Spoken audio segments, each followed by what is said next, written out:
Max refused to piss himself while waiting in line. He went before he left, of course, but his whole life had come down to God's whim, and now there were twisting needles running from his bladder down into his balls and up into his gut.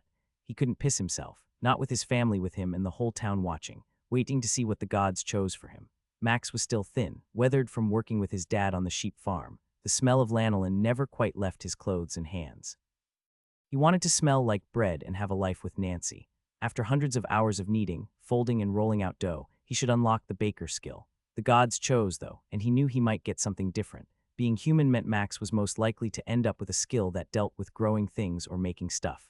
Or you could be one of the chosen few pushing back the front lines against the monsters and other sapients and adventurer. But he could still taste Nancy's kisses on his lips, taste the apricot jam she put in the cookies, and he could smell the flour on her hands and the bread baking in her ovens.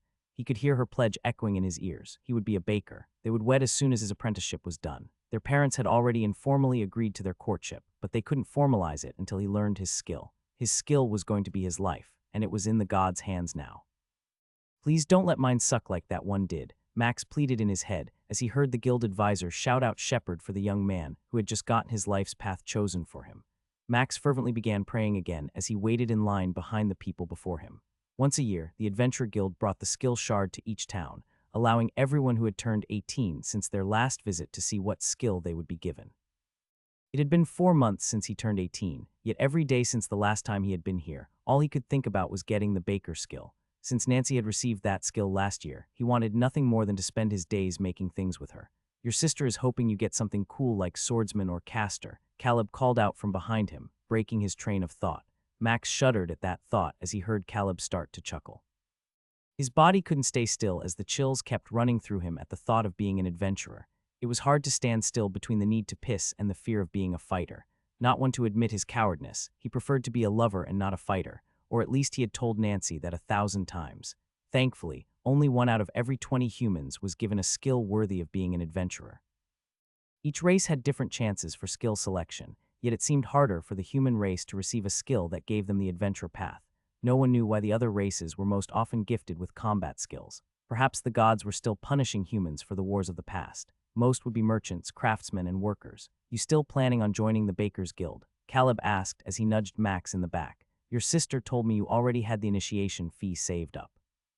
"Just like you were praying for the Warriors Guild," he shot back over his shoulder. "None of that really matters as long as we both end up with something. I'm just glad no one has been an unskilled this year." Ignoring the shiver that ran through him, Max glanced at the families lining the street, ignoring Caleb and his teasing. For the last mile on both sides of the road were all the townspeople and nobles with children who had turned 18, each in their best clothes, waiting to celebrate whatever skill their child received. Formal dresses, simple outfits, full-on suits, and the fancy get-ups the nobles wore were on display. Cheers were given when a child was bestowed with a skill that would give them a promising job and future. Loud applause and celebration could be heard for minutes when a person acquired a combat skill. Thankfully, no one had experienced the worst response today. The cries and wailing from a family when a child was led away after being listed as unskilled was a horrible thing he had only experienced twice. Max ran his hands along the pleats of his best outfit, knowing there were no wrinkles since his mother had pressed it about a dozen times. He was trying to wipe the sweat that kept forming on his palms. He spotted his sister, Stacy, off up ahead with his parents, standing on her tiptoes and smiling at him as he waited his turn. She wore that pink dress she loved because she caught his friend Caleb ogling at her when she wore it. The long hours she spent practicing with the town guard were evident by the muscles and shape of her body. He found himself smiling, knowing next year would be her turn. Her dream of being an adventurer and conquering the towers and dungeons since they were kids might finally come true. Thinking about that caused him to fidget in line. "I just want a skill that makes life easy. Please, gods, hear my prayer. No blacksmithing or farming." Baker. His mind ran back to when he had gone to the temple and given a small offering the day before. The priests had laughed when they asked what he was praying for. Helping his father work all those long days caring for sheep had taught him he didn't want a job like that. The smell and constant noise had driven him crazy. Something indoors, perhaps a job crafting jewelry or even in a bank, would be okay if a bakery wasn't an option. Most importantly, something without risk. A loud roar of cheers snapped him out of his thoughts. Someone just got the scout skill. He didn't recognize the boy up there, but Max could only imagine how jealous a few of the others in line would be. Too many people seemed to think a life of adventure would be grand. Letting his mind wander to take it off the call of nature that seemed to overwhelm him, Max thought about how each child had to work in different trades from the age of 13. Exposure to all these things was believed to give them a better chance of success and the skill they desired. Nothing had ever really piqued his interest until he met Nancy and tasted her pastries. Glancing up at Philip, who was still celebrating, he grinned, remembering when it was his turn in the blacksmith's forge had come up. Being sweaty and dirty was not his idea of a good time, so he had always found a way to leave early and relax elsewhere. A push from behind came, and he turned. His best friend Caleb was smiling from ear to ear like a fool. That guy is so lucky. The scout skill can set one for life. Caleb groaned as he pointed at the next person moving to the stage. I don't know that one. Do you? Checking out who Caleb was talking about, Max didn't recognize the well-dressed guy, but he knew it had to be a noble. The clothes he wore were far nicer than his. They were far nicer than most of the kids in line. A sapphire blue suit with long tails in the back and those shiny black shoes made it easy to point out the difference between haves and have-nots. I'd bet he gets something cushy like the rest of them, Max stated before groaning after hearing what the boy had received. How the heck does that happen? Will of the gods, joked Caleb as he whispered his reply. Administration and banking, shouted the advisor once more to make sure everyone had heard. A huge grin ran across his face as he held the boy's hand in the air. The red robe that he wore almost matched the color of his face as he shouted. Thunderous applause echoed across the courtyard and street as the crowd recognized the rarity of two skills. That's like 1 in 100,000, hissed Caleb as he clapped his hands out of obligation. Damn nobles, always with the crazy crap. I swear the gods listen to their prayers more than ours, or something is off. It's always like that. Max bobbed his head as he saw the blonde-headed teen raise his hands toward the crowd. Two skills were almost unheard of. Everyone believed different things about how it appeared certain nobles always got better skills or the occasional double skill. The truth was only the nobles seemed to know, and they sure weren't sharing. I guess we need to offer more to the temple if we want two skills, mumbled Max as he frowned at Caleb. That sucks all the joy out of everyone else. Why not put that guy at the end of the line? He knew Caleb was nodding as they turned to watch the last 6 before him wait their turn. He searched the crowd and saw Nancy by his sister's side. Her green eyes were watching him, and he smiled. The combination of her red hair and yellow dress almost took his breath away.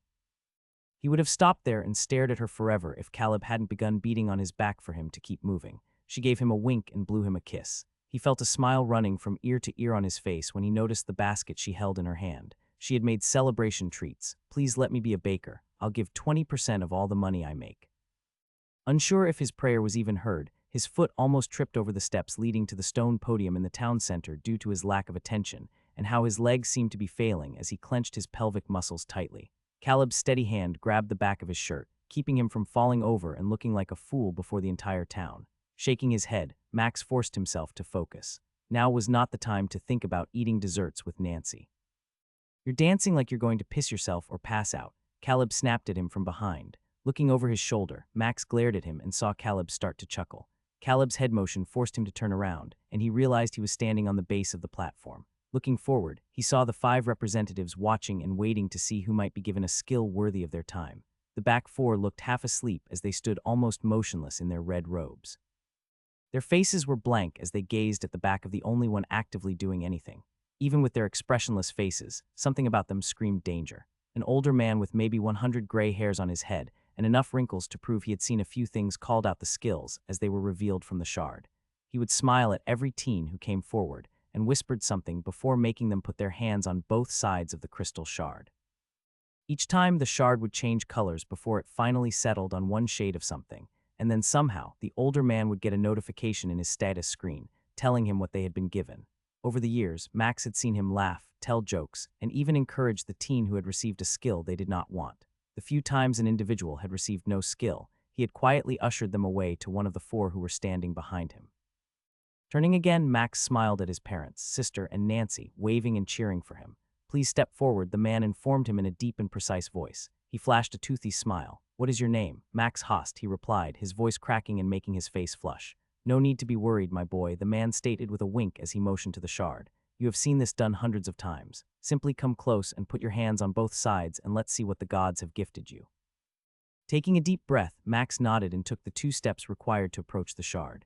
As he prepared to put a hand on each side, he paused, noticing the courtyard was quiet. It never seemed quiet when anyone else had done this. The shard, the older man whispered. Bobbing his head, Max snapped out of the fog he had been in and put his hands on the clear shard of crystal. It felt warm and smooth, almost slick like ice, and yet somehow warm like a fresh cake.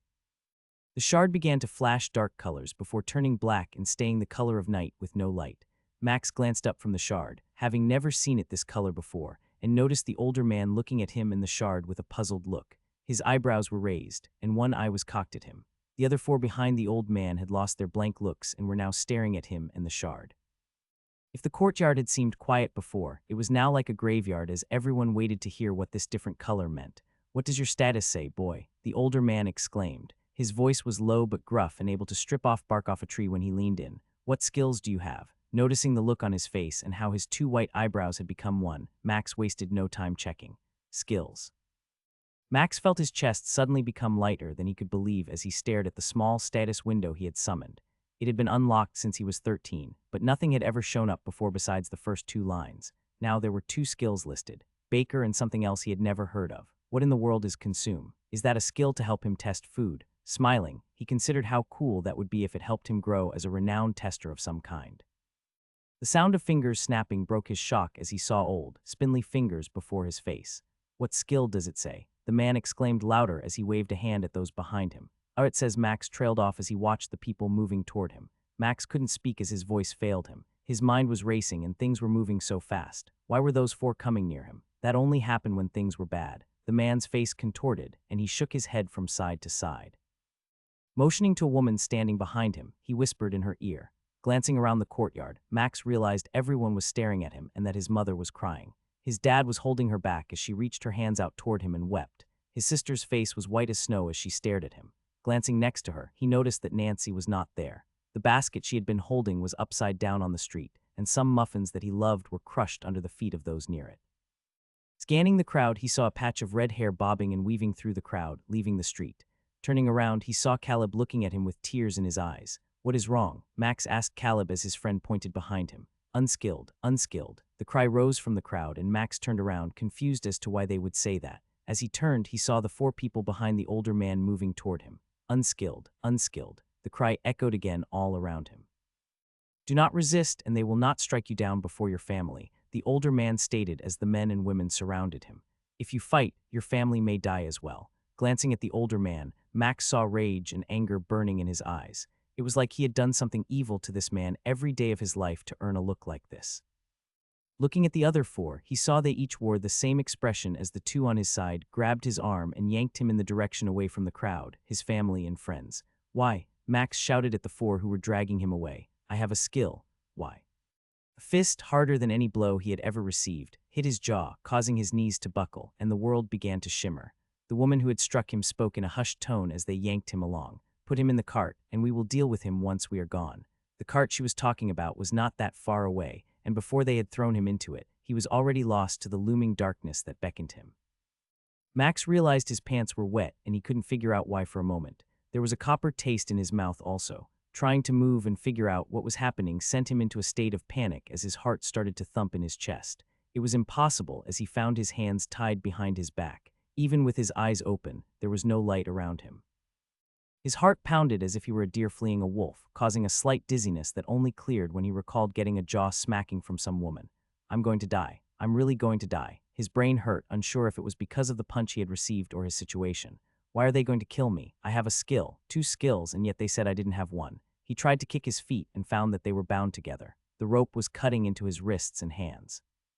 His feet were numb from how tight they had tied him up. Rolling over, he remembered the cart they were taking him toward, one with a solid wooden door. How long had he been out? That would be important to know. The warmness of his pants told him it couldn't have been too long. Rolling onto his back, Max took a few deep breaths. "Think, I always say I'm the wisest. Now prove it," he told himself as he noticed a small sliver of light from the keyhole in the door.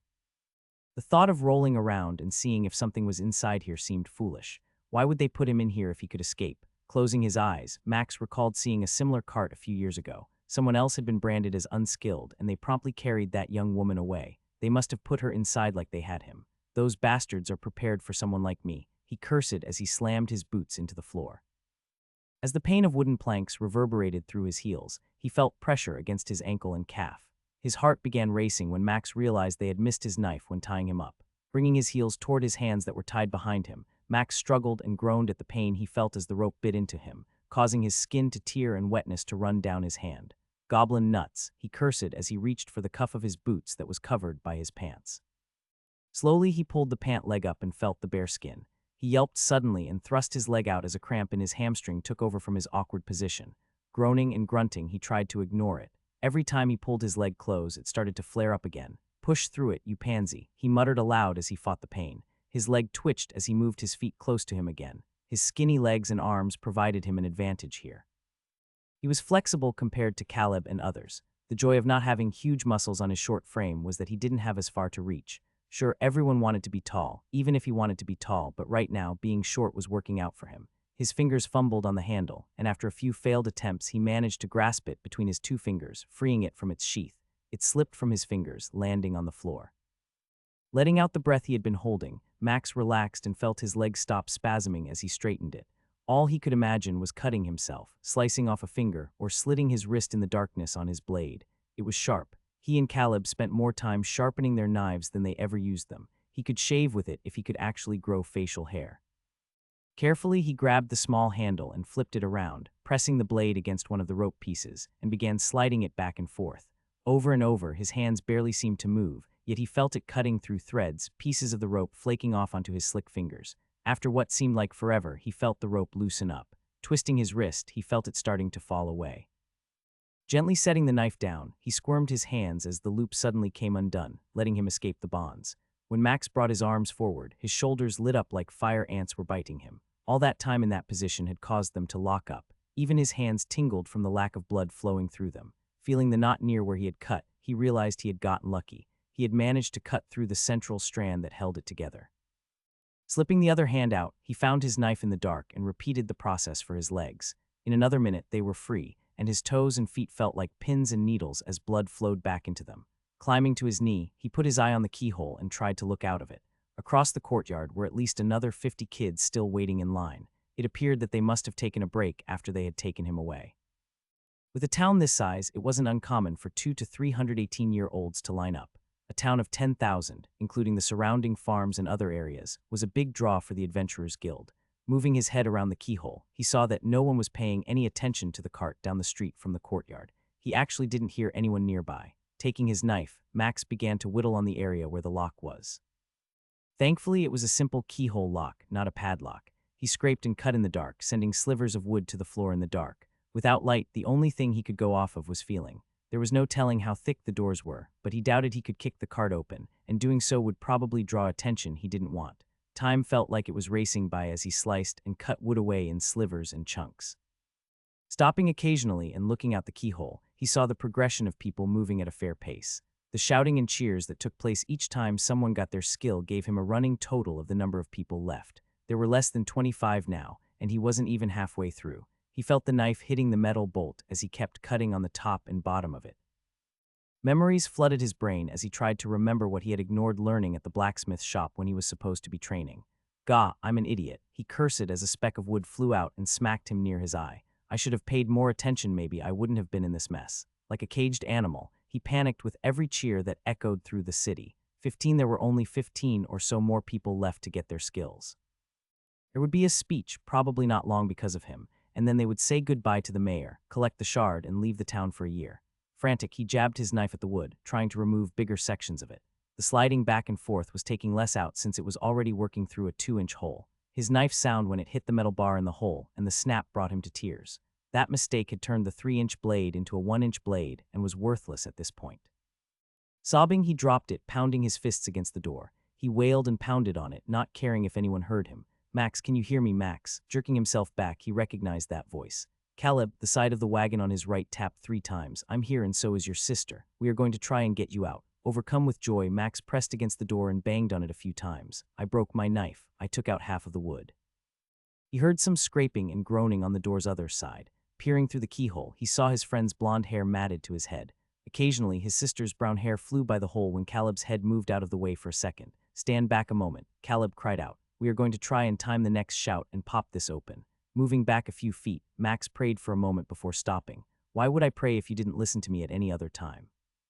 If you can't get me out of this mess now, you can kiss your promise of riches and dedication goodbye." Giving the middle finger to the ceiling of his prison, Max watched and waited as he heard the door creak for a moment. When a cheer echoed through town, a snapping sound came from the door. He started to move toward it until he heard his sister call out, Wait, not yet, one more big push. Putting a finger in his mouth to bite his nail, a habit he wished he had been able to overcome by now, Max tasted the dried blood on his hand from where he had ripped the skin on his wrists. He knew another round of applause should come soon, and when it did, he heard a solid crack and saw light appear where the lock was before the door opened. Shielding his eyes from the brightness outside, he squinted and saw his friend and sister. Their eyes were wide in terror, but they were committed. Come on, we gotta go. There are only 4 more left. Nodding at Caleb, he moved to the edge and slid out of the wagon. Landing on the ground sent him to his knees as his sister shut the door over him. Get up, Caleb ordered as he grabbed his shoulder and arm, pulling him to his feet. They ducked around the side of the wagon and began running through town. After passing a few streets, Max tried to slow down, but both motioned for him to keep running with them. A dozen streets passed. They were sweating, breathing hard, their clothes matted to their bodies. His sister's dress clung to her like a glove, and Max noticed Caleb averting his eyes. Here, his sister said as she pointed to an alley ahead. Ducking into it, they all leaned against the stone walls of the buildings, ignoring the boxes, barrels, and trash. A loud applause echoed through the city. They all knew what that meant. It's over. We need to go. Caleb's voice was unusually quiet as he said those words. He moved to a box and pulled out a small pack. Here, he said as he shoved them into Max's hand. You'll need this. Run and try to make it to the next city. If you stay here, you know what will happen. His chest hurt, not from the running but from what he saw on his childhood friend's face, and then he noticed his sister had the same look on hers. Wait, I need you to know something first. Max looked at the 2 people he cared about the most. They were willing to risk their lives for his. I have a skill. I have 2 skills, actually. Both Caleb and Stacy looked at him in shock and confusion. What? That's not possible, Caleb said as he tried to understand what Max was saying. I do. I have baking and another skill. It's... Stop, Stacy shouted, cutting him off. Just stop. I can't deal with this right now. You need to go. We are out of time and they will be looking for you. But... Caleb held up his hand and shook his head. He then motioned to Stacy, who was trying not to cry as she looked down at the ground. Later he mouthed, I'm sorry, Max whispered. She dashed forward, hugging him tightly before pulling back and nodding at Caleb. We can't help anymore, she said quietly. Mom and Dad don't know what we have done, but there will be questions. We need to move fast if we are going to be safe. Go, brother, I love you. I'll watch over her and your parents, but you must run. Don't stop till you reach the forest, Caleb told him as Stacy started to run up the alley. Caleb didn't wait for him to respond. There were tears in his eyes, and even though Max wanted to run after them both and tell them to wait, he knew that moment wasn't possible. The only chance he had right now was getting out of town and somewhere he could camp for the night. He threw the pack over his shoulder and wiped his cheeks once with his arm. Whatever I need to do, I'll make sure to figure out why they did this to me. Looking up at the sky as he ran, he grunted. I guess I owe someone up there something. Help me find a way to be able to come back home, and I'll do anything you ask. Max's legs burned as he ran past the last few farms toward the safety of the trees. Fear kept him going, never stopping, always moving, even if at times he had to walk. Every step for the last few miles had been filled with pain in his legs and chest. The exhaustion he felt was overwhelming, but worse was the realization that everything he had dreamed of was gone. I have Baker. Why couldn't they just let me live with my parents? Why were they going to take me away? None of it made sense as he weighed those questions. Worse was the question he really didn't want to think about. Do they just kill people who are like him? Suddenly, his legs seized up mid-stride and his body shook. Mother-loving goblin crap. The pain he felt when he realized what had happened left him even more breathless. Stamina check. Stamina 020. Lurching to a stop, Max bent over, resting his hands on his thighs. Damn chicken legs. Having avoided physical work left him a lot weaker than others. Even his sister had more muscle than he did. Stopping for a few minutes, Max looked around before he began walking slowly, letting his stamina recover a few points. The non-stop running had drained his stamina faster than he remembered. Thankfully, no one was around here to see him walking around like a gimp.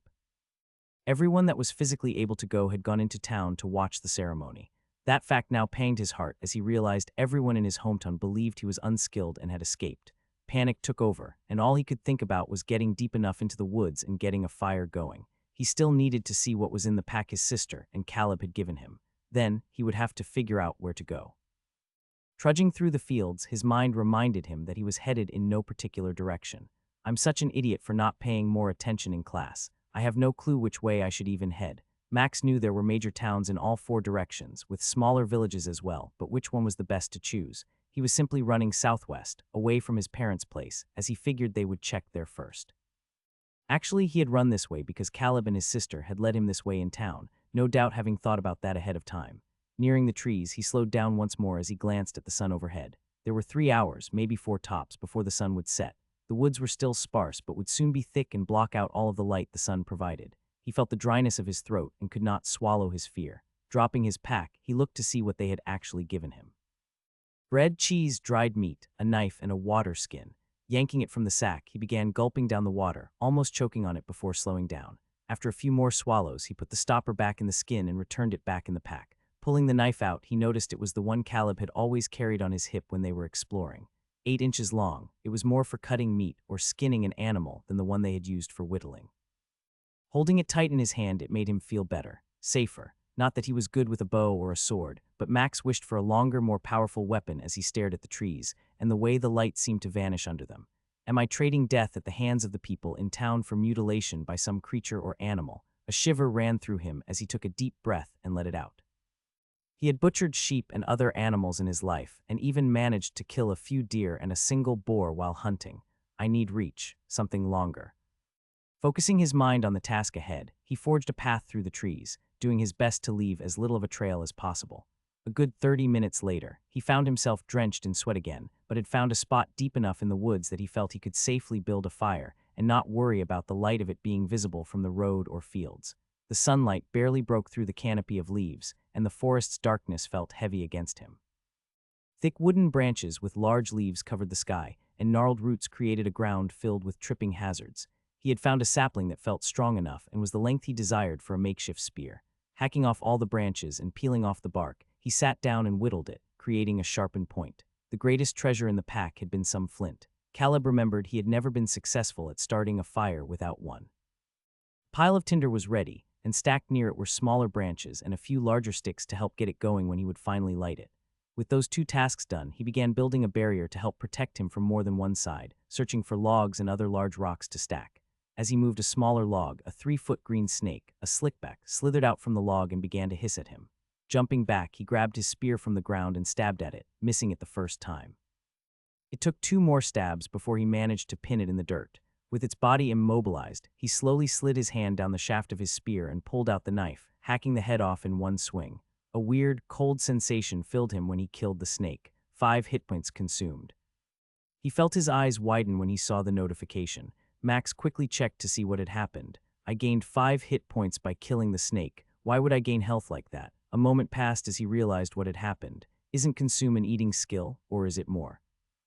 A flood of thoughts and questions assaulted his brain as he considered what that meant. No experience was gained, which was weird. He knew people gained experience in different ways, either by killing creatures or monsters, completing quests and other tasks. He should have at least gotten 1 point of exp. Too tired to focus on that right now, and needing to finish up before the light of the day faded completely, Max returned to the other task at hand. When the sun had finally set, and having sat in the darkness, letting his eyes adjust, Max slowly worked his tinder and flint, getting a fire going in no time. As it grew, he added just enough logs to keep it lit without making a bonfire that would signal where he was. A sigh escaped his lips as he sat there cooking the snake he had slain with nothing more than a stick running through it and a fire. What I wouldn't give for some seasoning and fresh herbs, he muttered as he listened to the meat pop and sizzle. The baker's skill in him yearned for so many different ways to make this snake taste better. Knowledge he shouldn't know but somehow did. Lessons he had learned during the time spent with Nancy and the other bakers came to his mind. It felt like he was being cheated. He had gotten the skill he had wanted, but how did he get 2 skills? He wasn't a noble. And why had that older man been so upset when he saw that he had 2 skills? Touching it with his fingers, he shook them from the slight burn he felt on his fingertips. Lost in thought about his skill, he found himself making mistakes he normally wouldn't. Even without the baker skill, one knew enough about cooking, and putting one's fingers on freshly cooked meat was not smart. Waving the stick in the air, he hissed before sucking on the tip of his fingers. "Focus, you idiot." He chided himself and then closed his eyes a moment before taking a deep breath. Blowing on his dinner, he glanced at the area around him. The woods were darker than he had imagined, and he knew he needed to make a decision. The barrier he built wasn't that tall, and the realization that he was deep in the woods with no one to help him left a bad taste in his mouth, and he had yet to even eat the unseasoned snake. Glancing up at the tree, he knew his options were to sleep on the ground or in the tree. It would be a better night's rest on the ground, but anything could come up to him while he slept and easily kill him. The tree would be a little more dangerous if he fell and not be near as comfortable, but it would be safer except for the bugs. He took a bite of the snake and immediately began sucking in the air to help with the pain of the hot, juice-flowing heat burning his tongue. Chewing fast while inhaling, he gulped down the piece of meat and felt the burning chunk go down his throat. Closing his eyes, Max was overwhelmed. Today had gone nothing like he had planned. Everything he had hoped for and bet on was crushed like those muffins on the street. It was all due to the second skill he had been given. Sitting on the ground, leaning against a small log, feeling the pain in his mouth from the burning flesh he had swallowed, his brain finally reminded him of something he had forgotten. Skill description: consume. Consume rare skill. When killing a person, creature, or monster, the skill holder has a chance to consume some of the essence of the one defeated. Health, stamina, mana, stats, and skills have a chance of being gained. Stats consumed cannot be acquired if current stats are higher. Skills can be upgraded if a higher skill is consumed. No experience may be gained by killing creatures or others. No experience is gained via quests. Max shook his head a few times, unable to believe what he was reading. He had a rare skill. Only nobles and heroes ever got rare skills without leveling. How could that happen? Surely the Adventure Guild advisors would change their minds if that were the case. As he began celebrating for a moment, his brain considered what he had just read again. It sounded overpowered and weak at the same time. He couldn't gain experience by killing monsters like a normal adventurer. There was no way for him to rank up. Even if he joined the Adventure Guild, how could he improve? Blowing on his snake dinner, he tested it this time carefully with his fingers and realized it was finally cool enough for him to eat without suffering pain and injury. As he gobbled it down like a starving piglet, he returned to the description again. Health, stats, and skills have a chance of being gained. That must have been how he gained those hit points when he killed the snake. Swallowing the mouthful he was chewing, he realized he was stuck on a path he didn't like. He had to fight to get stronger and hopefully be able to find a way to live safely somewhere else, or he would die to those hunting him or a creature. Groaning, he finished the last bite of his snake, tossed the stick in the fire, laid back against the log, and played with the spear in his hand. The choices before him were easy: get stronger or die. Rising to his feet, he tossed 2 logs into the fire and looked up at the tree branches. Getting stronger could start tomorrow. Tonight, he wanted to sleep and try not to worry about dying. The sound of something beneath him woke Max up. Noises and grunts were coming from under him. Trying not to fall out of the tree Max was sleeping in, he leaned his head over and saw 2 goblins examining the camp he had created, scratching around the log and sniffing for him. The smoke hid his scent as the 2 of them padded around the fire. Their green skin looked waxy and dirty in the dying light, almost like they rolled in the soil for fun. It had to have been a few hours, as the last 2 logs he had put in before climbing into the tree were mostly gone, and deep red embers were burning hot. Max glanced at his pack, which he had tied around the branch near him, and felt relief that he had not left it on the ground. If he had done that, he knew they would be ransacking it and eating the food he had left in it. Both goblins were talking in whatever clacking and screeching language that they had. They were wearing ratty and dirt-covered clothes. Each had a stick with a sharp end like the one he had up in the tree with him. While he wasn't the tallest guy, they had to be at least a foot shorter than him.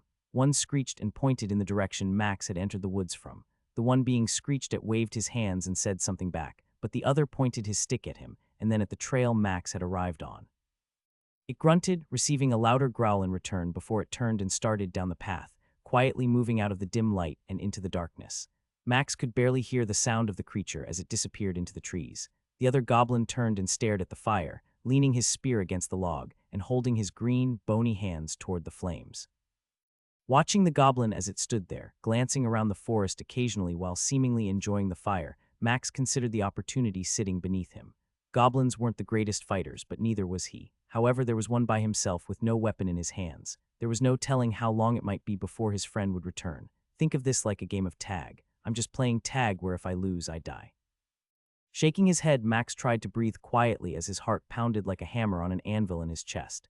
He was really considering doing something stupid. Get stronger or die, you pansy. Wishing he could slap himself, but knowing that would give his position away, Max didn't have much time to decide. The other goblin could be back at any moment, and 2 versus 1 was not a position he wanted to be in. He let his brain consider the plan in his head. He wasn't the strongest, but he was smarter than most of the other kids he had grown up with. He could move a few steps to the right in the tree and use his spear and height to pin and strike down the goblin in one blow. It sounded good in his head, but he knew this could go wrong in so many ways. He would be trapped in the tree if he gave away his position. If he missed, he could find himself on the wrong end of the stick. Literally, if I screw this up, I'm going to be dinner for both of these goblins. His hand brushed the knife at his waist, and suddenly he felt like he wasn't alone. His sister and best friend had risked their lives to free him and give him a chance to live. That meant he would have to do something his sister and Caleb wouldn't hesitate to do. Slowly swinging his leg over the branch he was sitting on, Max believed the pounding of his heart would make a noise that would alert the goblin, who had decided to sit on the ground and relax even more. Resisting the urge to chuckle, Max saw the goblin's head starting to bob and sent a prayer to whatever god must have given him this gift. I owe someone up there. I'm not sure who, but if I come out of this with my life, I'll find a way to make it up to you." Having prayed to the gods and knowing the foolishness of what he was about to do, Max managed to get both his feet on one branch and positioned his body with the weight on his soles. Taking a few more breaths, his hands grabbed the spear that was resting on a few branches as he tried to swing it around slowly. Sweat was beating up on his forehead, and his hands felt like rivers of sweat, gushing across his body and ready to strip away his grip on the wood. Thankful that he had stripped off the bark, the sticky sap of the spear kept it from slipping out of his hands when he almost lost his balance for a second. Eyes wide, he glanced down at the goblin who was not paying any attention, its head bent over and a slight snoring sound coming from it. As he prepared to jump, a thought tickled his brain. I'm still not full health. Shaking his head to clear that loss of focus, he gazed down at the goblin once more. Finally freeing his spear and getting it turned around so the tip pointed at the sleeping green goblin, he took one last breath and gripped the shaft with both hands. Now or never. Time to nut up like Caleb always says. Pushing a little from his feet, he felt the drop take him down faster than he had planned. His aim was off from where he had aimed, and before he could correct it, instead of planting the spear in the goblin's back as he had hoped, the shaft plunged through its right arm and pierced its leg, impaling in the ground. A scream and screech erupted as the goblin's head snapped up while Max fell to the side, fingers sliding down the shaft before tumbling forward and smacking into the goblin's lifted skull with his head. Dazed and seeing stars for a second, Max staggered back and saw the goblin reaching up to its forehead with one hand while trying to figure out why its other arm and leg weren't working. Its yellow eyes glowed in the light of the dying campfire, and the smell that came from its tooth-filled mouth almost made him gag. It was like someone had taken spoiled milk and rotten meat and gargled with it. Finding himself on his butt, he fumbled with the dagger on his waist. His sweaty hands were not helping him keep hold of the wooden handle as he ripped it from the sheath, and it fell to the ground. The goblin tried to swipe at him as it screamed in pain, but the spear blocked its own attack when its arm hit the wooden stick stuck in the ground. It whined as the force caused it to tear open a larger hole in its leg, revealing a bone that had been snapped. Concentrating, Max finally found the dagger in his hands and started slicing wildly at the injured goblin. As it held up its hand and arm, the knife sent chunks of fingers and flesh flying everywhere, spraying blood on himself and the goblin, who was struggling to fight back. Sounds of screeching came from the direction the other had run, and Max knew he had to hurry. His heart pounded, and even though his hands shook, he charged and drove the knife into the goblin's chest, watching it shudder for a moment before its head rolled back. Yanking the dagger back, he felt a similar sensation wash over him. 9 hit points consumed, 1 strength consumed. Max felt recharged and rejuvenated. It was like a cold bucket of water had been dumped over him. His lack of sleep and discomfort were gone at that moment. Did I really? His random thought stopped as he heard the snapping of branches and turned in time to see a goblin charging at him with its stick pointing out toward him. Max stumbled to the side. The goblin adjusted slightly as its wooden spear caught his left arm and pierced it partly, ripping through the outer part of his tricep. Pain racked him, but he gritted his teeth as the goblin flew past him and into the wall he had built behind the fire. Spinning around, he lunged back at the goblin as its spear snapped when it hit the log barrier he had built. It stumbled from the impact, dazed from crashing into the wall Max had built. There was no skill or technique, just fear-driven strikes with every ounce of strength he had. Max charged the goblin, lifting the knife he held in his right hand. Screeching and cries rang out as the goblin arched its chest up, suffering from an 8-inch blade that pierced its entire body multiple times. In seconds, the fight was over. The goblin fell forward, landing limply on the wooden trunks and not moving. The cold sensation struck Max again, 15 hit points consumed. His left arm tingled and felt warm and cold all at the same time. Glancing at it, he saw in the dim light that his fancy shirt was torn and covered in blood, but when he looked inside the hole in his sleeve, the injury he had just suffered was gone. Spinning around, Max scanned the area and listened to see if anything else was coming. When no sounds were made other than his heart, which felt like it would burst, he let out the breath he had been holding and glanced around. He needed light. Tossing a few more logs on the fire, he took the broken shaft of the goblin's spear and used it to rake the coals. Soon, flames engulfed the dry logs he had put on the fire, and he held his left arm closer to it. Wiping the wet blood off his skin, his eyes couldn't believe what he saw. There was no scar on him where the spear had struck him. He could have bled out, but yet he was perfectly fine. He was better than fine. Smacking his tongue against the roof of his mouth, Max stared at his stats. His strength had gone up. His skill had not only healed his arm by somehow stealing the life of the goblins, but it had also managed to give him a point of strength. A tremor ran through him, and for the first time in his life, he felt a peace he had never felt before wash over him. All his life, he had been afraid of pain and of how hard it would be to be an adventurer. The stories he had heard in town were always the rose-colored ones. Everything seemed grand, even in defeat. Yet when he was 9, an old adventurer had come into town for a year. He was missing part of a leg and an eye and had told him the true woes of adventuring. Those stories had scared him for so long when the man had talked about how most of his squad had died, and the scars he wore were a testament to how he barely lived. Yet with a skill like his, he could get the strength he needed and perhaps one day return home. He could get revenge on those who had tried to kill him and find out why they had done this. Max climbed back into the tree after removing his spear from the goblin he had stuck with it. Burning the blood off had also reminded him to burn the spear's tip, helping to harden it. He had forgotten that trick one of the older trainers had mentioned years ago. Once the sun was up, he threw dirt over the fire until it was out and made sure it didn't smoke. He did not want anyone to know he had been there. Stretching, Max was in awe that he wasn't as sore or stiff as he thought he might be. After the point of strength he had gained, his body felt not just stronger but better, and he started to whistle as he prepared to head out until he remembered that he was trying to be stealthy. Moving slowly back toward the thinner part of the woods, Max remembered there might be people looking for him. They might be searching the countryside or think he was hiding somewhere in town, waiting for them to leave. Getting far from here as fast as possible was the best choice, so he grabbed his spear and the small one the first goblin had set down before heading off to find some water, as his skin was almost empty. A few hours had passed as he navigated the tree line, keeping an eye on the fields off to the northwest and making sure to stay on the lookout for people. The hours dragged on, and the sun continued to climb high into the sky, leaving him thirsty as he finished off the last bit of water in his skin. There was a stream in the direction to the southwest, but it would probably be a few more hours before he actually made it there at this pace. Cutting up some of the cheese and meat as he walked, he had to eat it slowly as the dry mouth he had made chewing difficult. Water, it's always something simple that gets you, he grumbled, thinking about how many miles he had gone. 13, 12, he had traveled far. The first real village should be within a day's reach if he kept going in the same direction. Lost in his thoughts and his concern over how dry his throat was, Max paused in shock as he heard barking off in the distance, coming from the direction he was headed. He stopped and bolted deeper into the trees. Needing some time to think, he sunk behind a large trunk. There would be some small villages and even the occasional houses out here where people worked the land. A dog barking could mean almost anything. It sounded somewhat familiar, but he couldn't figure out why right now. Listening carefully, he knew the sound came from the direction he needed to go. I'm going to regret this. Slowly he made his way through the forest, stopping and waiting each time the barking stopped for a minute before it started up again. Trees were about 10 feet apart, the trunks thick enough to obscure his line of sight, making it impossible to see far ahead. Even with the sun at its peak height, the canopy kept where he was decently dark as he slinked through the shadows. After about 20 solid minutes of doing his best to remain hidden and not be seen or heard, the source of barking was only a good 50 yards or so ahead. The barking sounded deeper and very familiar now. As he crept closer, the sweat building on his palms made him begin to second-guess his attempt to find out what was going on. I swear someday, I will find a healing potion for this problem. Slowly, he made it up to a few more trees and shook his head in frustration when he saw a brown sheepdog barking at a sheep tangled in a bush. A groan escaped his lips as he knew what this meant. At some point, someone would come looking for the dog and the sheep. Backing up and skirting around the trees, Max didn't want to deal with people. He had no idea how quickly news might be spreading about him, and if anyone learned his description and shared it, they would be on his trail faster than he could imagine. Moving back into the deeper part of the forest, he began heading to the south, trying to judge where he was going by the sound of the dog barking.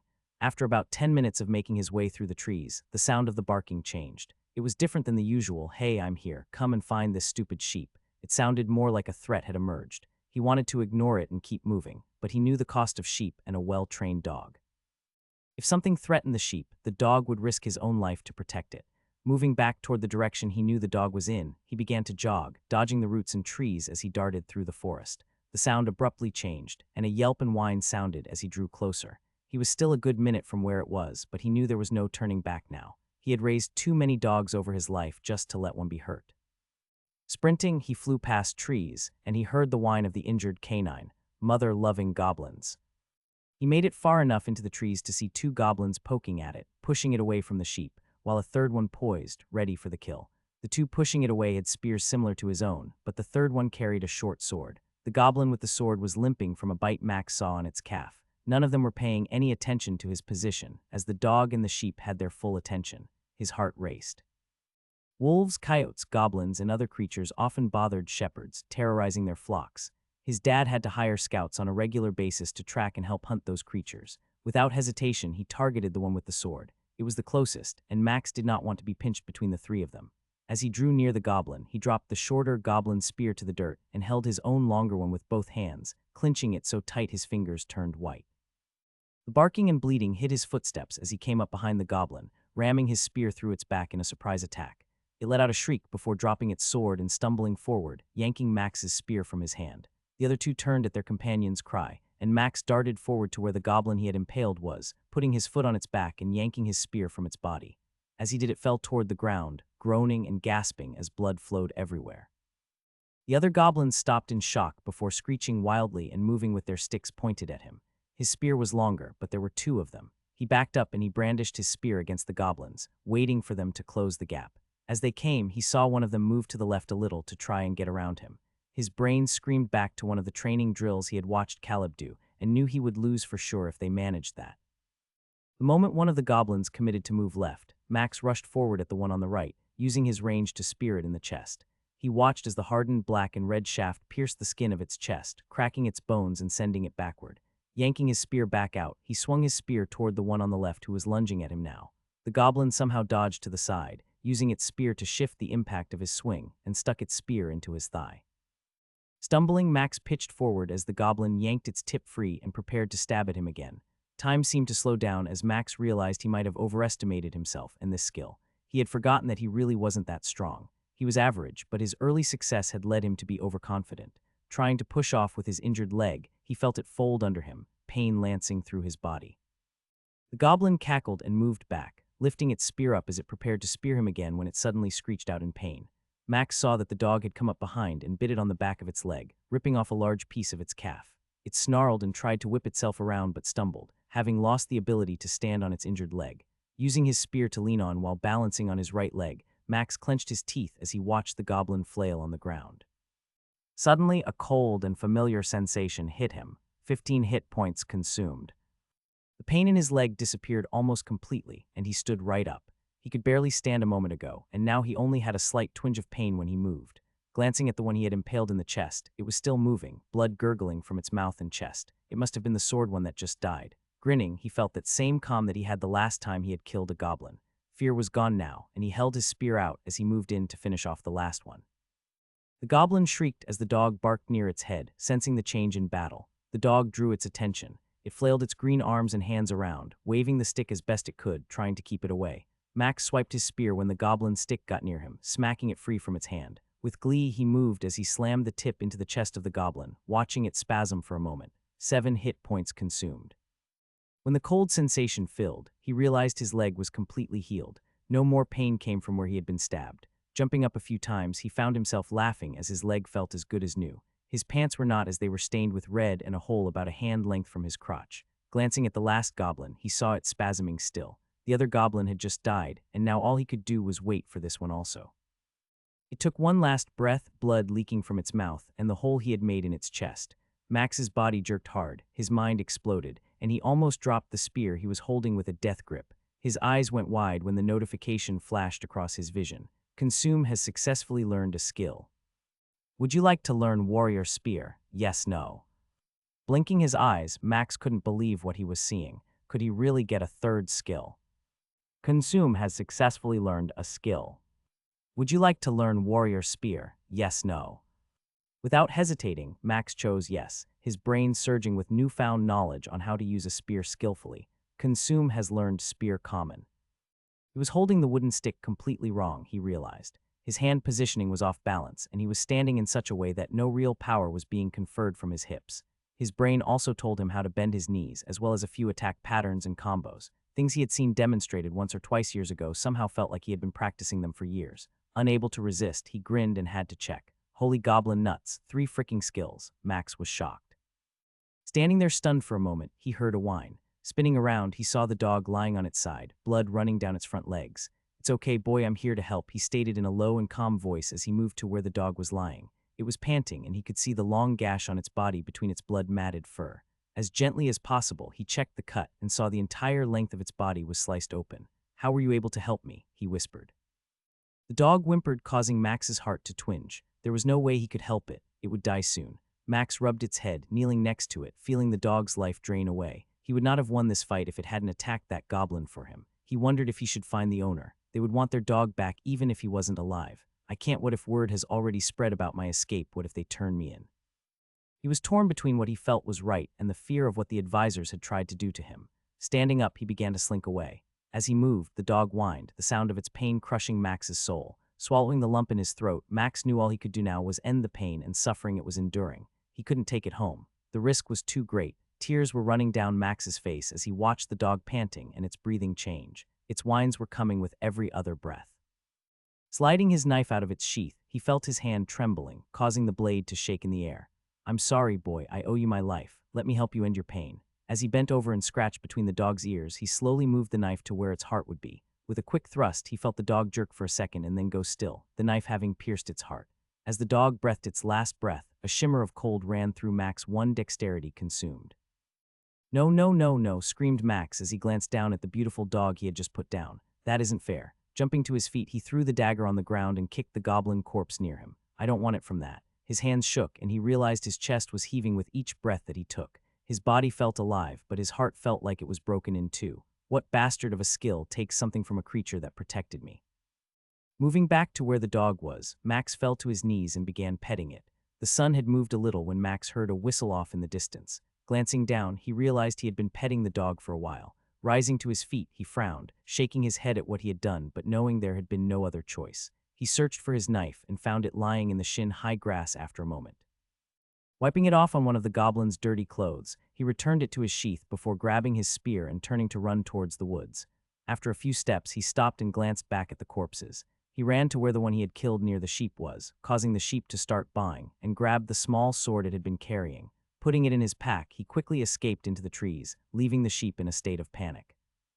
He ran for a while until his heart and lungs began to burn, ignoring the fact he was about to run out of stamina. He didn't want to, but he forced himself to stop. Being out here without stamina was foolish, and he didn't want to waste that dog's sacrifice. Slowing down, he began to breathe and tried to let his mind focus on something else. His mind went back to the fact that he had just gained a skill. In a moment, he was considered just as rare as the noble boy who had acquired 2 skills a few days ago. That concept was hard to believe. Why the heck was I given this? He asked, looking at the sky like he expected someone to answer. 3 main gods were believed to control the destiny of all in this world. Phaeus was the god who granted humans their skills. He was considered weak compared to the dwarvish and elvish god. Perhaps one of the lesser gods did this. There were stories of heroes who had gained enough power to challenge gods and become one. The Adventurers Guild and the church declared that as heresy, but what if a hero had some skill like mine? Max racked his brain, trying to remember the few times someone had been listed as unskilled and what had happened to them. He had never been close to the skill shard during those times. Families stood near it when their children were coming and moved out of the way so others could see and hear what their child was given. Were others who had been called unskilled like me? Did they have the same skill or something similar? Lost in his thoughts, he tripped on a root and almost smacked into a tree. Glancing up at the sun, he realized he had about 5 or 6 hours before it would be down completely, and he was almost at the stream judging by the sound of rushing water. Looking at his clothes, he realized he would need to dunk himself multiple times in the stream. He could smell the blood, piss, and sweat he was covered in. The water was cold, and he knew it was clean enough to drink after tasting it.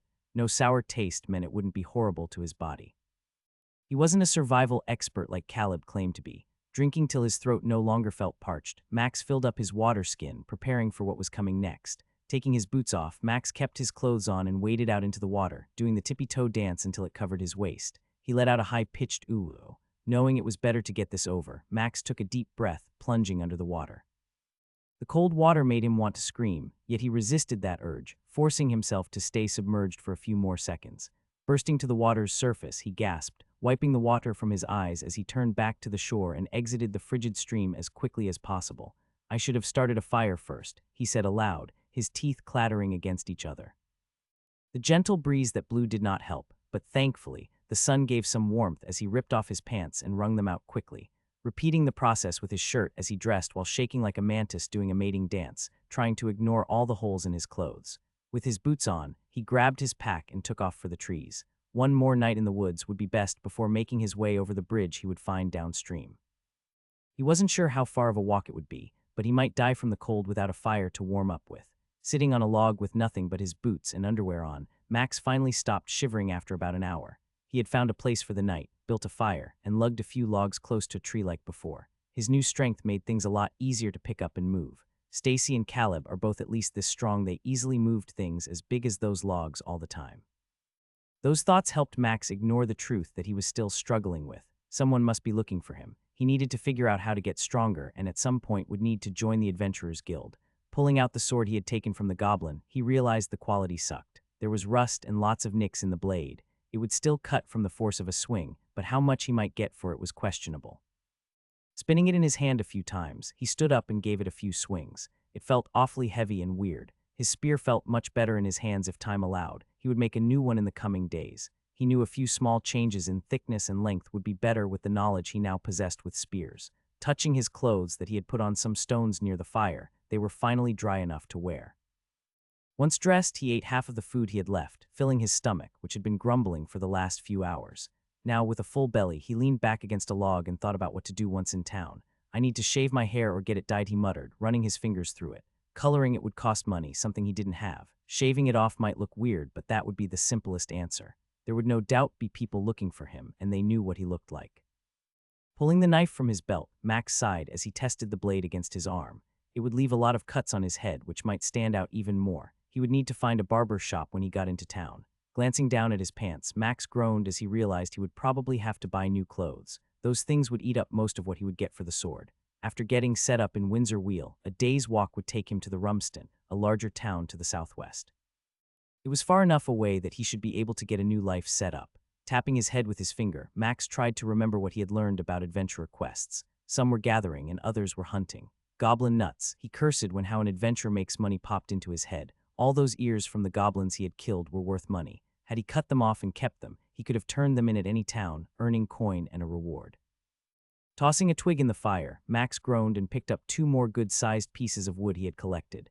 Depositing them on glowing coals, he put his pack on and tossed his spear into the tree. It only took 3 tries this time for it to get stuck in the branches. Smiling, he ran, jumped, grabbed a branch, and pulled himself up. These new stats of his were making life much easier. Ignoring that the sun was barely setting now, Max moved deftly through the tree and put his spear where he felt it would stay safely in the tree. Finding a forked set of branches, he settled in and closed his eyes as he leaned against the trunk. The sounds of the insects and birds produced just the right noise to lull him to sleep quickly. The tree swayed from the forceful winds blowing right now. Sounds similar to the ones he had heard the night before rose from underneath him. Looking down, Max woke up to the sight of 4 goblins sitting around his campfire. Unsure how long they had been there, Max watched, keeping himself pressed to the trunk as he peered at the guests he had half expected to show up. It was that reason he had climbed higher up the tree tonight. Sure, having not put any more wood on the fire before he had retired would have been safer, but some light was better than none.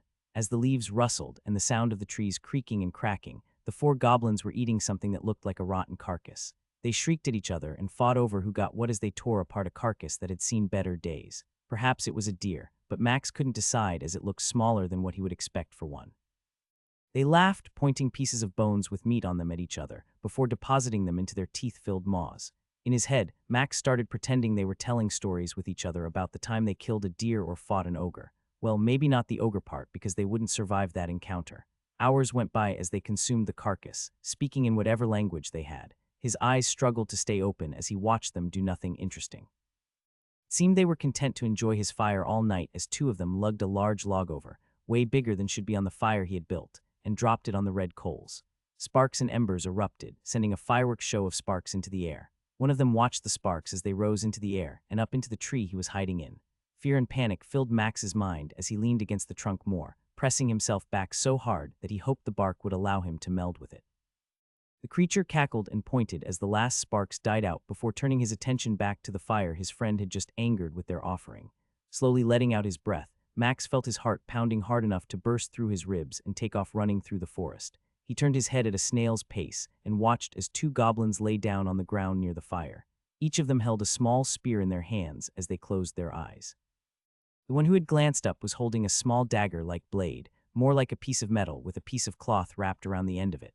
The largest one had a piece of wood with some rope tied around it that it probably considered a shield, along with a wooden club sitting on the ground. He was barking at the one with the dagger, and it appeared to upset him greatly. The larger one pointed his finger at him multiple times, motioning away from the fire. The dagger-wielding goblin whined a few times before letting out a grunt, turning as it moved to a tree a bit further away, leaning against it. The goblin who had just ordered it over there gave a few more instructions that sounded like he would eat it for breakfast and then find its mother and eat her if it fell asleep. Or at least that is what Max convinced himself the goblin had said. The larger goblin leaned back against the log Max had reclined against while his clothes dried, intertwined its fingers behind its head, and closed its eyes. He moved his feet and wiggled his toes closer to fire as a guttural sigh escaped its crooked lips. Sitting there in the tree, Max wanted to groan. The sound of the wind in the trees would hide him, but 4 goblins was not a fight he really wanted to try.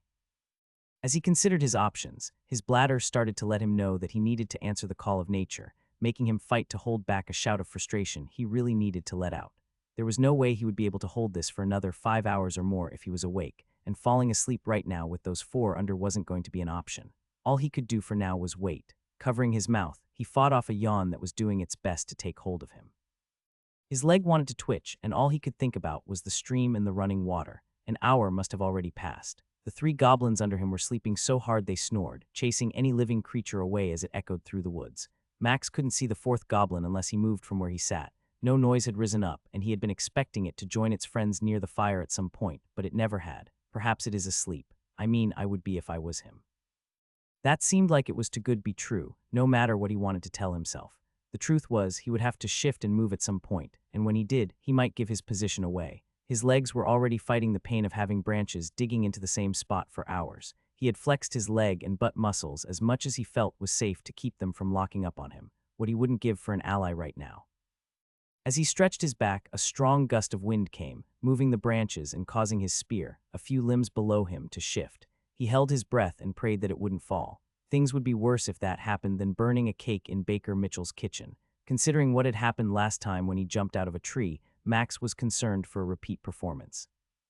Yet when he started to consider the attack he had done before and repeating it this time, his mind informed him what he had done wrong and how he needed to attack now. His spear skill filled his mind with how to attack. It told him the distance from the 2 sleeping goblins and how to hold his spear to reach one. Taking them out first would be the best choice since they were together, and their reach was the biggest threat.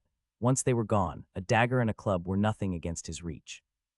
Steadying himself, he slowly turned, getting into position to fight. The improved dexterity was paying off already as he felt himself moving swiftly without fear of stumbling or tripping. Even with the wind blowing and the tree branches moving more than before, his feet felt secure as he crouched in position, holding his mighty weapon at the ready. Taking a breath, he dropped the 12 feet from the tree.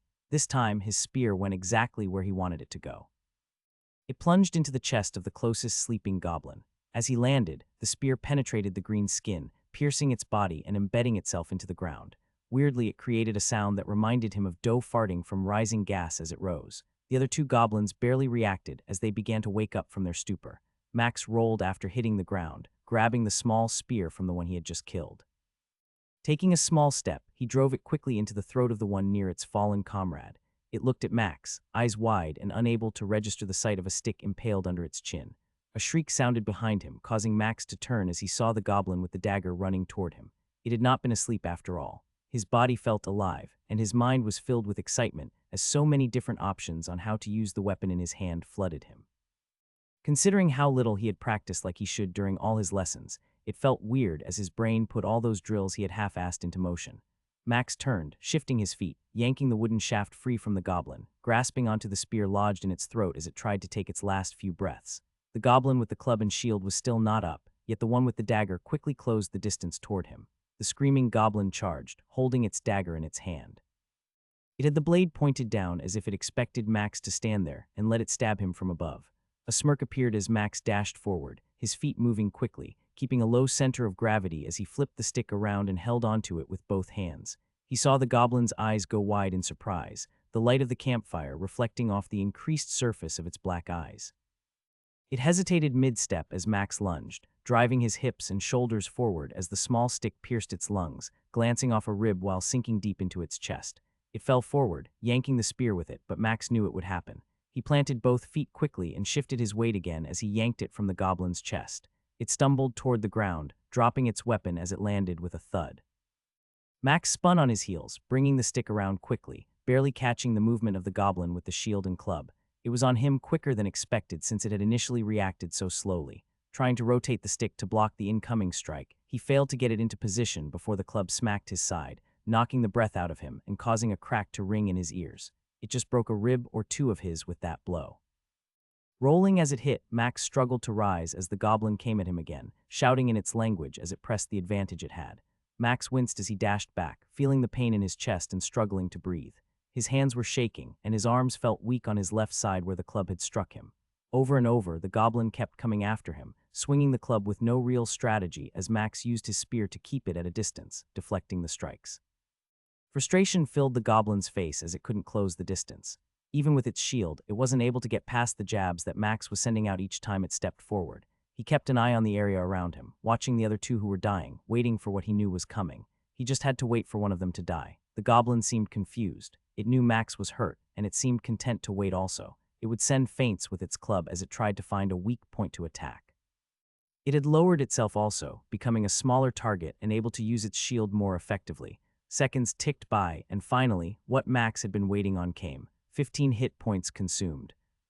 Max groaned and then took his first full breath. His left side still had a twinge of pain, but he knew the broken ribs were mostly healed. Max saw the goblin's eyes narrow as it watched him breathe differently, and it hesitated. It knew he had been injured. It couldn't understand why Max was suddenly acting as if he wasn't. Without wasting time, he went on the offensive. Max figured the other one would die in a moment, and he wanted to not waste the chance to take out this last one. The spear in his hand lunged forward as he drove off his back leg, sending attack after attack at the unprepared goblin. It did everything it could to block with its shield or club, but an attack came at it every other second. The spear slid between his left hand as he drove with his right hand and the power of his hips. He aimed for its head, then the next attack at its leg after it raised the shield to block. The strike hit its quad, causing it to drop its shield only to take another strike to its shoulder. Max was breathing hard, but the rain of attacks kept coming as he put hole after hole into the goblin. It couldn't even call out as the rain of blows overwhelmed it, and once the number of injuries had weakened it enough, Max thrust his spear into its unprotected neck, hitting an artery and causing the creature to drop to the ground. 6 hit points consumed, 7 stamina consumed. The cold feeling he felt rejuvenated him immediately. His side felt great, and the exhaustion he was beginning to feel was almost gone. Simple stamina check. Stamina 1720. Leaning against the spear for a moment, another wave of cold hit him. 3 stamina consumed. Grinning, he checked once more. Simple stamina check. Stamina 2020. That is so godlike, he shouted to himself as he did a few quick jumps and realized he wasn't tired at all. Looking at the dead goblins around him, frustration hit that no stat gains had come, and he tried to figure out why. Their stats were not high enough anymore to give him any. The dog was faster than him. It must have been why he had gotten a point of dexterity. Moving to the goblins, he started dragging them a little bit away from the campfire, knowing soon enough they would empty their bowels, and he did not want to smell that again. As he dragged them along the dirt, he felt their skin and noticed it for the first time. It had a weird, leathery feeling to it, almost like a dried fruit roll that he had eaten once, not that he wanted to eat their skin right now. Looking at the 4 dead bodies, he shook himself as their smell hit his nostrils.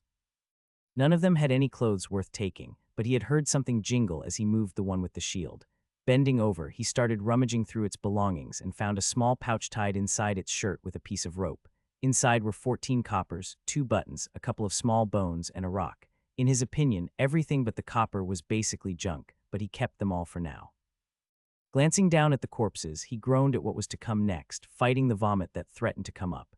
"You can do this," Max muttered to himself as he pulled his knife out. He grabbed one of the ears and started cutting it off. Then he stopped a second later and turned to the side, emptying his stomach of what was inside it. "Or maybe I can't," he grumbled, wiping his mouth with his torn sleeve. Looking at his clothes, he realized the choices were to starve and be naked, or get this done and go into town with trophies he could make money off of. Sighing, he took a breath, grabbed the ear he had partially cut off, and groaned again. Just get this over with. It was hard to believe one could feel great after sleeping in a tree. When the birds started chirping as the sun rose, Max stretched and glanced down at the low light of the fire beneath him. He had moved all 4 goblin corpses far enough away last night that he didn't smell them. Even the ears he now had in his pack didn't stink just yet. He touched his bare arms and chuckled, having cut off the sleeves to wrap the ears in before putting them inside his pack. Unhooking it from the tree, he dropped it to the ground, grabbed his spear, and prepared for this next stage of his life. Walking along the stream's edge, Max saw the town coming up. Windsor Wheel had this name because of the number of water wheels that crushed the grain and made flour. The stream fed the giant system of water wheels, which ran dozens of grinding stones in town. If he remembered right, there was a small adventurer's house here where he could turn in the ears and try to create a new persona. It wouldn't be as big as one of the larger towns, but that would probably work out better. Fewer questions would be asked here of a new adventurer starting out. He had already seen one scout earlier this morning. The man had waved and kept on moving along the forest, tracking whatever he was after. Goblins and other creatures were always a problem out here, as he had learned firsthand. There had to be a portal nearby, setting them free into the world. He remembered some of the lessons about how the magic worked and where the creatures came from, but he would need a refresher before setting out on an adventurer's quest or two. Small stone walls began to run between the stream and the woods, providing some protection against random goblin packs. The sounds of the town waking up in the morning drifted across the fields of growing grain. His stomach rumbled as he took a bite of cheese and knew it was inedible after today. He wanted some bread and something hot, and some clean clothes as well. You look like something a goblin used to clean their backside with, the guard standing near the gate to the small wall that surrounded the outer limits of the town declared. "You going to be able to make it in without help?" Standing beside the older male guard, the female guard laughed at how spot on that description must be. Max nodded and gave a sheepish grin. "I might have run into a few goblins while making a mistake by exploring the woods by myself," he replied, motioning to his outfit, which was in a sorry state of existence. "Thankfully, I survived and managed to take out 4 of them." Both of the guards' eyes widened at Max's statement, bobbing their heads in appreciation. "It appears you're skilled, at least with a stick," the older guard chuckled as he motioned to the makeshift spear. "Should I ask what happened?" Laughing and trying to sell a story he knew was a lie, Max gave a grin. "I will say when one decides to crap in the woods, it gives goblins a good chance of attack." And the wooden spear. He could see the way the older man was reading him, trying to judge everything he said. "I broke mine while fighting. Knew it was better to have something I'm skilled with than trying to get back here barehanded." They both nodded and said nothing more as Max moved past them. He strode down the path and toward the bridge that would take him into the main section of town. Letting out a small sigh of relief after getting a good distance from the guards, Max had to ignore the looks he was receiving from a few people traveling along the path. He just smiled and waved at the kids who stared, slack-jawed at him.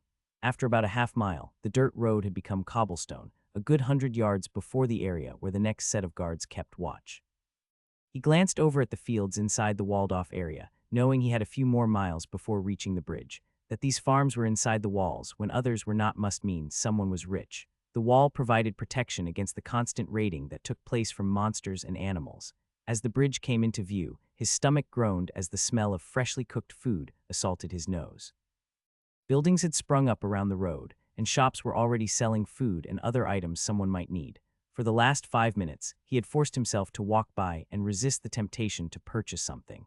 He still had a little of the dried meat in his sack, and he needed to make sure he could afford a better weapon and some clothes before spending his money on the baked goods that called his name.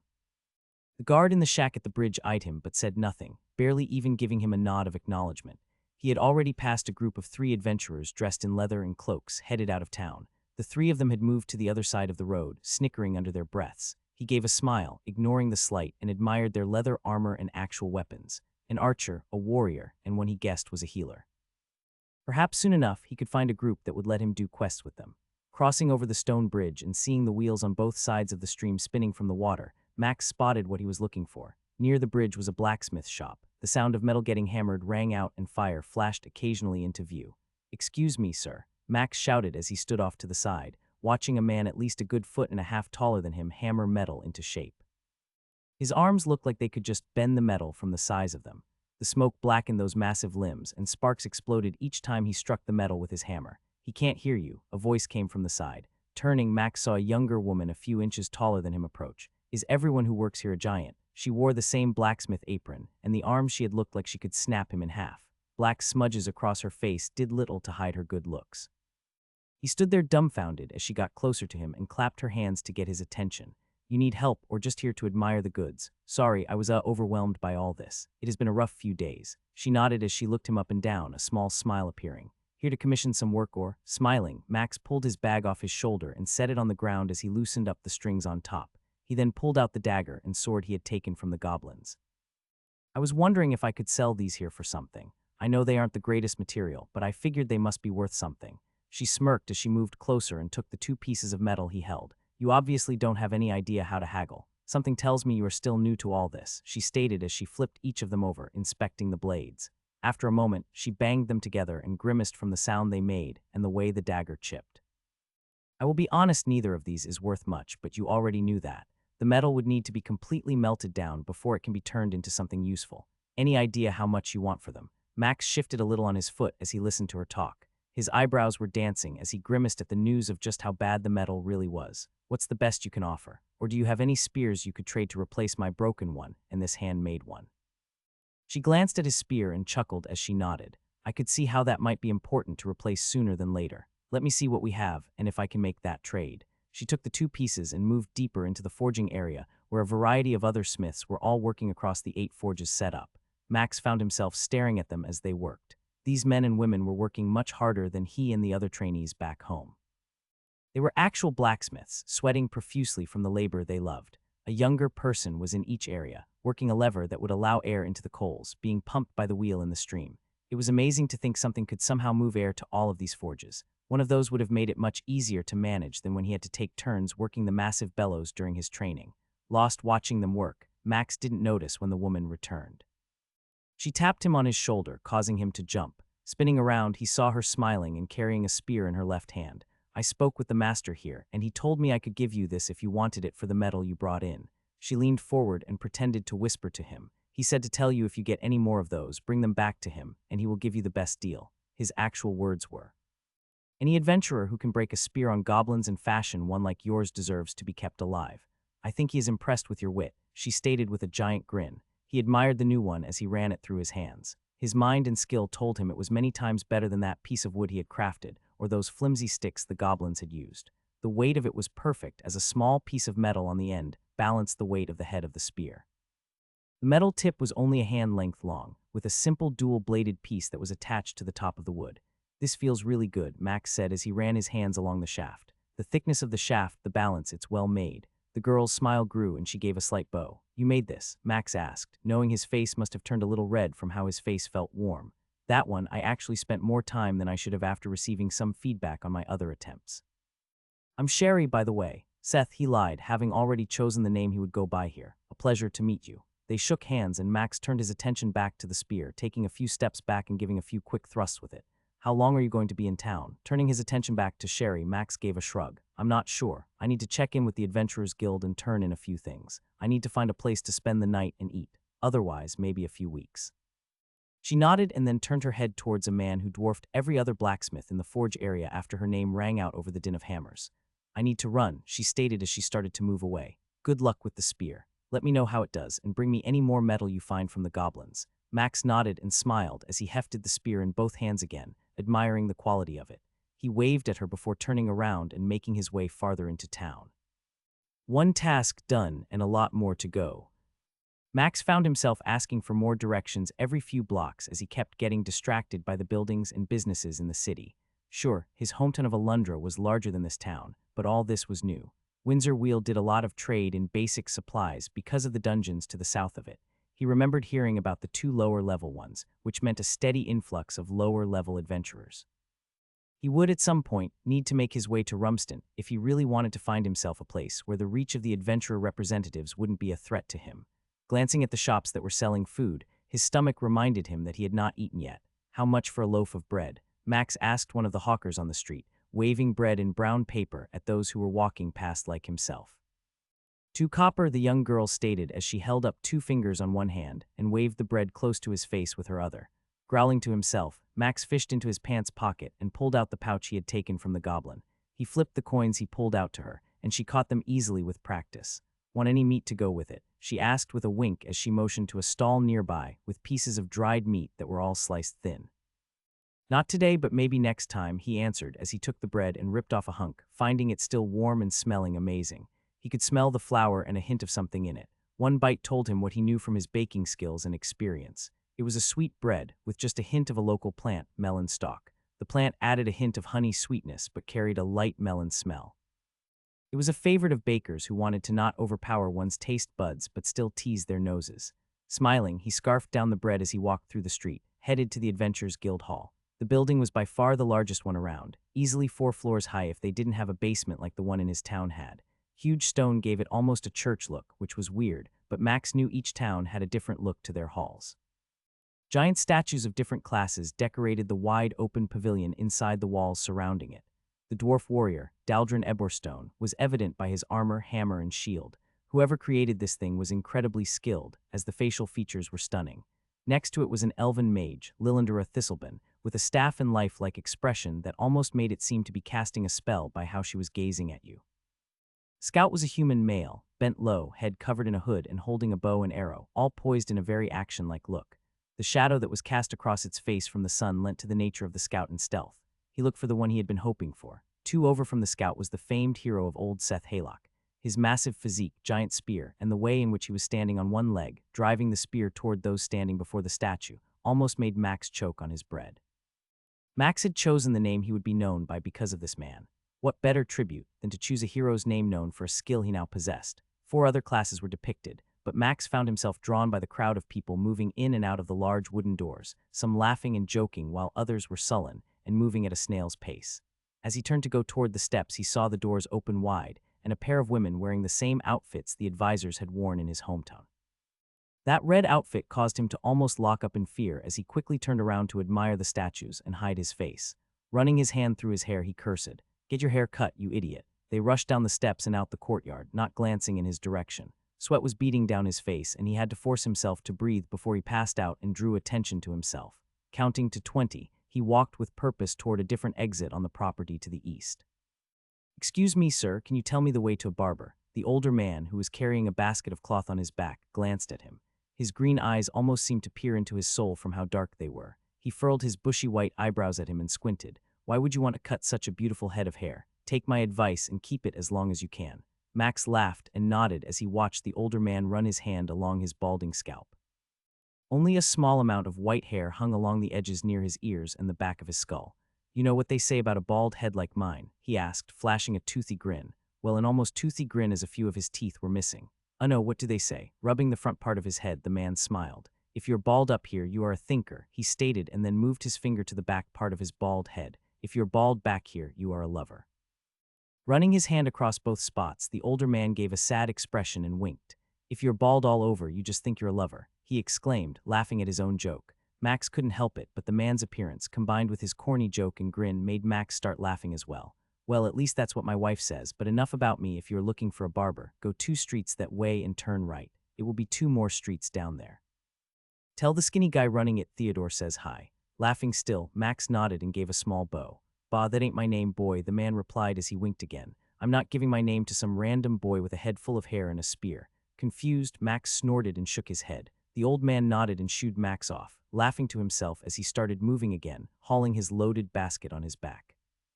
Afraid the old man might have lied about the barber shop for a moment, Max finally found it when he spotted a large pair of scissors outside a wooden building. Instead of a thin man, however, was a very large and round man snipping hair off an older man sitting in a chair. "Need a haircut?" the man asked without taking his eyes off the hair he was working on. "I do," Max replied as he cleared his throat before continuing. "An old man with horrible jokes told me to find some skinny man here and tell him Theodore sent me." The man stopped mid-snip, moved his scissors from the red hair he was about to cut, and started laughing and then coughing from how hard and long it went on. His face was redder than ripe apple skin, accentuated by how the man was gasping for air, his face covered in sweat. "You okay, sir?" "Oh, that toothless bastard," the man chortled as he took some heaving breaths to calm himself. "He and I have a long history, but not one for getting into right now. If you want a haircut, grab a seat over there and I'll get to you after I'm done here." Max nodded and moved to where a stool was sitting in the corner the man had motioned to. Resting his spear against the wall, he watched the man's thick fingers deftly cause the scissors almost to dance as he made exact cuts. After a moment of watching, Max leaned his head against the wall behind him, closed his eyes, and dozed off. A shake of his shoulder got his attention, and when his eyes popped open, he saw the barber bent over, looking at him. "Ready for that cut, son? If I had to guess, you have been asleep for a good hour." Yawning and stretching, Max nodded and glanced around the shop where a few other men were getting their hair cut on 2 other chairs by other men. "If you don't mind, I'd like to have it all shaved off if possible." Leaning back, the heavy-set man crossed his arms while looking at Max's head full of hair. "Why would you want to do that?" he asked, questions obviously swirling around in the man's head. "I lost a bet," Max lied as he put on his best pouting face. "I have to shave my head for a month." A smirk appeared, and the man nodded as he gave a slight shrug and motioned to the chair for Max to sit in. "I can't say it's the first time I've done one of those cuts before. Boys and their bets," he muttered. "At least you are honest enough to keep up with your part of the deal. Should I ask what the bet was about?" Sucking in some air through his teeth, Max shook his head no as he moved into the chair. "I'd prefer not to say other than making bets about women, and who they will choose is never a good idea," Max replied with a sigh. "Sometimes they don't pick you like you think they will." The man saw how Max's shoulders bent as he said that. Say no more, just relax and I'll make this as painless as possible. As he ran his hand across his white skull, Max couldn't believe the way he had looked or how it felt. Barber Ken had let him have the cut for free as a gesture of a man who lost a woman he once had hoped to land. He had thanked him for it and promised to return when it was time to shave it again. Before he had left the barber, Max stared in the mirror a few times and couldn't recognize himself at all. Without his hair, he felt like a new person, which was what he had hoped to be. Someone not hunted. How can I help you? The male attendant asked as he moved up to the counter. Groaning, Max leaned his spear against the counter and let out a sigh. Let's say someone got into a fight they shouldn't have and barely escaped with their life and weapon. How would I go about getting another adventurer's card and guidebook? The man gave a slight scowl before taking a small breath and putting a smile back on his face. You lost your card and your guidebook. Can you tell me how? Max sighed, pulled out the goblin ears he had wrapped in his torn sleeves, and showed them to the man. I made a mistake and was deeper than I thought in the woods when I got set upon by a pack of goblins. My spear broke after managing to kill a few, requiring me to flee and losing my pack with everything in it. After running for my life, I had to make a new one out of a sapling. I came across another pack and was able to take them down, securing these trophies to show what I accomplished. The attendant bobbed his head as he looked at the ears before him. I wish I could say it's been a while since I have heard a similar story, but it happens a few times a month, he answered with a sigh. What town are you from and what rank? I'm from Listerman, Seth Pendle, and I am a new rank F. The man nodded as he wrote down some information on a sheet. After a moment, he pulled a sheet out from under the counter, writing a few more things on it before sliding it to him with a magical pen. Fill those out, sign it at the bottom, and let me go turn these in for some coin. Would you prefer copper or silver for the ears? What is the current rate for ears? Max asked. He knew there was a different rate based on the town, but he needed to figure out what they were worth here. 20 copper for each set. You get 5 more copper as an F rank, so I can give you 2 silver or 1 silver and 50 copper. Let's do the 1 silver and 50 copper, Max replied with a grin. I'm assuming you need a new pouch for your money, he asked as he looked Max up and down. The attendant saw the sheepish grin on Max and just shook his head as he left the counter. Letting out a sigh, Max turned to the paperwork and realized he had to make sure he wrote the right name and signed it. For a long time to come, he was going to be known as Seth Pendle. He knew a few might catch the name as the hero from hundreds of years ago.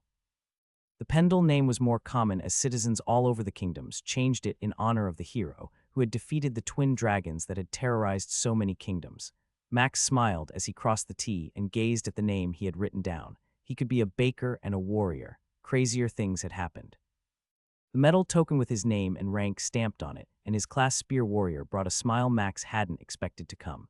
He was standing here just a few days after his life, and all his plans were ruined. The woman he expected to marry had run off without looking back. His parents and sister would be shunned for a while since he would be listed as unskilled. Worse for him was the taste in his mouth about how the advisors had treated him. He had no doubts they were going to kill him or do something awful. It left him wondering how many other people had been like him and suffered. Were there others out there who had somehow escaped? Shaking his head to clear his thoughts, Max glanced around the hall and squeezed the pouch of coins in his pocket.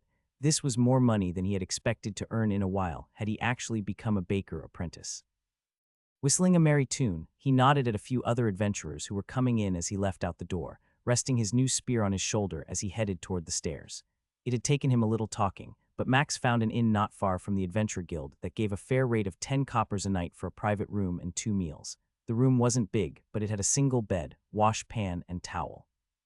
Sharing a bathroom at the end of the hall wasn't the best option, but it beat going in the woods as he had the last few days. After getting a room set up and quickly answering the call of nature, he set back out into town, looking to get a few supplies and some much-needed armor. What do you mean it's 25 copper? Max asked as he shook his head in frustration. It's just a pair of leather pants. Leather armor, son. The merchant shot back, clearly frustrated with Max's attitude toward the cost. You are looking at a tunic, pants, and bracers. This leather breathes well, protects most of your body, and will prevent most attacks you will experience unless you are going against hobgoblins or orcs. I don't see you as someone ready for that kind of conflict, because if you were, you would be looking at something even more costly and protective. Now tell me, will you complain about my prices, or spend all day hitting every merchant in town, only to find that I am offering you a fair price? Max grunted as he ran his hand along the pants the man had lying on the wooden counter. They did feel rather nice, and they fit well. There was no real bunching that he could notice. The top matched the pants with a decorative sword design, and the bracers would protect his arms. It was just the cost. It is more that I don't have much money to spend, pleaded Max. You are asking me for almost all of it. What if we did 1 silver and 15 coppers for the bracers, pants, and chest piece? The man twisted his long mustache, which almost seemed to reach his ears, between his fingers on his left hand. His yellow hair was different than the color of his mustache, which made Max wonder if the man dyed his hair. How about 1 silver and 20 coppers as my final offer? I still have a family to feed, and we both can hope you will return alive because of what I am selling you and will choose to purchase more from me. Flicking his lips with his fingers, Max realized that he had gotten 10 copper off, and it appeared this was as far as the man was willing to go. A helm would be great, but he would only have 40 coppers left after this purchase in the room. He still needed to buy a better pack and some food for the road when he went out. Deal, he replied, extending his hand toward the man and flashing a smile. Shaking on it, both of them appeared they thought the trade was fair. After exchanging the money, Max went back to the changing area and stripped out of his torn shirt and ripped pants, emerging looking like an actual adventurer in his leather armor and carrying a spear. That looks like a perfect fit, the man exclaimed as he crossed his arms and nodded his head. You look like you might not actually die after the first 30 seconds of combat. Chuckling, Max gave a spin and heard some laughing from a few other patrons in the man's shop. Well, let's see how well this works out, and I'll definitely be back for a helm at least in the coming days. I have plenty of those, he stated as he gestured to the row of helms lining the top of one wall. Be safe and return soon. The rest of the day ate up 20 more coppers, leaving Max with only 20 to spare. He had gotten a real backpack, some dried meat, and a few water skins, as well as a few other pouches to help carry the loot he was hoping to acquire. Walking back toward the inn, Max couldn't help but smile and wave whenever someone nodded at him. What kind of dream is this? I would never have thought this kind of life would be so cool. With all his gear back in his room, Max sat downstairs, watching the people in the tavern portion of the inn. The stuffed goblin was decently packed with adventurers relaxing after a hard day of adventuring. The older wooden tables were still strong and sturdy, having the look and feel of the trees he had been sleeping in to the northeast. The smell of ale and other alcohol was only covered by the amazing scent of the dinner being prepared back in the kitchen. The hum of laughter and conversation was a nice change from the nights in the woods by himself. Knowing he could sleep safely, Max grinned from ear to ear. One dinner special, a short, balding man announced as he set down a tray filled with smoked pork, a few warm rolls, and a medley of vegetables. Next to them were 2 cookies that looked a little overcooked, but Max was more than willing to overlook his critique of them based on how good the pork smelled. A mug of ale was set down next to his platter. It will be another 2 copper if you want another drink, the man grunted before turning and walking back to the kitchen. Not waiting a moment, Max dug into the food, letting out a moan of pleasure as the pork leaked down his chin. A roll served as a napkin, catching the escaping juices, waiting to be consumed when it was time. As he ate, Max realized there were at least 2 or 3 times the number of elf adventurers here compared to back home. It struck him a bit odd that they would come this far east, as this village only had 1 dungeon that he knew of worthy of anyone above the first 10 levels. The way they moved was graceful and fluid.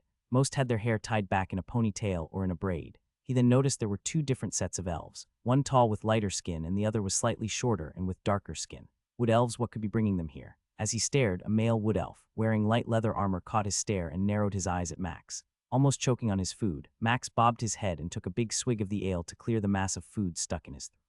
The elf turned away and Max did his best not to stare again. Having finished his meal, Max headed to his room wanting to learn about the things he didn't know. Lying about being an adventurer saved him some problems, but it also created others. He missed out on the training they would go through. Thankfully, he had remembered the book they were given when they started out. Flipping through the leather-bound booklet, Max scanned for a bit. Leveling.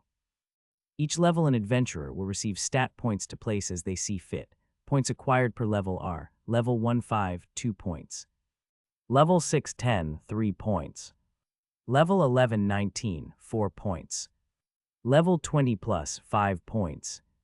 Tapping his chin with his finger, Max considered the gains he had earned so far. Since it appeared he couldn't gain levels by experience, everything would have to come from killing and somehow gaining stats from what he killed. With 2 points acquired, he was basically a level 2 warrior. Thankfully, his stats had gone to strength and dexterity, but not being able to place them might cause problems later. Ignoring that part, he glanced through the book a little more till he found what he wanted to know. Skills. Skills can be advanced through the use of the adventurer's skill shard every 10 levels. Each class has the ability, regardless of adventuring or crafting, to improve their skill. Every rank will cost a different amount of money based on the skill level. Skill improvement is as follows: common, uncommon, rare, epic, legendary, godly.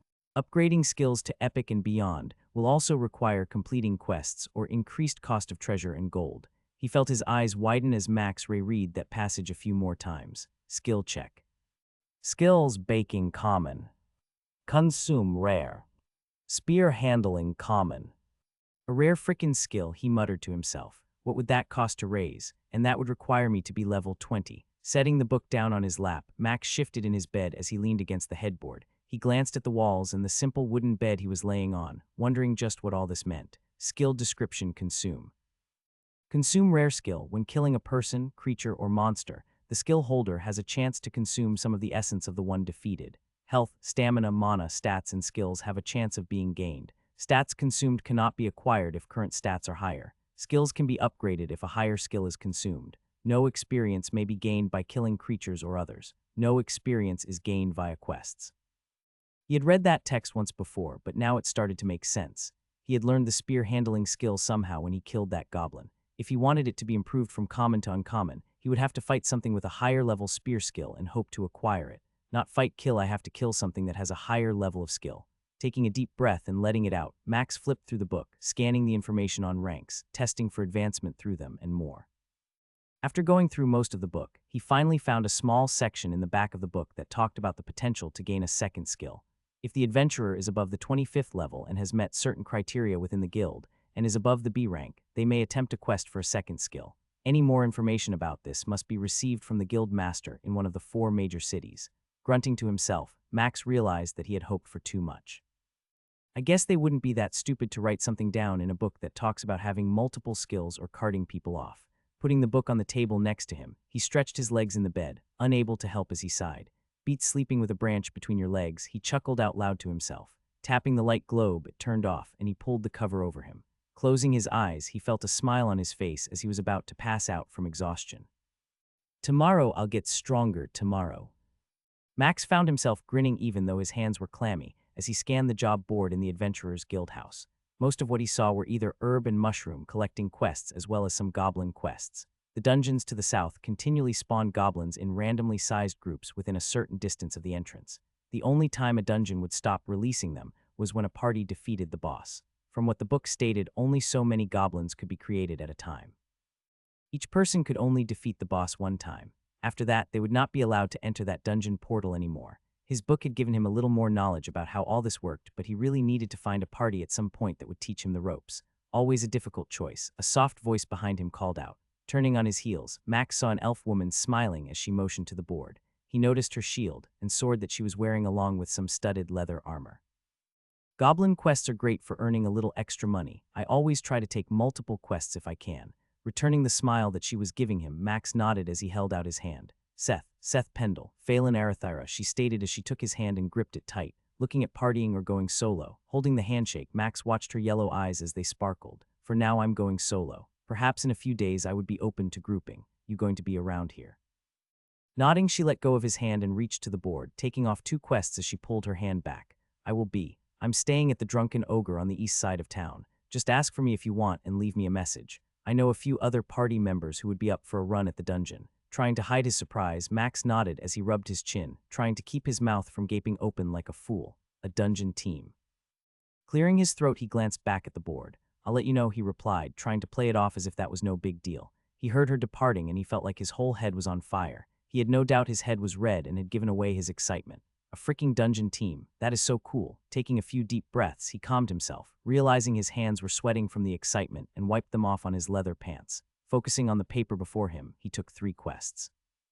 2 were for killing goblins, 1 for 10 and the other for 4. The third was for some mushrooms he had noticed on his trip to Windsor Wheel. Not realizing they would be a desired thing, he had avoided them since none of them were cooking mushrooms. Tearing the paper from the boards and folding them in half, Max tucked them into his small pouch on his hip and grabbed his spear that had been leaning against the wall.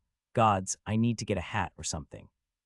Groaning, Max wiped the sweat off his face as it ran down his bald head. Even though the sun wasn't at its peak, it was warm in his full leather suit of armor. I'm going to smell like a goblin by the time I get back. Adventuring wasn't pretty by any stretch of the imagination.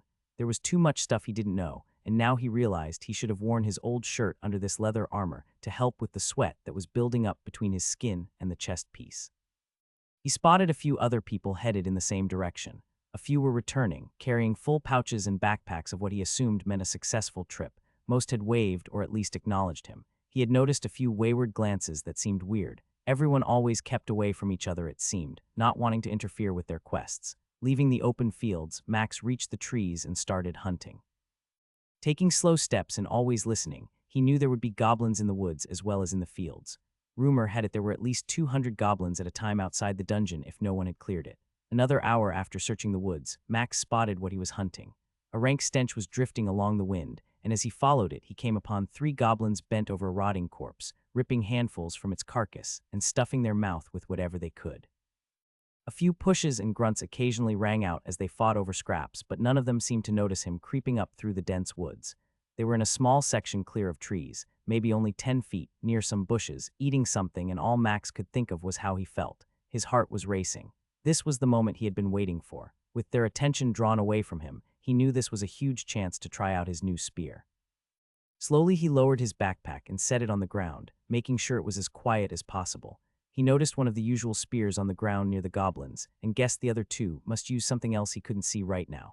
Not knowing how much time he might have before they finished eating, he slinked along the edge of a tree, peering around the trunk. When all 3 dipped down, snapping off a bone and tearing another bite free, Max took a breath and came darting from behind the 4-foot-wide trunk he had been using as cover. He covered 3 solid steps before the goblins heard his feet, pounding into the dirt. They screeched and turned, each reaching for their weapon, but he was already upon them. His spear lunged forward and struck the goblin in its chest, grabbing its spear. Max almost stumbled as the head of the spear slid through its chest and out its back. Yanking the shaft and trying to get his footing, he fought the goblin that had dropped its spear and was now gripping his weapon, howling in pain from the hole that ran from sternum to spine. The other 2 stepped around, both holding daggers, eyes gleaming and teeth bared, with pieces of flesh stuck between their jagged teeth. Howling, they charged as Max gave one last tug, yanking his spear clear from the injured goblin and swinging it to the right, just in time to force back one of the 2 coming at him. The one on his left slashed at him, causing Max to shift toward it, swinging the butt of his spear up as he slid his hands on the shaft. That move allowed him to deflect the goblin's weak attack. The new speed he seemed to possess, as well as the proficiency he felt with this spear, made him smile. He almost chuckled as he took the butt of the spear and slammed the weighted end into the side of the goblin he had dodged, listening to the crack and cry of a broken rib or 2 from his target. Max stepped back, letting the spear continue its swing and bringing the tip parallel to the ground to point at the 3rd goblin. It tried to stop its charge, seeing the bloodied tip pointed at it. Max was ready and his spear extended, hands having repositioned on the shaft as he drove with his hips and arms, catching its abdomen, tearing it open and sending the goblin to the ground as it dropped its small blade and held its torn torso. With no hesitation, Max took a step back, taking in the scene before him. There were 2 goblins both about to die and a 3rd that was trying to rise, its hand holding its side where ribs were broken. The scowl it wore seemed nothing more than a kitten trying to scare a dog 10 times its size. Before it could react, Max sent the spear forward, piercing its throat, causing a gurgling sound as it thudded to the ground. The sound of a goblin choking on its own blood filled the small area he stood in. 2 more quick lunges ended the 2 he had first struck, and the cold wave hit him only once as the 3 of them died almost at the same time. 5 stamina consumed. Grunting, Max let out a sigh before forcing a gust of air through his lips, causing a raspberry to echo out through the woods. Seriously. He wiped the blade and shaft of his spear on one of the nasty shirts on the goblins, using the backside of them to minimize the amount of filth that they seemed covered in. Glancing at the ground, he saw they were eating some wild boar that had been decomposing for at least a few days. Checking the corpses, no coins or other goods worth taking were on them. He snatched both of the daggers and put them in his pack. Once done with that, he took a deep breath and steeled himself, preparing to harvest ears again.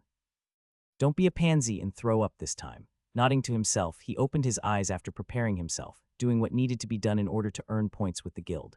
Having moved a mile away from where he had dispatched the first group, Max took out his water and food and had a snack. Only 2 mushrooms, there had been at least 10 where I had come from. As he chewed, he considered how much rarer the mushrooms were around here.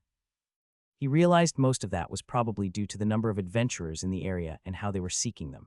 Most probably didn't venture northeast since there would be fewer goblins up there. Putting away his food, Max considered how far these packs of goblins must roam.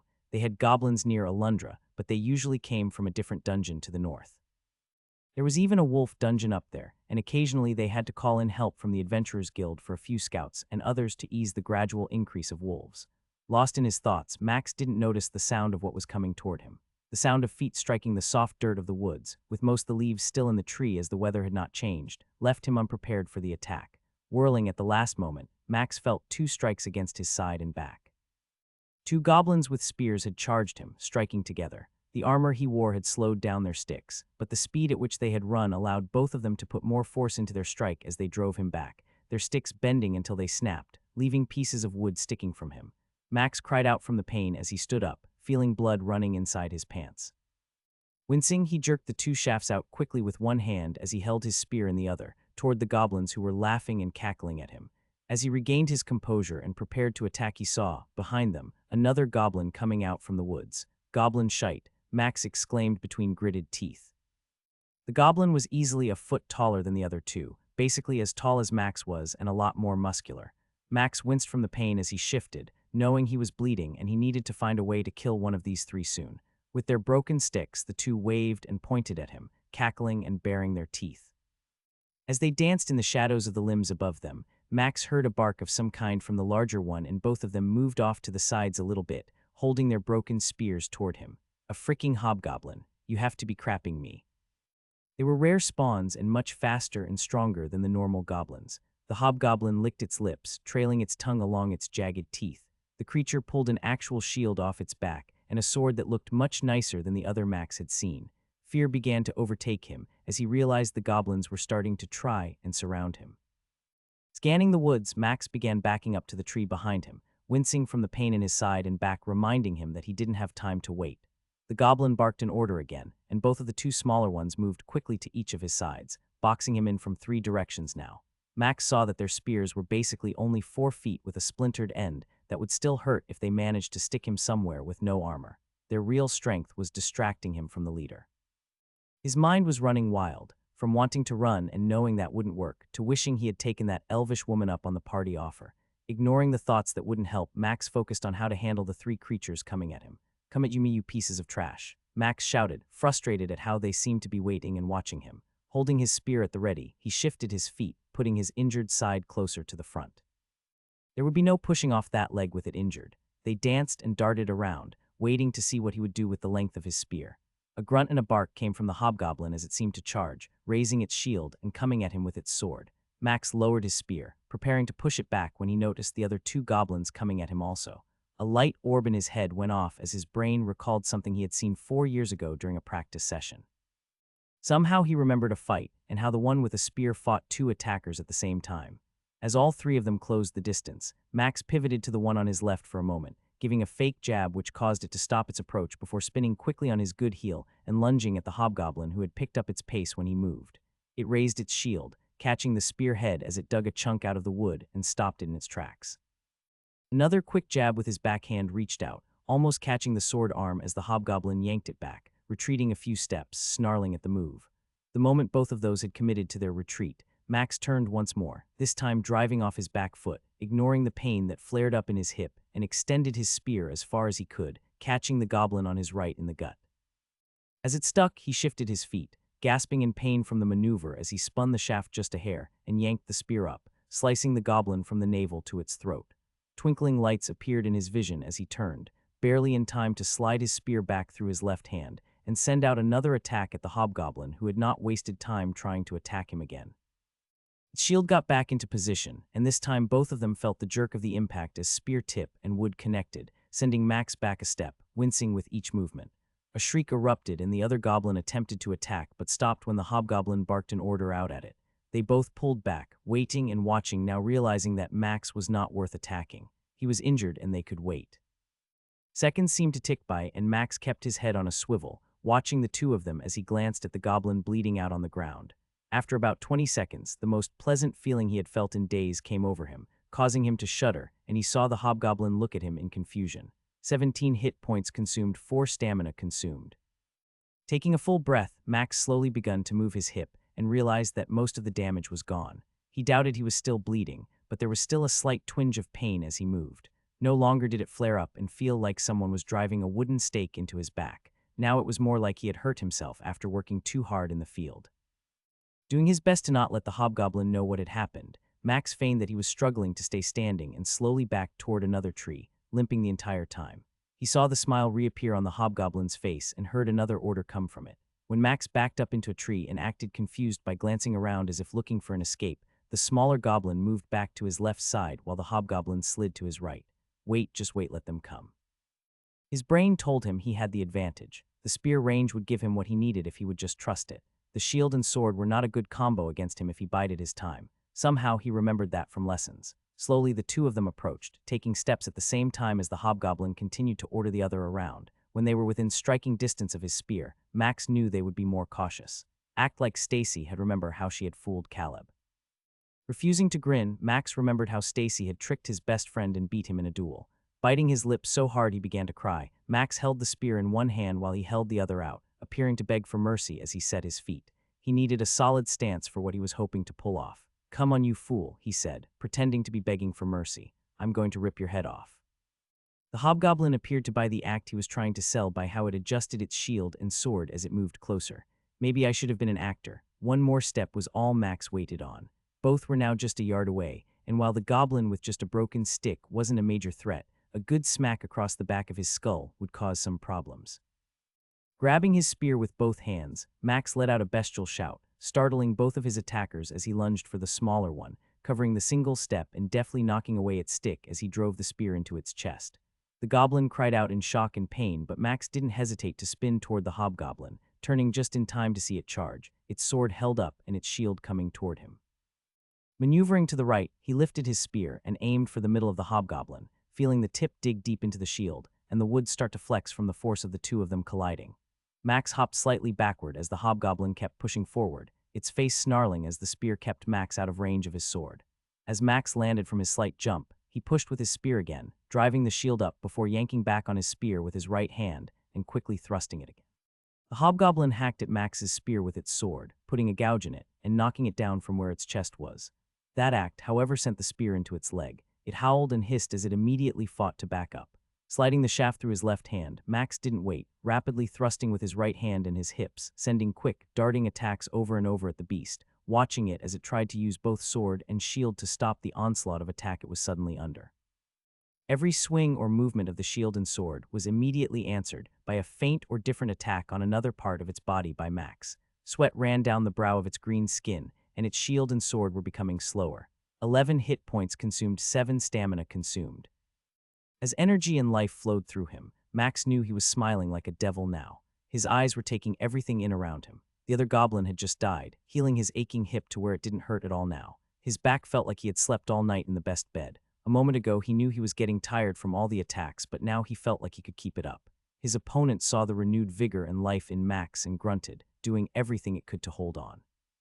The war of attrition took over, and after a dozen more attacks by Max, the hobgoblin could barely breathe, trying to take in air as snot and mucus flowed from its mouth and nose. Another half-dozen strikes broke the hobgoblin's defense as it lowered its shield, unable to lift it anymore. The spear pierced its right side, bringing a howl of pain from the hobgoblin before another spear strike found its leg, dropping it to the ground. Taking a step back, Max watched as it tried to stand, its legs wobbling. It let go of its shield and clutched its wound on its side, snarling between breaths as blood began to leak out the edges of its mouth. "It was a good fight," Max said, his voice cold and hard as he watched the hobgoblin's eyes. He gave a quick feint to the leg it was kneeling on, watching as it tried to swing its sword to block the low attack. The moment the sword came down, Max drove the tip of his spear into the middle of its chest where its heart was, twisting the spear once it was inside it. Max watched it shake a few times before it stopped moving and then yanked his spear free. The coldest wave of anything he had ever felt, even colder than the stream he had plunged under just a few days ago, hit him. 1 strength consumed, 1 constitution consumed. Consume has successfully learned a skill. Would you like to learn shield? Yes, no. Hell yeah, Max shouted, fist pumping the air, glad that no one was around to see how he acted. Choosing yes, Max felt the familiar rush of knowledge flood his brain. He saw the shield on the ground that the hobgoblin had dropped and went over and picked it up. A small area for holding it was on the backside. Even though it had a few dings and gouges from where his spear had taken out some wood, it was still in decent shape. Holding the spear and shield together felt natural, as if they were meant to be paired. Standing there, Max realized he had gained more than just the skill. Goblin crap, I basically just leveled up. Max took a few deep breaths to calm himself. Staring at the notifications and his improved stats, he felt overwhelmed with how his skill seemed to work. Since he was full health, it made sense he hadn't gained any hit points back. But why was there no stamina? Was it because the goblin had run out? Perhaps I can only consume so many things at once. Max decided it would be better to consider that later, as he had been attacked once for not paying attention. Grumbling, he set about cutting off the ears of the 2 smaller goblins. With that task done, Max turned back to the hobgoblin and realized it had a ring in its nose. It was just a copper ring, but still, he didn't want to leave it. Wincing as he slipped a finger into its nostril, he cut it out and then finished chopping off its ears. The hobgoblin's ears were twice as large as the smaller goblin ones. Rummaging through its clothes, he cut off the nasty leather belt it had, freeing the small pouch that was tied to it. Inside was a treasure of 2 silver coins and a few colored rocks. What is it with these rocks? They must be quest items. Realizing what he was missing, Max smacked himself on his bald head and winced, not because he had hit himself that hard, but because the top was sunburned. It wasn't as bad as it had been earlier. The consuming of the hit points healed his injury and also lessened the stinging of the sunburn. The hobgoblin's sword was longer, straighter, and felt sharper than the first sword he had gotten from a goblin. Letting out a gulp, he was thankful it had never managed to cut him, or he might have lost a limb. "I'd rather not find out I can't grow back an arm," he muttered as he flipped the goblin over, checking it once more for anything else of value. Finding nothing, he tied the sword to his backpack and slung it over his shoulder. It was time to call this day a win, turning everything in before anything else bad could happen. The trek back through the forest had netted him 2 more mushrooms, and as he got close to the open fields, he spotted a group of 2 fighting a pack of 4 goblins a good bit away. They were solidly handling the goblins, and so he stopped to watch, trying to learn what he could about how they worked together. One appeared to be a mage, casting flashy spells. It took a moment, but Max figured out the mage must have a snare spell or something that immobilized enemies, as 2 goblins were unable to approach even though they were moving their hands and weapons. The warrior wore a metal breastplate, judging from the reflection of the sun on it. His massive 2-handed sword carved them in half, and before Max knew it, all 4 were dead. With that distraction gone, he focused on getting back to town, walking faster and watching for any possible goblins.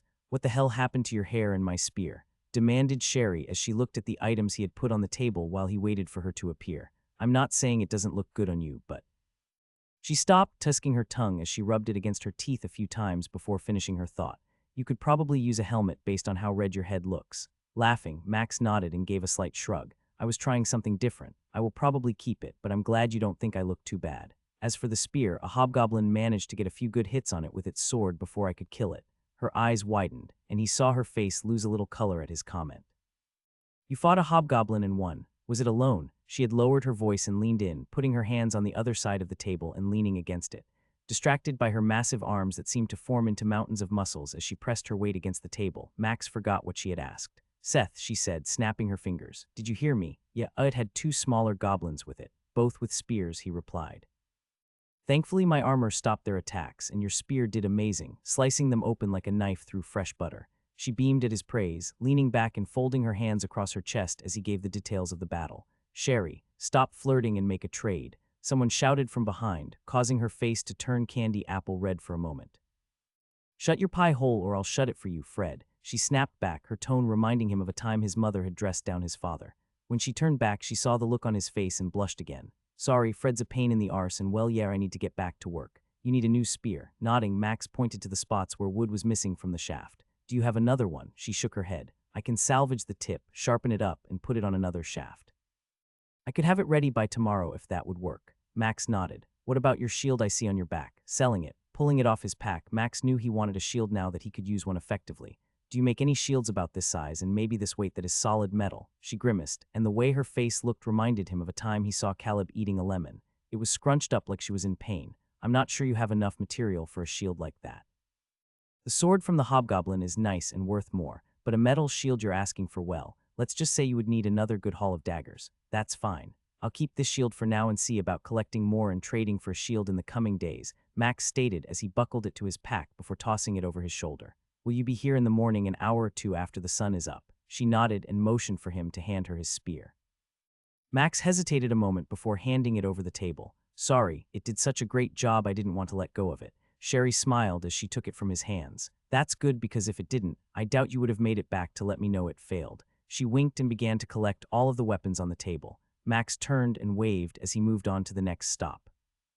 "Mr. Gerald, it isn't that big of a deal," Max tried to explain as the man insisted on checking his back once more. "It barely penetrated the armor before cutting me, and a quick drink of the potion I had healed me right up." Gerald, the man who had sold him the leather piece the other day, didn't seem to buy that lie. "How is it you had a healing potion? You told me you didn't have any money left when you haggled me down to almost no profit." Pretending to be ashamed, Max stared at the ground for a moment. "I spent it all on a potion before I came here." Fools, he exclaimed, waving his hand in the air and glancing at the woman Max assumed was his wife. How many times have I said adventurers spend too much money on expensive potions with one use instead of armor that will prevent that need? Too many, dear, too many. The woman trailed off, giving Max an "I'm sorry" with her lips, but it did let me return to you, exclaimed Max. I wanted to come and buy a better tunic. Spinning around, the scowl that Gerald had been sporting was gone, replaced with a row of teeth that, even though they were formed in a smile, felt a little predatory to Max. A studded leather tunic, Gerald asked, his voice higher and noticeably more excited. If we can work out a deal and I can afford it. Grunting, the smile disappeared as Gerald rolled his eyes and motioned to his wife. A deal, he says, after admitting my armor saved his life. Ignoring her husband, she left the main room and headed to the back to retrieve a few different pieces he might be interested in. As he walked down the street, Max ran his hands over the studded armor, feeling the ridges and small pieces of metal that had been hammered in between the two pieces of leather. Small, soft metal studs held the thicker pieces that were connected, providing more protection. Reaching up, he felt the helm on his head, which covered everything from his forehead to the back of his neck. It had taken all but 20 copper from the 2 silver he had acquired off the hobgoblin, but he had even managed to procure a pair of breeches and an undershirt. Gerald had complained the whole time that he was getting robbed, finally giving in when Max had said he would take back his old tunic and maybe see if another merchant would have something cheaper. Whining like he had been stuck with a spear, Gerald hadn't hesitated a second at taking his money in the end. Max found himself lost in his thoughts as he walked down the cobblestone streets. All that was left to do was turn in his trophies before returning to his inn. The city was growing on him, with small groups of adventurers way more common than in Alundra.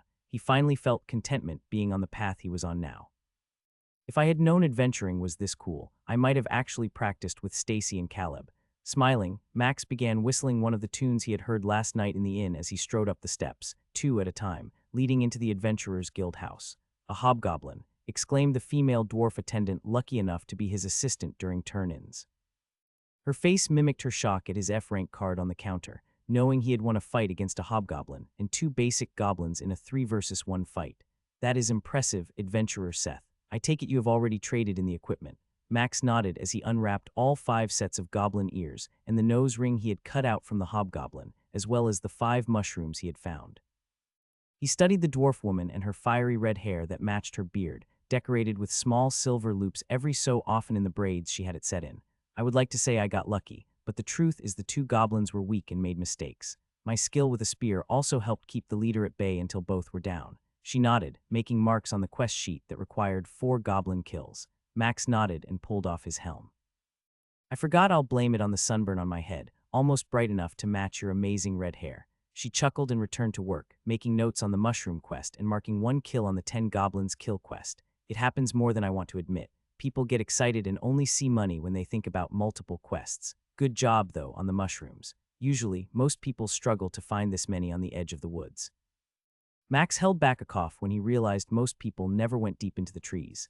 He was making a rookie mistake, only saved because of the skill the gods had decided to curse or bless him with. "It was my lucky day," he replied, flashing a grin while putting his cap back on. "Any idea how much money I'll earn off all this?" She nodded and moved all his trophies onto a tray and set it behind her on a counter. "Give me a moment and I'll verify a few things with my supervisor. I also need to see your card so I can apply the quest completion for rank ups." Pulling his token from his pack, Max slid it across the counter and motioned to the job board. "Can I go check out a few more while you take care of this?" She nodded, barely looking up after taking his card from him. There were dozens of quests, but what Max was looking for only took a moment to find. A single quest sheet asking for rocks found on goblins. Didn't say anything beyond turning them into the attendants.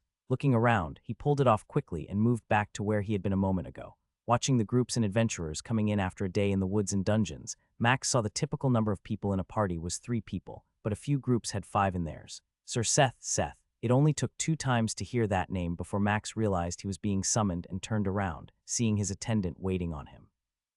"Sorry, it's been a long day. Lost in my thoughts about dinner and turning in." Unfazed, she nodded and placed a tray with a small coin bag on it. 2 silver and 20 copper for the hobgoblin ears and nose ring. 2 silver and 25 copper for the 5 goblins. 1 silver and 25 copper for the mushrooms. Then there was the quest for 4 goblins, which netted you 20 more coppers. This brings your total to 6 silver and 40 copper.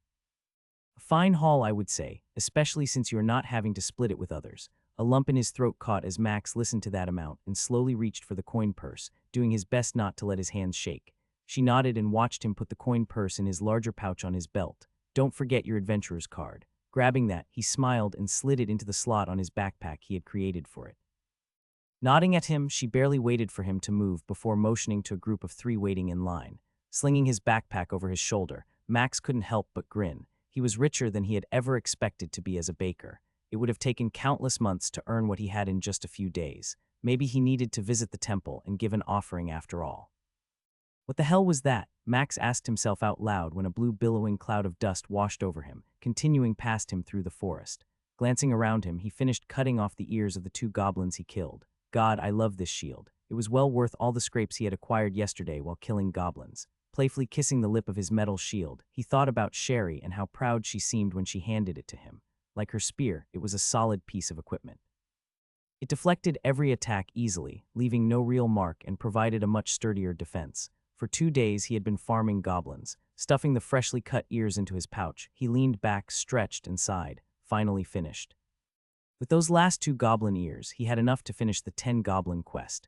Looking up at the sun trying to peek through the canopy, Max felt he should head out to the fields and see what that blue cloud had been. Hey, what was that blue cloud? 3 adventurers making their way through the grassy field back toward camp stopped and gave him a weird look as Max jogged toward them. He saw the way they eyed him and stopped about 20 yards away. You don't know. Called out the female dwarven warrior who stood before the other 2 in her group.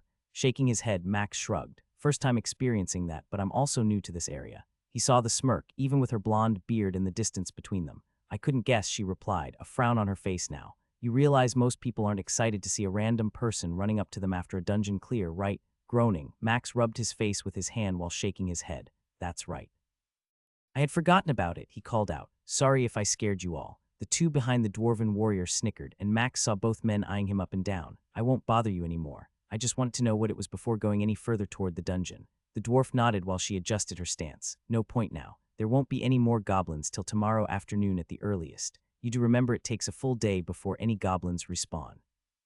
Nodding as he did, Max turned toward town. He heard a scoff and someone saying newbie behind his back, but he didn't care. I really need to find someone to teach me more about this. One day I'm going to stick my foot in my mouth and not be able to fix it. Sherry had not been free when he had dropped off the 2 small metal daggers at the blacksmith's shop. After grabbing some more dried meat and a few pieces of bread, Max found himself back in the guild hall waiting for Greta. She had been kind each time he waited for her, amused that he was content sometimes to wait 10 or 20 minutes while she assisted someone else. Seems you beat the rush, she said while she counted his items and made marks on the quest sheet. News reached us a little bit ago that the goblin dungeon had reset. You know, you could go to the Westmoor and find the kobold dungeon. Odds are, with another person or 2, you might even be able to take down the boss after a few attempts. Max stood there smiling, nodding as if everything she said was common sense. I honestly have no idea who to group with, and besides, that would mean sharing the profit from each hunt. Greta began to cough a few times, choking on his statement. You are either brave or stupid or perhaps both, she finally replied. Money is great, but death can strike one unprepared and alone. Please tell me you are at least carrying a healing potion or 2. Max nodded even though he was lying through his teeth. Yeah. That's why it's hard to group. Those things are so expensive, he exclaimed. 10 silver coins for one, and those aren't even the best ones. Max turned when he noticed a few people nearby had reacted to his outburst. A few nodded. He wasn't sure if they were agreeing with him, but the truth was it would take over 2 days of solo farming these goblins for one single potion. If I didn't have the skill I have, I doubt it would be possible at all. A sigh caught his attention, and he turned back, noticing Greta scratching her bearded chin for a moment. You still have those rocks. He felt his face scrunch as he slowly nodded. 8 of them now. Why, she kept scratching her chin as she tapped the wooden tray she always had him put his trophies on. Let me see them all. Perhaps I can help this time, she whispered. I cannot do this often, but with the goblin dungeon down for a day, different quests will be offered. I might get you a better one even if it is harder. Reaching down to his backpack by his feet, Max pulled out the pouch that held the stones and slowly emptied it on the tray. He watched Greta as they spilled out, bouncing slightly against the wood. She nodded and picked up the tray with all the stones and his goblin ears. Wait here, I'll be right back. He watched as she hurried past the middlemen standing at the counter behind her. Instead, she headed over to a window far at the back wall where most of the assistants never went. An older man, wearing a leather cap and glasses, looked up from some ledger he was reading and glanced at the tray and then at Greta. After a moment, he leaned forward, and Max saw the man looking at him. He tried to smile, but the man had only glanced at him for a second before turning his attention to the tray. He picked up the stones, one at a time, inspecting them for a second before setting them back down. Straining to see what was going on, Max noticed the man sigh and shake his head no. Greta made some motions and pointed at Max again before tapping the tray. After another 30 seconds of Greta talking, the older man removed his glasses and rubbed his eyes before putting them back on the bridge of his nose. I hope she isn't going to get in trouble for me. Having been on the receiving end of a few looks like that in his time, Max could only imagine what the older man was telling her. Finally, he saw the man slip her a piece of paper before shooing her off with his hand and turning back to the book he had been reading when she came to his window. When Greta turned around, Max saw the smile on her face and flashed her a matching one. She stopped at one of the middle tables and handed the tray and piece of paper, which elicited a shocked reaction from the male elven attendant as his jaw dropped. He glanced at Greta and then at the old man at the window, who was nodding and waving his hand to get it over with. The elven man reached into a drawer, pulled out 2 small health potions, and set them on a different wooden tray. Greta almost skipped as she moved toward him, carrying the potions. How did you do that? Max asked as she set the tray on the counter, most of her teeth showing from the wide smile she wore. Oh, she said with a slight shrug. I just convinced the vice master that you were going to take care of a quest tomorrow, and you would need a few health potions to ensure we didn't lose such a promising adventurer. He felt his left eye twitch, something it hadn't done in a while. Did we agree on me doing a quest? Nodding, she placed both potions before him on the counter and a quest sheet. This quest, she said in a matter-of-fact tone, will be the final payment for both potions. You should be fine taking out 20 kobolds, but know that you won't earn anything extra for doing this quest. 20 kobolds, Max almost hissed. That is a ton. She nodded and pointed at the 2 potions. And that is 20 silvers worth of potions. Would you be content spending a day or two killing kobolds, learning to fight against a different creature, and coming out much farther ahead on the trade? Oh, and did I mention this quest will count for double the usual quest points? Max tapped his fingers against the counter, weighing what she was saying. 20 silvers worth of potions, and a backup for healing plus they might have loot. Do I still get paid for killing kobolds, like for bringing their ears back? Greta flashed a smile and nodded. It is only 10 coppers each, but you can figure out the math. A grin began to appear on his face as Max nodded. A moment later, a toothy smile ran from ear to ear. Why, Miss Greta, if I didn't know better, I would think you might like me. Her cheeks immediately went red, matching the color of her beard as she reached out and yanked on a braid without realizing she had done it till afterward. No, she said, louder than she had anticipated. I mean, I just want to ensure we don't lose such a valuable adventurer. Anything else wouldn't be appropriate at all. Pausing momentarily, Max nodded and gave another smile and a slight bow. Well, I appreciate you looking after me. I will do my best not to fail you. She nodded, trying to hide her embarrassment, and motioned for him to take his items. Be safe out there, adventurer Seth. I'll be here when it is time to turn in your quest. Carefully picking up the healing potions, Max wrapped them in a cloth and put them in his hip pouch. Then I will see you once I finish this quest, Max stated as he bowed once more and picked up his backpack, turning to leave. As he walked away, he looked over his shoulder and caught her watching him as he strode off, causing her to blush once more before motioning to one of the many groups of adventurers returning to town with the goblin dungeon reset. I can't wait for tomorrow. The inn was stuffed to the gills, matching its name as everyone who had wanted to be out adventuring felt it wasn't worth trying to make it to the kobold area with half the day gone. The stuffed goblin staff was scrambling to keep up with orders as more people wanted extra alcohol and food as they had nothing else to do. Got room for a few other adventurers. Spinning in his chair, Max saw the same elven woman from the guild hall the other day, along with a male elf who carried a bow. Sure. Max exclaimed, moving over some and pointing to the 3 other chairs at the table he was hogging in the corner of the room. It is a bit crowded, for sure. I thought you were staying somewhere else. What brings you 2 down here? Phelan nodded as she sat down, and her counterpart held up 2 fingers, waiting for a server to notice and acknowledge him before sitting down. We are going around the different inns to see if anyone is interested in joining us in the goblin dungeon once it is back up. We were getting close to the boss, but there was a larger group that came in and cleared it. You interested? Max tried not to look awestruck, so he grabbed his cup and took a drink while he considered that request. I might be in a few days. I have a quest I need to complete first for the guild before I can take that on. He turned to her male partner and held out his hand. Seth. The man grabbed his hand quickly and shook it with some excitement as he smiled. Brindle, a pleasure to meet you, Seth. We have a third person, but she is back at our place resting. Being a healer takes a bit more out of her than us, Phelan explained as she watched the people in the giant room laughing and sharing stories. She would probably have enjoyed meeting you had she known you were here. How have things been with your questing and hunting? With a small sigh, Max shared some of the details of the previous days, explaining the goblins he had faced and how it had been a decent fight. Now tell me, what is the actual dungeon like? He asked, his eyes twinkling in the light of the inn. A pair of glasses were set down on the table, and before she spoke, Phelan took a long drink and smiled at him. Everything you have faced fighting goblins in the woods or fields is nothing compared to the non-stop rush of monsters coming at you. When you have 3 or 4 hobgoblins attacking you, and it comes down to tactics and your party, it is hard to explain just how exciting it can be. Max could see how worked up she was, and Brindle sat there bobbing his head in agreement as he emptied his cup. After listening to their stories, Max knew he couldn't wait to be a part of that. Okay, let's say next week. In 5 days, we form up if you still want me. Sounds great, Seth. I'll check in the night before and make sure we are good to go. After that, we can practice a few group tactics as we make our way to the Goblin Dungeon, and then give the entrance a test before trying to reach the boss. Sound good? Nodding, Max drank the last of his drink before wiping his mouth and giving a thumbs up. I can't wait. All night long, Max tossed and turned in bed. The thought of joining a real group and getting a chance to see how it all worked was the only thing he could think about. Even the idea that they might get to take on the Goblin boss was something he had never dreamed of. The truth was, a week ago, he would never have wanted to do such a thing. When the light orb came on as he had scheduled it to, he put his gear on, grabbed his supplies, and headed downstairs to eat breakfast. All after a quick trip to the bathroom, of course. The sun was barely up as he left town, going to the west along the road toward the Kobold Dungeon. It was a solid 5-mile walk from the edge of town just to get to the area where they would be. The conversations he had last night had informed him that often it was packs of 3 to 5, with the occasional pack of 7 in the wilderness. He had been warned they were crafty and not to approach them with the same mindset of goblins who often just attacked with abandonment. Almost 2 hours after having left town, Max saw one for the first time, amazed at the pack of 4 who were walking through a field. They were low, which was hard to imagine since they were small, and their scaly hide glistened in the sun. They were a solid 100 yards from him, and he was staying close to the tree line, using the cover of the trees and shadows to stay hidden as long as possible. They would see me long before I could sneak up on them. Instead of rushing them, Max chose to wait, watching as they made their way across the open area toward the woods on the other side.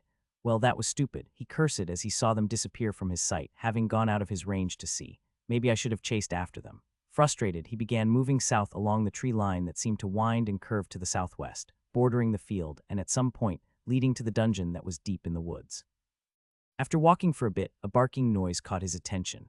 Peering around a tree, he saw 2 kobolds up ahead near a tree, one appearing to try and lift a branch that was pinning another one to the ground. Seeing them up close surprised him, as Max realized they looked like walking dogs covered in scales. They were both grunting and whining, as the one trying to lift appeared unable to get it off of his ally. Slowly, Max set his backpack on the ground near a tree and began to sneak up closer to the 2 of them. When he was about 20 yards from them, Max dashed forward, his spear out, ready to run the one helping his friend through. When he was less than 10 yards from the pair, barking noises erupted around him, and he saw the one who had been trying to lift the branch spin, holding a club as the other began to slide out from under the branch. A frickin' trap. Max saw as he tried to slow down, 2 more kobolds appeared on each side, all of them holding clubs and spears. With no time to think about how bad things were about to get or how many more were potentially around him, Max dashed forward, ignoring the threats on his side. The kobold before him had brown scales rippling with small muscles as it had no fat on its body, and its tongue was hanging from a mouth full of teeth. It began to growl, not expecting Max to keep charging. It began to try and swing its club, but Max's spear had the reach, and he drove it into its chest, piercing its body as it let out a yelp that reminded him of the dog he had encountered a week ago. A loud thunk sounded, and the cracking of its skull as it flew backward, dropping its spear. Yelping and barking noises filled his ears as he whirled around, the kobold still stuck on his spear. He struggled with the weight of it pulling the spear down. The 4 others began bounding toward him, ignoring the plight of their brothers, and leapt at Max, swinging their clubs while attempting to dodge his spear and their impaled companion. 2 tackled Max's legs while another bull rushed his chest. It felt as if a pack of 12-year-olds were attacking him, 12-year-olds rushing him with clubs while trying to bite and claw at him. The impact staggered him, and he barely got his shield up as the 4th one swung at his head with its club, causing him to stumble backward. Suddenly, an immense pain bloomed from his crotch. Max dropped his spear as he slammed his right hand down on the kobold's face, who had decided to use his manhood as a snack. His vision blurred, he tripped and fell backward, the 3 remaining kobolds on top of him. Ignoring the one on his leg, Max grabbed the one on his chest by its neck with his free hand, pulling it back while trying to slam its face into the edge of his shield. A kick to his head made his grip go weak. The forest went dark, and Max realized he was about to black out. As panic filled him, the cold sensation he had come to desire filled his veins. 13 hit points consumed, 5 stamina consumed, 16 hit points consumed, 1 stamina consumed. His vision became clear, the darkness gone, and the pain in his temple and crotch was gone. Unsure which 2 had died, Max regripped the one on his chest and tossed it at its friend, who was about to kick him again. With those two tangled together in a pile, Max lifted his left leg to see the kobold attached to it. The kobold looked like it was trying to hump him or something as it scratched and bit at his armor. In its mouth was a studded section it had torn off. Lowering his left leg back down, Max brought his right heel up and slammed it into the side of the kobold's mouth, earning him a yelp and knocking it off his leg. The two near his head were working at untangling themselves as Max rolled over, rising to his feet, yanking his dagger from his belt. Neither of them had a weapon, having lost them when he tossed them together, and both were growling at him, while the three of them stood up almost at the same time. When one near him that had sampled his tenders began to move, Max drove his dagger into the back of its skull, feeling the blade slide along it until it cut the back of its spine, once again flooding him with the sensation he always enjoyed. 9 hit points consumed. Max looked back at the two who were growling and was surprised when both turned, running into the woods yelping. As they ran off, the one he had kicked got a knife to its throat, sending it into convulsions for a moment before becoming still. Holy mother of goblin nuts, Max gasped, not tired but feeling the adrenaline flowing through his body. His hands shook, but not wanting to waste precious time, he quickly wiped his knife off on his pants leg and put it in its sheath before going and yanking his spear free from the kobold still impaled on it.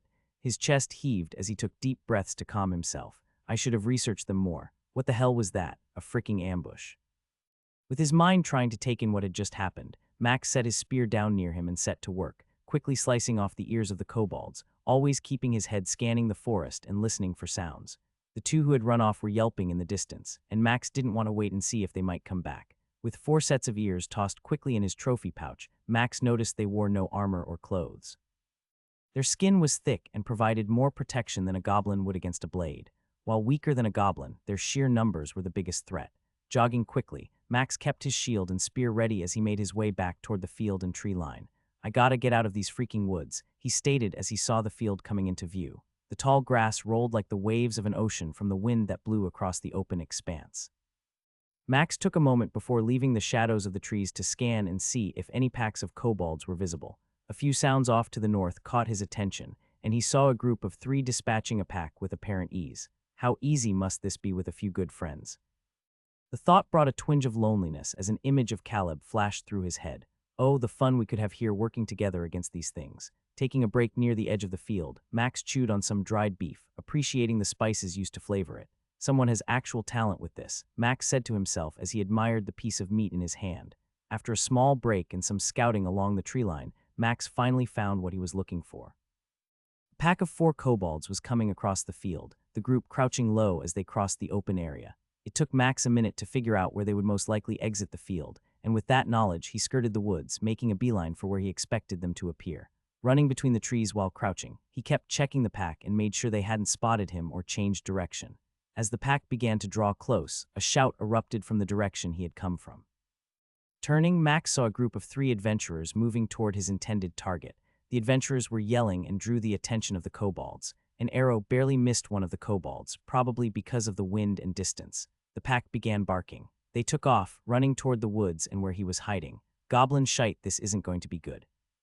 Max had no clue on how combat worked between who fired first or who hit a creature first, but he didn't have a choice as the kobolds were almost upon him. When the pack was just a few yards from Max, trying to escape the party running them down, Max popped out, spear at the ready, and delivered a killing blow to the first in the pack. It wasn't looking in his direction when Max attacked. Yips and barking rang out as Max kicked at the kobold, impaled on his spear, freeing it, causing the group who noticed their dead packmate to halt. Trapped, they scanned both directions, only for the one in the back to take an arrow to the shoulder, causing it to yelp from the pain. The small dagger it held fell to the ground as it scratched at the arrow. The party was shouting at him, but Max ignored them. They still had a good 30 yards till they arrived. Using the distraction, he speared the next closest one, catching it in the gut and slicing its stomach open, its scaly skin tearing like it was paper. I really need to thank Sherry for this spear. Smiling, he rammed into the last one with his shield, sending it sprawling to the ground, knocking it back so hard it dropped its club.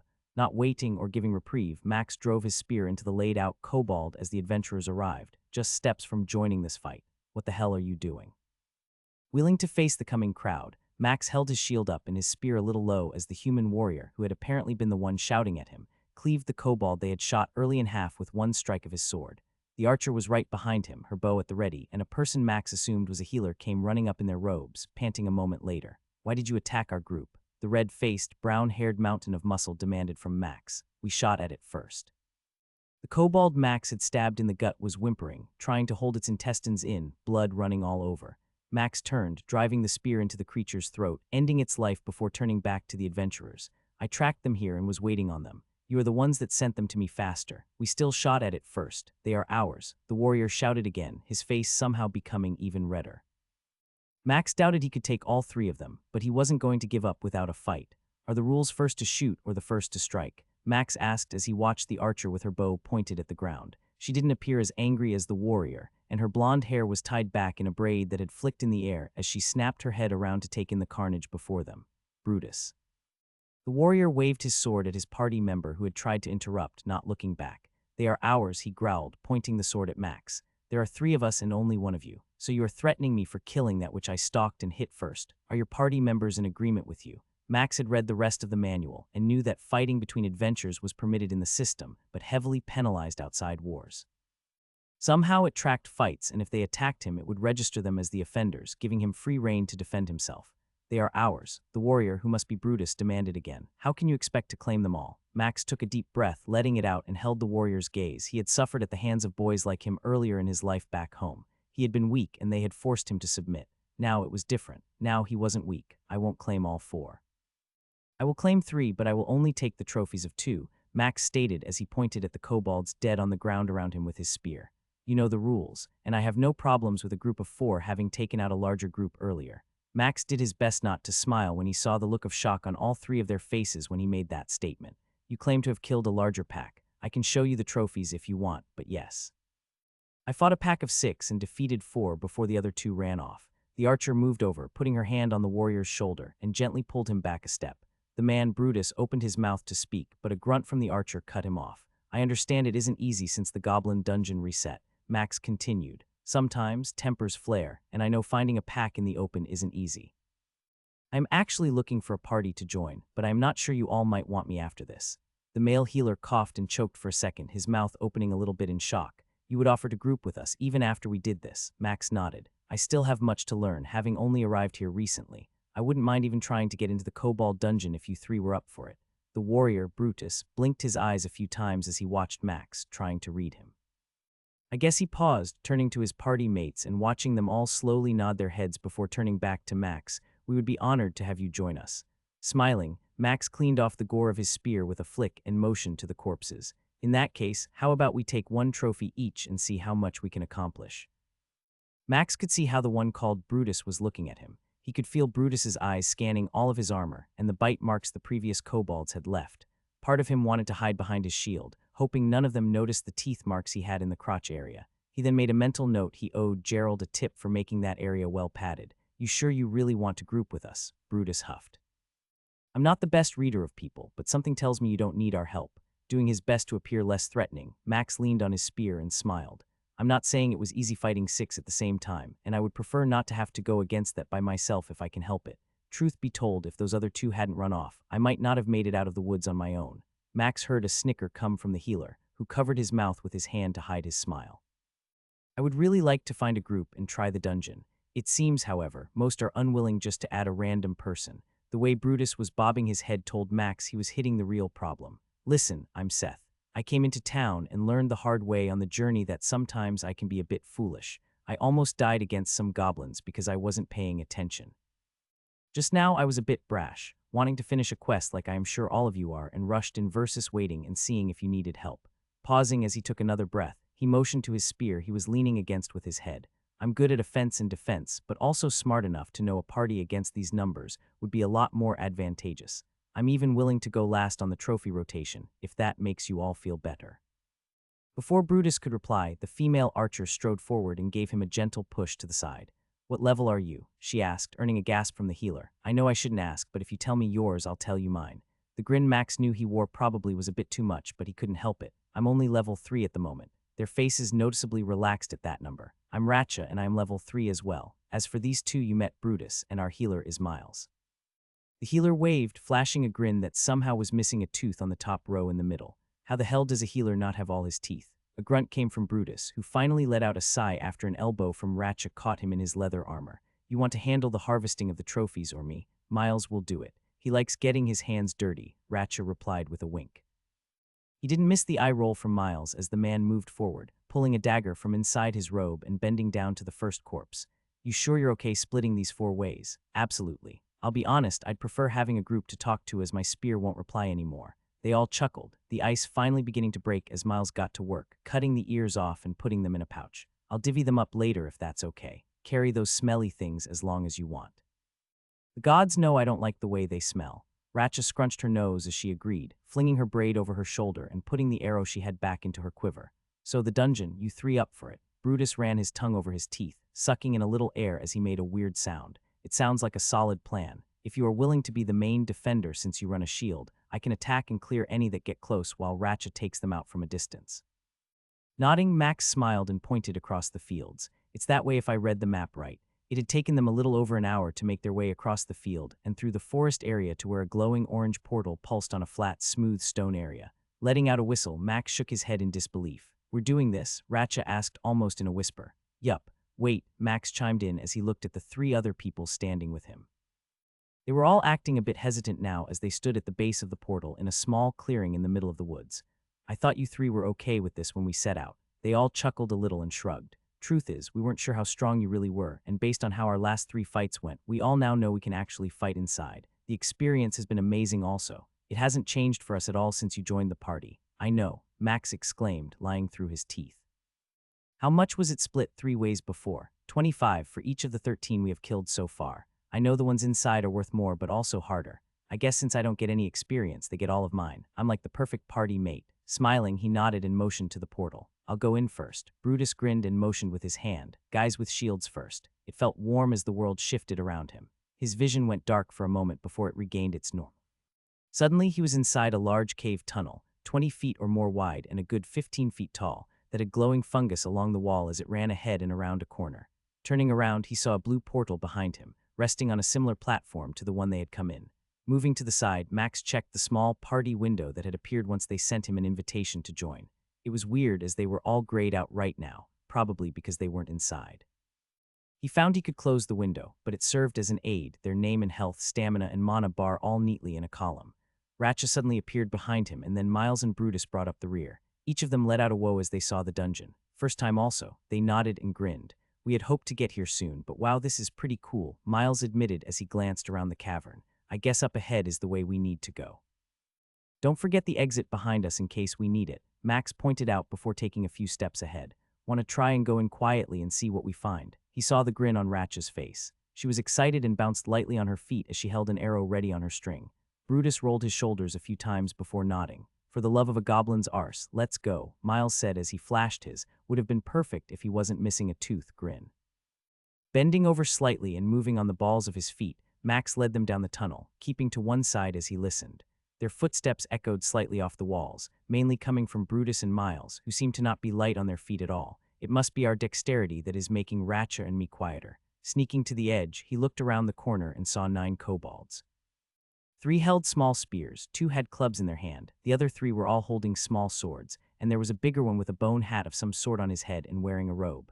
It was a good foot taller than the others, which meant it was as tall as a dwarf on a good day, but also carried a stick with a skull on it. They were milling about around a small fire, each of them making noise as they either sat on the ground or messed with one of the others. This seems so weird. Why would a dungeon make them act like this? Slowly backing away, Max made his way back to the group. 9 kobolds. It looks like a leader of some kind. I'm guessing a caster could be a healer or shaman or mage possibly. They all winced and tried to keep their displeasure quiet. What should we do? Ratcha asked, looking a little bit less excited now. Max stood there a moment, considering what he knew about the kobolds so far. Every group they had fought charged when only he showed himself. If they had numbers, they pressed the attack but would run if too many died. The caster was the one unknown. Time to be either a hero or an idiot. You 3 stay here. Miles, can you bless us now and then be ready with healing? Miles nodded and began to chant quietly, his hands glowing as his staff turned blue for a moment. After about 8 seconds, each of them shimmered blue and Max felt the strength and power fill him. He grinned as he saw the stat increase again. Extra hit points and stamina were nice, but the damage and speed increase were amazing. Good. Now I'll run over there, draw their attention around the corner. When they come, we will fight them here, trying to use the edge as a protective wall. Thank God for those stupid war games. Caleb, I owe you for taking me to watch all of them. Ratcha, you will fire on the ones who come around the edge. I'll take the lead, and if any get past me, Brutus, you are on cleanup. Everyone nodded, and Max stood back up, knowing time was an issue before the buff ran out. Taking a deep breath, he walked around the edge, and when one of the kobolds noticed him and barked, Max made a face and let out the best bark he could. They all howled and yipped back at him, rising to their feet and giving chase. They had about 15 yards before they would reach the bend, so he darted back, positioning himself right around the edge and getting his spear ready. Less than 5 seconds after he was set, one came around the corner, one of the club ones, surprised to find the spear coming right at its chest, leaving a gaping hole where its lung was when Max tore the spear back out. Another came around, almost tripping over its fallen brother, and Max slammed his shield into it, hearing its arm snap and the sword it was holding clatter to the ground. More yips and howls rose up as they came, angered at their fallen pack members. Max retreated 3 steps, watching as the next ones came around, their spears at the ready, only for the farthest one to the left to take an arrow in its shoulder. As the 2 who remained with spears came at Max, he blocked their strike with his shield, amazed at how poorly they attacked, simply thrusting before he shifted his hips, leading with foot and driving the spear home again, sending another to the ground. "Back up," Brutus barked. Nodding, Max slid back, allowing himself more room from the corner as he kept the wall of the cave to his right, providing them a limited area to get to him. With 2 dead and another 2 injured, the fight was already shifting in their favor before the next 2 turned the corner. "Fire," Max called out, watching this arrow take one of the kobolds with a club in the chest, almost a heart shot, but close enough to cause it to fall to its knees, grasping the arrow with both hands. The one still standing with a spear moved a step closer, trying to get to Max, yet his spear was a good 3 feet shorter, and it couldn't overcome the shield. Another quick thrust sent this one to the ground to join the pile of bodies at its feet. A howl rose up, and the other 2 suddenly turned and began to run back the way they had come. "Charge!" Brutus shouted, moving next to where Max was and sending his sword into the skull of the one that had been shot first, ending its life and running next to Max as they hurtled the bodies on the ground. As Max turned the corner, he saw the larger kobold casting something. A moment later, a fireball erupted from its outstretched staff toward them. Even with the speed Max had, he knew Brutus couldn't dodge it, so he shoulder-checked him as he held the shield up, sending Brutus tumbling to the ground as the fireball splashed over his shield. His body ached from the pain, and he felt his eyebrows burning. Not stopping, he knew what he had to do as his body screamed in agony. He wasn't dead, but it sure hurt like hell. The party bar showed a third of his health had been taken off, even with the shield absorbing a chunk of the spell.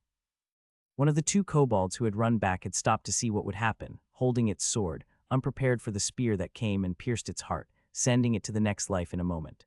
The cold wave that hit him felt better than ever before, ending the burning flesh and pain he had been experiencing. 15 hit points consumed, 5 stamina consumed. Quick glance at the party bar showed he was still hurting, so he pumped his legs, enjoying the power rushing through him as he saw the wide eyes of the kobold who had just hit him with a spell. It began to yip and bark again, waving its hands and staff, and the tip began to glow once more. For a second, Max prepared for another spell to strike him when an arrow flew past him, catching the caster in the shoulder and breaking its concentration and spell. Go. He didn't need to hear Ratcha yell twice as he ran down the kobold who was opening his mouth to bark, only to receive a spear that entered through its snout opening and out the back of its neck. This time, the chill that came over him told him what was about to happen next. 1 intelligence consumed, 20 hit points consumed, 5 stamina consumed. Glancing as he drove the kobold caster to the ground, he saw Brutus back on his feet, stabbing the last kobold who had been whimpering in fear. Without hesitating, Max pulled out one of his healing potions and pretended to drink from it. "What are you doing?" shouted Ratcha as Miles ran towards him. Acting like he was putting the lid back on, Max wiped his face off a little and slid the bottle back into his pouch. "What? I was burning, and I needed it to stop. I could have healed you," exclaimed Miles as he began to chant, and a green glow came over his hands and staff before Max felt the power flow into him, fully healing him. "Why would you waste a potion like that?" Ratcha asked again. "Those aren't cheap." Nodding his head, Max tapped it in his pouch as he cinched it tight. "I know, I only took a little bit. It was a gift, and I don't have to drink it all to heal. Just a few sips." It was at that moment Max realized he had messed up with that lie. "How the hell do you have a greater regeneration potion?" Miles asked, his voice waver as they considered the guy before them. "Greater regeneration potion." Ratcha stammered as she looked between Miles and Max. "It's not what you think," Max said as he raised his hands in the air. "You're a noble, aren't you?" Max turned and looked at Brutus, who almost appeared green for a moment. "No, I'm not," Max exclaimed as he took a step back, almost tripping over the corpse of the kobold he had run through. "I'm just like you, well, I mean, stuck in a dungeon with a group of adventurers freaking out about him, and how he was healing was going to cause problems. He couldn't tell the truth, and yet he couldn't come up with an answer they might buy. God, this grouping thing is going to be a pain." A moment later, Max knew what he had to do. Okay, listen, Max exclaimed as he held up his hand to cut all of them off. I will be honest and tell you the truth, but I need each of you to swear as an adventurer not to breathe a word of this. Doing so might not work out for any of you if my father found out. I knew it, muttered Brutus as the man groaned. Max tried to channel his inner noble, remembering how the few he had met acted. Glowered at Brutus, watching the man actually grimace and almost take a step back. Yes, I am a noble. No, I can't tell you where I am from. Yes, I have a few things most won't have starting off, but I really am level 3. He imbued each of those words with as much authority as he could muster, watching as Miles and Ratcha both bobbed their head as he spoke. I chose not to obey my father and have struck out on my own. I didn't want to succeed because I was gifted with every item under the sun. The adventure you see before you is who I am. I was content to walk this path alone, but I will be more than happy to group with you if you will let me. I shirked some of the training I should have and ignored the advice of those whom my father hired. I think we could work well together if you would have me and be willing to keep my secret. And what if we don't? Brutus asked, his voice carrying a hint of a threat. Max saw how he stood, arms crossed, leaning back as the warrior watched him. Ever had a noble upset with you? Brutus shook his head no, his eyes widening a little bit. I can only imagine what my father might do or who he might hire to solve a problem he thought might tarnish our family name. Sadly, I have first-hand knowledge of how far he has gone before. An audible gulp came from Miles as the three of them stood there for a moment. So what do you suggest? Ratcha finally asked. Carrying on like you aren't a noble. Keep clearing this dungeon. That is exactly what I want. I want us to go as far as we can today, and if things go good enough, seriously consider trying to clear the dungeon. Miles leaned over and whispered something in her ear.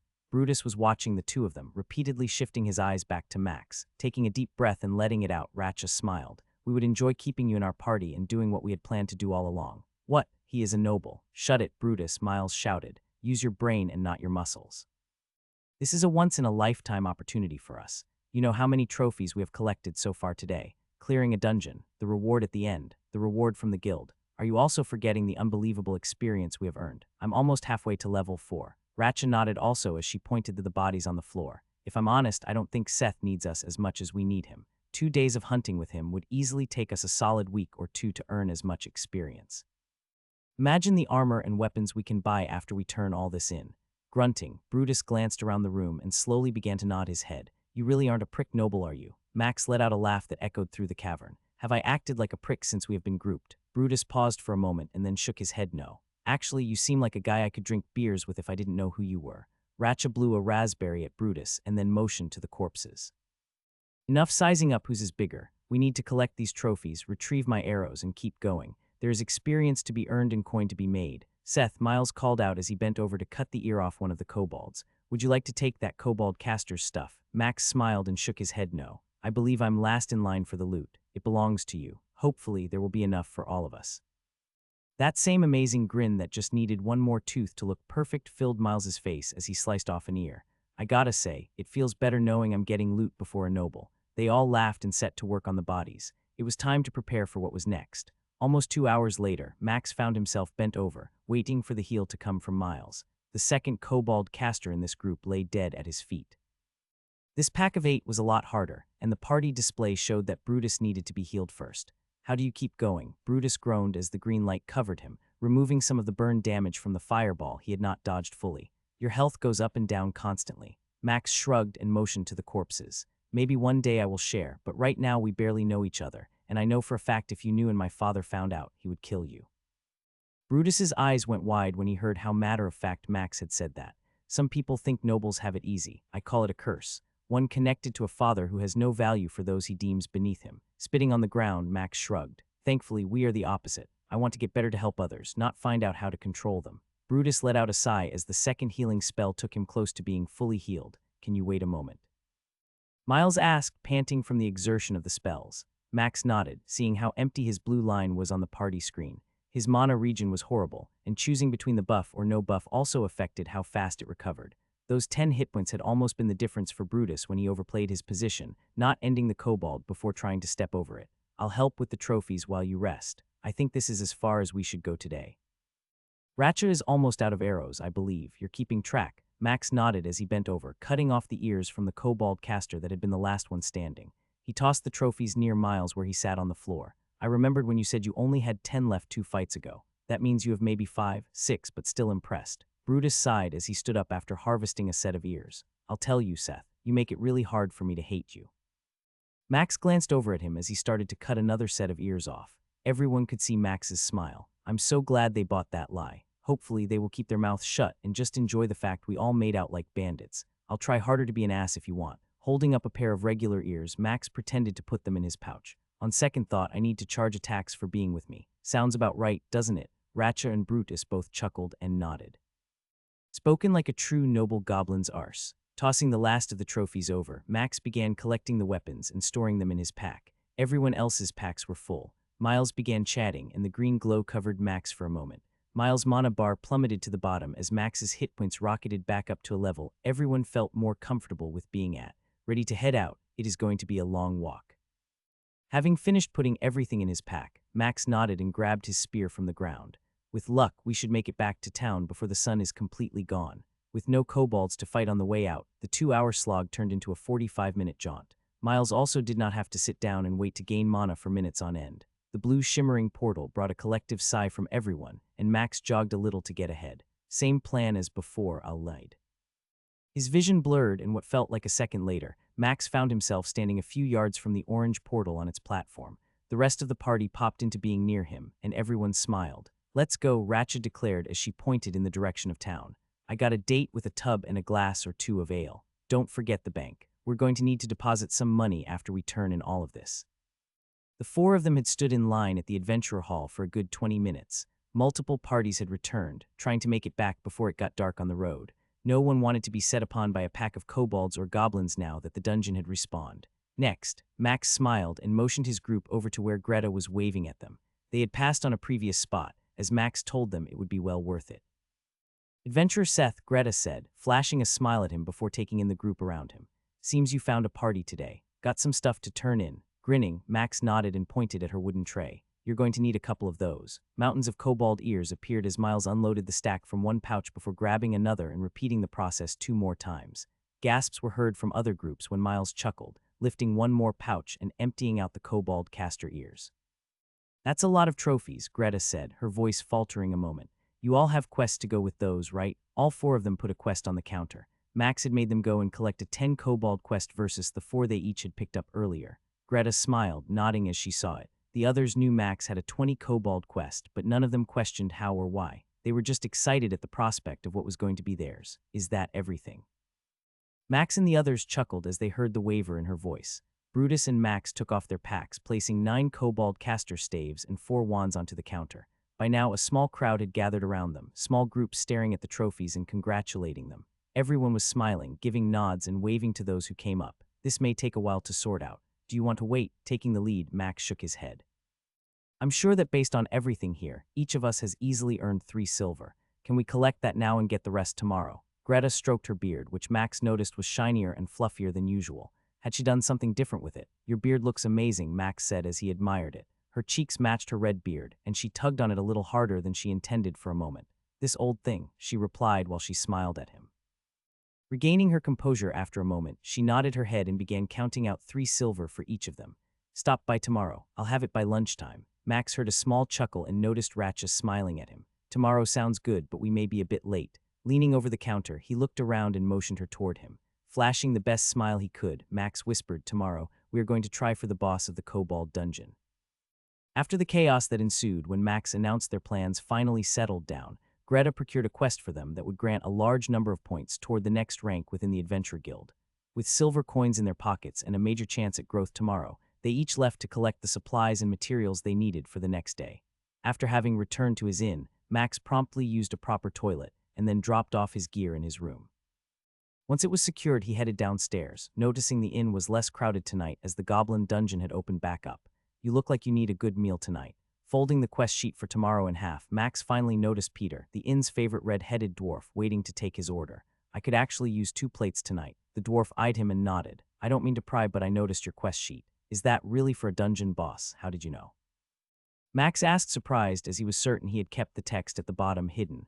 Snorting, Peter stroked his finely manicured beard before tucking it back into his belt. It's the border. Only the bosses have the silver and bronze intertwined border. Guessin', since it's your first one, you didn't know that. Still a F rank, obviously, Max replied as he shrugged. Unfolding the paper, he put it on the table before Peter. I'm still trying to figure out all the information on the bottom under the warning section. Ah, the possible skills it might have. Peter tapped the two listed. You know how the boss's skill choices work. Shaking his head, Max sighed before he spoke. Let's say I don't because I've been accused of not always paying attention when people talk. Peter laughed and glanced around the room. Give me a minute. Let me go get your food, and I'll come tell you how it works since we aren't busy right now. Now, all the dungeons are separate at this level, but as I'm sure you probably forget, the dungeons after a certain point are community ones. The bosses for each are connected and yet separate. Peter paused as he took a drink from his mug and wiped the foam from his beard. If two parties are fighting a boss in a lower dungeon at the same time, having actually engaged it, it cannot despawn. Normally, as you know, when the boss is defeated, the magic of the dungeon resets, and all monsters are despawned. However, since both bosses are engaged, the dungeon is weird and does not despawn the second one. It will stay until the other party defeats it or escapes. Max nodded, writing down a few notes on a piece of paper Peter had given him. Peter's jovial face went grim as his eyebrows lowered and almost touched his nose. Now the problem is when a party dies to the boss. The dungeon boss can grow stronger, gaining experience from those slain adventurers. When that happens, if it levels up and gets a higher level skill, tapping the skills at the bottom of the paper, Peter pointed at the first one. Strong attack is the starting skill for the kobold boss. He will have a sword and can use the skill every minute. It will deliver twice the damage, and even when blocked injures the fighter. It is noticeable as the sword glows for just a second before it strikes, so be on your guard. How much damage is taken if someone blocks it? A snort escaped the dwarf's pudgy nose, and he regained his usual grin. The strength and quality of the equipment has an effect, but all I can say is some have lost their shield or weapon completely, others have had bones broken, and the occasional have still lost the arm behind it. Dodging is best, but if you're out of luck and that is your only option, block it. Max's charcoal pencil scribbled down those notes so he could make sure to share them with the whole party. If the boss has leveled up, then he will have the next skill. Berserk is a horrible thing for a low-level hero to fight against. He will glow red and attack twice as fast and strong. All tactics the creature might employ go out the window as he does everything possible to kill what is before him. If he goes berserk, your options be limited. Peter grabbed his cup and took another long drink before banging it on the table, a slight scowl on his face. Truth be, if it goes berserk, you better hope you can kill it fast before it slaughters the one it's focused on. It will last 10 seconds unless it kills its target. If it kills his target, the skill refreshes and the boss usually kills the entire party. Goblin shite, Max muttered. He had stopped writing down his notes as he listened. Does it ever grow too strong for a group to kill? Nodding his head, Peter frowned as he glanced around the quiet room. They have special individuals that have never cleared the boss who come and reset it. Dangerous business adventuring be.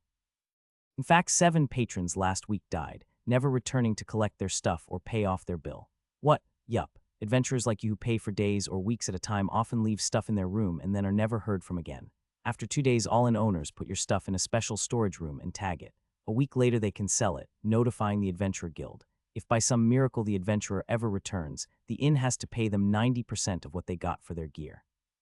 Grabbing his cup, Max took a long drink. His throat felt really dry suddenly. How many times had I been close to death and only made it because of my skill? Stop looking so gloomy, Seth. I'm sure if you got that quest, it means the guild hall believes your team is strong enough for it. Pushing back his chair, Peter picked up Max's plate, turning toward the kitchen. He stopped, returned to the table, and grunted. Don't forget the portal to the boss. You can take it out of its lair if your team doesn't think you can win the fight, but that will lock you from the boss for a week. Zone into the boss room, wait 2 minutes for the portal to activate, and then attack the boss.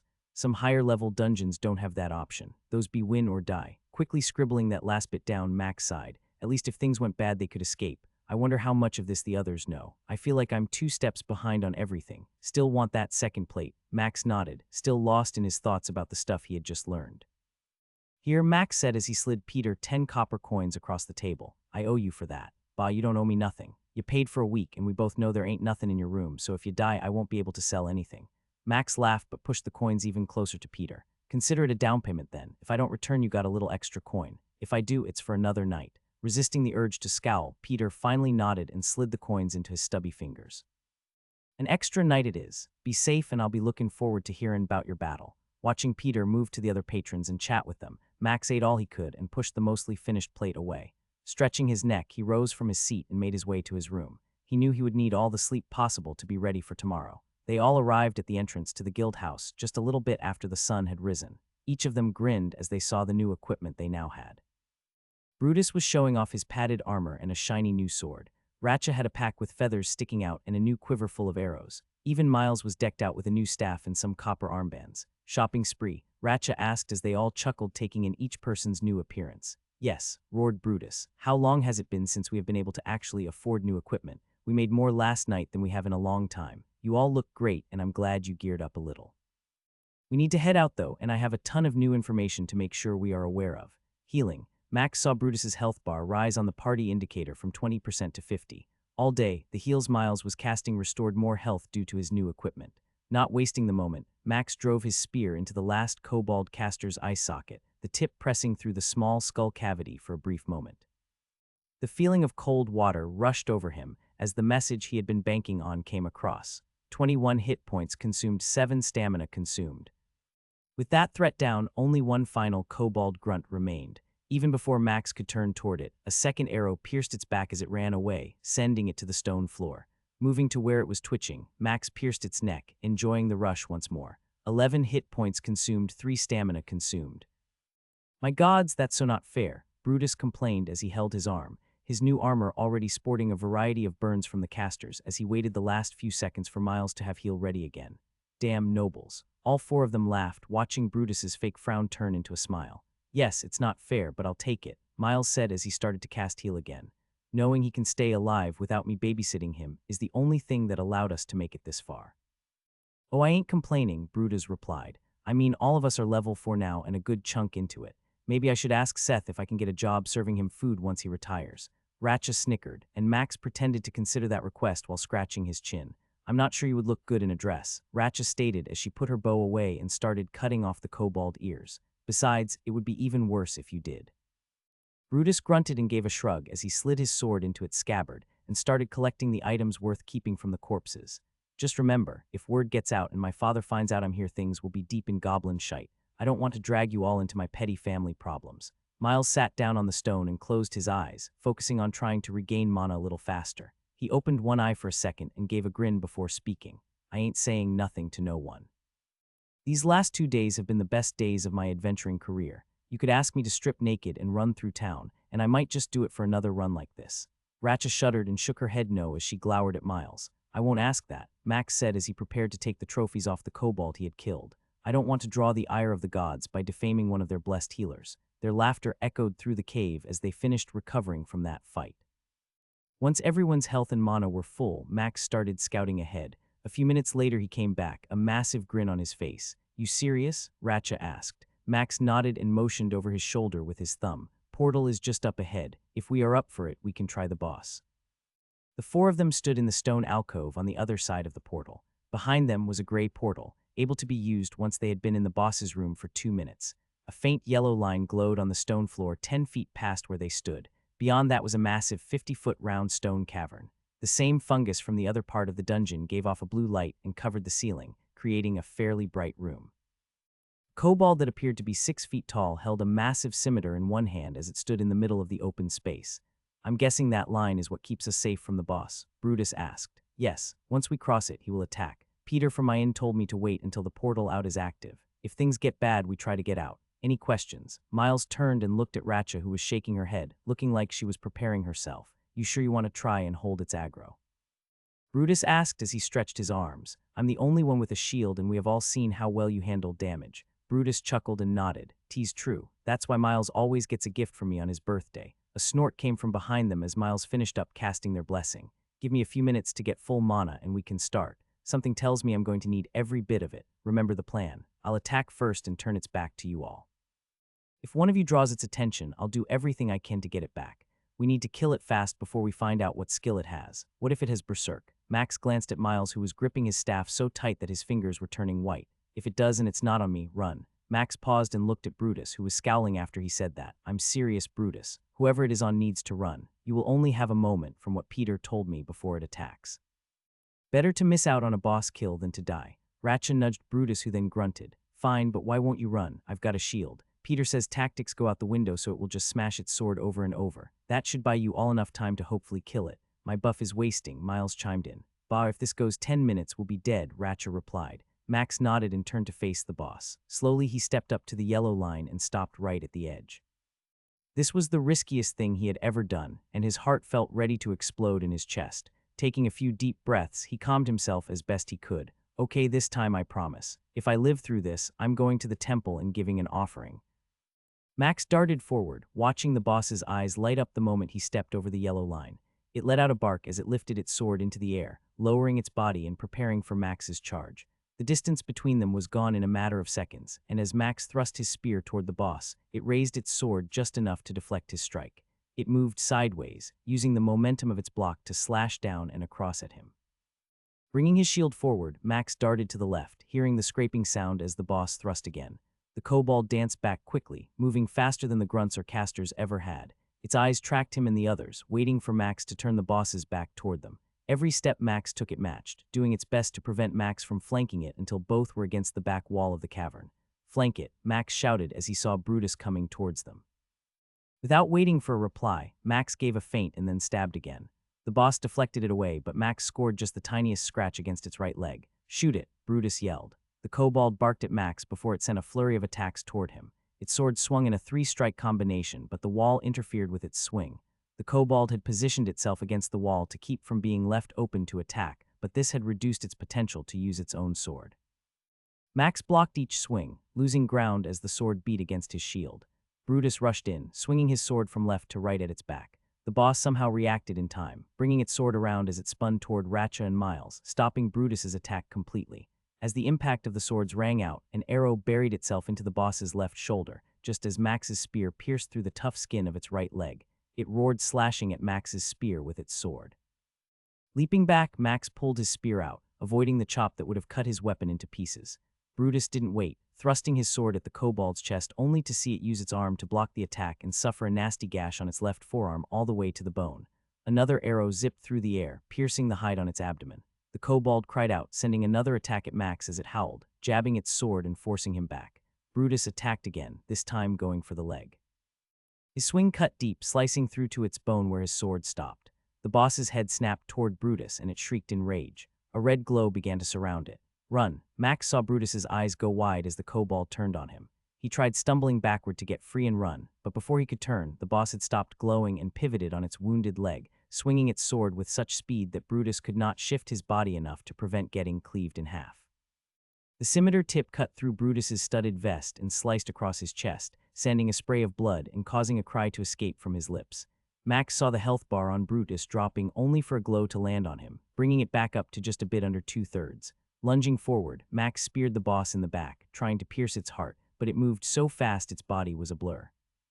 He managed a strike that caught the kobold's left shoulder blade and felt it slide against the bone, slicing its hide.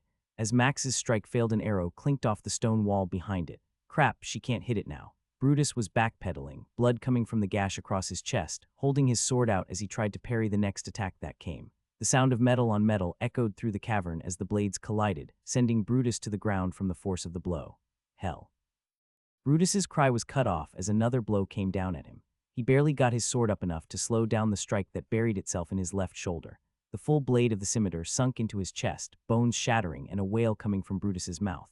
His health bar dropped to less than 10%. Special down. Max had already thrown his shield down, grabbing his spear with both hands and driving himself and spear at the boss. Brutus's health rose to just a hair over halfway. Miles had used his special heal, and it was down for 24 hours. There would be no other heals for a bit. The kobold lifted the sword again, preparing to chop Brutus with all its might. Max's spear tip pierced its back as he angled the tip up, driving with his legs, using every bit of the strength he owned as well as the strength from the blessing Miles had given. He drove the metal tip of his spear into the boss's back, feeling it come out of its chest as Max pushed with his hips and legs. The kobold stumbled forward. The swing of its attack gave the slight boost Max needed to its momentum, pitching it forward so its sword clanged against the stone floor 6 inches from Brutus's head. They stumbled over Brutus, both of them stepping on him as they went to the ground, tangled together for a moment. Max wasted no time. Letting go of the spear with his right hand, he grabbed his dagger from his belt and began stabbing the kobold in the side. It flailed for a moment, and then Max saw its body go red before the glow faded. Its strength left it, and as it struggled to move, Max reached up with his left hand and lifted its jaw, driving the dagger into its neck and skull. It shuddered for 2 seconds and then went limp in Max's hands. As he tried to stand, Max felt a wave so cold it ached in his bones. 1 strength consumed, 1 constitution consumed. Consume has successfully learned a skill. Would you like to learn Berserk? Yes, no. His eyes watered as he saw the notification and clicked yes, not wanting to waste time on it right now as he heard Miles and Ratcha running toward Brutus. A jolt of power surged through him as he turned and saw the blood pouring out of Brutus. Their friend's life was draining fast, and Miles was babbling something, but Max wasn't paying attention. Without hesitation, Max tore into his pouch, yanking out a healing potion and pulling the cork. He moved to Brutus and lifted his head, pouring the contents down his throat. A green glow began to surround Brutus. A second later, Brutus cried out, screaming as Max heard bones popping and cracking. Max saw the skin closing as blood stopped flowing through the gash in Brutus's shoulder and chest. Goblin shite, Ratcha muttered as she watched. Miles chanted, casting his healing spell that had just come off cooldown. Brutus was panting, blood on his lips and all over his neck and armor. Oh gods, that hurt so bad. Max glanced at the health bar in their party interface for Brutus and saw he was now at 90%. You okay? Miles asked. Brutus turned his head, squinting as he looked at Miles, bent over now, checking his injuries. I about died. In fact, I think I might have died. Did I die? Sadly, no, Ratcha replied as she knelt down and squeezed his leg. If you had, it would have meant more loot for us. Brutus let out a chuckle and slowly started to try to get up. Slow down now, Miles told him. Make sure you're good enough for that. I'm fine, tired, but fine, Brutus said as he rolled to his knees and stood up. Once standing, he looked at Max and the empty bottle in his hand. He frowned as he shook his head and then extended his hand. I owe you my life, Seth. Whatever you need, I'll do what I can to repay that debt. Smiling, Max shook Brutus's hand and then clapped him gently on the shoulder. We're good. That's what teammates are for, right? Bobbing his head, he smiled and then cursed. Ogre tits, you're going to make me lose my hatred of nobles, do you know that? Everyone chuckled and laughed before turning to check out the wooden chest that had appeared in the cavern's center. A slight red glow radiated from it. Holy goblin shite, Miles muttered. We really did it. Everyone nodded slowly, and then each of them started to smile. Max turned to grab his spear and noticed it lying on the floor. The kobold boss had vanished. Its sword and body were gone. Retrieving his spear, Max went and picked up his shield while the others made their way to the middle of the room, waiting by the chest for him. Want to do the honors? Brutus asked as he motioned with his hand toward the chest while looking at Max. A mischievous grin filled Max's face, and he nodded, opening the chest. Well, I'll be a troll's girlfriend. Ratcha turned and looked at Miles, who smiled at her and shrugged. Seriously, look at it. Inside were 8 items that somehow fit inside a 3-foot chest. A spear, a sword, a bow, a staff, and 4 silver rings all appeared in a weird purplish glowing area. Is that dimensional storage? Ratcha interrupted Brutus. First time I've seen one of those, Brutus stated. Reaching into the chest, Max felt the spear suddenly appear in his hand and pulled it out. It was a few inches longer than his current one. It felt stronger yet lighter. Dropping his old one to the ground, he moved back and gave a few thrusts. Damn, this is nice. Each of them laughed, reaching into the chest and pulling out the item that was meant for them. Soon they were swinging or practicing a shot or even casting a heel to try out their new equipment. A timer appeared over the chest. Looks like we're on the clock, Miles said as he grabbed his old staff off the ground. Don't forget your ring. Max ran back to the chest along with the others and pulled out a ring. Emblazoned on it were the words, Kobold Berserker. Who's buying drinks tonight? Ratcha asked as she put her ring in her pouch. Everyone turned to Brutus, who groaned but gave a big grin. I don't mind buying drinks at all. What you really need to do is check out how much experience we got from that. Max watched as the others reacted a few seconds later. Half a level, that's. The room faded and a moment later, the 4 of them stood outside the portal, Ratcha with her mouth still open. Yup, that's crazy, Brutus said as he elbowed her gently. I'm ready for a drink, so let's stop talking and get moving. Miles laughed and they all headed back toward town, laughing and joking as they went. Drinks flowed at the Stuffed Goblin as Max, Ratcha, Miles, and Brutus celebrated and told the story of their fight with the kobold boss over and over. Peter never charged for a drink as adventurers flooded in to hear about the group of 4 who had taken down a kobold berserker. The night ran long and eventually, they were forced to turn in, barely able to stand let alone talk. The next morning, Max woke up, his head feeling like a goblin had used it for a drum for a week. Stumbling down the stairs, he found Peter in the main room, wiping down tables and fixing a few chairs that were broken for some reason. Welcome back, Adventurer Seth, he said with a smile, it growing larger as Max winced and put his hand to his head. Care for a hair of the goblin. We'll cure that hangover right fast. After needing a moment to catch his breath, Max slowly nodded, sliding into a booth nearby, resting his head on the wooden table and letting out a soft moan. Drink this, Peter said as he set a wooden cup near Max's face. Grunting, Max lifted his head up and grabbed the cup, bringing it to his mouth. The smell of it assaulted him a second later. It smelled as if someone had taken 3 different types of monster crap, mixed them together, then pissed on it and put it in a cup. What in the gods is this? Max gasped as he pushed the cup away. Drink it, you fool. It's a surefire way to cure that headache you've got so you can be stupid and drink again tonight.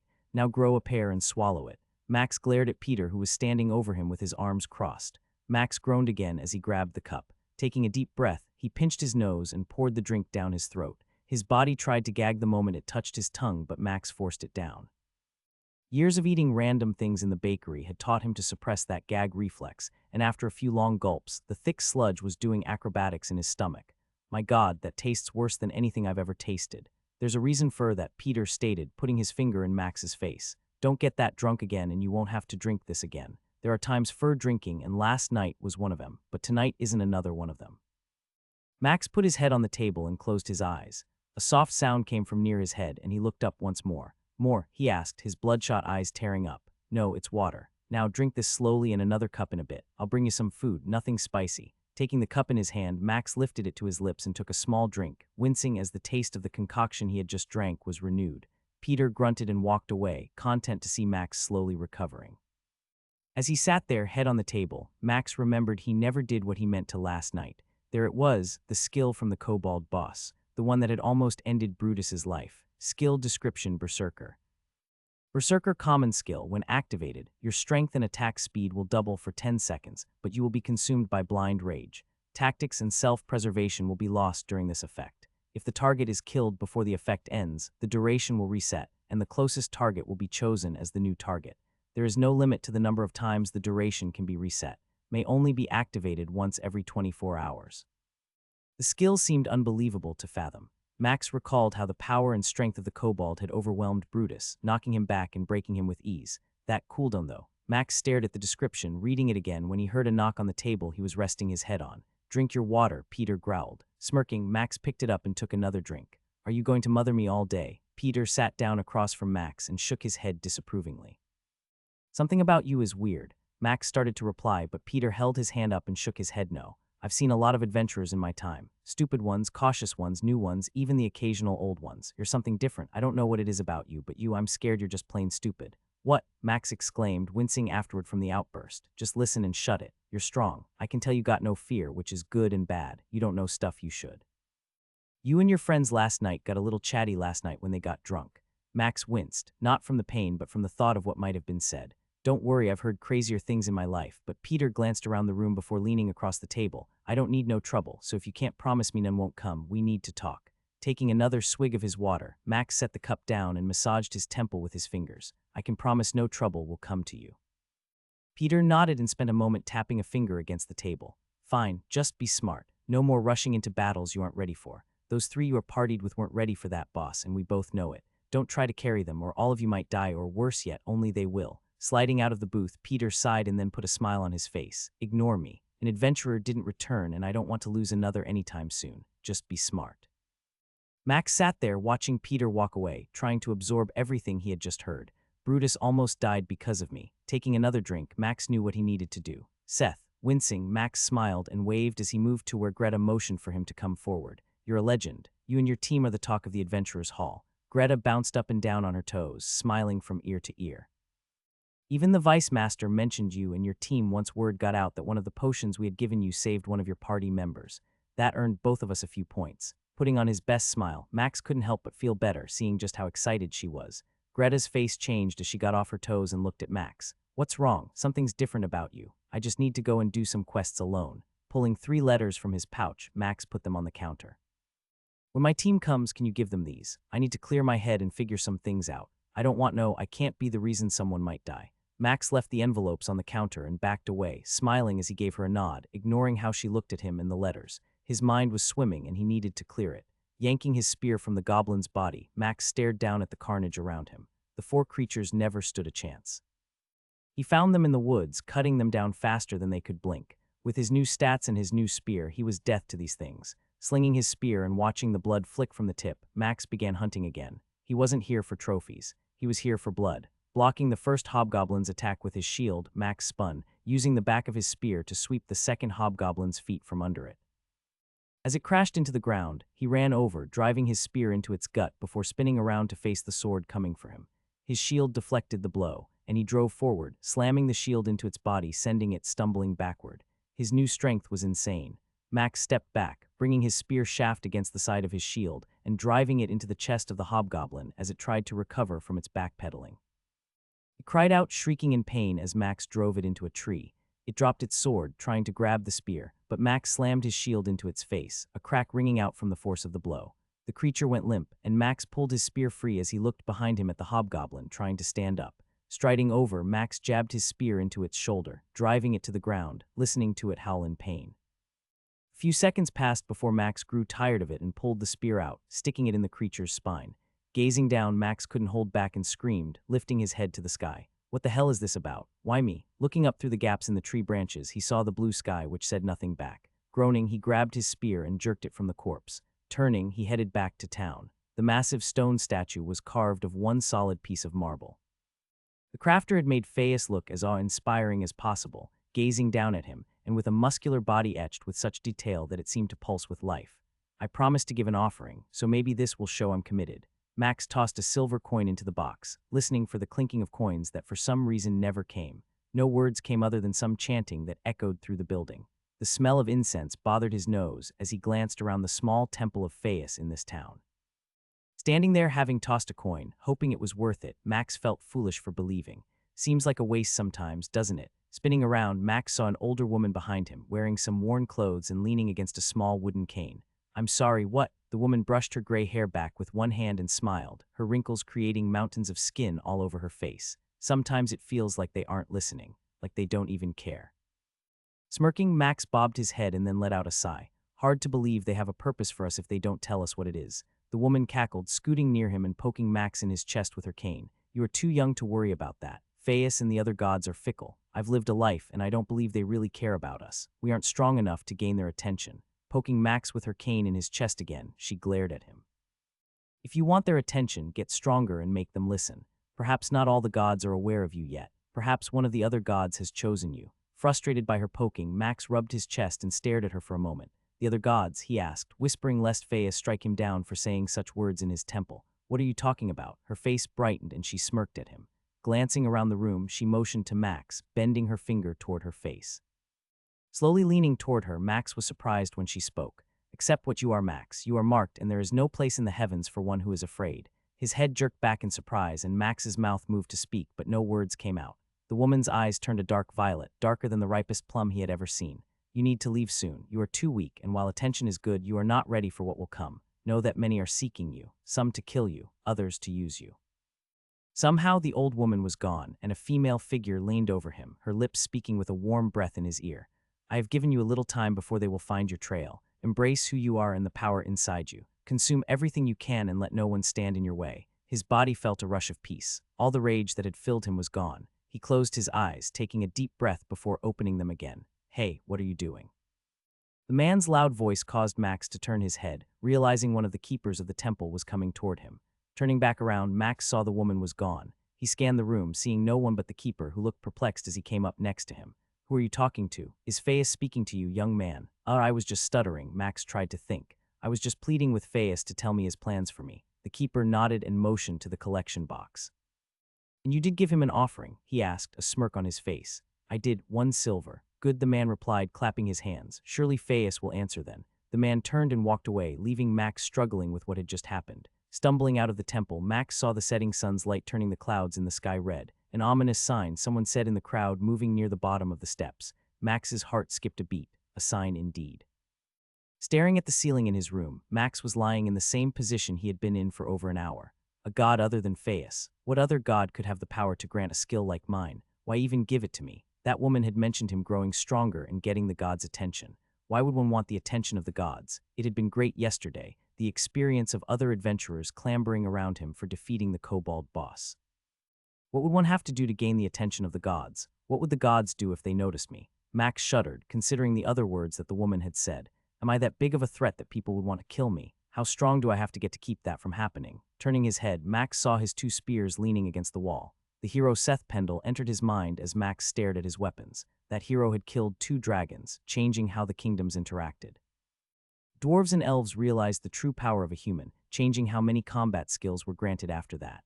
That act earned Seth Pendle the god's attention. How strong would I have to get to be able to do that? He thought about that momentarily and then considered how strong he had already gotten. It had been dangerous and scary, but Max truly enjoyed it. He felt alive for the first time. The truth was when death was so close he almost liked it. A knock on his door came, followed by a voice. "Seth, you in there?" Sighing, Max rolled off his bed and stood up. Moving to the door, he hesitated but turned the lock and opened the door. Ratcha was standing in the hall. Her face was downcast, and she had the letter he had written crumpled in her hands. "Did we do something wrong?" she asked. Max shook his head and then pointed to the letter. "You read it." She nodded and offered it to him. "Your father knows. I'm sorry. I got word that my father has sent some people into town. I may not be here much longer, and I didn't want to risk you three. If you three got hurt," Max swallowed, unable to finish that statement. "If something happened to you because of me, I'm not sure I could ever forgive myself. Do you understand?" Ratcha nodded, wiping a tear from her eye. Brutus said he understood. Miles agreed with your choice, but I needed to ask you. Are you sure you won't change your mind? Ratcha dug her toe into the wooden floor in the hall and then took a deep breath. "Our group was amazing with you in it. For the first time since we started, I felt I could be a real adventurer." She chuckled and shook her head. "Sounds stupid, doesn't it?" Reaching across the doorway, Max moved to her, put his hand on her shoulder, and smiled. "No, it doesn't. I had a dream once. It got taken away, but now I'm on a new path. No matter what, I'll do what I must to make it happen. So no, it isn't stupid. You three are strong together. Find another and keep climbing. Maybe one day down the road, we can meet again." She darted forward, giving him a quick kiss on the cheek before turning and moving down the hallway towards the stairs. Max stood there stunned. Feeling his cheek where she had kissed him, Max knew it wasn't a romantic gesture, and yet it meant something special to him. He had ignored all those feelings about Nancy. At this moment, his heart ached, knowing how quickly she had run away. Everything Nancy had promised about loving him and only him seemed hollow. Anger boiled up, beginning to ruin the good mood he had been in. Giving himself a slight slap against his cheek, Max grunted, grabbed his room key out of his pocket, and locked his door after closing it. It was time to get back to killing and getting stronger. "I was wondering where you had gone after this morning," Peter said as he picked up Max's empty plate and cup. "You look different, like you have changed somehow." Max nodded and leaned over the table toward Peter. Smiling, Peter gave a slight bow and then chuckled. "Perhaps I should charge for my talks if they can bring the change I see in you right now." Laughing, Max leaned back in his chair and nodded. The smart ones would pay for them. Peter nodded and left with Max's dirty dishes, checking in on other patrons as he made his way toward the kitchen. Seth, the hand on his shoulder and cheerful tone, caught him off guard, causing him to jump. "Phelan?" Max asked, even though he knew who it was before he saw those yellow eyes looking at him. Her smile was enchanting, and he couldn't help but feel he was smiling like a fool. "Glad you didn't forget my name when you became so famous," she stated, giving him a gentle hit on his shoulder before moving to the chair across from him. "You mind if I join you?" "Yeah, I mean, please." Max felt like a fool, tripping over his words. He couldn't help but take in how beautiful she looked. Her silver hair was in a tight braid, hanging over her shoulder, and she wore a very tight blue leather top that accentuated her curves. Those brown pants she wore did nothing to hide her waist and backside. She pulled the chair out and sat down. She looked around the room, and when she caught one of the servers' attention, she held up 2 fingers. "Is Brindle joining us?" She shook her head no and let out a laugh. "No. Did you forget we had talked about meeting tonight? I wanted to see if you would still join our party and attempt the Goblin Dungeon with us." Max stammered and sat back, realizing he had forgotten about this meeting. "You sure you want me?" Slamming her hand onto the table, she burst out in the most pleasant laughter he had ever heard. "Why wouldn't we? Everyone has heard about how you and your team took down a berserker kobold boss. That proves you have some strength." She glanced around the room and leaned close, giving him a wink. "Any good loot?" Max nodded. "I got a spear. We all got a weapon, which was weird." Nodding her head, Phelan's eyes widened some as she leaned against the table. "That is rare, but rumor had it the guild hall was going to send in a cleaner soon to reset the dungeon. The boss had killed too many people." Max had heard that and knew how close their party had come to being another one of those lost. "So what were the stats, if I can ask, on your spear?" He paused for a second, and then Max smacked himself on the face harder than he had meant to, causing Phelan to laugh again as she shook her head. "Still haven't had it identified," she teased. "No," he said with a growl. "I forgot and I was a little busy today." She shrugged and sat back as Peter walked up and put 2 cups on the table. Max saw Peter wink as he walked away, flashing a thumbs up. Doing his best to ignore that, Max reached for some coin. "Don't you dare try and pay, killer of kobold boss," Phelan said playfully. "I called this meeting and I owe you a drink. You can get the next one if you want." She picked up her drink and took a long swig, motioning for him to enjoy his. After they both had drank a little, her face got serious. "So I need an answer. We would have 4 of us if you joined. If things go well tomorrow, we could try the goblin boss the day after. I know of a 5th who would come to help take down the boss." She extended her hand across the table. "Are you wanting to join us?" Max took a deep breath and let it out as he looked at her hand and then at Phelan's smiling face. She was stronger than the others he had grouped with, and he imagined they were all probably stronger than him if they were considering the goblin boss. If he was going to become powerful enough to be safe, he needed to find a way to make that happen. "I'm in," he said as he grabbed her hand and shook it. She smiled and gave his hand a solid squeeze before releasing it and draining the rest of her drink. Setting the cup down, she put a few copper coins on the table and stood up. "Tomorrow, meet at the Adventurers Guild an hour after sunrise. That should give you some time to get your spear identified and everything else settled." Max started to stand up, but she put her hand on his shoulder and held him in his chair. "Sleep good. I can't wait to see how you handle yourself." Max sat there a little dazed, watching Phelan walk away, doing his best not to stare too long.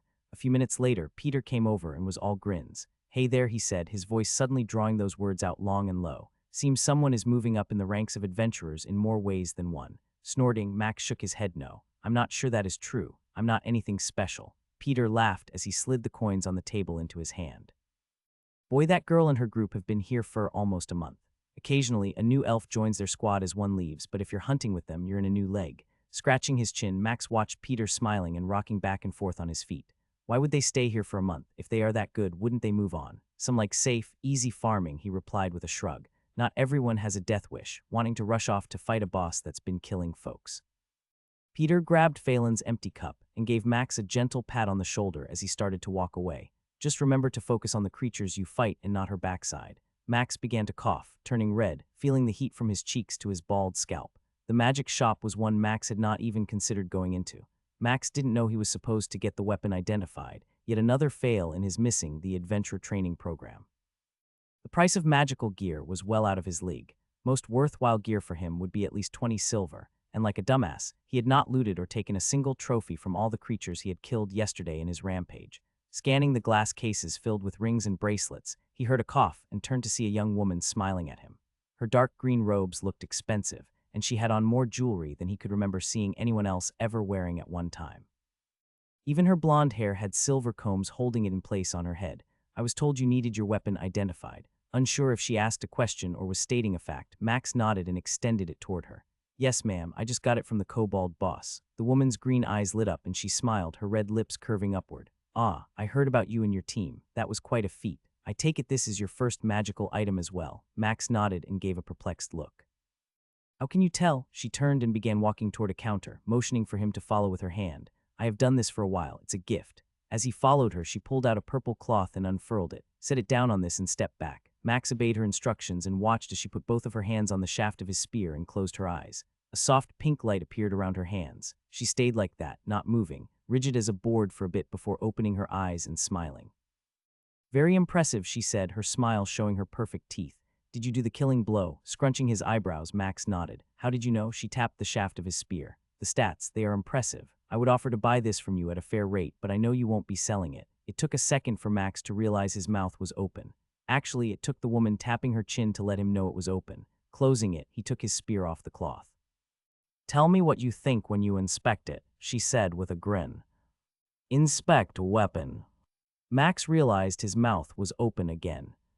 "Inspect weapon. Berserker spear +1 strength, constitution, dexterity 25 bonus damage against higher level enemies. Bonded." "Is that?" Max started and stopped. Max heard a chuckle from the woman and turned to face her. "I know many people who would kill to have something like that," she said, leaning toward him, "especially at your level. The good news is no one can take it from you unless they buy a stone of unbinding." The woman held out her hand and Max saw a blue stone with red lines running through it. "These cost a bit and most wouldn't waste it on a spear like yours."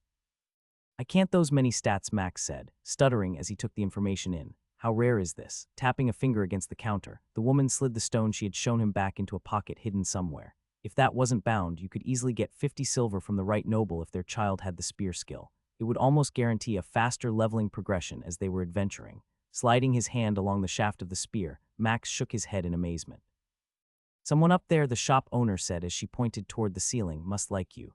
Gulping, Max nodded and then gave a slight bow. "You sure I don't owe anything?" She shook her head and motioned him toward the exit. "Just be safe and promise me you will bring me the next item you need to be identified. I'll charge you then." Grinning, Max waved as he turned toward the exit. "Someone up there either likes me or wants to kill me. I'm not sure who." Seth, Max saw Phelan waving at him and noticed Brindle and a female elf in robes he hadn't met before. Jogging toward them, he waved back. "Sorry, I'm a little late."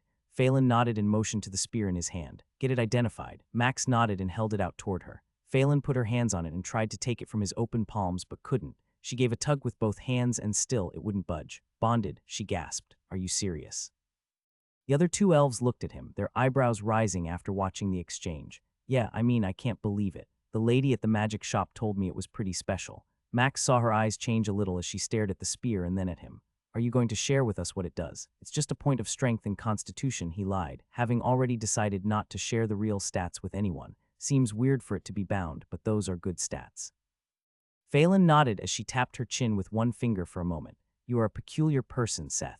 Anyways, she said, pausing to turn a little and motioned toward the others behind her. You know, Brindle and our healer is Lucia. Max waved again, and both of them nodded their head at him. We will give the dungeon a go and see how we do. I want to see how you handle yourself in a group before we attempt the boss tomorrow. I got a friend who is supposed to come and wants to finally complete that quest.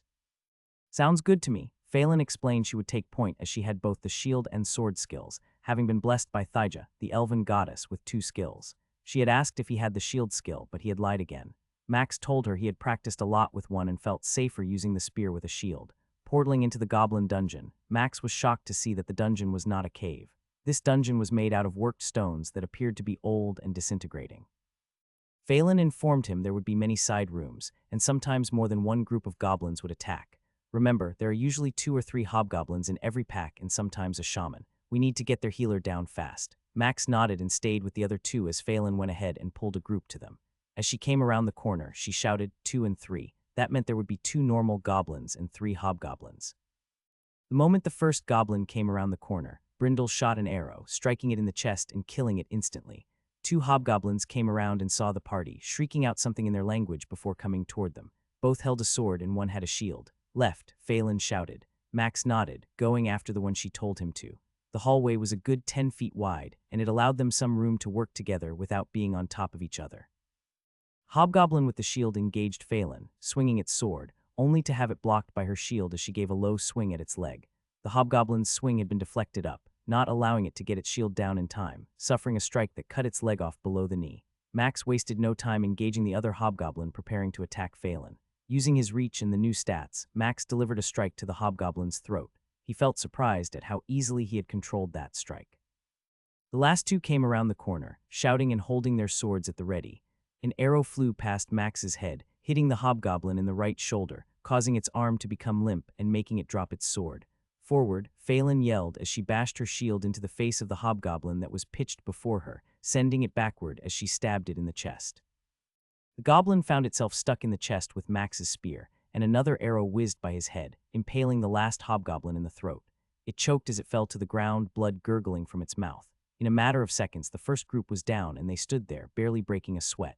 Going to be another one of those runs, Lucia said from behind Max. I guess this means I'll be on trophy duty. Phelan and Brindle both laughed, giving her a nod as Phelan motioned to the dead bodies.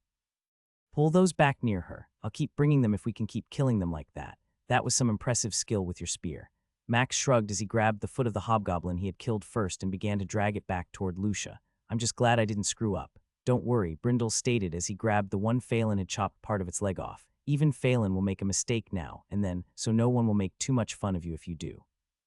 Glaring at Brindle, Phelan turned and started down the hallway again. Be ready, I'll be back in a minute. They had killed 4 more packs just like the first before they had to move deeper into the dungeon. Max found himself glancing in each side room they walked by. Relax, Seth, Brindle said as he walked behind him. We have done this place a lot. The money is good, and while the experience isn't great, it is a lot of fun. The next part is where it gets tricky. Phelan pointed to a pack of 7 goblins in the large room she had led them to. Holy goblin shite, a rare spawn. Rare spawn? Max asked, looking at Lucia, who had spoken. 4 hobgoblins, 2 shamans, and a wizard, Brindle answered. How long has it been since a wizard showed up? Max adjusted his grip on his spear and nodded. Good, let's do this, Phelan replied. Max almost couldn't believe how fast the woman moved after she had spoken.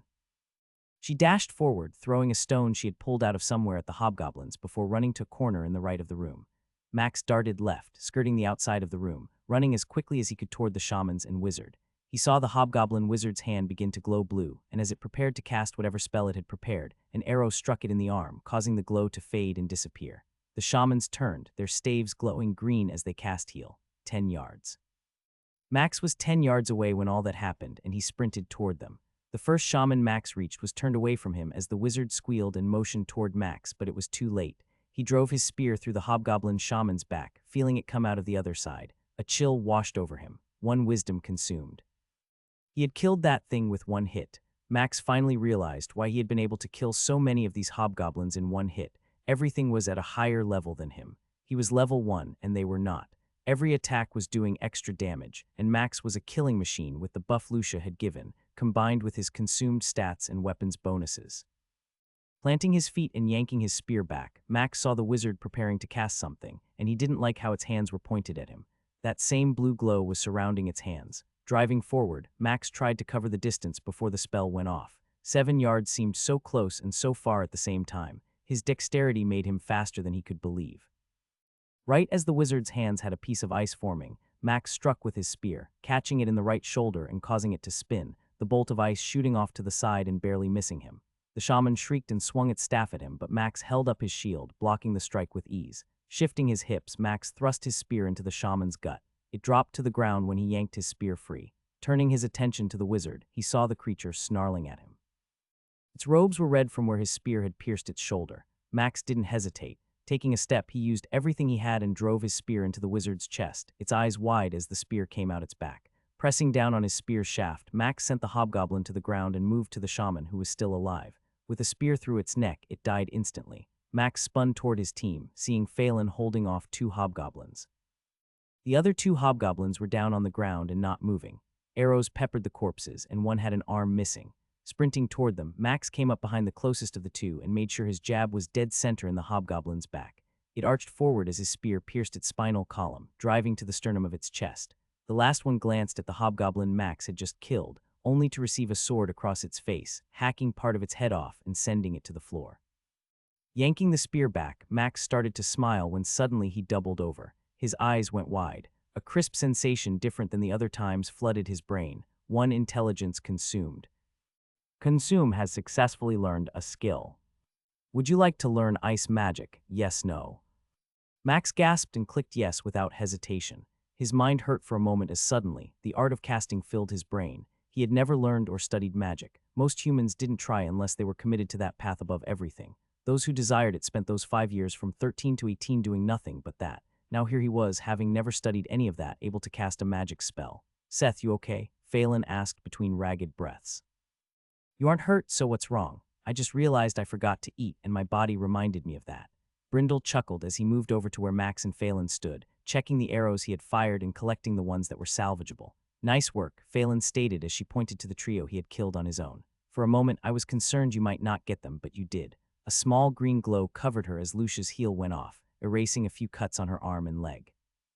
Just how strong are you all? Max asked, knowing he could have never done what she did without his skill and maybe not even with.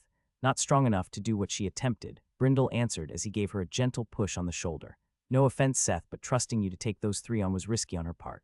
Had you failed, Brindle paused and let out a low whistle as he glanced at Lucia. But we didn't, Phelan snapped, giving Brindle a hard look that shut him up and had him turning back to Lucia.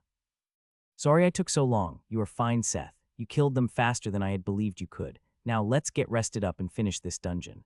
Max nodded, glancing at Brindle, who had given a scowl at Phelan. Lucia was shaking her head at Brindle. I guess every group has that person who does stupid stuff and upsets the others. Chuckling to himself, Max went and grabbed the 2 shaman and wizard corpses and dragged them over to where Lucia was. They stood outside the orange portal that led to the goblin boss. You sure you 3 don't want to give it a try? Max asked. Things had gone so well he didn't see how they couldn't take it down right now. Phelan shook her head. We have a friend coming, remember. He would be upset if we locked ourselves out. Seeing the looks he was getting, Max nodded and helped collect the last of the items from all the corpses. Sherry had been impressed from his share of the swords and daggers he dropped off. She had promised him some metal armor in a few days if he could wait or payment for all the material he had just turned in. He had chosen the armor option, wanting to see how it would work out. Phelan and the others had told him the coins would probably be best, but no one protested when Max had gone the other route. When the time came to turn in all of the trophies, Lucia had given him his share, complaining of a headache and needing to rest after all the work she had done. Max had been surprised as he thought Miles had done more work and didn't complain of headaches, but perhaps elven healers were different. We are going to check in with our usual assistant, Phelan informed him as Lucia walked off. Go ahead and turn your stuff in. Get the quest for the goblin boss and let's meet at the same time and place tomorrow. As Brindle and her started to walk off, Brindle turned around and gave him a grin. Don't forget to eat tomorrow morning either. Max laughed and watched as the 2 of them headed to a different counter on the other side of the building. Scanning the assistants, he located where Greta was and got in line for her. You are getting close to moving to E rank, Greta told him as she filled out the quest sheets he had completed. If you do manage to take down the goblin boss, I have no doubt that will be enough points for the next rank. Max stood there, trying to keep his mouth from hanging open. I have already earned enough points to be that close to E rank. Well, here is hoping that all goes well. I have a pretty good group, and I think we could have easily done it today, but they wanted to go tomorrow with a friend also. Greta bobbed her head as she wrote a few more things down on her clipboard. That happens more than you would believe. Once a party has reached the ability to farm a dungeon like that, they often bring a friend so their friend can get gear and level up. Watching Greta work, Max considered that technique and wondered if it was a good one. If someone was weak and got better equipment, they could level faster. However, if they were weak and gained the attention of the boss or some mobs, they might die. Some even pay for that kind of assistance at later levels, she continued. Bosses are dangerous, and there is valuable loot and experience to be gained. Groups are willing to escort them safely through the dungeon for the right price or promise. Greta put her pen down and looked at Max, who was staring at her. You know about the towers, right? Max nodded. Even without the training new adventurers got, everyone knew about the towers. I figured, she replied, turning back to her paperwork. The tower is where the higher-level adventurers all want to go. That is where the real power comes from. The gear dropped there, skill shards, magic scrolls, all of that beats anything you're going to find in most dungeons by a long shot. Max saw her smile and shake her head. It was one of the towers where your namesake acquired the spear he used when he fought the twin dragons. Glancing at his spear, Max considered what other possible items might be out there that he could get that would be even better than what he owned now. And that's all of it, Greta said, pushing his adventurer token across the counter to him. Let me collect the money you earned, and then I will see you tomorrow, ready to turn in that finished goblin boss quest. Max took his token and put it in his pouch. She hurried off and came back with a pouch of coins, playfully tossing it to him. 7 silver. You are going to be rich if you keep doing what you're doing. He smiled at Greta and gave her a slight bow. I still couldn't have done all this without you. Maybe one day when you aren't working, I can pay you back with a drink at the inn. Her cheeks turned bright crimson, and Max saw her eyes almost shaking as she put on a smile. I would like that, she replied. Her voice was high and cheerful. Until tomorrow, then. Max exclaimed as he waved and walked away. Max didn't see Greta staring at him, straightening her beard with her hands a few times before finally motioning for the next person in line. God's boy, you're smiling like a mouse who fell into a cheese vault. What has you in such a good mood? Max put his drink down and gave Peter a grin before pulling out the quest sheet for the goblin boss. Unfolding it, he slid it across the table toward the dwarf, who saw the border and knew exactly what it was. Again so soon? Peter asked, shaking his head in disbelief. Are you going with that elf and her party? Yup, and today we cleared the dungeon without any issues. I don't think I got hit once. Letting out a whistle, Peter began stroking his beard with a hand. Not even hit once in a full clear. That's impressive. Tell me, were they as good as I hear? Unable to control himself, Max roared in laughter and nodded. I mean, they were amazing to watch and be a part of. They had crisp, clear calls, heels were perfectly timed, the archer's shots were dead on, and Phelan was amazing as the leader and tank. Peter continued to stroke his beard and bobbed his head. Sounds like everything I have heard before. You going to do what most do after hunting with them? Cocking an eyebrow, Max looked at Peter. What do most do? They usually head off toward the next hunting grounds, moving up into the world of adventuring. Once you defeat the boss, there won't be anything really left here for you. The city of Rumston is the next stop for most, with all the dungeons near it and the ones inside the city. Scratching his scalp, Max realized his hair was starting to grow back a little and he would need to cut it again. I hadn't really given that much thought. There wouldn't be much left here for me. I mean, besides the present company and the amazing food. Peter chuckled and gave the table a gentle tap. I said it before.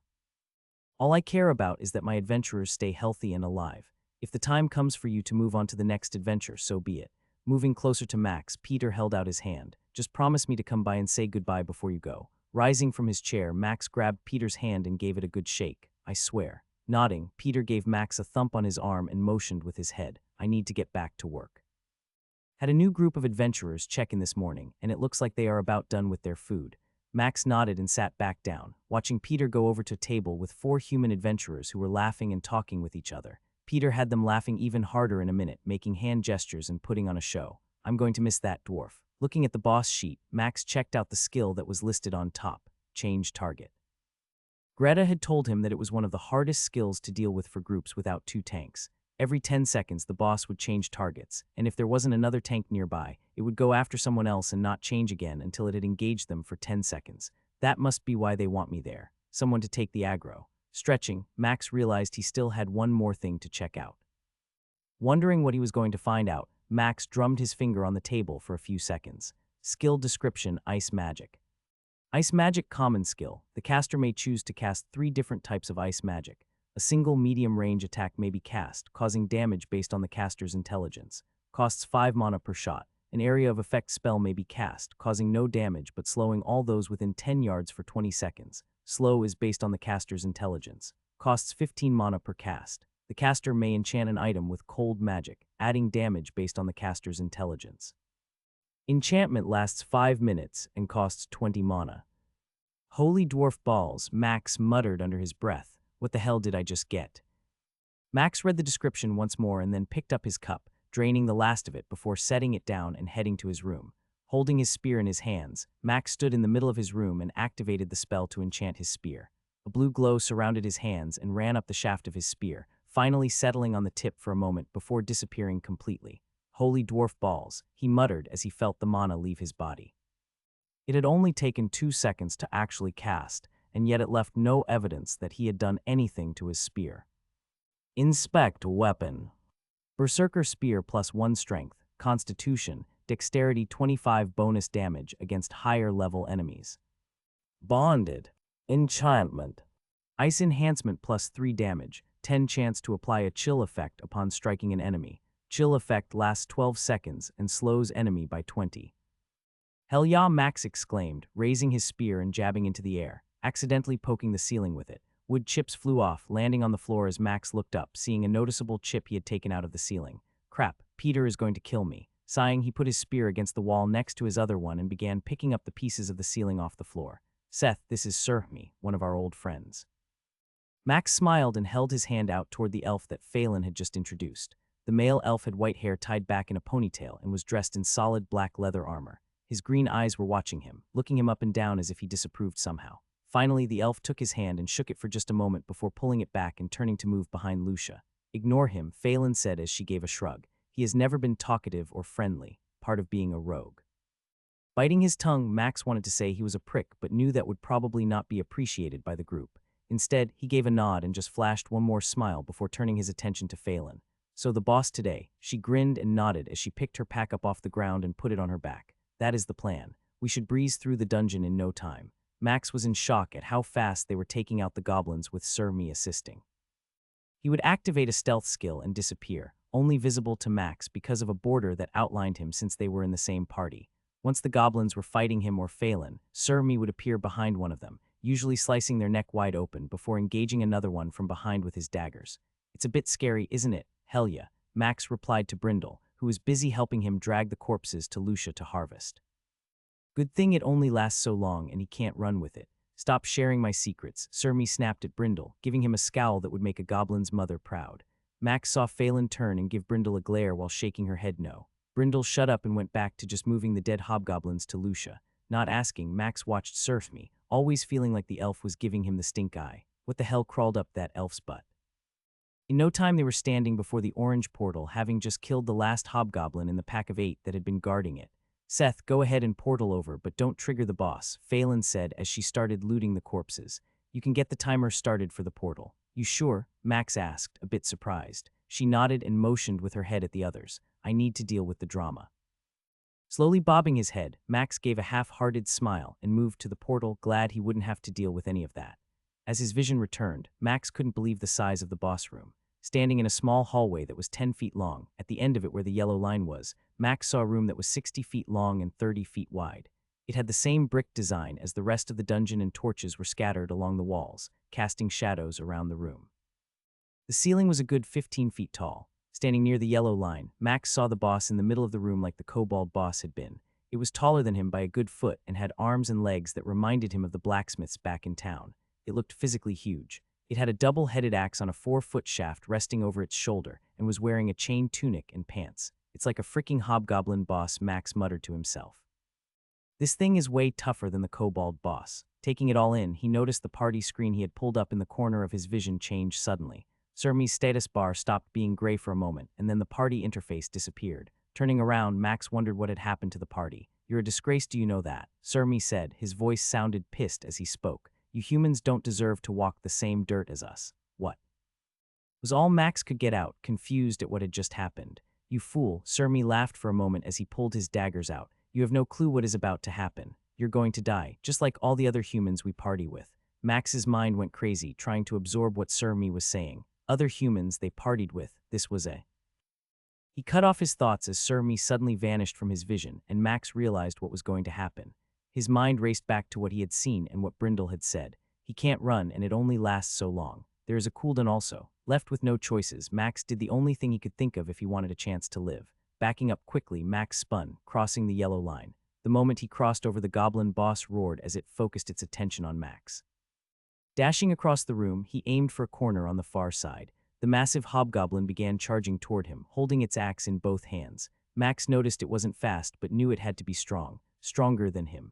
As it was about to clash with him, Max shifted directions, darting to the left side of the room and barely dodging the swing of the boss's axe aimed at him. Not wasting a moment, Max ran straight to the corner, giving himself barely any room as he didn't want to risk giving Sir Me any space to attack him from behind. As he ran, he cast the enchantment on the spear, hoping the slight blue glow of his hands and shaft for a moment were not seen. The boss lumbered over toward him, its steps thudding against the brick floor. Holding his shield ready, Max grit his teeth, knowing that no matter what, this strike was going to hurt. As the axe came down, Max bent his knees, doing his best to prepare for the blow and holding his shield ready to block it. The force was harder than anything he had ever experienced, knocking his shield down to his shoulder and driving him to his knees. His arm ached and his shield dented some from the attack. The memory of Brutus and the kobold boss flashed through his mind as the axe bounced off and the boss began to swing it again. Driving off the ground, Max thrust with everything he could, sending his spear toward the boss's midsection. It didn't even bother to move, allowing his spear to hit and penetrate a little bit as it struck again, driving Max to the ground once more with another blow from its axe. Pain lanced through his arm as the axe dug through the metal, and a good inch of the blade cut into his arm. The boss roared as it tugged on its axe, trying to free it from the shield, and lifted Max back to his feet. He tried to lift his spear up and prepare to strike again, but he couldn't. He was standing on his toes as the boss prepared to kick him. Max saw his chance as the boss's leg swung up at him. He aimed his spear tip at it, clenching the shaft between his right arm and side, holding onto it as much as possible. The boss's front kick caught the tip right above the knee, knocking Max and his spear back as well as freeing its axe from Max's shield. It stumbled back a second and prepared to swing again when it glowed yellow and turned, now ignoring Max as it slowly walked toward the center of the room. Coughing from the pain, Max wasted no time checking his health. He had lost a third of his hit points, and his left arm and shield were basically useless. Watching the boss as it moved around the room, its head scanning the area and sniffing through its snout, Max undid the shield and let it fall to the floor. Even the noise of it clanging against stone didn't draw the boss's attention. Think his stealth has to be ending in a moment. The boss will be on him for 10 seconds before it turns on me. The potion. Max fumbled with his pouch, grabbing the potion and preparing to pull the cork, when a dagger struck him in the shoulder, causing him to drop the potion. 30 feet away, standing next to the same wall that he was, Sir Me had broken his stealth and attacked him. A red shimmer appeared around the rogue, and Max knew that Sir Me had been flagged for attacking another person. The boss roared, turning to face Sir Me and charged toward him. Sir Me was running toward Max and his options were limited. The rogue would reach him before the boss reached Sir Me. Yanking the dagger out, Max activated his trump card. Berserker activated. The world turned red. Max felt rage like he had never felt before surge through him. His eyes were locked on Sir Me, and even though his left arm and shoulder were injured suddenly, none of that mattered. He gripped the spear with both hands and ran toward Sir Me as the elf stumbled for a moment, his eyes going wide at the sight before him. Max's spear moved faster than his own eyes could keep up with. It lanced forward, catching the rogue in the leg as he tried to dodge to the side, sending him stumbling for a moment. Sir Me tried to stand and dodge again, but the boss had reached him and was swinging at him now. Trying to roll again, the axe came down, catching both of Sir Me's legs and slicing them off right below the knee. The elf cried out in pain, but Max didn't care. His spear came at Sir Me like lightning, piercing the man in the chest and neck in less than a second as he tumbled to the floor. Max screamed not from pain, but from the sensation that overwhelmed him. It tasted amazing. I can taste this. As the spark of life in Sir Me's soul vanished and the sensation from his skill hit him, Max fought back the feeling that tried to consume him. A pleasure like no other. His joints felt on fire as the cold sensation tore through him, giving him a reprieve from the joy that had flooded his mind. 35 hit points consumed, 2 dexterity consumed. Consume has successfully consumed 2 skills. Choose which skill to consume. Would you like to learn backstab or stealth? His body felt alive as the dexterity was applied, and combined with the berserker buff that had now refreshed, Max felt renewed. His arm and shoulder felt no pain. There was no time to pick a skill, only kill. His attention shifted to the boss, lifting its axe from where it had cut off Surmi's legs. There was no fear, no hesitation. Max was consumed with only one thought: rage. His spear struck the boss's right arm and in a heartbeat was piercing the other arm as they pulled the axe from the ground. It roared as a blue glow shimmered over it, and Max continued his onslaught. The boss staggered backward, trying to lift its axe as Max pressed the attack, strike after strike coming, piercing its chainmail as if was paper. The added strength from the berserker skill gave him the power to ignore it. After suffering 3 massive strikes to the chest, the boss dropped the axe, raising its hand to try and stop the spear that was riddling it with holes. Max never stopped, though, his eyes firmly fixed on the boss, stabbing for center mass. In seconds, the boss's arms and hands were torn from its body as the spearhead shattered bones and sent flesh flying. With no defenses left, it took repeated strikes to its heart. Even as it fell, Max couldn't stop, moving to where it lay on the ground, driving the spear over and over into its chest and sending blood and bones all around him. As quickly as it started, the rage ended, leaving Max standing there, panting as he looked down at the gaping holes in the boss's body. Cold power rushed through him. It felt amazing, yet Max realized it left him hungering for the feeling he had gotten when he had killed Surmi. 2 strength consumed, 1 constitution consumed, 20 stamina consumed. Max began to laugh. A moment later, he started to cry. He fell to his knees, ignoring the carnage around him as he continued to laugh and cry for a while. Catching his breath and wiping the tears from his face, Max saw the body of Surmi nearby. The elf's body had stopped bleeding and the boss's corpse had vanished. Glancing at the middle of the room, Max saw a wooden chest with goblins etched on the outside waiting to be opened. Ignoring the chest, Max stood up, taking a deep breath and letting it out. There was still the message he needed to deal with. Consume has successfully consumed 2 skills. Choose which skill to consume. Would you like to learn backstab or stealth? Moving toward Surmi's corpse, Max weighed the options. Backstab sounded great, but what if it wouldn't work with a spear? He would also have to be in a party, and he wasn't sure he could do that for a while. Goblin crap, those other 3 are probably outside waiting for me or surf me. That made this decision easy. Consume has learned the skill stealth. Max felt the usual rush of knowledge flowing into his brain after selecting it. Holy Dwarf Ball, uncommon. Max didn't care about how much noise he was making. Everyone in here was dead. Looking down at Surmi, Max wondered how high-level this elf must have been for an uncommon skill. Skill description: Stealth. Stealth uncommon skill. The user may activate this skill while not in combat and vanish from sight. The user may still be found by other skills not limited to sight detection. Attacking will remove the user from stealth. Looting and portals may be used while active and will not break it. Duration lasts for 25 seconds and has a 1-minute cooldown after expiring. It may not be activated while wearing plate armor. Must remain crouched while stealthed and moving. Reading that description, Max wondered what the difference between common and uncommon was. Not knowing would bother him, but perhaps he might find out down the road. Surmi had died with a shocked look on his face. Kicking Surmi's head, Max inspected the elf to see what items and loot he might have worth taking. Mother Goblin, clucker my backpack. Max groaned, knowing he had left his backpack with Phelan and the others. Thinking about them made him momentarily worry about what would happen if they ran into each other. Were the 3 of them as powerful as Surmi had been? He knew Phelan had 2 skills. Did all elves have 2 skills? Grumbling, he started pulling items off the dead elf. Multiple daggers were hidden in different spots. A coin purse was found, and Max couldn't believe how many silver coins were in it when he looked. Not wasting time to count, he put it with the rest of the stuff.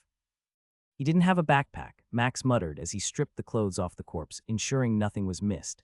Inside a tunic, Max found a brooch and his eyes widened when he touched it. Ho-ho, a temporal storage. He had seen one of these as a teen while taking his turn at the bank. The manager had shown him and the other teens who were with Max a collection of temporal vaults. Fidgeting with it a little bit, Max finally found the spot to press to activate it and saw a small box appear before him. The purple swirling mist had 10 outlines for storage spaces. 7 of the 10 were already taken up. One of them was a large backpack. Reaching into the space, he thought about the backpack, and soon, one basically the size of his own appeared in his left hand. Setting the pack on the floor, Max began to dig inside, finding too many things to deal with at the moment. Laughing, he grabbed the weapons and pouch he had pulled off Surmi's body and stuffed them into the backpack before putting it back inside the temporal storage. He then put the brooch beneath his armor and clipped it to his undershirt. Giving the elf's head one more kick, Max moved to the chest and lifted the lid. Inside that purple glowing space were 2 items, another silver ring and pair of leather bracers that seemed to glow. Taking them out, Max stared at the black-colored leather they were made from.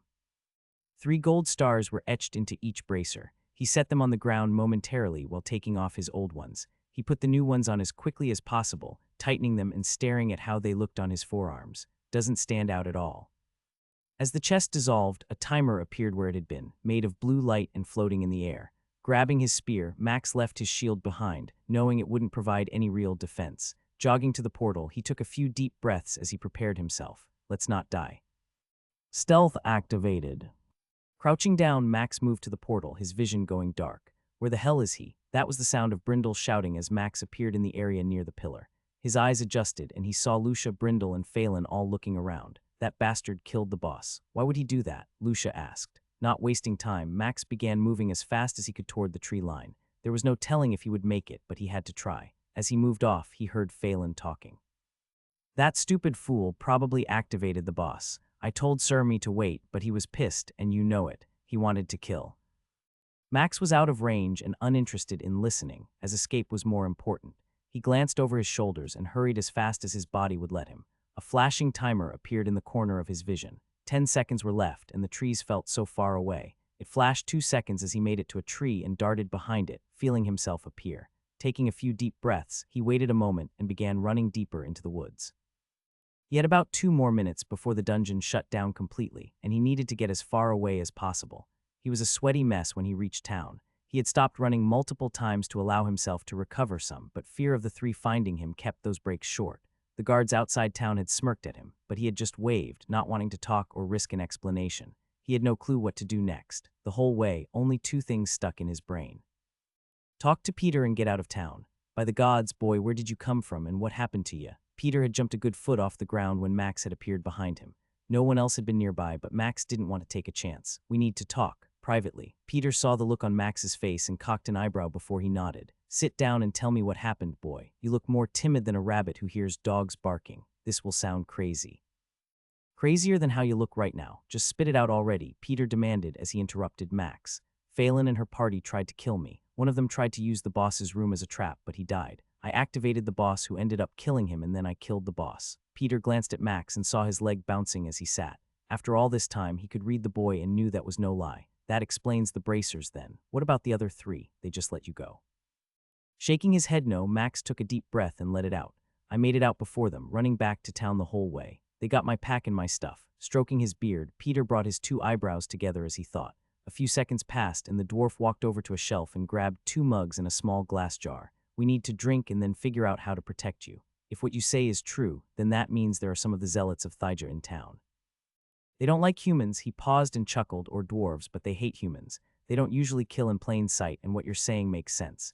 It explains why they have been here so long. Max nodded and watched Peter pour something he recognized as hard liquor into a cup. Surmi was the rogue, and he told me as such, said they had killed many. He talked, which allowed me to think and use the boss. Peter stopped pouring his drink, turned his head toward Max, and smiled. He then started roaring in laughter as he picked up both cups and gave one to Max.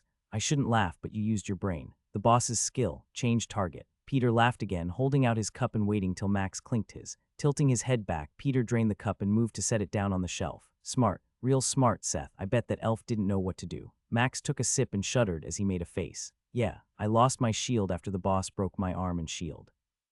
I used my only healing potion and killed the boss before it turned on me. I then killed the elf since the boss had cut off his legs. Did you attack first? Peter asked, his voice going low. Shaking his head, Max tapped his left shoulder. He threw a dagger at me. I saw him go red and knew I could fight back. Peter nodded and began stroking his beard again. Neither said anything for a minute as both of them watched the other. You need to run. Like now, Peter said when he finally spoke.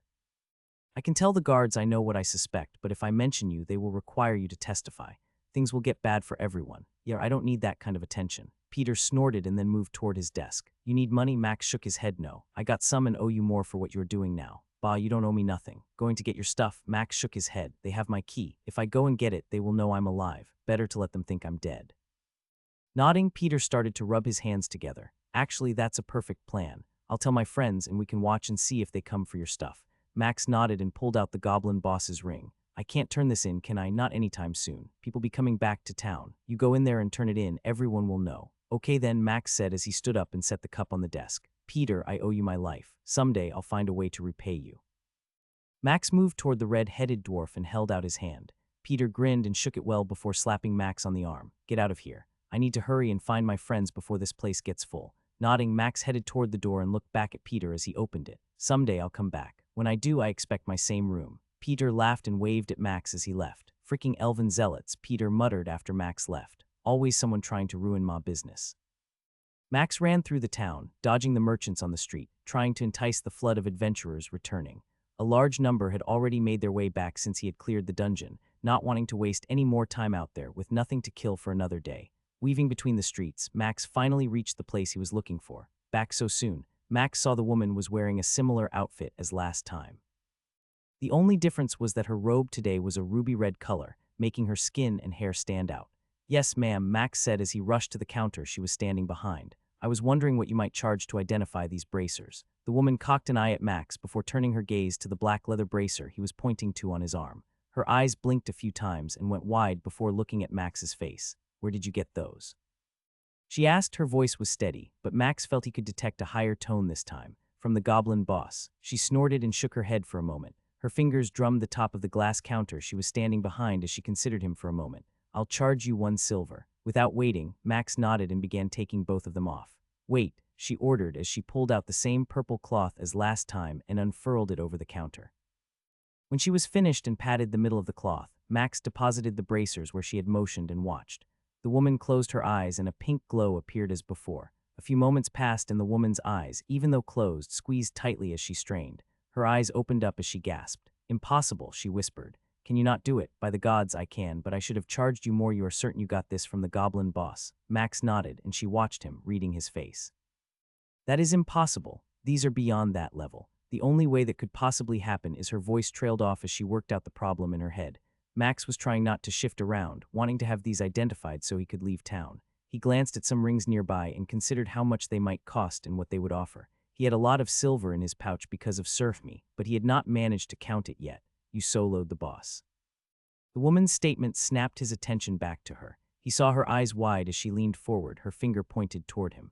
Max swallowed the lump in his throat and took a step back, afraid she might grab his tunic. "What? That is the only way. You killed this with no help from anyone else." Max sighed and nodded, watching the woman's face react to his admission. "How is that? I mean, how could you?" The woman stumbled over her words.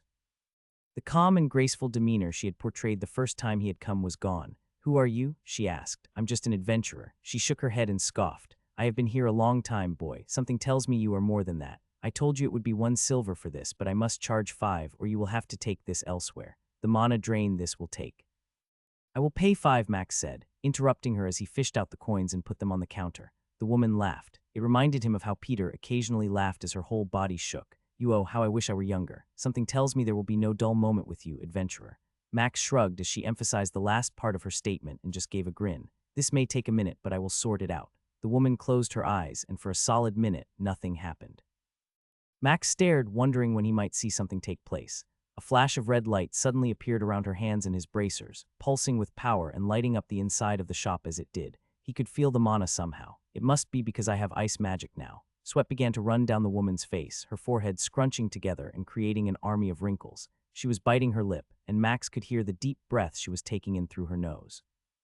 He was afraid what she was doing would draw the attention of those walking past her shop as the red light pulsed. Suddenly, it stopped, and the woman fell forward, catching herself with her hands on the counter. "Are you okay?" Max asked as he moved closer to her. Nodding her head, she took a few deep breaths, pulled a handkerchief from somewhere, and dabbed the sweat off her face. "It has been a while since I have had to cast that spell. I must say I have forgotten how hard it is to do, but the results speak for themselves." With one finger, she tapped each of the golden stars on one bracer. "This is something special. I have not seen anything like it in a long time. You must take great care to never reveal the stats to anyone." He saw her biting her lips as she stared at the bracers for a few seconds. "Are you okay?" She gave him a small smile and nodded. "My greed makes me think bad things sometimes. My age reminds me of the danger of those thoughts." Max picked up the bracers one at a time and put them on, tightening them to his forearm. "Holy dwarf balls," Max cried out as his body surged with power. "Inspect bracers. Rare bracer of the Hobgoblin Lord +3 strength, constitution. Tough-skinned wearer's skin will become more resistant to slashing and piercing. 15 damage decrease from slashing and piercing attacks. Bonded." "I couldn't agree more," she replied with a chuckle. "Those bonuses are beyond what anyone would hope for. They should last you a very long time, and when you actually do replace them, someone will pay good money for them." Max nodded, realizing the tough-skin bonus greatly boosted his survivability. "Seth Pendle," the woman said, catching him off guard as he looked at her smiling face. "What? How did you?" It's obvious, she said, cutting him off and then letting out a laugh. Did you not think I would do my homework on the hero who had been part of a party that killed the kobold boss? And now here you stand wearing bracers that come from a feat no one could pull off at your level. Even those a few higher levels than you would struggle to do this feat. He saw her studying him again. She brought her finger to her chin and tapped it a few times. You're leaving town. The way you are standing, the way you are shifting. You will not be returning to me anytime soon. Yes, I am leaving the second I leave this shop. She bit her lip gently as she gave her chin a few more taps. Very well, let me give you one thing that might aid you on this trip. Do you know where you are planning on going? Max knew, but he hadn't planned on advertising it. Stealth was part of this departure plan, yet something about this woman told him she was not interested in hurting him. If anything, she was intrigued, and that meant something. He wasn't sure what, but he didn't need to fear her. Yet, rumstant. A grin appeared on her face and she reached into a pocket, pulling out a small piece of paper. Her other hand suddenly had a pen in it, and she began writing on the paper once it was set down on the purple cloth. When she finished, she handed it to him and flashed that perfect set of teeth once more. Take this to the merchant at the southwest gate. His warehouse will have a giant horse being ridden by a goblin. She grimaced as she said that last part. His name is Felix. Give him this paper and tell him you are leaving for Rumston. He will let you ride with his caravan that should be leaving in a few hours. Max glanced down at the paper and saw in the most beautiful handwriting he had ever seen a name written in purple ink. Winifred. Is this your name? She nodded and then gave a slight wink. Call me Winnie, though. My parents wanted a boy, and my dad wouldn't change the name he had originally planned. Promise me you'll be smart. Don't make stupid mistakes. She paused, her fingers tapping on the purple cloth on the counter. Something tells me that in the coming years I will hear of a rising adventurer named Seth Pendle, and I will know I had a role in your growth. Laughing, Max nodded and gave a grin. I'll try not to be stupid and make too many mistakes. She laughed as well and then began to roll up the cloth. Be safe, adventurer. Max waved, turning to the door and doing his best not to skip out of the shop. Someone up there must really like me. He had found Felix easily enough, and the man had been surprised when he saw the paper with Winnie's name on it. Not asking questions, he let Max sit inside the office, informing him that it could be another hour before the 4 carts would be ready to leave. Sitting in the office with no one around, Max took the opportunity to check out the contents in the brooch he had gotten off of Surfme. Pulling the backpack out of the dimensional storage, Max began laying things on the floor. Standard clothes, none of which would fit him. Some food, another small pouch of silver coins, and other typical traveling supplies rested inside. A few vials of liquid were wrapped in cloth, and Max made sure to avoid them, wondering what they could be but imagining nothing good since Surfme had been a rogue. Inside the backpack, he found 2 small books. Each was a small leather-bound book with a tie strap around it. Undoing the first one, his heart skipped a beat and his palms became sweaty. There were names on the first page, 12 of them, all crossed out. Some had drawings by them of what he guessed might be a knife. Another 2 had what looked to be like a drop of water or something drawn beside them. One had a rope drawn in the shape of a noose. Turning the page, he found more names, all like the first. 5 pages later, his hand trembled. Halfway down the page, under 4 names crossed out, was his name. Seth Pendle. The lump was back, and he took a moment, doing his best to swallow it. This man had known his name and planned on killing him. He had known long enough to write his name down beforehand in this book. He wanted to scream, but he couldn't bring himself to. Looking at the names above his, one of them jumped out at him. Calzara. That was a name he had heard Peter mention had been an adventurer that had not returned. The dagger next to the name left no doubt that Surfme had done the deed. Tapping the page with his fingers, Max realized what he needed to do with this. Tying the strap, he quickly shoved everything else into the pack and put it in the dimensional storage again. He ran outside and found Felix. Excuse me, sir, can I ask for something to be done after we leave? The older man squinted at Max, his bushy eyebrows coming together above his eyes. Am I going to regret this? He asked, almost growling a little. Shaking his head, Max handed the book to the man. This needs to be kept closed, but turned into Peter at the stuffed goblin after we leave. Tell him it's a gift from an adventurer who has promised to return. The man cocked an eye at Max and then at the book. When Max then showed a silver coin in his other hand, the grumpy expression was gone as well as the silver coin before Max could blink. Consider it done, Felix declared as he turned, walking away and leaving Max standing there outside of his shop. This is going to be a fun trip if that guy comes along on this journey. Moving back inside, Max decided to close his eyes and rest briefly. The weight of everything that had happened finally hit him. The ride out of town had been about as boring as Max had imagined. He was put on the back of a wagon, leaning against barrels that were loaded with some sort of liquid no one felt the desire to talk about. The other 3 wagons were loaded with sacks of flour. 4 carts, 8 workers, and a guy running for his life. Sounds like a typical adventurer story to me. Max laughed at his joke as they rode toward the setting sun. There were still a few hours of light left, and the caravan leader had set a fast pace, looking to maximize the waning rays of the sun.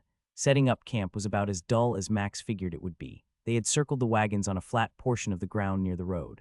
From the looks of it, this was a typical spot where people often did the same thing, as many ruts and tracks led to this area in the dirt. The caravan workers had begun setting up for the night, pulling out some food and starting to cook over the fire one of them had gotten going. Max had done what he could to help, earning a few nods of appreciation and taking the edge off the group, who at first seemed dissatisfied with his presence. The entire time everyone ate, no one talked. It was the weirdest thing to experience, and Max wasn't sure if he caused this or if it was normal for them. Once everyone was fed and the horses cared for, they began rolling out blankets. "You want me to take a turn keeping watch?" The massive man they called Roan looked down at him, reading everything he could about Max with his eyes. An adventurer, Max nodded, trying to ignore how the man's voice sounded. It was like the guy had gravel in his throat, it sounded so rough. "And you want to turn on night watch even though you paid for passage? I was always raised to do my fair share of work. Why not now?" Letting out a grunt, the man nodded as he cracked his thick sausage-like fingers. "If you want to, the men won't argue. I'll give you first watch tonight." Max nodded, went to where his spear was and grabbed it, moving to the fire and one of the logs he had carried over. Sitting down on it, he grabbed a cup, filled it with the tea the men had left near the fire, and watched as the men tipped their heads toward him. In minutes, snoring came from the collective group, and Max smiled as he sipped his drink. After an hour passed and ensuring everyone was asleep, Max pulled the backpack out of storage again and opened up the other book. Inside was a language he had never seen before. Every page of the book was covered in that script, and it felt dark. It was hard to explain, but in his mind, glancing over the pages somehow made him want to shiver. Stuffing it into the pack, Max pulled out the daggers he had taken off Surf Me. 2 were magical, each with a bonus of 1 to dexterity. The other 4 were nothing more than a sharp dagger that felt well balanced in his hand. They all looked alike, and as he stared at one, he finally figured out what these daggers were. "This is what he threw at me." Sticking all the throwing daggers back into the backpack, Max played with one of the magical ones. He could tell he only got the bonus when he held it. An idea struck him, and he grabbed his spear, which was leaning on the log next to him, and held both. He resisted letting out a whistle, but those stats were mind-boggling. With his spear and bracers, he was well on his way to some crazy good numbers. As long as he held the dagger, he kept the added dexterity point, but he didn't get the bonus if it wasn't in his hand. Realizing it wasn't worth keeping on his belt since he had forgotten to take the sheaths from Surmi's corpse, he tucked it back into the backpack and returned it to storage. The other 6 items in storage were all pieces of armor and equipment. He pulled out the boots and saw they were much nicer than his and in better condition. As he began to try slipping them on, Max suddenly realized a mistake. Mother-clucking goblin shite, I should have taken his armor. With a sigh, he pulled the boots on, only to find them tight around his feet. The length was good, but they were snug. Frowning, he pulled them off and stuck them back into storage. There's no point walking around in shoes that hurt all the time. All the other equipment appeared to be basic leather armor, and finally, Max pulled out a cloak. It was soft, very soft, and a darker black than the night sky. Putting it on made him feel weird, but examining it revealed it was just a nice cloak. It even had a hood that covered most of his face when pulled up over his head. "I'm not sure I'm ready to be someone who wears a cloak." Taking it off, he put it back into storage and glanced around the camp again. Everyone was still asleep and snoring. He wasn't sure how much time was left in his watch, but there were other things he wanted to try. Holding his hand out, he cast the magic ice shard, aiming his hand over the carts. His hand glowed blue for a few seconds, and then a piece of ice appeared before flying off over the cart and disappearing into the night. 3 seconds or so. Good to know. Having tested out one of the skills he wanted to try and managing to go through everything else in the dimensional vault, Max crossed his arms and sighed. At this moment, he found out why night watch was no fun. The hours had dragged by, and after what he figured had been long enough, he went over to the person he had been told to wake and gave them a shake. They got up without complaints and thanked him before moving to the fire. Lying down, Max was asleep the moment he closed his eyes. Halfway through the second day, a wheel busted, almost tipping over the cart filled with grain sacks. It had taken a while, but they emptied the cart faster than expected, with Max chipping in. The men had commented on how strong he must be as Max easily grabbed each sack and tossed them with exceptional proficiency in a pile. "You seem a little bit beyond most adventurers we meet," Roan said as they both watched the men replacing the wheel. "Why did you stay so long in Windsor Wheel?" "I had some friends there adventuring and wanted to help. Always better to have someone around to ensure you stay alive." A hearty laugh came from Roan as he nodded and motioned to 2 men standing slightly away from the carts. "Both of them are adventurers who gave up early on. They have some skill with their sword, but nothing big. I believe each is above level 5. Max recognized one of them as the man he had woken up to take over at night. They moved with a little more grace than the others. "Always good to have trained men on the road. I have had some encounters at night before when traveling alone."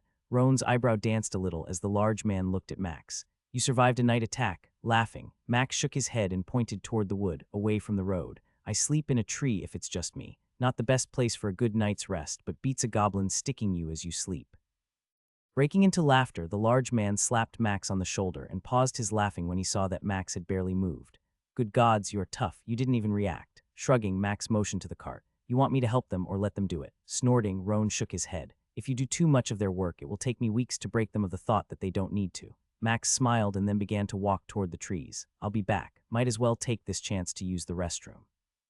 The wheel had taken over an hour to be fixed and get back on the road, upsetting Roan as they were not where he wanted to be when they camped.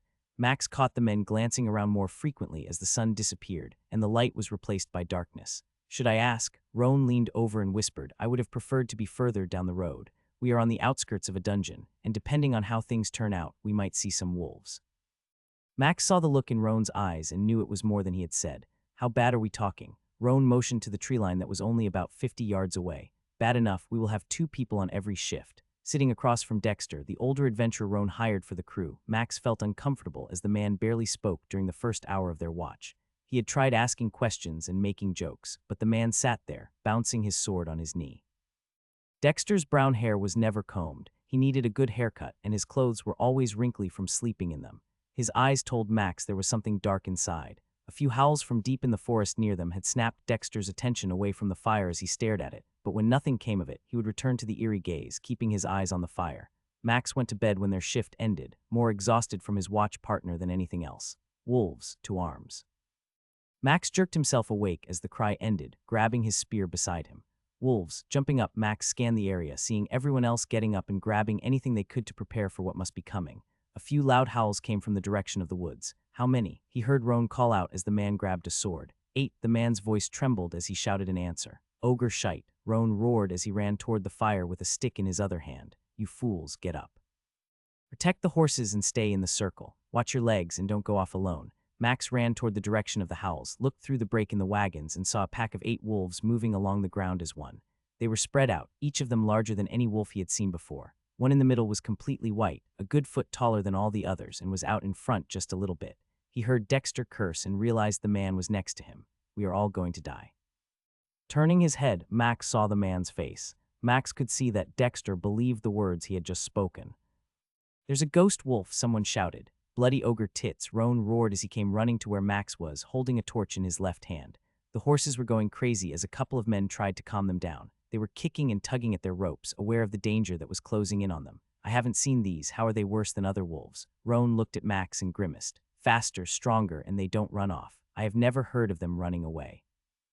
Roan looked at Max and saw how he was standing. Everyone else was about to piss themselves, and yet Max wasn't flinching. Seth, can you fight them? Max nodded, watching the wolves slowly closing in on them. They had spread out, preparing, it looked, to encircle the camp. We can't run, and I doubt they will chase a horse or two if you set them free. The look in that one wolf's eyes tells me it's here for us. We either fight and try to live or die. The moon was out, and the light it provided on a cloudless night lit up the backs of the wolves with its glow as they walked. The white one seemed to glow, answering Max's question about why it was called a ghost wolf. It looked eerie in this light, and its eyes felt blacker than the cloak he had tried on earlier. What I wouldn't give for a shield. Adjusting his grip, Max took a deep breath and moved out between the wagons. What are you doing? That's a fool's move. Ignoring Roan's shout, Max cast his spell, his hands hidden and his spear tip pointed away. He felt the enchantment and he cursed, knowing what he had to do. Glancing over his shoulder, Max saw Roan's eyes. The man was terrified. Max was just as scared, but there was no other option. If he stayed in the wagons, people would die. He could try and wait for the very end and use Berserker, but there was no telling if he might target one of the men. If he did. Stay back, no one comes near me, no matter what. He heard a little protesting, but Roan shouted at the men to stay back. I got one chance, I'll have to blow everything, but maybe. Max saw the wolves pause a step as he came toward them. The pack continued to spread out, letting him draw closer as they prepared to surround him. He had seen wolves attack sheep and dogs before. He knew how a pack worked. They would surround him and attack. There was no moment to wait. As the wolves began to circle, Max darted toward the right, his speed surprising the wolf he was nearest to, closing the distance in just 3 steps. As he drew near the wolf, it opened its jaws and bared its teeth. Berserker activated. The night went from darkness with a faint white glow to a blood-red glow over everything. Their gray coats now reflected a red tint as Max leapt forward, his vision locked on the wolf before him. His speed and strength made him feel alive. Though he couldn't see it, a smile was on his face as his spear covered the distance between him and the wolf preparing to lunge at him. The spear found its mark, plunging into the open mouth and down into the wolf's throat.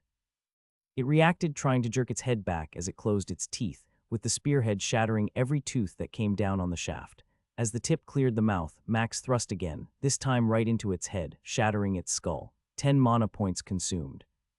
Turning to the left, Max saw another wolf coming toward him, his eyes fixed upon it, and as the wolf leaped, Max slashed with his spear, the tip slicing it open from mouth to tail. The power of his swing had ripped its body almost in half. It fell to his left, thudding against the ground and spraying him with blood. 9 mana points consumed. He howled in delight until, a moment later, he felt something grabbing his leg from behind. Turning, Max saw a wolf grabbing his calf and trying its best to shake his leg. Max's spear spun so fast in the air that a spray of blood spun around him like a water wheel, blood flying into the sky into the ground. A metal point came rushing straight down, with a crunch of bones as it was impaled through its head, Max's spear pinning it to the ground. Max yanked his leg from the wolf's jaws, unable to acknowledge the cold sensation that came over him. 18 hit points consumed. Another wolf hit him from his left, clamping down on his new bracers, surprised to find itself unable to pull Max down to the ground. Rage consumed him as Max saw the next victim enter his vision. He jerked his arm up with all his strength, lifting the wolf off the ground, its body floating into the air.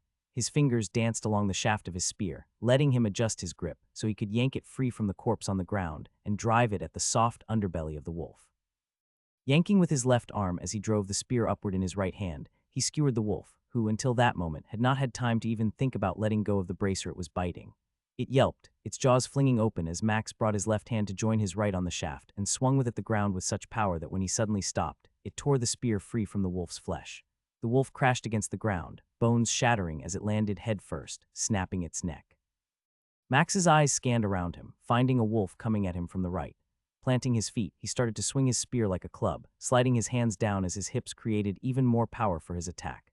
The tip and end of the shaft connected with the wolf's head as it tried to dodge, unable to appreciate the true speed of the attack, and its head exploded in a mist of tissue, blood, and bones. Continuing the swing, Max's eyes landed upon a wolf behind him about 7 yards away. It was frozen in confusion, having seen carnage that it had never expected. Max was next to it before it could blink. Those precious meters were gone in 3 steps. The wolf never had time to register the spear that destroyed its head in one blurred strike. Spinning around like a top, Max could only focus on the last gray wolf coming at him. Max's rage prevented him from even acknowledging the ghost wolf behind the gray one. No hesitation came as the wolf darted to the left, providing an opening to attack its side. Max ran, each step sending him further than he would have been able to imagine had his mind been able to comprehend what he was doing. The wolf kept running, but it only took 4 seconds for Max to reach it, to press his spear into its side and run it into the ground. As he did, he felt something on his right arm, the spear wrenching from his right hand. The gray wolf before him was still alive, and Max swung the spear with his left arm, trying to smash into the injured wolf as his arm was pulling him away. He roared in anger that he was being denied the blood he desired, the blood he deserved. Another strike with the spear and an overhand slam hit the injured wolf but didn't finish it off. Max couldn't turn to see what was yanking on him. He couldn't feel the pain in his arm. All he could see was the wolf on the ground. All he knew was he needed to kill it. Unable to reach it anymore, Max planted his feet, flipped the spear in his left hand, and hurled it at the wolf, watching it impale it through the heart. 31 hit points consumed, 7 stamina consumed. Max's head snapped to the right, seeing a massive set of teeth gnawing on his elbow. The wolf was almost as tall as he was. It was strong, and it had teeth as long as daggers. Max let out a laugh that would have convinced most he was crazy. His tiny frame shifted, his feet planting themselves on the ground as Max felt the hot breath coming from the nose of the wolf that was only inches from his face. Blood poured out as it clamped down on his arm, yanking with its body and legs.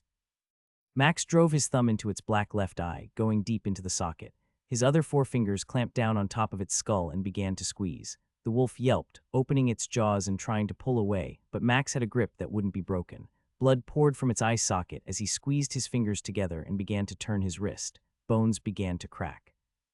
Max lifted his right arm, unsure of why it wasn't working how he wanted, but he still managed to grab the wolf by its throat as it fought to pull away again.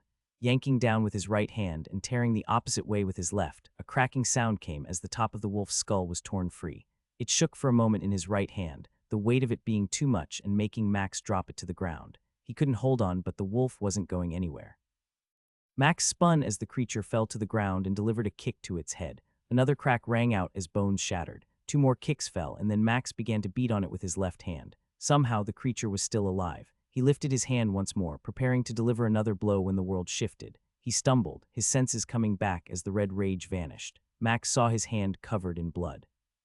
His right arm felt like it was on fire, and he noticed the massive holes from where the wolf had bit him. He heard a whine coming from the creature at his feet. It hurt more than Max wanted to admit as he reached for the dagger with his left hand, his right arm hanging limply by his side. Finally getting the dagger free, he moved around the body of the white wolf and saw its brain partially exposed out of the hole he had torn open.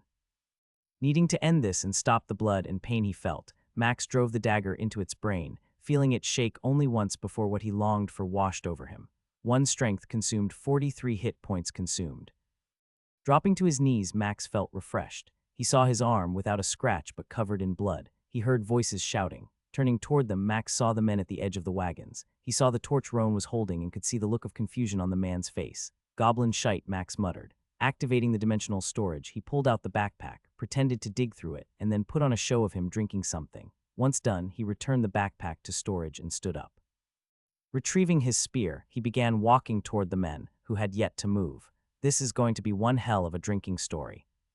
Max's mind ran through everything he could possibly say. What will they believe? He was still 20 yards off, and the men had not moved from where they were frozen. Glancing down at himself, he saw the blood that covered almost every inch of him. He found a small, clean spot on the palm of his left hand and rubbed above his eyes as he felt liquid of some sort running down his head.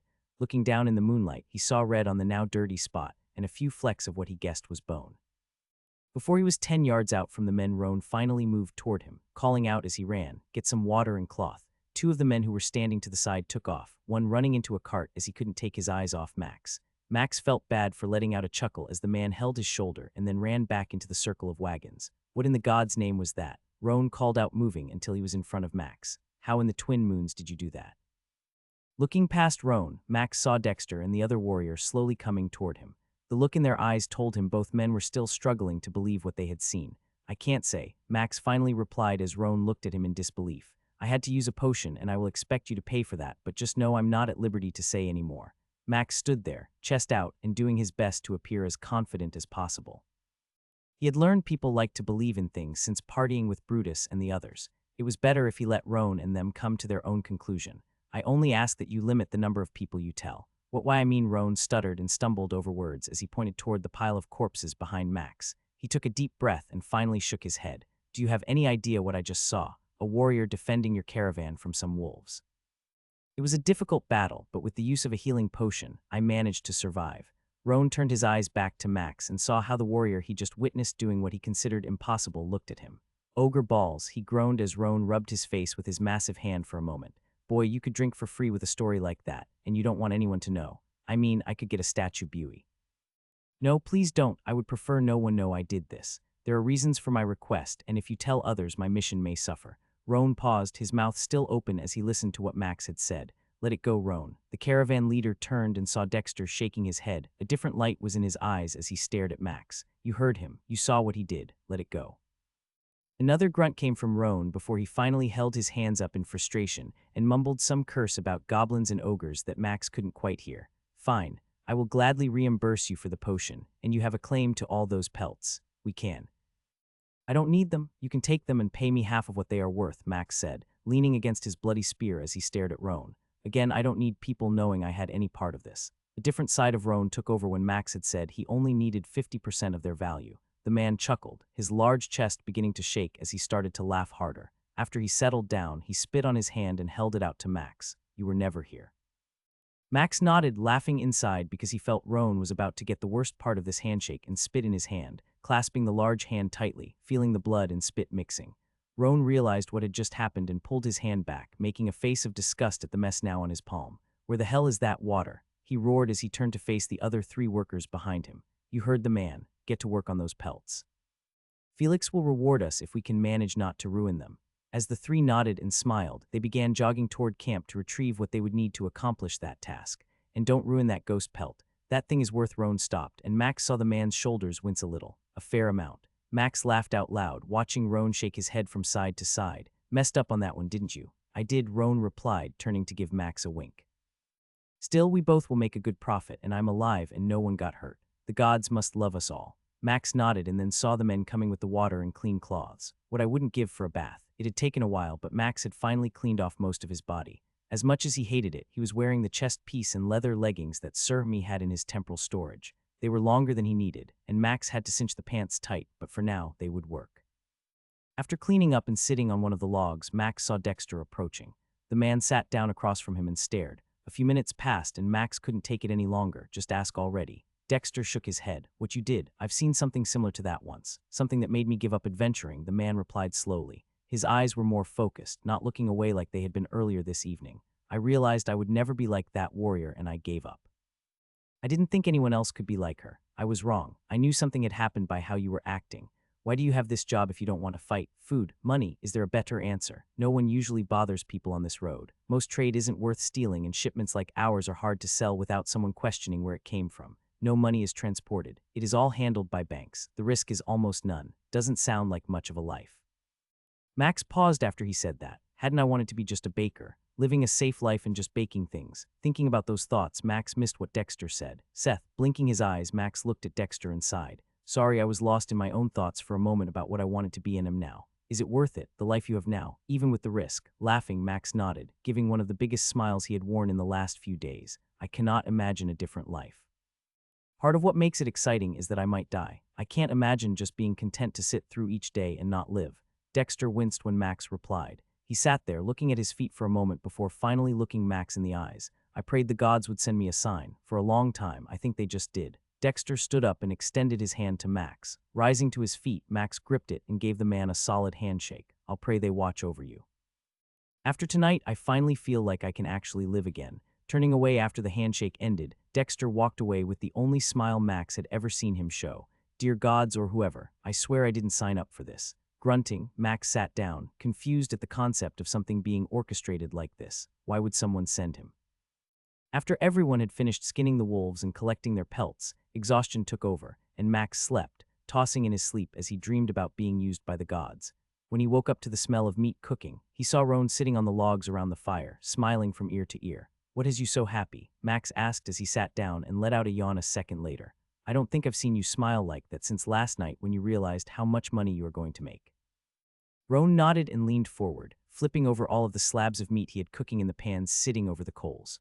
I'll ignore the fact I'm not allowed to mention the events of last night, but when we get to town, I will need you to accompany me to the warehouse so I can get you the money we owe. Besides that, whatever happened last night has done something to my men. Dexter is no longer walking around like a broken man. He told me that after a few more weeks, he will be quitting and getting back into adventuring.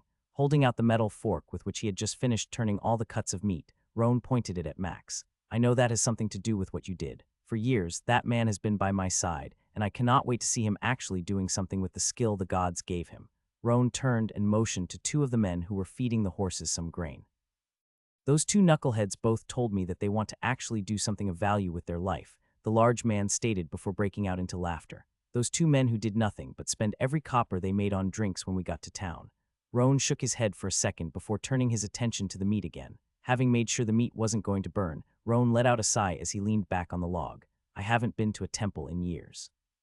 I can't even remember how long it has been since I gave an actual offering. Roan scratched the bristling hair on his chin and smiled. Now I think I owe someone at least that. Do you agree? Max coughed and shrugged. What the hell am I supposed to say?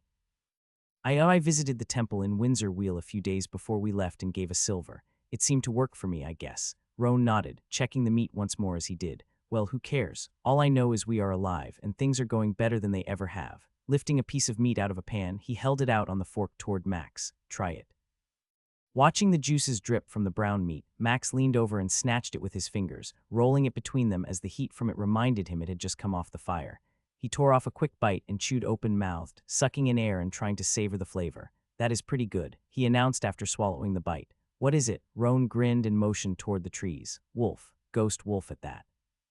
Max groaned for a second, knowing that Roan had intentionally not told him until after taking a bite. Still, it tasted amazing and was just what he needed. Tossing the small piece he was juggling into his mouth, he savored the flavor a little bit more. This really needs a sauce and some fresh vegetables, grilled with some.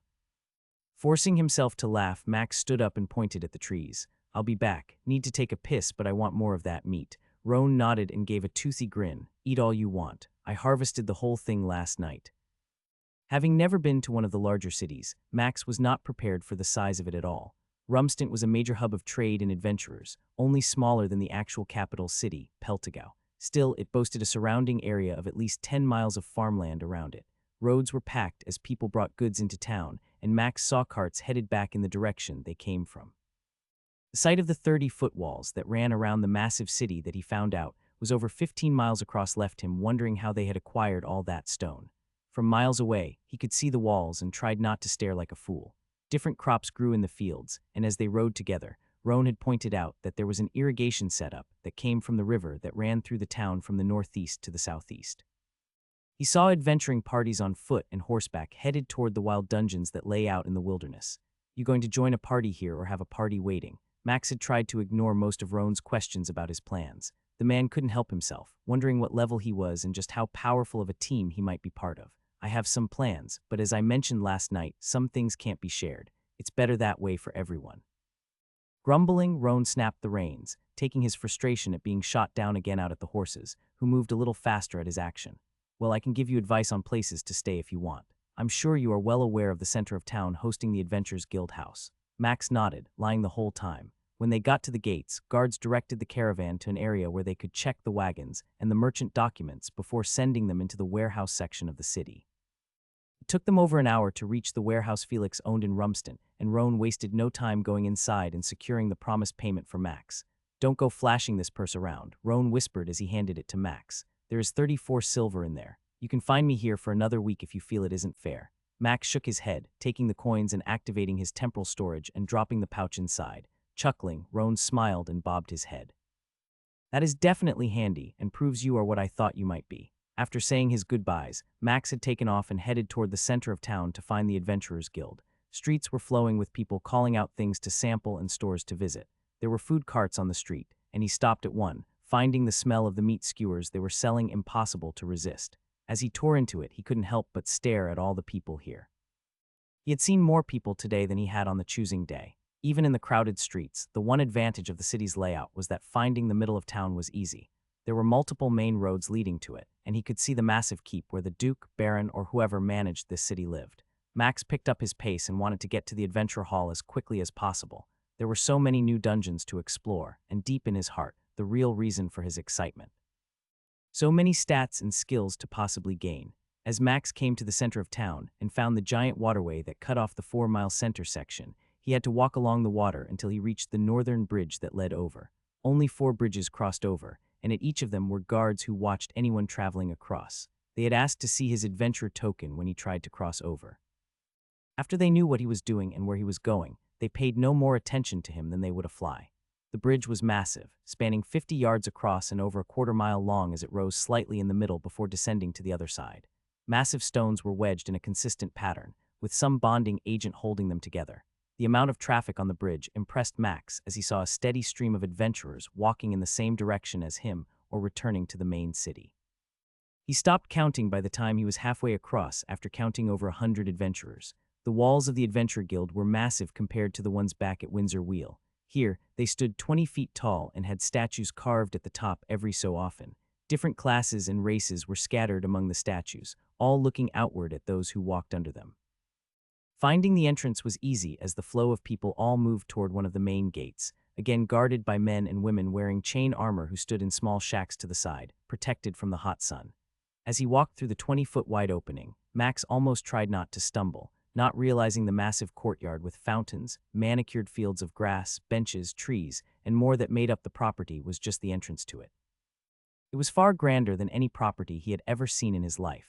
He wondered what the keep must look like if this was the entrance to the Adventurers Guild. Groups sat on benches, under gazebos, and on the lawn. 300 yards away was the actual entrance to the building that Max had not realized was part of the guild when he had been looking at it from the bridge. He had assumed it was a building for something else. It towered over 5 stories high, with windows decorating the stone walls. Massive columns ran along the side of the building. Doing his best not to walk around with his mouth open, Max nodded and smiled at those who had acknowledged his presence as he made his way to the entrance. The 2 huge wooden doors were propped open as people flowed in and out. Max almost tripped when he heard the noise from everyone talking and saw the mass of people moving around. There has to be at least 300 people in here. Multiple sections with counters were set off to the back with roped-off lines that had parties waiting their turn to approach an attendant. Multiple large quest boards were stationed ahead of him. He noticed attendants adding and removing quests on both boards at the same time. The magnitude of it all was overwhelming. Need help? Shaking his head a little, Max turned and saw a brown-haired woman in one of the attendant uniforms smiling at him. Her brown eyes and soft smile held his attention for a moment before he finally responded. "I'm new here," he replied, his voice squeaking much to his displeasure. She chuckled and nodded as she motioned to the job boards and slowly began to walk toward one. "I figured as much," she stated as she motioned for him to follow. "My name is Dawn, and I would be happy to guide you around." Nodding, Max held his spear close before realizing carrying it around might not be the best choice. Activating his temporal storage, he quickly put it inside and when he looked up, noticed how Dawn had cocked her head slightly. "Sorry, I didn't want to risk hitting anyone with it," he said, realizing that he should have done that earlier. "That is a wise decision. So tell me, adventurer." Seth Pendle. "Adventurer Seth Pendle," she said, her smile growing wider as her head just so slightly moved up and down. "I have heard that name somewhere before. Maybe I will remember where." Max felt his head turning red and then followed Dawn's eyes as she looked behind him and up. Turning around, he saw a massive tapestry depicting the hero's name he had chosen. His spear plunged into the eye of one of the twin dragons who was breathing fire underneath him. As a gentle breeze blew through the room, the tapestry moved slightly, giving the image he was watching a lifelike feel. He heard a slight chuckle and then a cough behind him, and when he faced his helper, she was smiling, her cheeks a little red. "Sorry, it was not a joke I should have made." "You are fine," he replied, giving his best grin as he motioned to the banner with his thumb. "It isn't the first time, or I doubt the last time I hear someone joke about my name." Smiling, she nodded and then motioned to the quest board again. Almost an hour later, Max waved goodbye and stuffed 2 quest sheets in his pouch. Having asked him his level, he thought she looked surprised when he said level 7. He had gained over 15 points so far from his skill, so it felt like the right answer. She had shown him the entire complex, pointing out the dungeons that were within the building he would be best suited to attempt. Guards were stationed outside some of them to verify adventurers either met certain guild ranks or had a party strong enough to accompany them. Magically infused walls had been built to keep the portals from allowing creatures to be spawned outside. She had dropped him off outside a level 5 dungeon and wished him luck. Standing there, he eyed the blue portal that sat in a small white stone room 10 yards away. A smile appeared, and he pulled his spear from his storage space. Max pulled his spear from the hobgoblin's throat, flicking the blood to the side as he looked at the carnage around him. Doing some quick math in his head, he counted 23 corpses. This dungeon was listed as a duo or solo dungeon, as the packs were never more than 3 at a time. He knew why Dawn had dropped him off here, not wanting to risk killing a new adventurer on their first day in town. He was bored.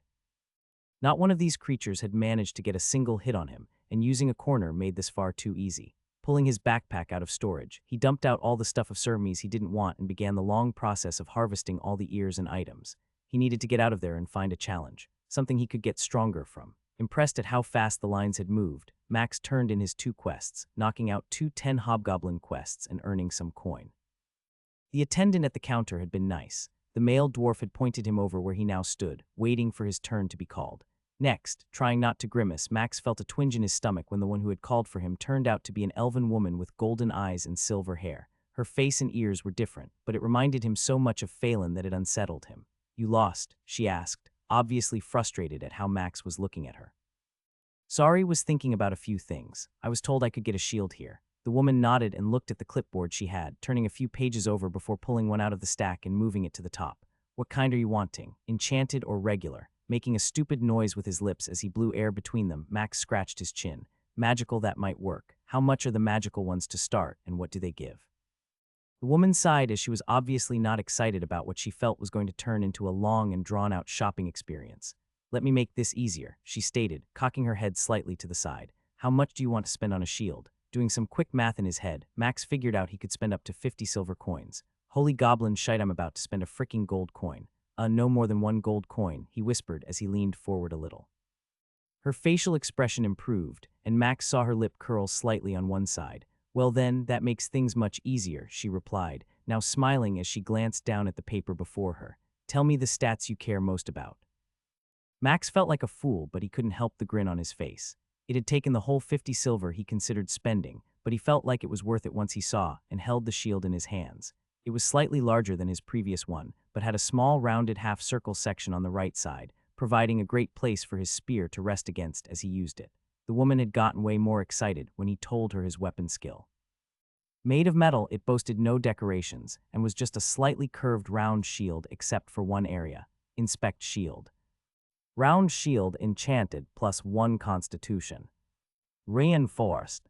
Holding it in his hand, he could feel the bonus from it making him tougher. Combined with his spear and bracers, he felt ready for anything. He almost caught himself whistling as he moved to the level 10 portal for duos and solo adventurers. There were 2 parties of 2 ahead of him, each waiting a minute before going in after the previous group. They had glanced back at Max before turning back and talking quietly among themselves.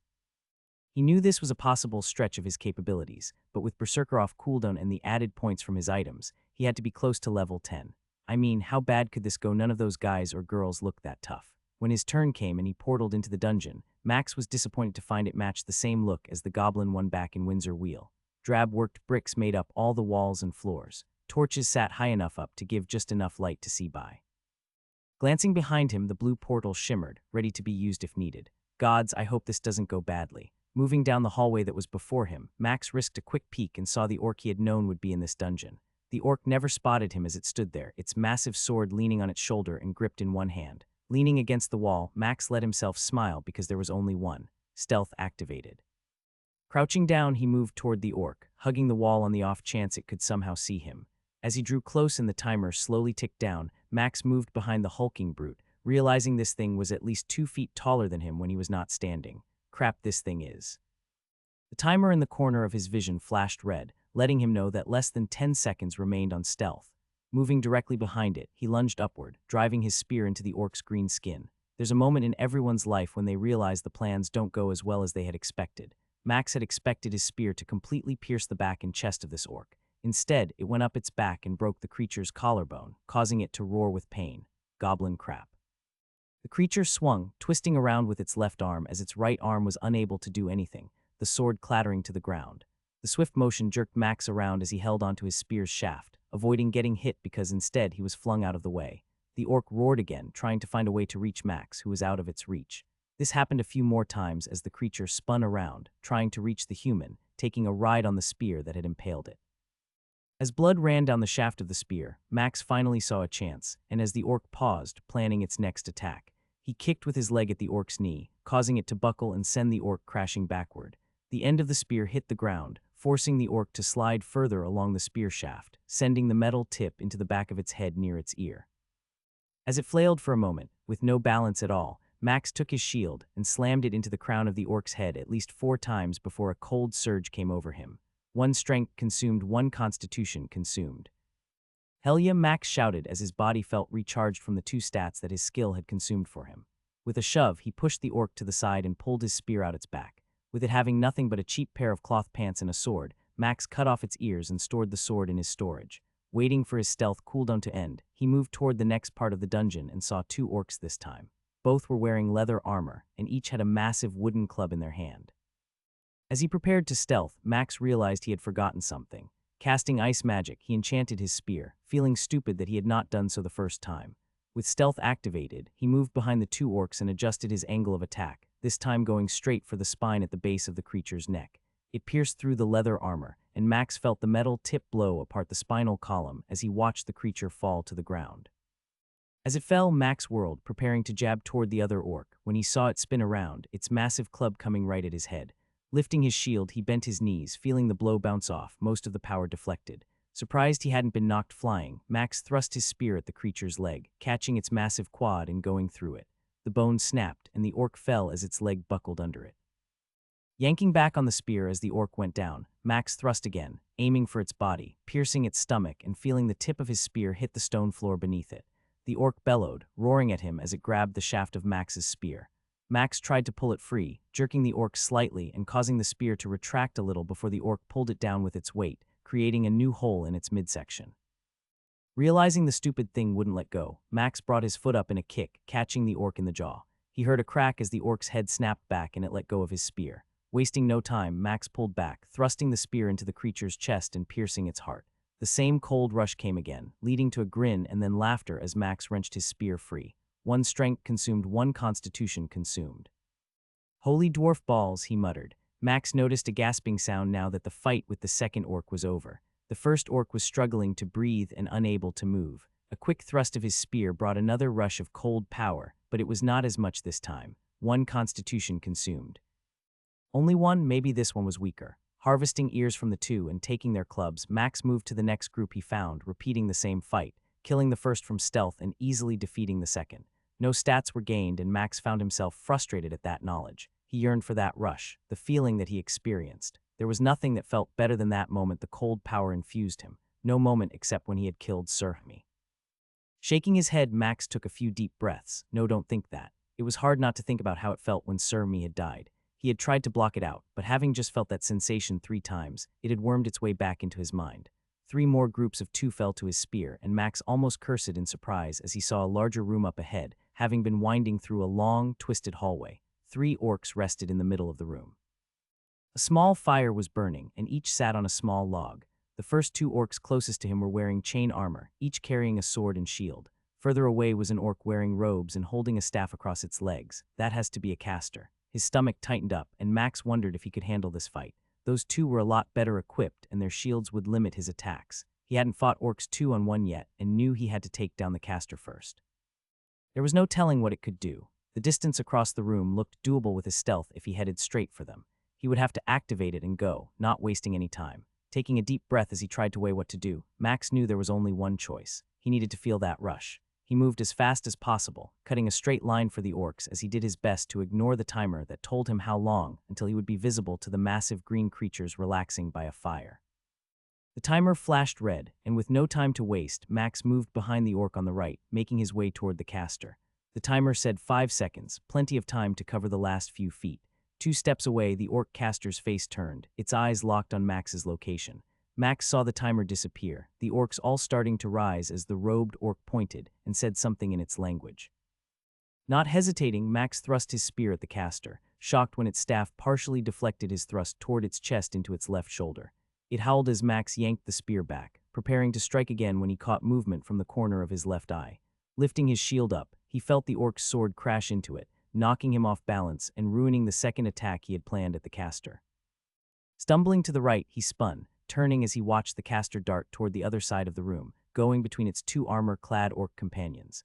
Both of them bore down on him, swords swinging almost in unison as he shifted right again, blocking one blow with his shield while dodging the other. He tried to get set to attack, but every other second an attack came from the 2 orcs as they swung their swords at him. A high swing came from one, while a cross swing came from the other. He was scrambling backward, giving up ground, feeling their power as he managed to deflect a blow with his shield. He couldn't find an opening or chance to attack as they rushed him, blades of death never stopping. Their shields protected over a third of their body. The orc on his left suddenly glowed blue as it let out a roar. Goblin shite. With no options left, Max knew what he had to do. The 3 seconds it took to cast the ice spell around him felt like forever. He suffered a gash on his right shoulder, thankfully not cutting too deep as he stumbled backward just in time. His spell went off, a cascade of white spreading out around him on the ground, and for a brief moment he found a small reprieve as both orcs roared, frustrated at how they had lost their momentum. With only a moment to spare, Max shifted quickly to the left, keeping his eyes locked on the orc between him and the caster. Berserker activated. All his plans and strategies dried up, like throwing a droplet of water on a hot skillet, gone in a moment. The red tint of death filled his vision as his body was filled with power. Max rushed toward the orc, his shield held before him as he surprised the creature. When he slammed into it, the orc flew backward, landing on its back with a solid thud against the stone ground. While it fell backward, Max was already on it, jabbing his spear with such speed and force that a massive hole appeared in both legs, leaving them barely connected by a few strands of muscles and tendons. The chainmail it wore did nothing to stop the barrage. It didn't have time to cry out. Max ran and stood over it, thrusting his spear into its throat. He looked up, seeing the caster, and as he prepared to move, he felt pain sear into his back and right arm for the smallest of moments. He didn't care though. Running forward, he tried to bring his right arm up but found it wasn't working. His spear wasn't in it anymore. Why care though when you have another arm? The orc caster began to shout something, or so it appeared as it held its staff in both hands, preparing to block whatever attack Max might throw at it. Not bothering to slow down, Max rushed it, driving his shield into the outstretched wooden staff, unaware of the sound it made when the staff snapped or the sound of bones breaking in the caster's chest as it suffered under his charge. It flew backward like the first orc had, landing and rolling on the stone floor only to find itself face first on the ground. As it tried to raise its head to see where Max was, all that filled its eyes were the edge of a shield coming for its head, and a pair of eyes filled with murder staring at it. Unable to comprehend the power that renewed him, Max spun around, seeing the last orc coming toward him, its sword held to the side. Max charged, knowing his right arm somehow worked now as again he led with his shield, the orc's sword impacting on it. A sound of metal breaking filled the room, but Max didn't hear it. He couldn't hear it. All he could see was the face of the orc he had collided with. Its massive teeth that jutted from its lower lips did their best to create fear and intimidation as it roared, having managed to stay on its feet. It had braced for the impact and held its shield in position as it swung. Still, it had been shoved back a good 2 steps. Surprise filled its eyes when it realized the shield it had been holding onto was gone. Max grabbed the edge, clamping down with his bare hand, and yanked it. The shield hit a wall, but neither one of them had heard it. Driving his shield into the orc's chest, the metal edge powered its way through the chainmail, driving broken pieces of armor into the orc's body and piercing its lung. Max's right hand came forward, hitting its face, breaking every bone in the orc's skull on the left side and even sending an eyeball popping out of its socket. Blow after blow landed until another rush of power filled him. Yanking his shield free, Max spun around the room, looking for his next victim. The red in his vision faded, and Max found himself standing next to an orc whose face was nothing more than red and green flesh with bones pointing in different directions. He saw the massive wound in its chest created, he realized, by his shield was dripping blood from it. His hand was covered in gore, and yet it didn't hurt at all. He didn't hurt at all. A moment passed, and then he saw the notifications waiting on him. 1 Constitution consumed 53 hit points, consumed 1 Intelligence, consumed 2 Wisdom, consumed 21 hit points, consumed 15 mana points consumed. His breathing slowed down as he stared at those messages. He hated using his trump card, but it saved his life. The amount he had healed was the most ever, and he wondered how badly he must have been injured. Checking himself over, he felt the back of his armor flapping and cursed. Taking it off, he found it was split from shoulder to the middle of his back. How close had I been to being paralyzed? Letting out a shudder, he put it back on and fetched the cloak from the backpack, tying it in place. A cut like that would mean questions he didn't want to answer. Still, he was in shock. He had managed to survive, and by how the creatures looked, it had been brutal how he had fought them. The fear of not knowing what happened left him. He had survived and gotten stronger. Holy dwarf balls, he muttered as he glanced around the room once more. Someone has anger issues, for sure. Laughing at his own joke, Max began harvesting ears from the 2 orcs that still had them. One orc had no ears, its entire head having been smashed to a pulp. The caster orc had nothing but a bracelet as its staff was snapped in half. Better than nothing, I guess. Putting everything in his pack, Max made his way back to the entrance of the dungeon. The male receptionist stood there, looking at Max and at the quests he was turning in. Glancing at Max's adventurer token, the elf let out a cough. Can you give me a moment? Max nodded and the elf moved back, taking the quest sheets and token with him and finding one of the workers stationed at the tables behind the counter. I swear, why can't any of this ever be easy? A few minutes passed and the man returned, smiling and holding out a new adventurer token with Max's fake name on it. Congratulations, Seth Pendle. You have reached E rank. I must say your speed in doing it is quite impressive.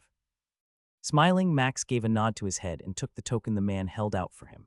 It was made of silver and had his new name on it. They must have used magic to do that over there. Sorry if I had you concerned. I wanted to make sure my math was right and you hit the new rank right on the dot. I was worried I had done something wrong, Max replied as he pointed to the ears on the tray. I knew a few of them were messed up and was worried you might not accept them.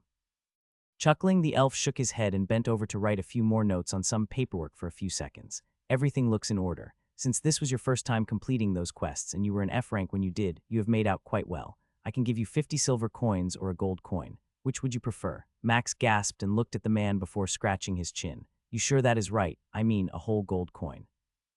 Yes, you completed 2 level 10 quests and they carry a large bonus for them. Most would be envious and think that someone might have given you the ears just to earn points, but we verified you had entered the dungeon. As such, the maximum bonus was given as well as the reward for the items you turned in. Were you aware the bracelet you had is from a rare spawn? Trying to hide his surprise, Max shook his head no. It was the first time I had seen one. Wasn't a fun fight, that was for sure. A snort escaped from his attendant, and the man looked horrified when he realized what he had done. Max waved it off and grinned as the elf let out a small sigh. That was one of the bigger rewards. That bracelet carries a value of 25 silver. Seriously, Max asked, his voice cracking as he spoke. They only spawn perhaps every 100 attempts. If they are able to fully enhance the party they are with, those orcs can be almost impossible to take down. That's why we always target the casters first. Smiling, the man nodded and realized Max had forgotten his original question. So 1 gold coin or 50 silver ones? 50 silver, please. He nodded as he pulled out a drawer and brought out a single small pouch and handed it to Max. Congratulations on the rank up and the amazing find. Taking the bag, Max nodded and quickly put it in his storage before turning and walking toward the exit. He was tired and hungry, but more than anything, he felt like the world was full of possibilities. Directions were easy, as usually they all included the statement, "Follow the main road so many streets and turn right or left." There were 12 main streets that ran from the center of the city to the outer walls. Off of them were sections that held the inns, magic shops, blacksmiths, and other businesses that kept adventures going.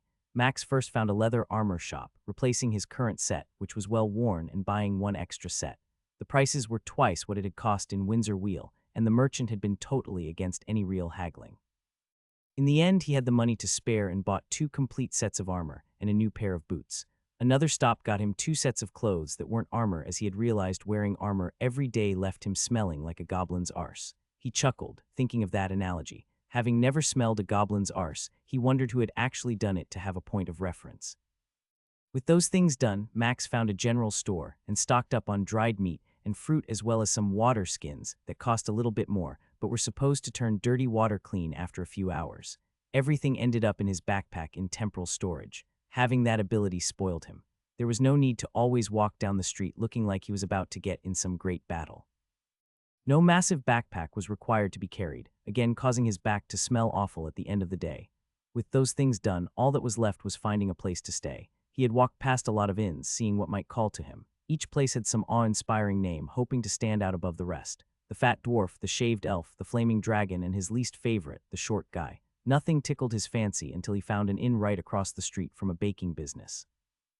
Two-headed orc didn't look any different than the others on the outside, but the smell across the road was all Max needed. Moving to the counter at the bar inside the inn, Max saw a skinny older man lifting up a cask of ale and putting it in the empty spot on the rack along the wall. After putting the cask in place, the man turned around, spotting Max at the bar. He gave a large grin and then reached up and tapped his bald head. "I see you are a fellow believer in the greatness of no hair." Snorting, Max nodded, reached up without thinking, and rubbed the hairless skin on his scalp. "Name's Dick, but most people call me Big D. Never been sure why, but tell me what I can do for you." "You do the room and meal package." "That I do. One night is 25 copper. 1 week is only 3 silvers and features the freshest bread in town." Trying not to choke, Max realized now that everything in town must be twice as expensive as it was in Windsor Wheel. Any discount for a week? The older man scratched his bald head and glanced past Max at the main room, which was over half full even at this time of day. "For 1 week, no, but for 2 weeks I can give it to you for 5 silver and 25 copper. Money shouldn't really be a problem, but still, this seems overpriced." "Private room? Unless you want to bunk with others, it's always private," the man stated, pausing a moment as he turned and poured 2 drinks and set them on the counter. Max saw an older brown-haired woman with a little silver streak in her hair grab the drinks and give him a wink. "Don't mind that old hag. She's just my wife, and if she tells you to do something, do it." Big D leaned across the bar and motioned for Max to come close. "You're not one to cause problems, are you?"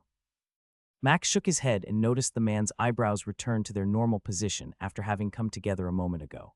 "Good," he announced, banging his hand on the counter. "Fill out this form, put your coins on it, and I'll get Linda to get you all taken care of." Sitting on his bed, Max appreciated that the room was slightly larger than the one back at Peter's place. It even had a window, as the older man asked if he was okay with more stairs. Being up high was fine by him.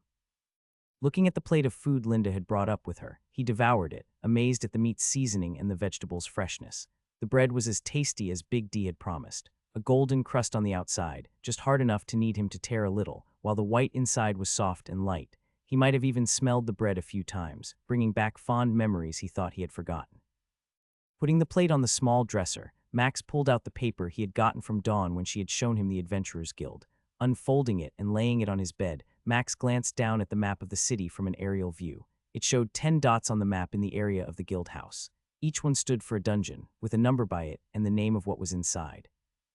Outside the city walls on the map were 7 more dots, again with numbers that corresponded to the appropriate level needed as well as what was in that dungeon. He had soloed a good chunk of that level 10 orc dungeon, but knew he would run into problems with another pack of 3. His berserker skill had saved him, but the damage to his armor showed him how close he had come to dying. Frustrated, he realized what this meant. "I can still die if I'm not careful." He started laughing suddenly after that thought. Exhausted, he grabbed the map and quickly folded it, tossing it to the floor as he flopped down on his bed. In less than a minute, he was asleep. Breakfast was much better than expected, and the small dessert that Big D had given him to go with the eggs, meat, and bread was the icing on the cake. It was an actual cake with icing. a small strawberry cake, moist and fluffy, with just enough icing and a wedge of real fruit to be eaten in one bite. He had savored that flavor for far too long and gotten a few looks from the other patrons eating breakfast when a moan escaped his lips. Once done with breakfast, Max started writing down things he had come up with in order to succeed in town. Farm orcs a few more times, no packs of 3. Buy better gear, 4 gold. Find a bookstore list of skills for people and monsters. Start searching for a party. He tapped the pen he had bought from Linda against his chin and considered what else he might need to do while in town. As he sat there, a gentle breeze came in through the open double doors, bringing the scent of baking bread. Smiling, he wrote one more thing on his paper: see if I can practice baking. The orc dungeon became his best friend that day, as he made it without getting struck once by any of those massive creatures. He stopped at the entrance of the large room, and after seeing 3 orcs in chain armor and with shields and random melee weapons, turned around and left. He could only make one attempt at the dungeon that day, as it reset every morning. After turning in the orc ears and items, Max managed to earn 11 silver, not the amount he had hoped.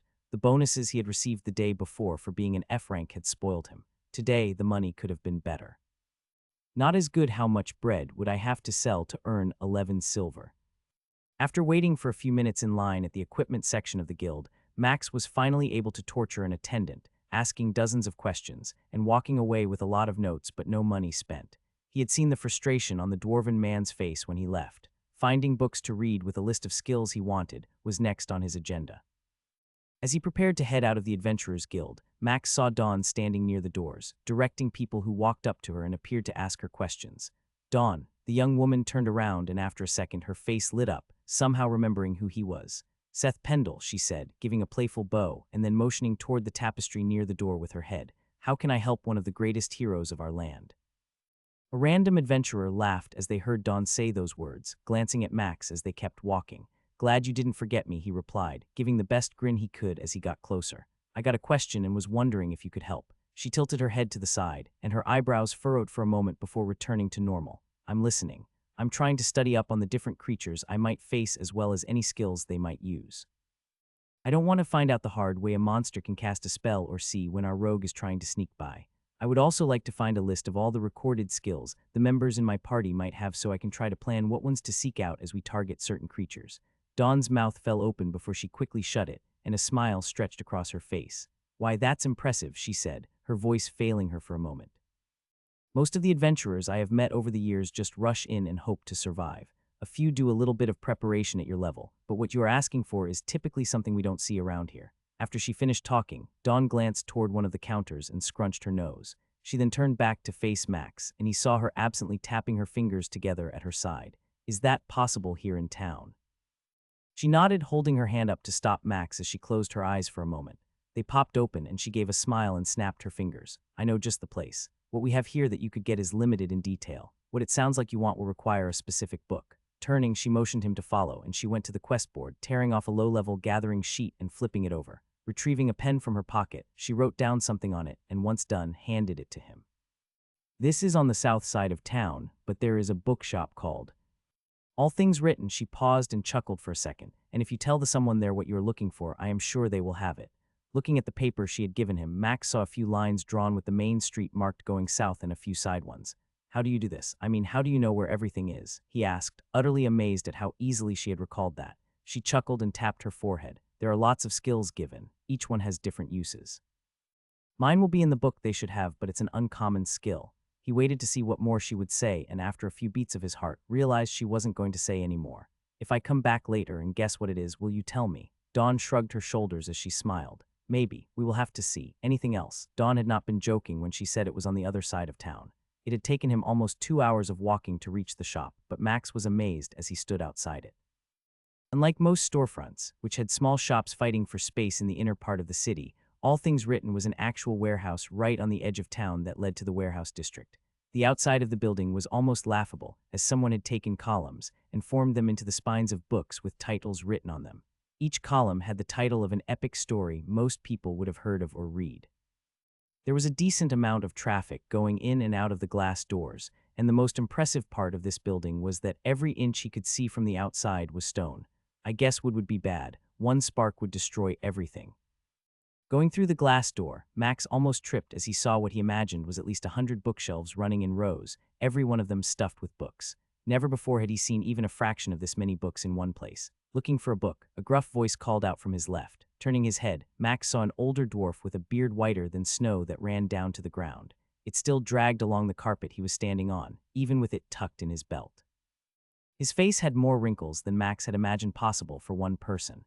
You going to stare at my good looks, or do I need to wait for you to propose to me first? Chuckling, Max moved closer to the dwarf. Sorry, I was just impressed by your beard. I haven't seen one that long or white before. It is a thing of beauty. Clearing his throat, the dwarf began to stroke it a few times as he puffed out his chest and bobbed his head slightly.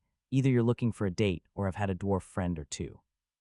Words like that spoken to dwarven women might find you out back and experiencing a whole new world, the dwarf joked, his voice a little more raspy now than gruff. So tell me, what are you looking for? No date, I promise, Max replied, trying not to laugh. I was told I should come here to find what I was looking for. 20 minutes later and 10 silver poorer, Max was putting 8 books in his backpack before returning them to the temporal storage. Now after you are done with those, if they are still in good shape, I'll buy them back at half what you paid. You still want to wait on the other books. Yeah, I doubt I'll need to study the skill knowledge of dragons, demons, and those other creatures anytime soon if I'm lucky. The older dwarf began to laugh and handed a receipt to Max. Remember to ask for me next time you come back, and I'll make sure to give you a deal. Stuffing the receipt in his pouch, Max nodded and held out his hand. Back in his room, Max sat on his bed, leaning against the wall, and looked at the first book he felt needed to be read. Low-level Monsters and Their Abilities. Max read the title out loud. Turning the book over, he shook his head as he saw how thick the book was. Never in my life would I have imagined studying this stuff. Letting out a sigh, he opened the cover and began to read. 2 hours later, Max was downstairs, sitting at the bar, drinking a cup of ale. His mind wandered to what he had just read. The book had not been a fun read at all. He had to skim through chapters on each creature deemed a lower-level one that talked about its history and other boring details. Tucked away in paragraphs were mentions of skills and how rare it seemed for creatures to have them. He had learned that rare spawns almost always had a skill, but due to how rare they were, the list was considered unfinished for some of the creatures. Turning back to the owners of the inn, he couldn't help but smile as he watched Linda and Big D discuss something about dessert choices.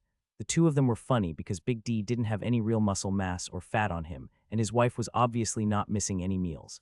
She would growl and say some very crass things, pointing her thick finger in her husband's face, and he would just smile, gently grasping her hand and kissing it. In no time they were in an embrace, kissing each other as if they were Max's age and hiding behind a barn somewhere. Quit staring, Big D called out when he caught Max watching them again. You're too young to be watching this. Linda started laughing and kissed her husband before moving off to the kitchen. Trust me, I don't want to watch that at all, but you two are doing that all the time, Max replied. I actually don't think anyone else seems to notice.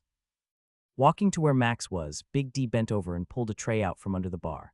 On it were 3 different desserts. Why don't you do me a favor and try these? Tell me which is the best, and I'll ensure it's on the menu with dinner tonight. His mouth began to water, and Max looked at the old man who was nodding his head. Not waiting, Max bit into the desserts one at a time, sighing with satisfaction after each one. Well, I can't choose, all 3 of them are great. Exactly.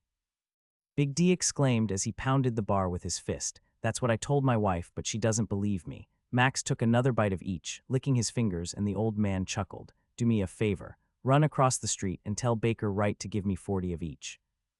Walking across the stone-paved street, Max stared at the sign taking up a large portion of the shop's second story. The name, Big Buns, made him chuckle every time he glanced at it, and the massive buns painted on both sides of those words made it stand out even more. The smell from the place made his mouth water long before he made it up the steps and into the shop. Big windows allowed a lot of light inside the place, and 3 counters were taking up most of the retail space. Inside were a mixture of male and female employees selling bread, cakes, muffins, and many other baked items. The shop was bustling, and the smell was intoxicating.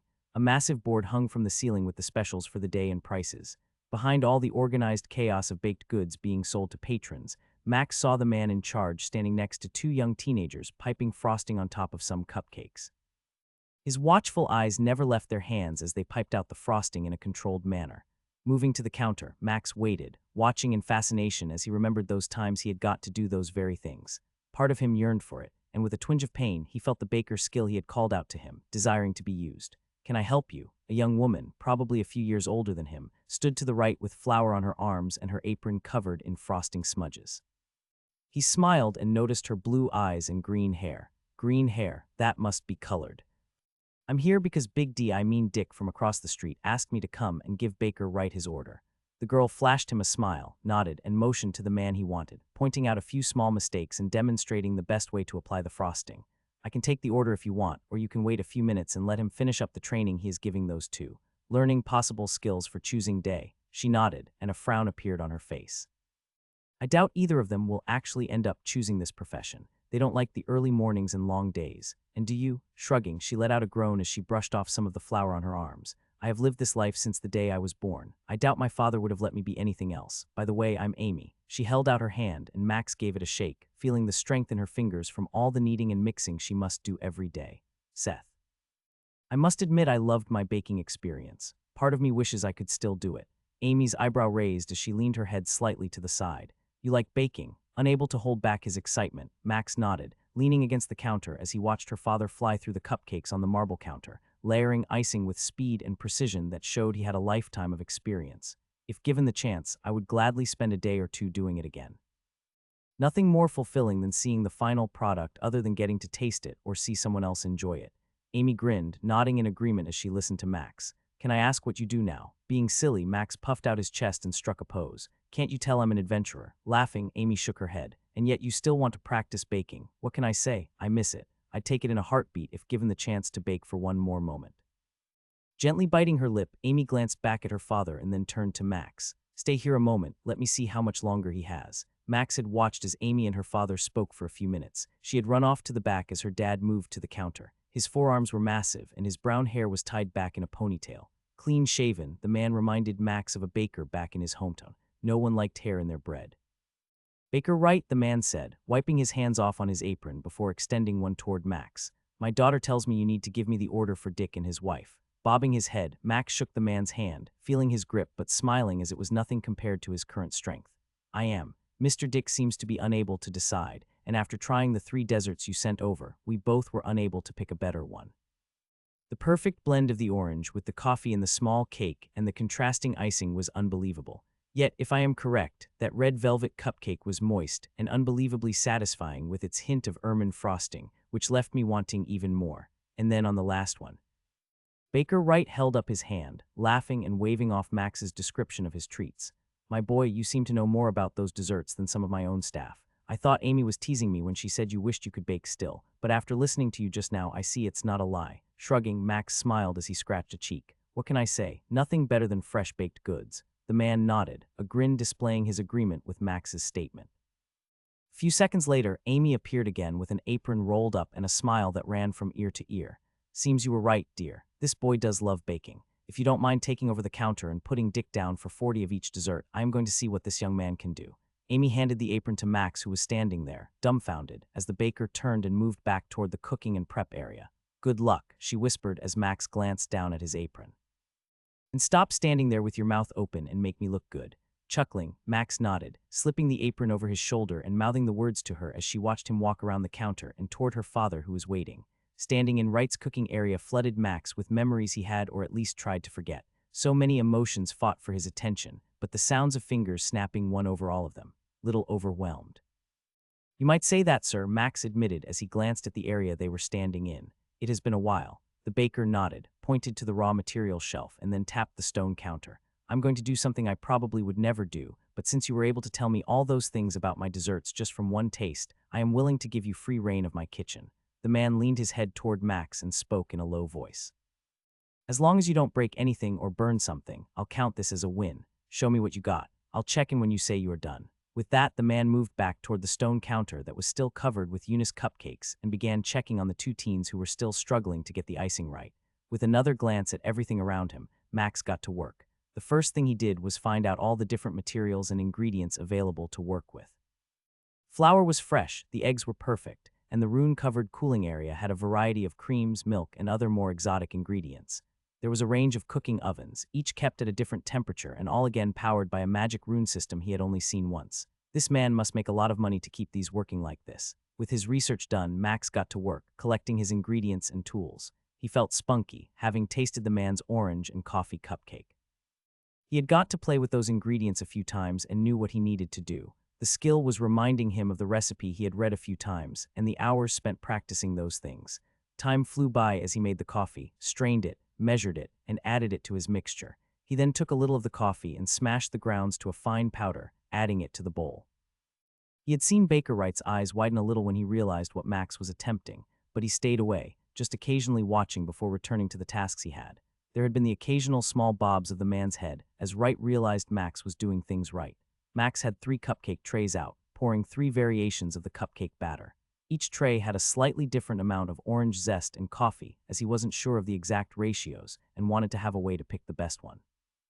As those began baking, Max started working on the icing, mixing the sugar and other materials together. He caught Amy watching him and even heard her start to ask a question before her dad cut her off. When he added a little mint to the ingredients, he saw a small smile appear on the man. He kept an eye on the cupcakes he saw when it was time and pulled them out. Letting them rest a moment, he then took them into the cooling area and set them on a rack. While they cooled, he got to work, scooping the perfect frosting texture into a piping bag and selecting the tip he wanted. Max smiled when he stood back, with 3 dozen cupcakes all looking like the one he had taken a bite of a few hours ago. 1 experience gained.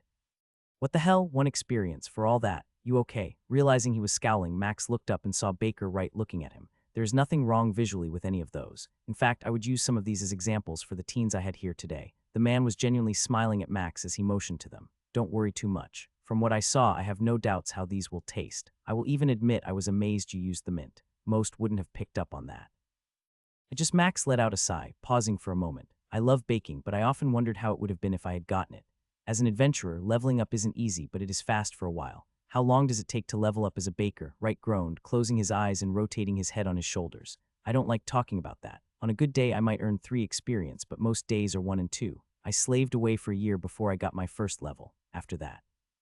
The man paused, seeing Max wince at that knowledge. I have heard it is much faster for an adventurer. One has to choose, though, safety of baking or risking life and limb. I'm content to be safe every night when I lay my head in bed. I can see how that might be the case, but still, a year of non-stop baking for 1 level. That seems unfair. Laughing, the man nodded and then gave a short whistle, beckoning his daughter to come to him. Now for the real moment. The 3 of us will see just how well you did, after all, adventurer Seth. More nervous than when he fought the kobold boss, Max watched the man and his daughter pick up a cupcake and move it toward their mouth.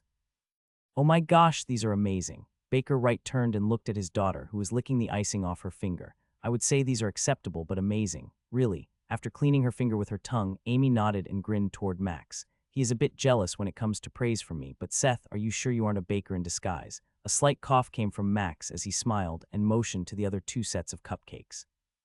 A real baker wouldn't need to make 3 different ones, hoping one was right. Exactly, her father exclaimed as he set the half-eaten cupcake down. Now I am impressed, but I'm not sure I am ready to offer Seth a job. Shrugging, Amy traded her half-eaten cupcake for one of the other sets, moaning again after taking a bite. So good, she repeated, bits of cupcake coming from her mouth as she chewed and spoke simultaneously. With a sigh, Max held out his hand toward Baker Wright. The older man shook his head after having shaken Max's hand. I might be open to that, but don't be expecting me to pay you. How the baker looked at him told Max that Mr. Wright was having difficulty believing he was an adventurer.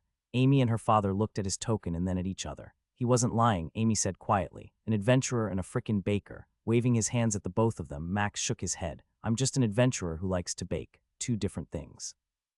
Baker Wright let out a roar of laughter as he wiped his hand on his apron. All right, I've seen enough to know how impressed I am with you. I'll send these cupcakes with the order to Big D. Now it's time for me to take care of a few things so we can close for the night. Big D had been impressed with Max's cupcakes and given him a few extra ales on the house because of the free desserts he had received with his order. A few patrons even came up to Max and mentioned how great his dessert had tasted. Another night of reading left him beginning to understand how the levels and stats worked. The stats adventurers gained provided increased damage and durability. The higher one's strength, the more they could lift or move, but it also affected their ability to penetrate the natural defenses of higher-level monsters. He would gain natural protection against weaker foes as his constitution and strength increased. Their weapons wouldn't pierce or cut him as easily or deeply. The monsters likewise experienced the same gains, explaining why the orcs had resisted his attacks slightly. In the end, once his strength went up and combined with the bonus damage of his spear, he could overpower their defenses. Magic worked the same way as a caster's intelligence and wisdom increased. Their spells packed a bigger punch, and their wisdom helped to improve their natural regeneration rate. Max stood at the looking for a group board in the guild hall the following day. He had already cleared the orc dungeon and was now taking the only option to get stronger. The 2 dungeons he could fight in alone would not help him get stronger. With no increase in stats or experience gains, he was stuck. All right, I have you on the board, adventurer Seth. Max nodded and moved to some chairs set up nearby. He had been listed as a damage-dealing warrior with the ability to off-tank. Definitely don't want to be the main tank and have to deal with all the questions again.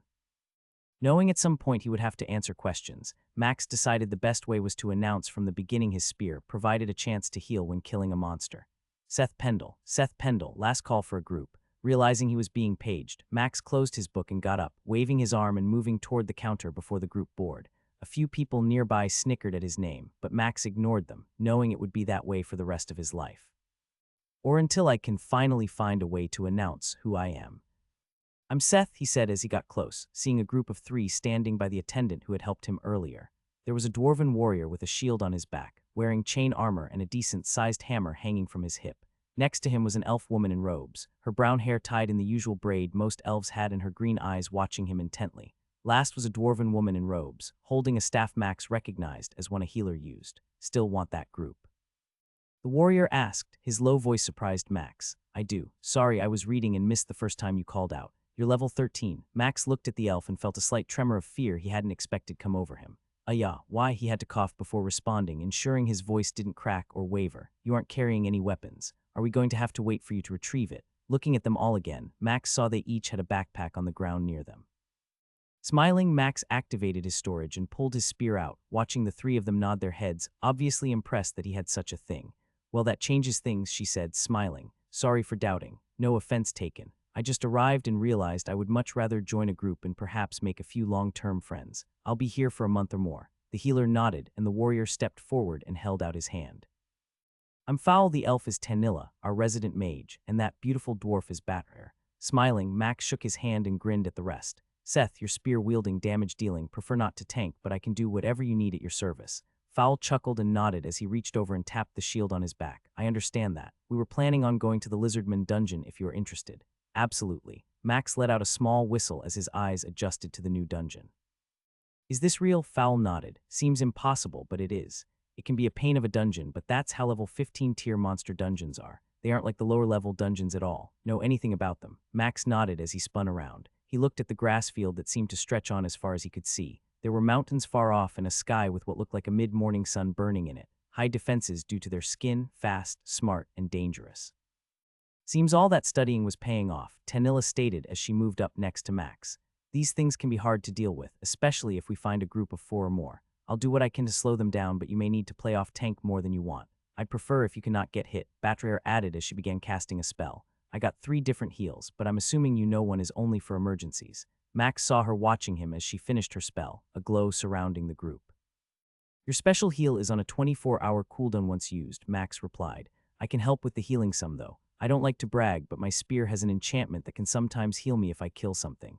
Fowl started coughing and pounding his chest as Batrare and Tanilla began blinking rapidly. I'm sorry, what? His healer asked. Your spear can heal you. Groaning, Max nodded as he tapped the bottom of it into the grass. I don't like talking about it, but yes. I got a very rare drop from a boss. It's bound, and other than that enchantment doesn't do anything else, but it has been better than anything I could imagine. Tanilla glanced at Fowl and shook her head, her eyes still blinking faster than usual. That's a very rare enchantment, she murmured. Can I ask what boss gave that to you? Or I can answer that later if we hit things off. The woman who had to use an advanced identify on it told me not to talk much about it. Does that make sense? Her head moved side to side, and then she finally nodded. Let's see how that thing works, Batrare called out as she banged her staff against the ground. My buff is ticking and I want to enjoy not having to work as hard if what Seth says is true. Grunting, Fowl pulled his shield off and got ready to lead the way as Max pulled his shield from storage and followed behind him. A weapon that heals, imagine that, Max heard Tanilla say from behind him to Batrare. Gods, I hope this doesn't go sideways. I'll never get a group if I can't figure this out. Follow behind me and take the one on the right. Fowl took off running once he saw Max nod, aiming for the pack of 3 lizardmen they found in the open grass area. They hissed, charging at the dwarf, shields and swords ready to attack. Melees. Max followed just a few steps behind the dwarf, glad their first encounter was with just the normal lizardmen. The 3 different kinds of lizardmen he had learned about from his book were all dangerous in their own way. It had left him a bit nervous about what they would find in here. The dwarf swung his hammer at the closest one, hitting its shield as it blocked the attack and staggered back. The one on the left of Fowl came toward the dwarf, moving slightly to his left. It slashed with its sword, aiming for Fowl's chest but finding the dwarf's shield blocking the way. Max dashed forward, moving past Fowl and engaging the third lizardman a few steps behind its allies. He thrust his spear, testing the speed at which the brown-skinned lizard could react, impressed at how quickly it had shifted its shield to block the thrust at its leg. It returned a strike aimed at Max's spear, missing as Max pulled his weapon back. Max never slowed down. Having drawn out the creature's attack, he slammed into it with his shield, the two colliding as their shields crashed. The lizardman lost the exchange as Max appeared to overpower it, knocking it off its feet for just a moment.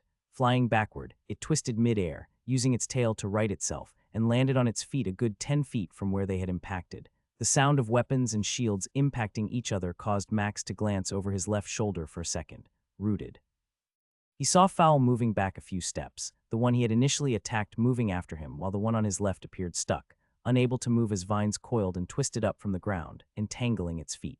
Max saw the one he had attacked, waiting to see what he did, having not expected to lose that initial collision.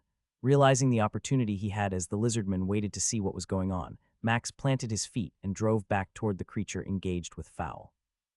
With its back turned and only about 7 steps from him, Max drove his spear into the creature's back, a shriek coming from it before Fowl used his hammer and smashed the creature in the face, dropping it to the ground. Yanking his spear out, Max spun to the left, just in time to see the one he had initially engaged right on top of him. Its sword was coming at him, but he read the attack, bringing his shield up and deflecting the strike as he swung his spear around, aiming for the creature's head. It raised its shield, preparing for the strike, only to find Max kicking it in the knee, his spear attack having just been a feint. The crunch of bones being destroyed rang out as the leg went backward, sending the creature pitching forward. As it tumbled forward, Max brought his shield down, slamming the edge of it into the lizardman's right shoulder as it hit the ground. The sound of more bones breaking filled Max's ears, but he still heard Tanilla shout, 3 seconds. As his opponent writhed on the ground, Max didn't hesitate to drive his spear into its neck, killing it as the metal tip pierced all the way through to its throat. A chill poured through him, making him almost miss a step. 1 dexterity consumed. Consume has successfully learned a skill. Would you like to learn swordsmanship? Yes, no. Choosing yes, Max felt the knowledge of how a sword should be held and used raging through his mind as he turned to face the last lizardman. Holy dwarf balls, another weapon skill. Smiling, Max moved toward the lizardman about to meet its death, as Fowl had already engaged it. The last lizardman fell just seconds later as Max came up from behind, driving the tip of his spear into the back of its skull, causing it to fall to the grass. The familiar cold sensation came again, already telling Max what was coming. 1 dexterity consumed. A sensation of hunger came over him. It wasn't like he needed to eat something, but he desired the power that came from each kill.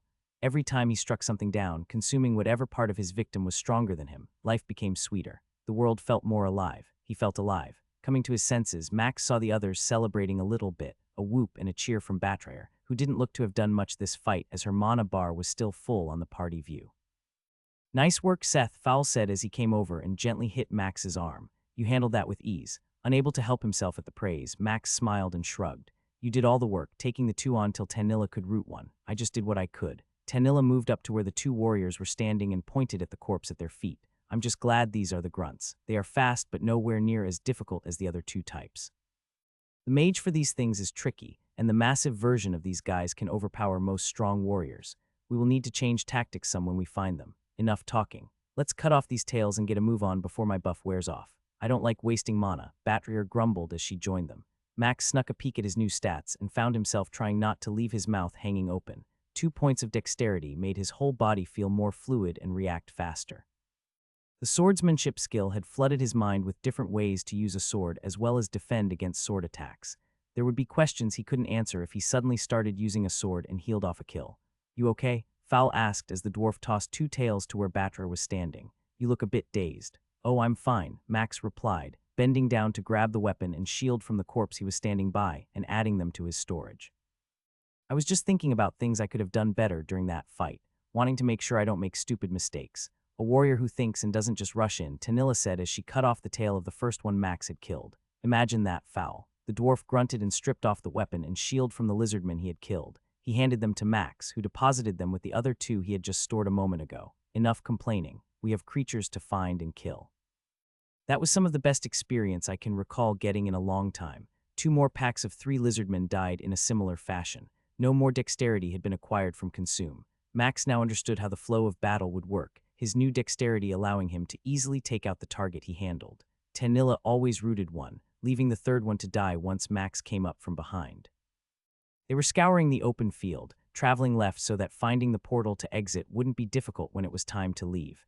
Eventually, their easy hunting took a turn as they moved deeper into the dungeon. Goblin shite, those things are huge, Max said as he looked at the two dark brown lizard men that dwarfed the normal size one between them, and those clubs are at least 4 feet long. Their newest foe stood taller than the orcs he had soloed, the top half of their body bristling with muscles as they appeared to scan the grassy field around them. 3 of them. Can we take them? Fowl ignored Tanilla's question for a moment as he stood there, trying to determine if defeating this group was even possible. How long will your route last on one of the big ones? Fowl finally asked as he weighed the odds in his head. Maybe 10 seconds, Tanilla replied. They break free faster, and they are a lot stronger. One could resist even, that has happened before. Grunting, Fowl turned and looked at Batrayer before giving her some signal that had her casting her buff again. How quickly can you kill that small one? You need to kill it and prepare to engage the second one till Tanilla can root it again before helping me with mine. Max looked at the group and saw their faces. It was obvious they had fought these before, and from the looks of it, he was going to take a beating from one of them before they could focus on one as a team. Don't forget it's 30 seconds between roots, and I won't cast damage spells until there's just one left. I don't want one getting pissed off at me again and almost ending my life. Max glanced at Tanilla and then at Fowl, who chuckled as he nodded his head. Adventuring isn't easy, but you're the one who said they wanted a life of it. So stop complaining and let's get this done. How long have you 3 been together? Max asked Fowl as they moved into position. 6 months. I've been carrying them for most of it. That's ogre shite and you know it, Batra called out from behind him. If it weren't for me, you would be buried somewhere with no one to mourn you. Winking at Max, Fowl nodded again before he rotated his shoulders a few times to prepare for what was coming. Remember, don't attack the big lizard men one-on-one. Just defend till we can focus on them together. One wrong move can make your life pretty bad. Max smiled. His heart began to pound at the thought of what this kind of fight would mean, the chance to get stronger. If those things were that tough, what could he hope for? Go. As Tanilla cast her root spell, Fowl moved toward the massive lizardman on the left, trying to draw its attention and move it away from its ally. The smaller one came running toward them, this one only having a sword, and Max wasted no time, delivering a brutal strike to his target's stomach, punching a hole through it and sending it to the ground. Prepared to stab it and end its life, Max hesitated a moment and drove his spear instead into the creature's hip, shattering it and leaving it immobilized on the ground. 3 seconds. Max began moving toward the lizardman, who was yanking its legs up. It was trying to snap the roots that had bound it in place. It roared, finally freeing itself a little bit before the spell had expired. Crap, that can't be good. It came charging toward Max, swinging its massive club in a wide arc, forcing him to jump back and dodge the swing, only managing to avoid it by a few inches. The creature never hesitated, swinging its club in a backswing, aiming for Max again as he planted his feet and held his shield in place, knowing he couldn't dodge this one. Clang. Max stood there having slid only a few inches from the blow, and saw the lizardman react with the same surprised look as he had. His arm throbbed from the vibration, but the shield had held, and so had he. Not wanting to miss an opportunity as the creature started to raise its club up, Max darted forward, thrusting his spear at its leg, piercing its quad. The strike only went about 4 inches in, not near as much as Max had hoped, but he pulled his spear free and prepared for the overhead strike that was coming at him. Again, his shield resounded with a loud clang as Max angled the strike to the side, the club slamming into the dirt and sending chunks of grass and earth outward. Max thrust, hitting the same quad again, this time using his hips more and piercing its leg a little bit deeper. The lizardman roared in anger, reaching out with its left hand to try and grab Max's spear. Max darted to the right as it reached for him, his new dexterity giving him plenty of speed and athleticism to escape its attack. 10 seconds. Unable to take his eyes off of the one he was engaged with, Max knew once she cast her spell, he would have to sprint to wherever Fowl was behind him with the other creature. There had been a few sounds of a club on Fowl's shield, but Max figured the dwarf had been smarter and angled his shield better to resist those strikes. Max's foe turned, trying to use its left leg but finding it not working as well from the damage done to him. Its swing across its body was slower and more of a wild attack than the previous 3. As its swing passed by, Max risked one more attack, managing a small glancing blow as he thrust at the lizardman's right forearm. It wasn't deep, but it did cause the creature almost to drop its club. Casting, leaping backward, Max saw the vines and roots rising from the grass, wrapping around the lizardman's feet and lower legs, securing it in place. Once he knew for certain it couldn't move, Max ran toward the one Fowl was fighting, seeing it attacking with a flurry of blows that the dwarf kept deflecting just slightly. As he ran, Max came up behind the lizardman, using its size to block his team's view as he cast his ice enchantment, finishing it just as he planted his feet and thrust with everything he had at the middle of the lizardman's spine. His spear pierced the thick skin, shattering the bones where he had aimed, and sent the creature tumbling to the ground, roaring as its lower body wouldn't respond. His attack hadn't pierced very deep, but the aim had been true. Looko. Max never heard the shout from Tanilla, but when the club from the lizardman that had been immobilized struck him from behind, he was smashed forward, tumbling past the creature he had just downed. Pain lanced through his back and shoulders as Max tried to stand but couldn't. He realized his right collarbone was broken from that attack, and he was struggling to breathe, the taste of blood in his mouth. A green light washed over him, and he grunted as his bones moved back into position and began to rejoin each other. His health bar hadn't gone below 60%, but had the other lizardman been able to move, he could have easily died. Spitting out the blood in his mouth, Max stood, groaning not because of pain but the embarrassment of what had happened. Finish it. Tanilla shouted as Fowl swung his hammer at the head of the lizardman at his feet. Rising to his feet, Max saw the creature defending itself with its hands and arms as Fowl continued his assault. "Let me kill it," Max shouted as he moved toward Fowl. "Get on the other. 2 seconds." Fowl didn't hesitate, moving toward the last lizardman standing, moving to engage it as the roots and vines vanished. It howled, trying to get past the dwarf, but Fowl kept moving in front of it, swinging his hammer and using his shield to block its punches. Max got to the downed lizardman and thrust down with his spear, piercing its hand and sending the spear tip into its skull, killing it. Raw power filled his muscles as the cold wave of consume washed over him. 1 strength consumed, 1 constitution consumed, 48 hit points consumed. He felt the lingering pain vanish in a moment as he ripped his spear from the corpse beneath him. Holy elf tits, Batra cursed as she watched Max's hit points return. A firebolt flew across the grass, impacting on the face of the lizardman as it tried to push Fowl out of the way. It hissed and roared as flames burnt its face, blinding it for a moment as Fowl delivered a strike to its knee, causing it to buckle. Another blow from Fowl smacked into the side of the beast's head, a crack sounding from the impact. "Wait," Max shouted again as he ran up, driving his spear through the lizardman's throat as Fowl stopped his hammer from delivering another blow. A gurgle came as Max wrenched his spear free from where he had pierced the creature's throat. 5 seconds later, when the lizardman lay still, another cold rush of power came, 1 strength consumed. "Why did you need to kill it?" Fowl asked, looking at Max and then realizing the smaller lizardman was still groaning. "Do you need to kill that one?" Max shook his head and shrugged. "I wasn't sure if I was full health and wanted to see if it would heal me again." As he said that, Max tapped his spear. Snorting, Fowl walked over and bashed the last creature alive, putting it out of its misery before turning to look at Tanilla and Batrier. Did he really heal himself? Batrier nodded slowly, running her fingers through the beard on her chin. Turning to face Max, Fowl smiled and then winked. "Looks like you weren't lying. Glad to have you with us, Seth." Batrier stared at Max after they had collected the tails. She was still struggling with what she had seen. "This isn't going to be a problem, is it?" Max asked as he stood next to her. "I really don't want everyone to know what I have. Even though my spear is bound, that doesn't mean someone out there won't try something stupid." Shaking her head, their healer began stroking her beard as she closed her eyes for a moment. "Let me be honest," she said, her eyes still closed. "I appreciate why you told us from the start. Knowing that helps me relax a little bit, but it also freaks me out. Why join with us?" She opened her eyes and looked up at Max, trying to read him. He sighed and tusked his tongue on his teeth as he glanced at the other two watching them. "I had a group, a good group. We fought a boss and one of them almost died." Max paused, digging the butt of his spear into the ground. "It messed me up because no matter how strong I was, I couldn't carry the team. One mistake and they would die. It hurt to leave them, but I couldn't bear the weight." Glancing at Fowl, Max saw the warrior nodding and the look in his eyes. "It isn't easy when it is your job to protect the team and you don't know if you can do that. After that, I chose to come here and try to get stronger. I'm unable to really progress unless I group. That is why I wanted to join a team. I could fill in as a damage dealer. I could help tank when the need arose, but not be responsible for that again." A moment of silence hung in the air, the gentle breeze in the dungeon blowing over them. Max felt a pat on his back and saw Fowl smiling and bobbing his head. "Glad to have you with us, Seth. I feel the truth in every word you just said. I've been on the losing side too," and Fowl paused momentarily, looking at the two women watching him. "It sucks. It sucks big ogre nuts." Batrier and Tanilla both chuckled, and Max couldn't help but join in. "Good," exclaimed Fowl as he slapped Max on the back once more. "Now one last question and we can really get moving." Max raised an eyebrow and wondered what was coming next. "So what level are you really?" Max coughed and looked at the three of them, who were all standing with their heads cocked a little to the side. "I'm level 15. Fowl rolled his eyes and nodded. "I thought so. When you stood there and took that hit from the lizardman like that, I knew you weren't at the level you say you are. Unless you put everything into that stat, it would take a full set of magical gear to offset that kind of strength difference. I also saw how little you got hurt from that one hit.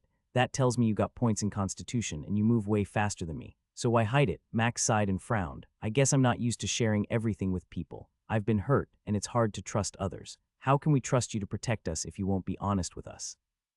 Tanilla asked as she gave him a hard stare. We will be honest with you if you are honest with us. Clearing his throat, Max took a deep breath and slowly released it. I'll tell you the truth about things that I can. There are a few things in my life that are impossible to talk about right now. In time, perhaps I can once we know each other better. Will you all accept that? He looked up, seeing the three of them nodding. Smiling, he gave a slight bow. Does this mean we are ready to begin hunting again?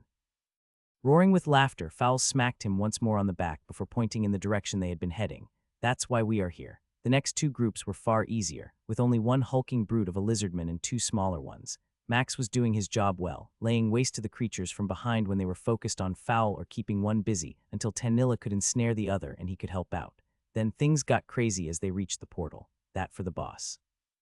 Max asked, looking at the green glowing portal. Nope, second floor. A second floor, Max asked, looking at Fowl, who was scratching the hair on his chin. Already, it's a level 15 dungeon. Don't ask me, it's just how it works. You should know this. Sucking air in through his teeth, Max found the three of them staring at him. What if I said I might have skipped some of the training new adventurers were supposed to get? Tanilla groaned and let out a long sigh as she looked up at the sky. How much did you actually skip? Asked Batrayer. All of it. I'd like to say I had a good reason, but there was this girl and… Laughter erupted from Fowl, who began to choke it off after he caught the glare from the two women in the party. You missed all the training for a girl. We had talked about marriage. If my skill worked out, it didn't. I'd have given everything to make it work. They saw how Max was looking at the ground and how his voice changed. How did you get a token then? I lied and said I lost mine. They just issued another. Batrayer started to chuckle and looked at Tanilla, who glared at her. It was an accident. The elf shouted, turning red as their healer laughed harder. Enough, Fowl called out, still coughing from his earlier laughter. We'll help get you caught up on stuff you don't know. In the meantime, some of us have lost our token before, so we know how easy it is to get a new one. For now, let's focus on the next level. Max was taken aback when the next level was not the open plains, but instead a cave system lit by green glowing moss on the walls. It reminded him of the kobold dungeon. A glowing blue portal stood behind them a ways, and when Max pointed at it, Fowl nodded in understanding. No going back to level 1. If we leave now, we are done for the day. Once Batrayer had buffed the party again, they started moving slowly toward the bend in the tunnel. Glancing around it, Max and Fowl spotted 4 lizardmen. 2 were the smaller ones, 1 was the giant one, and the 4th was wearing robes and holding a bone staff. Elf tits, Fowl muttered to Max as he motioned him back.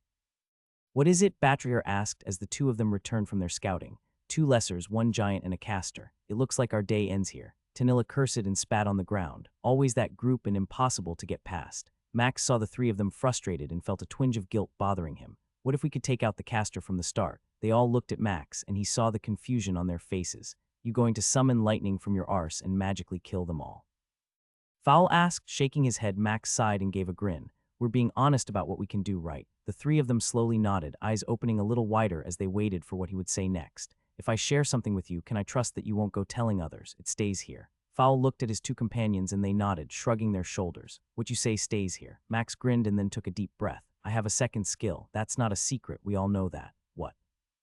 Max asked, confused at what they knew. How did you know that? You can use a shield and a spear. It's obvious. The way you block isn't something people can just do, Fowl stated. I got 2 skills also. In fact, all 3 of us do. Max sighed and shook his head. My shield skill comes from my bracers, he lied. They're a rare drop also, bound to me as well. Goblin shite, Batrayer said as she moved toward Max. That's not possible. The gods themselves must bend over and let you have your way if that's true. Taking one of his bracers off, Max held it out on his hand. Try to take it. Batrayer smirked, impressed at the level of commitment Max had, and reached out, grabbing the bracer and attempting to pull it from his open palm. She grunted, caught off guard when it didn't budge. She used a second hand, tugging at it, still getting nowhere. Holy elf tits, she exclaimed. Let me try your spear. Max put his bracer back on and then held his spear out on his palms, smiling as he watched her attempt to take it from him.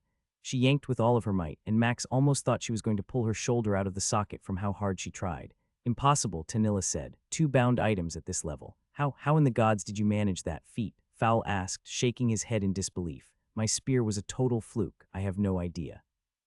Perhaps the gods were kind since I saved my party member from dying. My bracers, he looked at them as he paused, letting out another sigh for a moment. I soloed a boss. What? Batrayer asked as she smacked herself in the face. Damn, Seth, now I feel like you should be the one tanking and let me do the killing. Shaking his head, Max rolled his eyes at Fowl's joke. So what is your other skill then? Tanilla asked, the only one of the three who hadn't forgotten how this whole conversation started. That's the tricky one, I have stealth. What the mother goblin humpin' shite. Max's eyes went wide at the curse that came from Batrayer, unsure how a healer would be able to speak like that. It's how I managed to solo hunt so well. Depending on their levels, I can kill one outright and then handle one or two. Stealth, Fowl murmured as he watched how Max was acting. You aren't lying, are you? No, why would I lie about this? I'm being honest as we agreed upon. You three know my secret. We can take out that pack and keep moving through the dungeon if you want. Batrayer looked at the other two, and her scowl began to fade. Soon it was replaced with a grin as she shook her head and snorted. Maybe the gods love him and maybe they love us. I'm game if we want to try. The portal is right here. Can I see it? Tanilla asked, keeping her eye on Max. Sure, but you'll still be able to see me, but not like before. Stealth activated. Holy elf tits, Fowl muttered, barely getting it out before Batrayer said the same thing. Max moved around a little bit as he bent over, smiling as he saw the three of them watching him. Canceling the skill, he gave a bow like he had just completed a performance, grinning the entire time. I guess this means we are going to keep on going, Tanilla said, motioning to Max with her finger. Our new spear-carrying rogue will be our secret weapon. Fowl laughed and nodded, rotating his shoulders to prepare for what would come next. Praise be to the gods, Batrayer said. Max smiled but kept the praise to himself. No point risking someone I don't want getting wind of me because I accidentally praised them. Everyone stood ready in the tunnel, waiting for Fowl to give the signal. He nodded, and Tanilla moved forward, casting a fire bolt at the face of the small lizardman on the right, immediately moving back toward the entrance as the pack of lizardmen charged. Max stealthed, moving along the tunnel as the larger lizardmen, and the small one not burnt moved to run down the mage dumb enough to attack one of their own. The lizardman mage moved to follow, ignoring the plight of the one currently trying to get its vision back.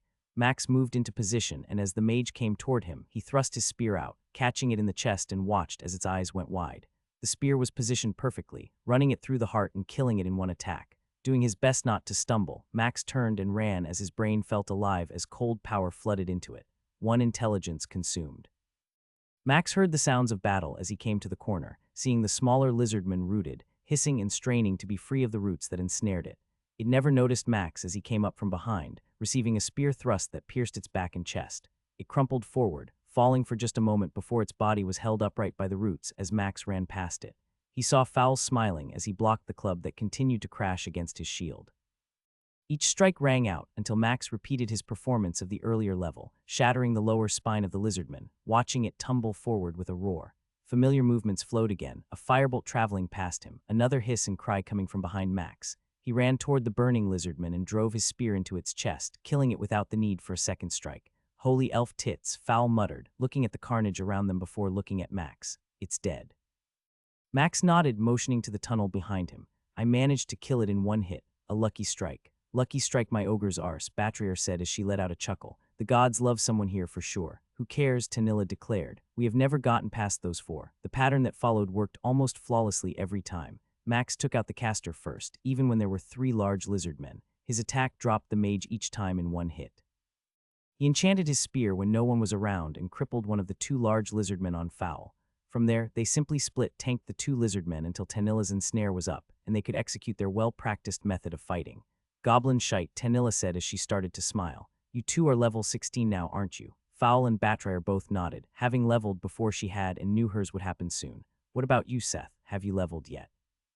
Max grinned and nodded at Tanilla. He had gained 2 more points of intelligence before the mages stopped giving him any more gains. 3 points gained in a stat he didn't use a lot, but every point mattered. She let out a groan as Fowl chuckled. Sucks to be the lowest level, doesn't it? She gave Fowl the middle finger even though he wasn't looking, too busy cutting off the giant tail of the lizardman they had killed last. I don't have any more room in my backpack. And my temporal storage is full, Max said as he dropped the 3 clubs in a pile. What do you want to do with these? Holding up his backpack, which was bulging, Fowl gave them all a shrug. I got no room either. I hadn't expected to get this far, or I would have brought a larger backpack. So that means we are done? Max asked. Fowl glanced at the other two and then back at Max. Trust me, we aren't complaining. We can return and turn everything in and work on planning for doing this again tomorrow if you want. I'd be down for that. Max exclaimed, content to have gained all the stat points he had today and feel like he might be in a solid group again.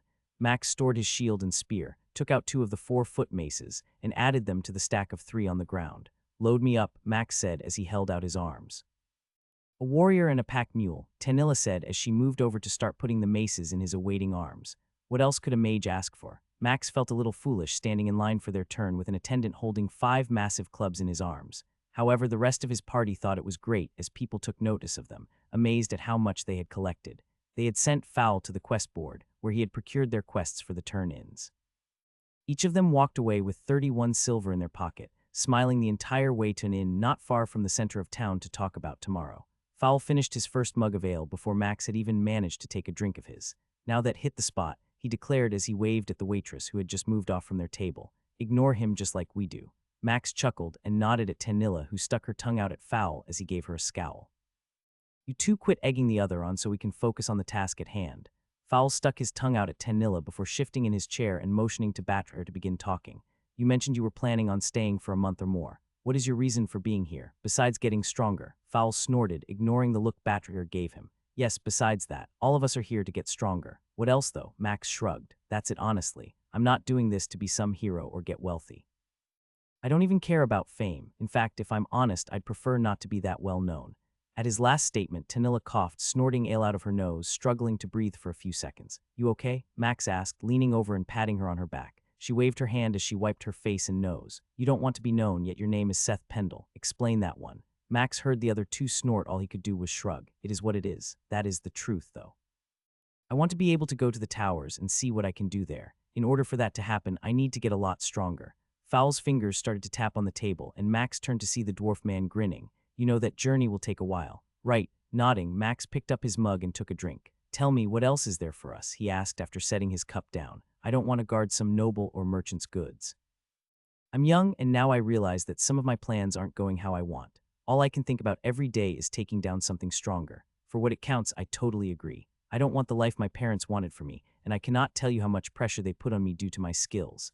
Tanilla rubbed the top of her mug with her finger as she told Max those things. My hope is one day to be in a party strong enough to really flex the power I have.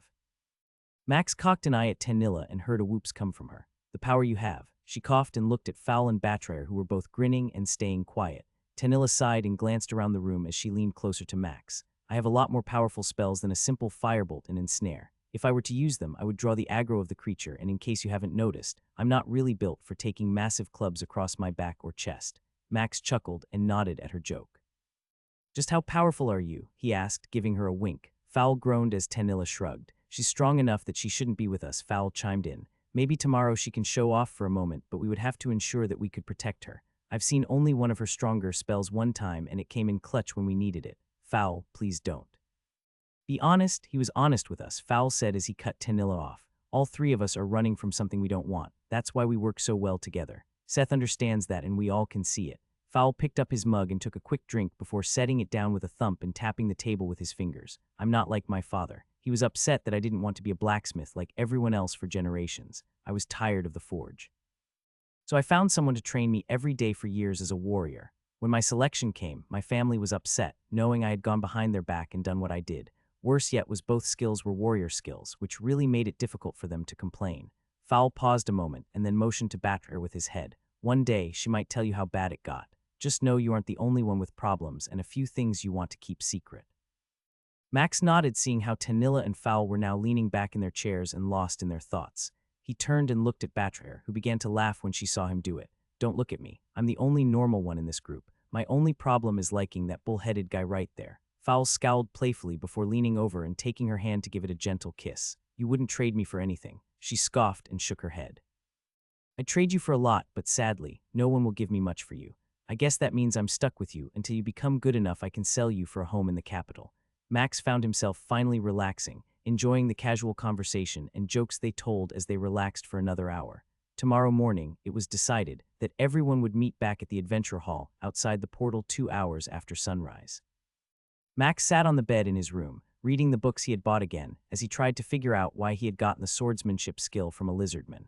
The book stated that most monsters and creatures below 15 were believed to rarely have a skill, which meant him having picked up the spear handling when he did felt very off, almost like someone was providing me with it. He caught himself glancing up at the ceiling as if he could somehow see into the heavens. Now the creatures would be more likely to own skills, and that meant he could possibly gain more. But why haven't I? He mumbled as his finger tapped a list of skills lizardmen could sometimes possess. Swordsmanship, blunt weapons, and shield. He was certain he had fought a few of them at least that had those skills. The one that had thrown its weapon at him must have. Leaning back against the bed, Max also considered that he hadn't gotten a skill from any of the lizardmen mages. They had a list of skills they could cast: fire magic, ice magic, and earth magic. None of the ones he had killed gave him anything besides the first few intelligence points. Placing the book on the small table near his bed, Max climbed under the thin blanket he had and reached up to turn off the light orb in his room.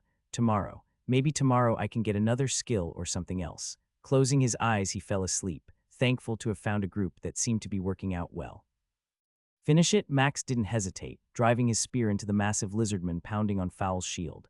Their dwarf was barely standing after taking a hit to his side, but Batrayer had healed him, keeping him from getting hurt even worse. The creature fell over, its legs buckling as all the others had as Max mastered the spot to attack that shattered their spine, making the lower half of their body worthless. 2 more thrusts at its chest and head killed it, finally stopping the fight that had gone wrong. "It's my fault," Tanilla stated as she came running up to check on Fowl. "It resisted my ensnare and there was nothing I could do." Fowl grunted as he stood and shook his head. "You can't always promise that spell will hit. Sometimes stuff happens." Thankfully, Seth was able to help when he did. Batrayer moved over and squeezed Tanilla's arm and rubbed it for a second. "Fowl's right. No one here blames you. It isn't the first time it's failed, and none of us expect it to work every time." Tanilla smiled, obviously still frustrated by how it had transpired, but stopped apologizing. Max nodded, moved to the smaller lizardman and collected the club it had tried to use. He tossed it near Fowl and the others and then pulled out his knife, cutting off its tail. "I'm just glad Fowl used his brain and brought the extra backpacks. I never considered having more than one in my temporal storage. Now I feel like an idiot." Batrayer groaned as Fowl puffed his chest out and struck a pose. "Please don't give him a bigger head than he already has. It was hard enough for his mother to push that thing out. We can barely get it through a doorway now." They all chuckled as they finished collecting everything and Max stored it. "That just leaves the boss," Fowl said as he pointed at the glowing orange portal down the tunnel they had just cleared. "I'm almost level 17, which is hard to believe. The experience has been amazing." Everyone nodded in agreement and took a moment as they stood there, watching the portal pulse. "What are you thinking?" Tanilla asked as she looked at Max and Fowl, who were still staring at it. Max turned and gave Fowl a gentle shove. "I'd say let's try and get you 17 tomorrow and then give it a try. That will allow me to also study the boss more." A cough came from Batrayer, who was shaking her head at Max. "It's not just a boss now. It's a boss and its minions. There will be multiple lizardmen in there with the boss." Max saw the other 2 nodding and grimaced, "And that is why I wanted to do some studying. Because, as we are all aware, I have no clue what I'm doing." Fowl smacked him in the arm and laughed. "No clue what you're doing besides killing everything. I'll take your lack of knowledge in exchange for how you handle that spear any day." Max laughed, rubbing his arm even though it didn't hurt and then giving a shrug. "Well then. Let's turn this stuff in and get ready for tomorrow." After collecting 40 silver from a full dungeon clear except for the boss, Max bid the party goodbye and managed to clear out all but the last 3 orcs in the solo dungeon, bringing his total for the day to 53 silver. He returned to the armor line with a little more coin in his pouch, looking to see what he could spend it on. "I don't think you understand. I cannot give a discount." Max gave the elf attendant another attempt, this time trying to look as sad as possible. "I mean, I don't have any more I can really offer, and those pants would really help against the boss tomorrow." An audible groan came from the elf's throat as he watched Max give another sad attempt at a smile. "You realize the prices are set by the person selling it. I can only change the price if the adventurer who listed it returns and tells us to decrease it." The elf crossed his arms and stopped talking. An awkward silence hung there for a bit as Max finally gave in and looked over the paper with the magical items he had selected. "Strength is what I need. If I can hit harder, I can kill faster." "Fine, I'll take the helmet instead, but if I never return, just remember a few less silver could have prevented my untimely death." The elf rolled his eyes as he took the sheet from Max and saw the helm he had chosen.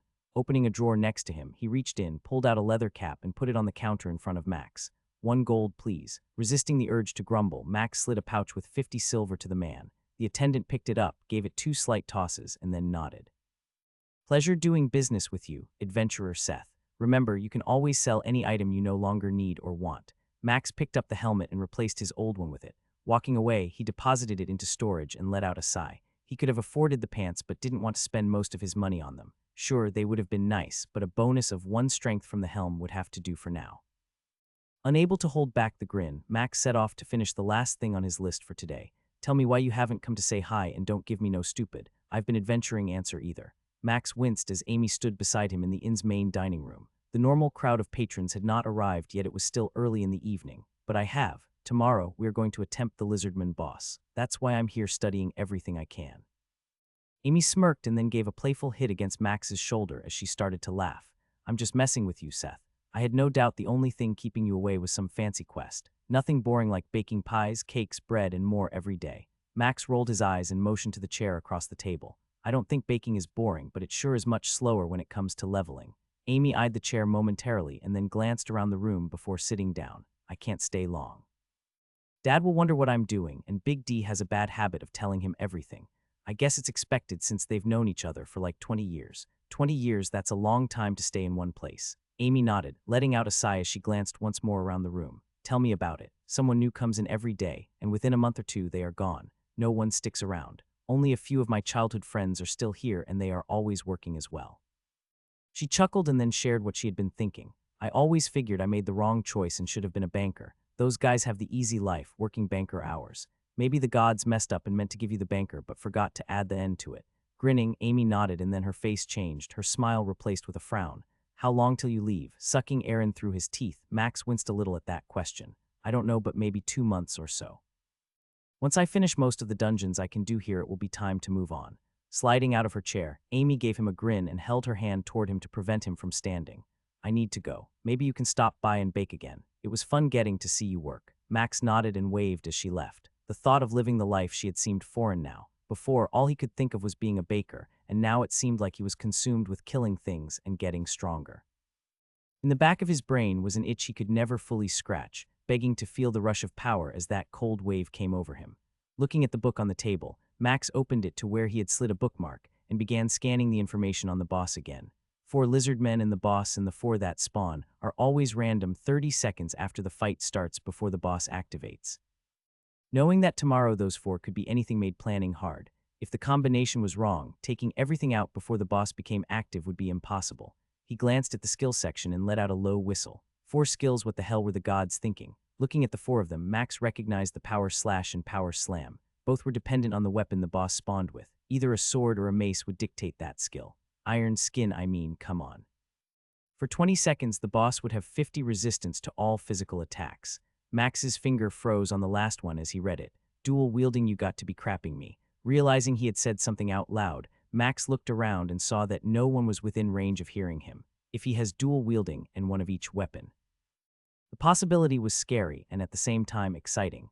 Most adventurers would fear the possibility, but Max saw each of these skills as a chance for more power. The way consume worked still confused him as he hadn't gotten a skill from the goblin boss. If it only had one skill, there had to be a factor in how it worked. Yet if this boss had multiple skills, it might give him the opportunity to at least get one. Choosing which one would be hard if given a choice. Getting the eggs before the hen, Max.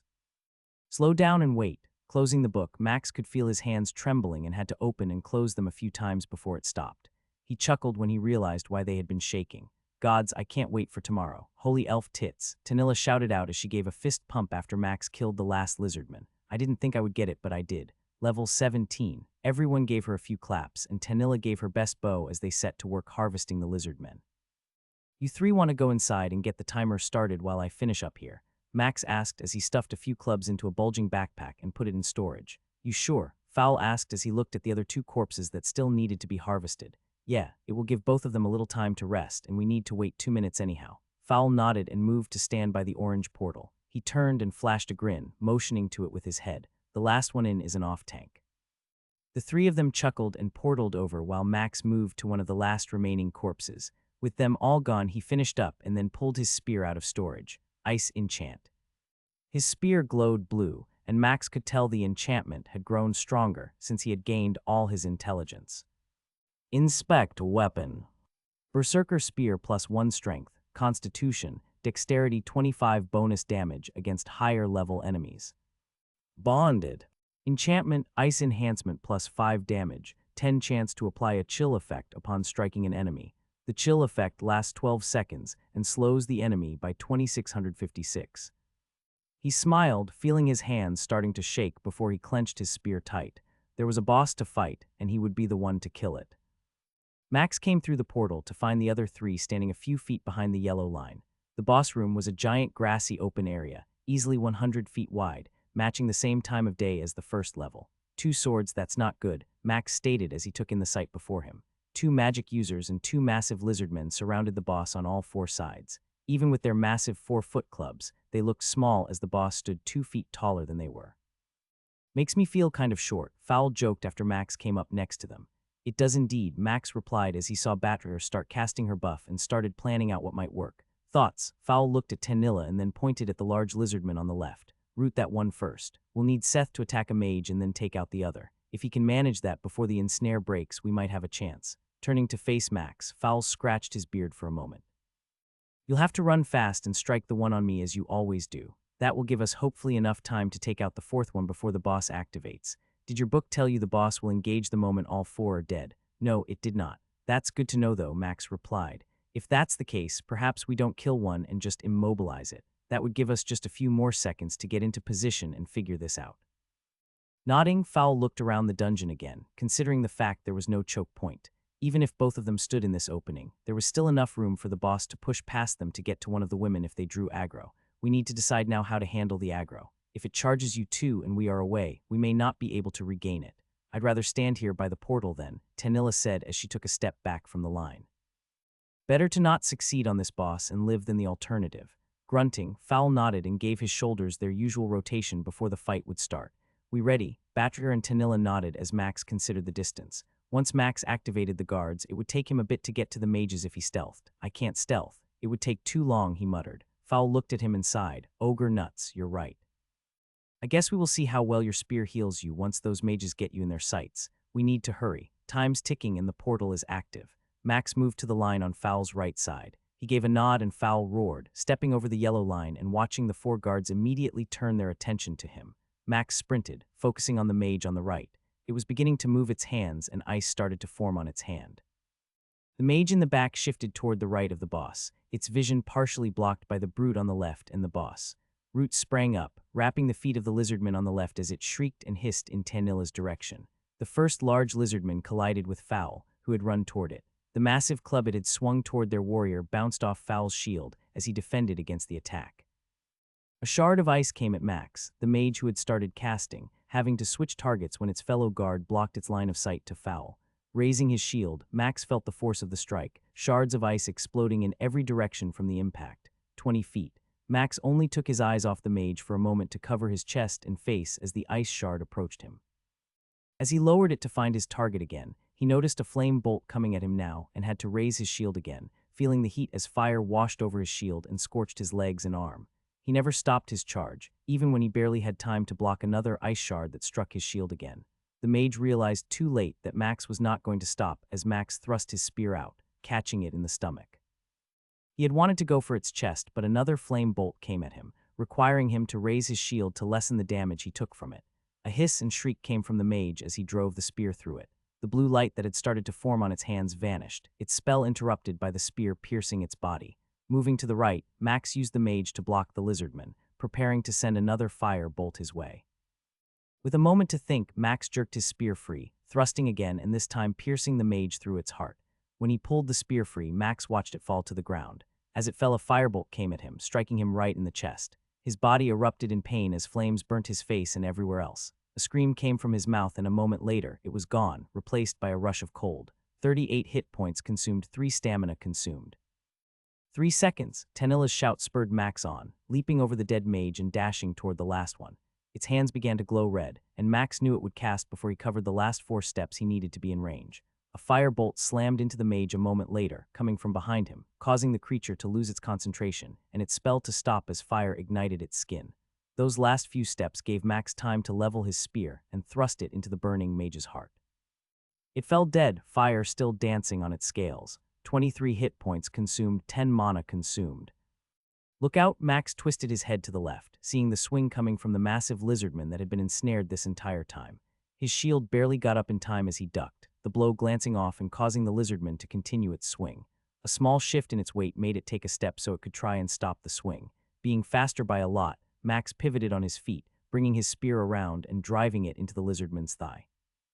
Crack sounded, and Max knew he had hit a bone and managed to break it somehow. The ice enchantment, 30% more damage. Ignoring the injured creature, Max turned and ran toward Fowl, seeing him deftly handling the blows of his lizardman.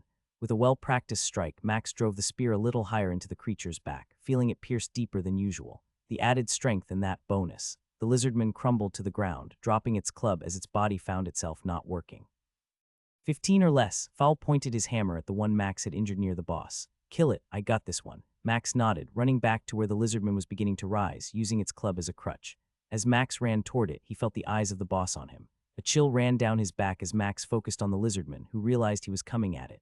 It hopped on one leg, lifting its club and trying to prepare for Max, but it was about as graceful as a drunk dwarf on a tightrope. It fell over, the weight of the club being too great, and as it fell, Max delivered 2 quick thrusts that finished it off. 7. Max spun, seeing Fowl standing near the boss and looking at him.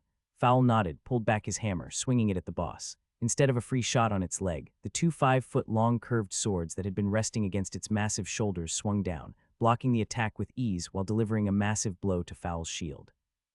Max came over, preparing to strike from behind, when he saw the sword in the creature's left hand coming at him. It had twisted, turning itself sideways, and using one sword on him and the other at Fowl. Max's new swordsmanship skill read the movement of the sword. Even though he had not used one in years, his new sword skill told him the best angle to deflect the incoming attack with his shield. He sent the sword up and over his head, the massive reach limiting his ability to get close and deliver a strike. The next thing that took place boggled Max's mind. As if the boss was some dancer, it began to rotate again, the right hand bringing the sword toward Max, while the sword in its left hand came in low at Fowl. They deflected the blades again, only for the boss to repeat the performance. 3 more times the boss spun around, each time its swords coming at different heights and speeds. The speed of the swords was so fast its reach created a deadly tornado of steel. Max read the movements each time it happened, and his brain began to see a pattern. The boss had reach, but those swords in close were going to be its weakness. As it spun the next time, there was a moment coming when its back was to Max, and he had a split second to make an attack. He lunged forward, coming in so close that he could have almost kissed the massive, muscular legs of the boss, driving his spear up into the boss's lower back. The tip of his spear pierced the rotating torso, almost getting 3 inches deep before the creature shifted and swung its blade downward at Max. For most of his life, being short had left him the butt of jokes and teasing. Now the fact that he was basically eye level with the boss's crotch let Max dart between its moving legs, using his height as an advantage and maximizing the slight difference in their speed. The sword tore through the grass and dirt, creating a divot as it missed its swing at him. Not wasting another moment, Max tried to sweep the legs of the boss out from under it, twisting the opposite way than it was, and using his shaft against its knees. It stumbled, not falling down, yet the force of Max's blow sent it pitching forward, the boss's right hand dropping its sword as it reached out to catch itself. Both warriors didn't hesitate, Max thrusting his spear into the calf on its right leg while Fowl came close and swung his hammer at its left knee.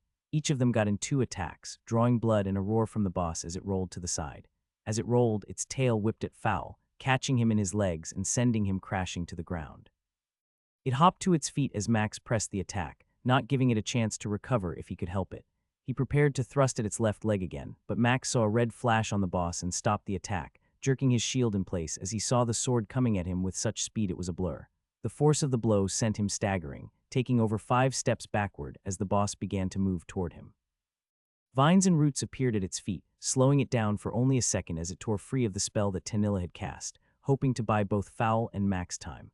"Are we making a dent?" Max shouted as he got to his feet, preparing to block the next incoming strike as the boss only had eyes for him. Out of the corner of his eye, he saw Fowl was back up and Max knew Batrair had healed him. That tail strike most likely broke one of the dwarf's legs.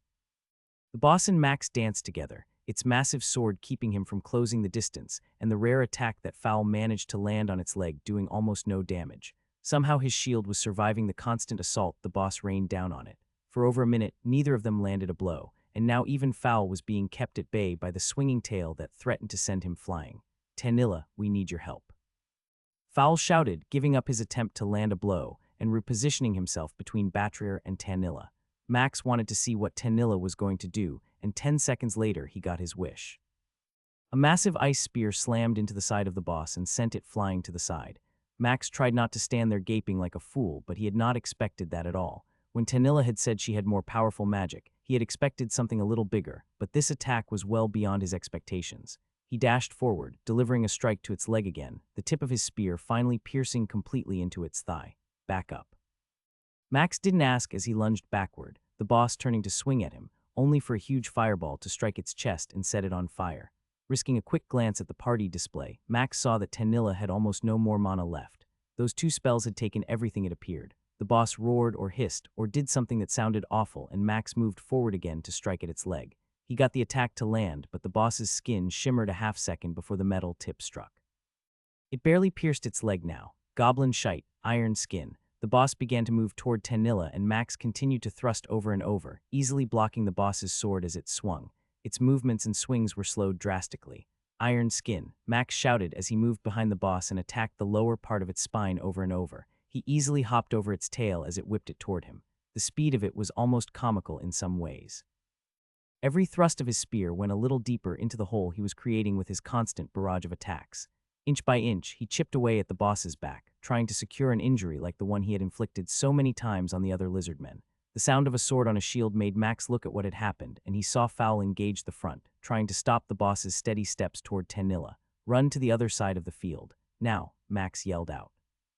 Get some distance between him and you. Not concerned with the chance of being seen now, Max couldn't risk someone dying again. He realized his buff had worn off. This fight had gone on too long, and they had stood around wasting time. Ice enchantment. His spear and hands glowed blue for a moment, but no one said a word. He wasn't sure if they had seen it, but there were no other options. He continued to thrust at the same spot, the tip of his spear now piercing a little more in flesh and scales falling away from the hole that had appeared. Max cast his area of effect spell. Next, the spell went off right as the boss's skin shimmered once more. He drove his spear forward, a crack coming from the strike. The tail whipped at him from the left, but Max held his shield out, absorbing the blow and barely moving. Another thrust made the boss stumble, and Max didn't let up, scoring one more strike that sent his spear's head completely into the spine. A shriek came as the boss crumbled forward, jerking Max off his feet as he held onto his spear. It landed with a thud, and Max let go of his spear enough to drop to the ground between its legs. The sword scraped across the dirt, sending grass and clods of earth everywhere, but it had no power now. The lower half of this massive lizardman was unable to move, and it could barely lift itself off the ground with its right arm enough to do anything with the sword. The weight of the sword now limited its ability to use it. Fowl came running forward, slamming his shield into the boss's head as Max jumped into the air and thrust the spear into its spine again, 2 feet above where he had broken it a moment ago. It twisted and turned, trying to swipe at him with its hands, having let go of the sword it couldn't use. Fowl rained down blows on its head as Max continued the onslaught on its spine. 2 feet at a time, he destroyed its spine, flesh, and bone exposed from the damage of his spear. Let me finish it. Max called out. Fowl took 2 quick steps back and looked at Max, seeing the intent in his eyes. Do it, he shouted back, lowering his hammer, and he began to strap it back on his belt. Max grinned. He wanted this kill. He needed this kill. Every part of him screamed to end this creature's life and claim what was his. He paused a moment as he stood on the boss's back, having just destroyed its spine at the base of its shoulders. Unhooking his shield, he stored it and took his spear in both hands. Driving it forward and down with everything he had at the base of the boss's neck and into the skull, Max tumbled forward into the shaft of his spear when the world spun for a moment. The cold snap that came chilled him to his bone. 2 strength consumed, 2 constitution consumed. Consume has successfully consumed 2 skills. Choose which skill to consume. Would you like to learn swordsmanship uncommon or dual wield? His body felt alive, and Max couldn't help but smile as he saw the notification. Both were different from the skill he had hoped for, but still, how could he complain? Glancing up, he saw Fowl looking at him, his head cocked to the side and his eyebrows scrunched together. Batra and Tanilla came running toward him, both of them looking on in awe. We did it, Batra said, almost as if she didn't believe it. We did, Fowl replied as he nodded his head slowly, having not looked away from Max. Ripping the spear from the boss's skull, Max jumped off its corpse and moved to where the other 3 were. That was incredible. I think you saved me, Seth. Max smiled and pointed at Fowl with his finger. Tania laughed at his comment and gave Fowl a slap on the back before she gave Fowl a hug. It's time, Batrier said as she pointed a finger behind Max. Turning around, he saw that the corpse of the boss was gone. All of the corpses were gone. In the middle of the room was a massive silver chest etched with lizardmen of different sizes, holding swords and clubs on all sides. You sure? Max asked as the 4 of them stood around the chest. I think every one of us would feel wrong if you didn't do the honors. You saved Tanilla and are the one that took that thing down. But her spells. Didn't kill it, you did, and we all know it. Max grinned and gave in to their prodding, grabbing the lid with both hands and lifting it up. Inside the temporal space of the box were 4 rings, serving as the token for the boss they had killed. Next to the 4 rings were 5 items. Holy elf tits, Batrier muttered as she stood to the side of the chest, peering in. Max saw a pair of leather boots and knew they were for him. A shield was inside, and he knew it belonged to Fowl. A pair of earrings twinkled in another spot of the storage, along with a silver band of some sort marked with runes. The The last item was a ring that shifted colors every few seconds. "What is that ring?" Max asked, seeing how they had yet to reach inside and take anything. "It's a team drop. It will change what it is based on who wins it." Max realized his face must have shown how confused he was because after Fowl took one look at him, he laughed for a second and kept talking. "Everyone gets a chance at the ring. The gods will decide who gets it. Just put your hand inside and pick it." The other three reached in and Max mimicked their movements, reaching for the ring and watching as a die appeared. Each of their faces appeared 4 times, randomly filling the bland sides of the dice. "It's got 20 sides," Tanilla said. "It's going to choose now." 2 seconds later, the die began to spin. It turned so fast their faces were a blur. It started to slow down. Each person's face appeared for a moment before being replaced by another. "Here it comes," whispered Batrayer as the changing faces slowed. Fowl's face came up, pausing for a second before changing to Batrayer, who let out a small cheer as Fowl cursed. It hesitated a little longer and landed on Max's face, staying like that for a solid 2 seconds before changing once more and finally stopping on a picture of Tanilla. "That stinks like ogre crap," Fowl complained before winking at their mage and pulling out his shield. "Congrats on the ring, Tanilla." She stood there a moment, still shocked that it was hers, and reached in, pulling out a metal ring that was red in color. "I can't believe it. I won." "Congrats," Max exclaimed as he pulled out the leather boots and put them into storage. "I can't wait to hear what it does." Tanilla nodded, a smile stretching across her face as she plucked out the earrings and attached them to her ears. Small crystals hung from the part that connected to her lobes, and she gave a little shake to show them off. "Cute," Batrayer said as she pulled out the band, slid it up her arm, and felt it stay in place on her bicep. "Let's grab those tokens and go turn this quest in." "I can't wait to see what everyone got." Fowl handed his old shield to Max. "Can you store this till we get inside and I can see if it's better or worse than the one I just got?" Taking it from the dwarf, Max stored it and then reached inside the chest, taking the silver ring with the words "Lizardman Commander" etched on it. "Commander. Yeah, there are harder dungeons with these guys. Somewhere is a king and I heard stories about him being pretty awful to beat." A blue timer made of lights appeared over the chest and Max pointed at it. "I know what that means," he said, giving a wink and taking a few steps toward the portal. His teammates laughed, putting up their stuff and moving to follow him. As Max waited for his turn with the guild identifier, he looked at the 2 choices of skills again. Dual wield or uncommon swordsmanship.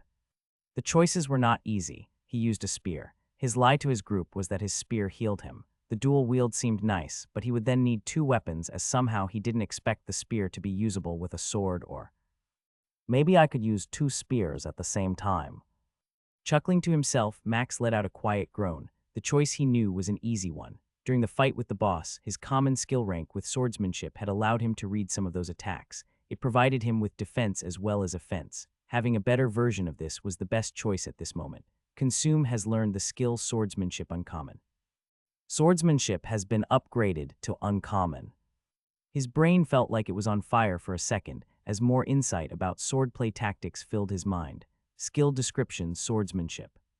Swordsmanship Uncommon skill. The uncommon version of this skill lends to an improved understanding of the art of swordplay. Combination attacks have been unlocked, and all attacks with a sword will provide increased damage and a chance of a critical strike. Improved understanding of parrying sword attacks. Combination attacks that sounds impressive. He remembered how the boss had strung together consecutive blows and strikes, and realized the power that was provided against a less skilled opponent. Smiling, Max started to hum, the feeling of needing to kill something and get stronger satisfied for a bit.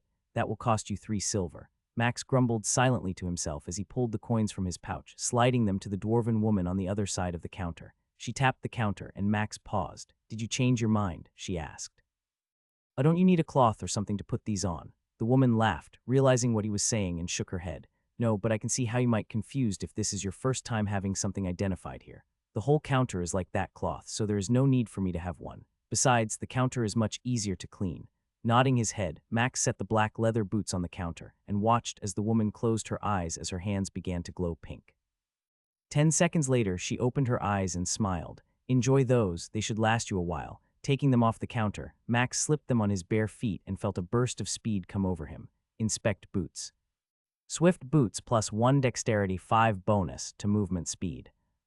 Max smiled a little bit. It was not as impressive as he had hoped, but he would gladly take a boost to his dexterity. Max left the other 3 as they got their items identified and moved to the counter where his favorite elf was waiting. Max saw the man grimace as he stepped up to the counter and smiled. "Adventurer Seth, I cannot tell you how excited I am to see you again." The sarcasm of his tone was easy to read, but Max didn't care. They had each just earned 2 gold and 13 silver. He was ready to spend it and continue upgrading his gear. "Oh, East, I can only imagine how you look forward to our discussions on the best gear at the best price," Max replied, doing his best to lay it on thick. "Now, if you don't mind, I have some money to spend and want to look at your leather tunics." The elf raised his eyebrow, a frown starting to appear as he pulled up his clipboard and flipped through the pages. "Exactly how much are you interested in spending today? Please tell me more than a gold coin." Laughing as if such a number was beneath him, Max pulled 2 gold coins out from his pouch and put them on the counter. "Maybe a little bit more than these 2 coins. East stared at the 2 gold coins momentarily and then squinted at Max. "You're serious? You are actually going to spend money and not waste, spend all day just reading what I have in stock." Max nodded, tapping each coin with a finger one time and moving them a little closer toward the elf. "Well, then let me see," East said as he scanned the sheet he had located and pulled from the stack. "You want strength and constitution most, is that correct?" "Yup, 2 in each would be great." The elf choked, clearing his throat a few times and then cocking his head at Max. After a moment of watching him, the elf opened his mouth and closed it for a second. Finally, he spoke. "You do realize that a piece of equipment with a stat of +2 typically goes for at least 5 gold, and having an item with 2 stats, each with a value of 2, would cost at least 12 or more."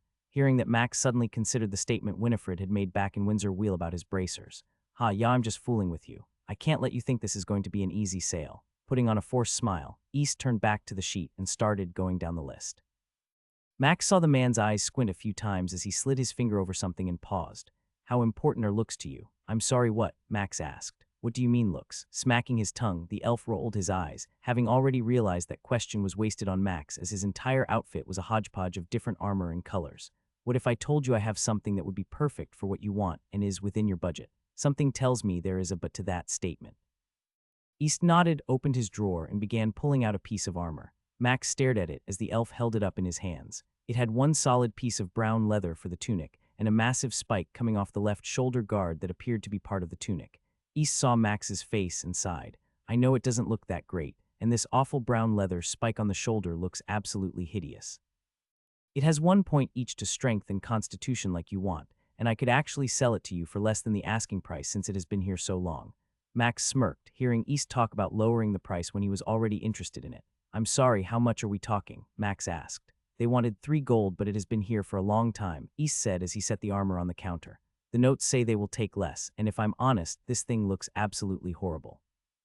I could sell it for half the asking price, 1 gold and 25 silver. What do you think?" Max was dumbfounded. He would gladly have paid 2 gold for this thing, and that spike looked freaking awesome. East took Max's comment and hesitation to mean the worst, having seen this piece of armor sit here for over 6 months.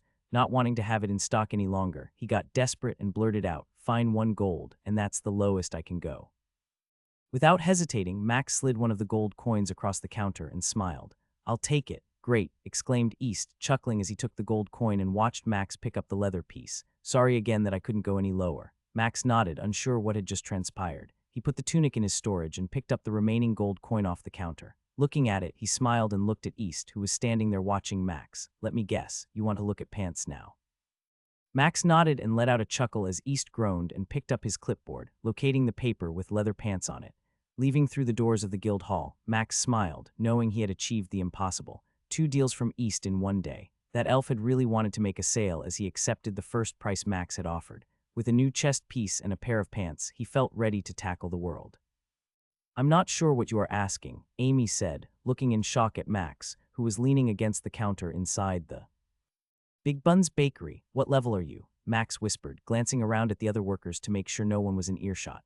"You have been doing this for years. I want to know what level you are. I need to know." A frown formed on Amy's face as she wiped her hands on her apron, looking at how Max was staring at her. "And what will telling you do?" Max sighed and closed his eyes for a moment. Opening them up, he tried to put on the kindest face the thought he knew. "Amy, what if I promise you that if you trust me, I will help you in a way you can only dream of?" She shook her head, even more confused, and yet she couldn't help but believe that he was telling the truth. She held up 2 fingers and then shrugged when she saw Max's face scrunch up. "Well, that makes things interesting for sure. Now can you get off for an hour or 2? "Why, I can, but why?" Amy's eyes lit up when she saw a notification pop up in her view. A group invite. Max smiled and nodded. "I want to take you into a dungeon and level you up." Her eyes went wide, color disappearing from her face for a moment once she understood what he had just offered her. "Are you serious?" Her voice rising to a high pitch. "Yes, but only if you can come now. I need to meet my party later." Before Max could believe it, Amy's apron was off and thrown on the counter as she ran around the counter to stand by Max, smiling from ear to ear. "Tell my dad I'll be back in a little bit," she announced as she followed Max out of the doors. "I need to run an errand." Max looked at Amy, who was standing outside the orc dungeon, looking at her experience bar in amazement.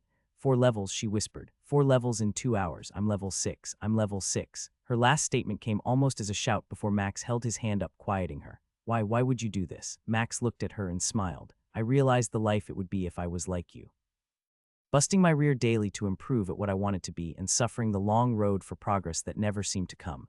Knowing I could be better if there were a way to cheat the system. But why me, Seth? Are you hoping for something from me?" Max shook his head and chuckled. "No, nothing like that. You owe me nothing. I don't want you to think you owe me anything. I want to help you because your father helped me. He let me do something I needed to do.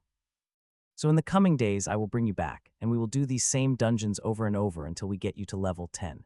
Tears began to run down Amy's face, and Max stood there, unsure if he should do anything or just wait. She didn't wait, rushing forward and embracing him, pulling him close and squeezing him tightly. Max returned her hug and then gently pushed her back. "Let's go. I need to get you home so I can meet my party." "You did what?" Tanilla asked again, even though she had heard Max's answer 3 times. "Took a baker into a dungeon and helped her get levels. I am helping her cheat the system." Fowl was leaning back in his chair, unable to decide if he wanted to drink the mug he held or continue rotating it in his hands. "That is incredibly kind, Seth," Batcher said as she smiled at him in a different way than he had ever seen. "You never cease to amaze me." He picked up his mug and drained the rest of the drink, setting it down and just smiling back at Batcher.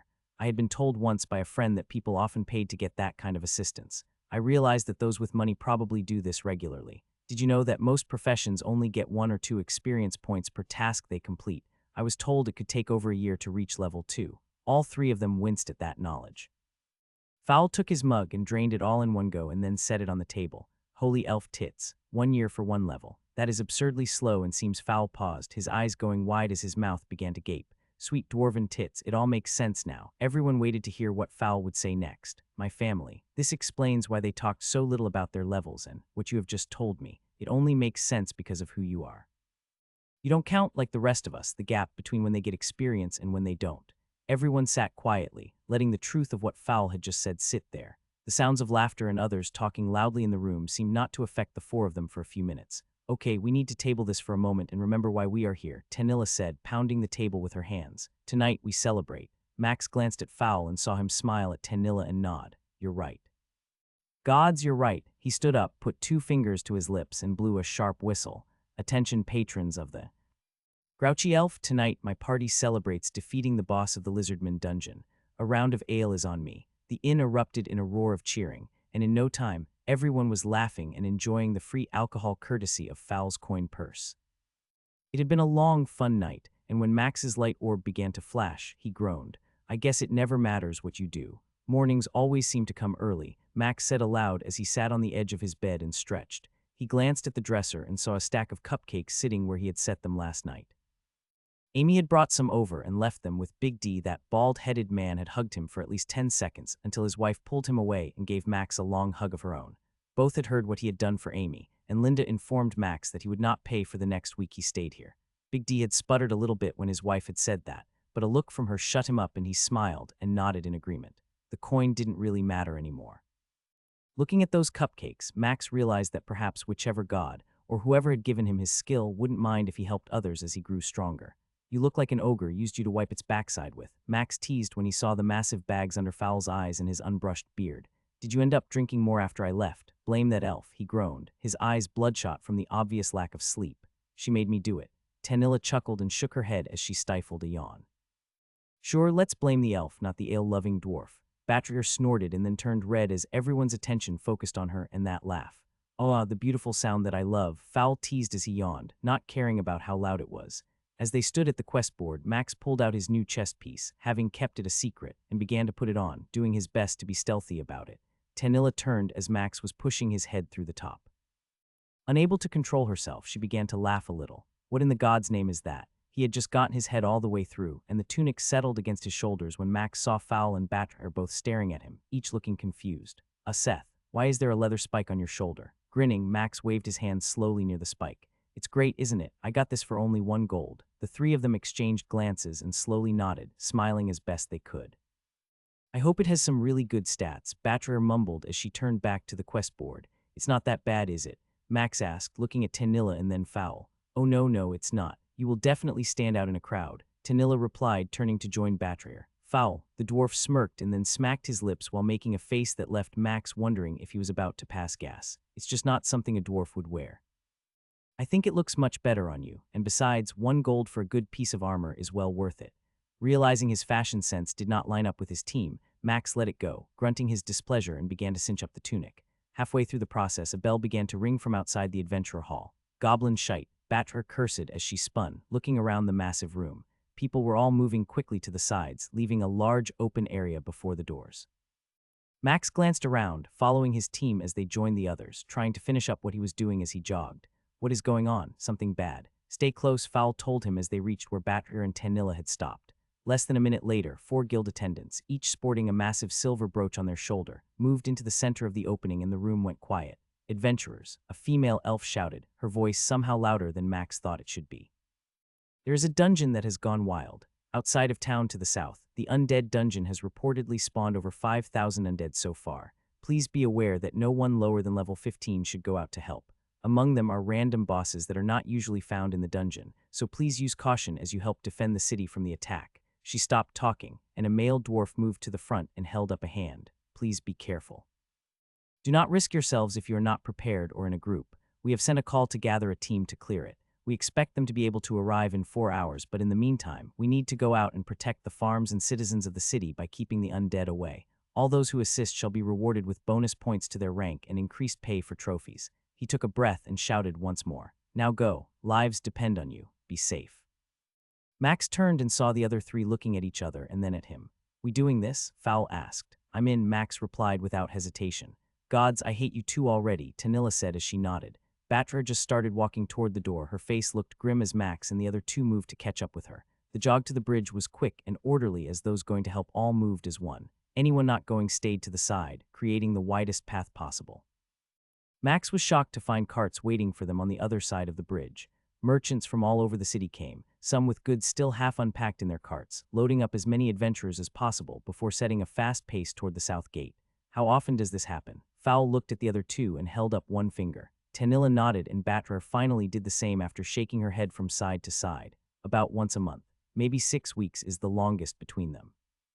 I guess we're a few days early, and all dungeons do this. Fowl shook his head. This is usually limited to higher-level dungeons. Fortunately, we don't see the level 25 dungeon do it very often. In the bigger cities, that happens a little more often. And undead, anything I should know, your spear is going to be horrible against them. You will need to slash with it more than thrust. A mace or club will do wonders here, and fire is a massive boon. Fowl paused and turned to look at Tanilla, who nodded back for some reason Max wasn't sure of. There could be anything from zombies, skeletons, and archers to undead animals. I mean, only the gods know what might be out there. Bosses, that is the bad stuff, Batrier said, cutting off Fowl, who had just opened his mouth. We won't know till we see them, and it is going to be packed out there. If another group is fighting one, it doesn't matter. Everyone joins in because wild bosses are stronger.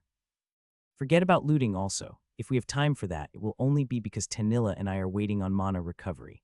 Max heard Fowl grunt. What am I missing? Have you 3 done this before? Tanilla bit her lip and nodded, and Fowl shook his head and saw how Batrier had turned away, not looking at him. We lost someone, before we found you, obviously. It was a level 10 dungeon that went wild. We thought we could handle it. Fowl smacked his lips for a moment and then sighed. A boss got our friend. It wasn't anyone's fault, but it happened. And you still want to go? It's not about wanting. We signed up for this job. We go when the call comes, Batrier snapped. Realizing how she had reacted, she closed her eyes, took a quick breath, and then looked at Max. I'm sorry. It just is what it is. Say no more. Tell me what to do, and I'll do it. The rest of the ride had been in silence. 2 other groups sharing a cart with them kept to themselves, and had not spoken much among themselves either. As they got to the outskirts of the fields, Max heard one of the other adventurers at the front of the cart curse. Everyone tried to stand up or lean over the edge of the cart to see what had elicited that response. Holy elf tits, Fowl muttered. Up ahead were dozens of parties already fighting, and Max could see what looked like a black wave of undead stretching for miles in both directions. This is going to be nasty, someone else stated, and Max could only begin to imagine. The amount of enemies was mind-boggling. For 30 minutes they had been taking out low-level zombies. It appeared the first wave of monsters was comprised of hordes of them. None moved fast, but Max was frustrated at how little damage his spear actually did. Even with his ice buff since it appeared, they were immune or resistant to the chill effect. A A solid hit would take off half the head, but it required 2 hits to destroy the skull and actually keep the creature from standing up again. Looks like your spear isn't going to help much against these. Fowl shouted as he slammed his shield into one zombie while braining another, sending bits of rotten flesh and bones all over. Groaning to himself, Max knew what Fowl was talking about. No matter how many of these things he killed, none of them ever healed him. Can consume not work on the undead. No hit points, stamina, or mana were recovered at all. It forced him to fight smarter and not take the risks he had originally, expecting his skill to keep him up. Pull back for 3. Fowl and Max killed their last opponent and jogged back to where Batrer and Tanilla rested. Another group that had been waiting near them stepped up, taking a turn at the seemingly never-ending horde. Gods, this exp is pitiful too, Fowl complained as he took a few deep breaths and tried to clean his hammer off. These barely give a noticeable amount. Max had gotten so bored of the task that he and Fowl had turned it into a game at some point. A game they had been warned would get their arses kicked if either died from it. Batrer didn't seem to think it was funny when Fowl mentioned that threat carried no weight if they were already dead. That's number 74. Lies, Fowl shouted back. You were in the 50s just a few minutes ago. Laughing the entire time, all Max could think of was how horrible this was. I can see maybe 10 more feet of zombies, Tanilla shouted. You two should be able to see it through their legs. You're paying for drinks if you keep teasing Seth about his height, Fowl replied. Max laughed, enjoying the banter and having lost count of the number of zombies they had slain ages ago. The ones they had killed when they had first arrived had all disappeared, going back to wherever they had come from, he guessed. After 3 more rows died, Max heard a shout from nearby. Skeletons. The hardest part about the horde was the scream that came from somewhere off to the left. Zombies had run their course, countless numbers had been destroyed, and after them came another wall, this time of skeletons. They carried swords, clubs, shields, and a few even used a bow. The group struggled to pull back if someone got injured or when their healer had no more mana. The once regular rest now only came when they fled back, putting distance between them and the skeletons who attacked the closest living thing. Tanilla had displayed her true power, casting a wall of fire that did damage to the skeletons who walked through it. None of the ones they faced seemed to care about the magical heat that drained their life. Batrayer was their lookout. She called out which direction to shift, and she was also responsible for deciding when to retreat. But that scream was so awful, so gut-wrenching, that Max couldn't help but look in the direction it had come from. He couldn't see over the horde or the other groups from where he was at. Fall back, boss. Max slashed once more, letting the tip of his spear shatter the skull of the skeleton he had just engaged. As he ran toward Batrayer, he heard Fowl cursing and noticed other groups also moving back. They ran for about 100 yards before Batrayer led them in the direction of the scream. That's bad, real bad. Max saw what Fowl was talking about, but he had no idea what it was other than a skeleton almost twice the size of the others, wielding a massive sword that had to be at least 6 feet if he had to guess from this distance. We have to help, Batrayer said, motioning for the group to keep moving. If we don't, they may die, and then we will still have to deal with that. Fowl just grunted, banging his hammer against his shield once as he ran toward the boss and the other 2 groups that were engaged with it. Looking behind them, Max saw another group coming, but it looked like they were not excited to join the fight. There were only 3 of them, and all of them looked like casters. Letting the others get ahead just slightly, Max cast his enchantment, knowing that the extra percentage of damage would be worth the possible risk of someone behind him wondering why his spear had glowed. Hopefully, they would just think it was exhaustion from the 2 hours of fighting. Shift. Max and Fowl moved left, avoiding the leg that tried to kick at them. Its moves were well telegraphed, but he had already seen what happened when someone didn't dodge it. That warrior had flown 10 feet at least before crashing into the ground. Watch the horde. He glanced behind him and saw the wall of skeletons pressing toward them. The 4 warriors who had engaged them struggled to handle the constant stream of undead. The boss shimmered red and Max heard the sound of its sword slamming into the ground, shockwaves rolling out from where it had barely missed the warrior who currently had the creature's attention. The man stumbled as he tried to remain standing, the ground having gained a 2-foot deep furrow. He got his shield up in time, receiving a downward strike, and the sound of the sword against his shield, followed by a scream, told Max exactly what had happened. The human warrior glowed green as he stumbled backward, getting a little bit of space as the boss took a step forward, bringing its sword around again. Max could see it. That swing would send the man rolling if it hit his shield or probably cut the warrior in half if he didn't get it up in time. The countless chips on the boss's legs where he, Fowl, and others had struck at it had done nothing. Slam it. Max shouted, driving his shield into the giant leg before him and seeing Fowl hit the other leg at the same time. The boss shifted just enough as they drove into it, causing the sword's arc to change, slicing less than a foot over the warrior's head.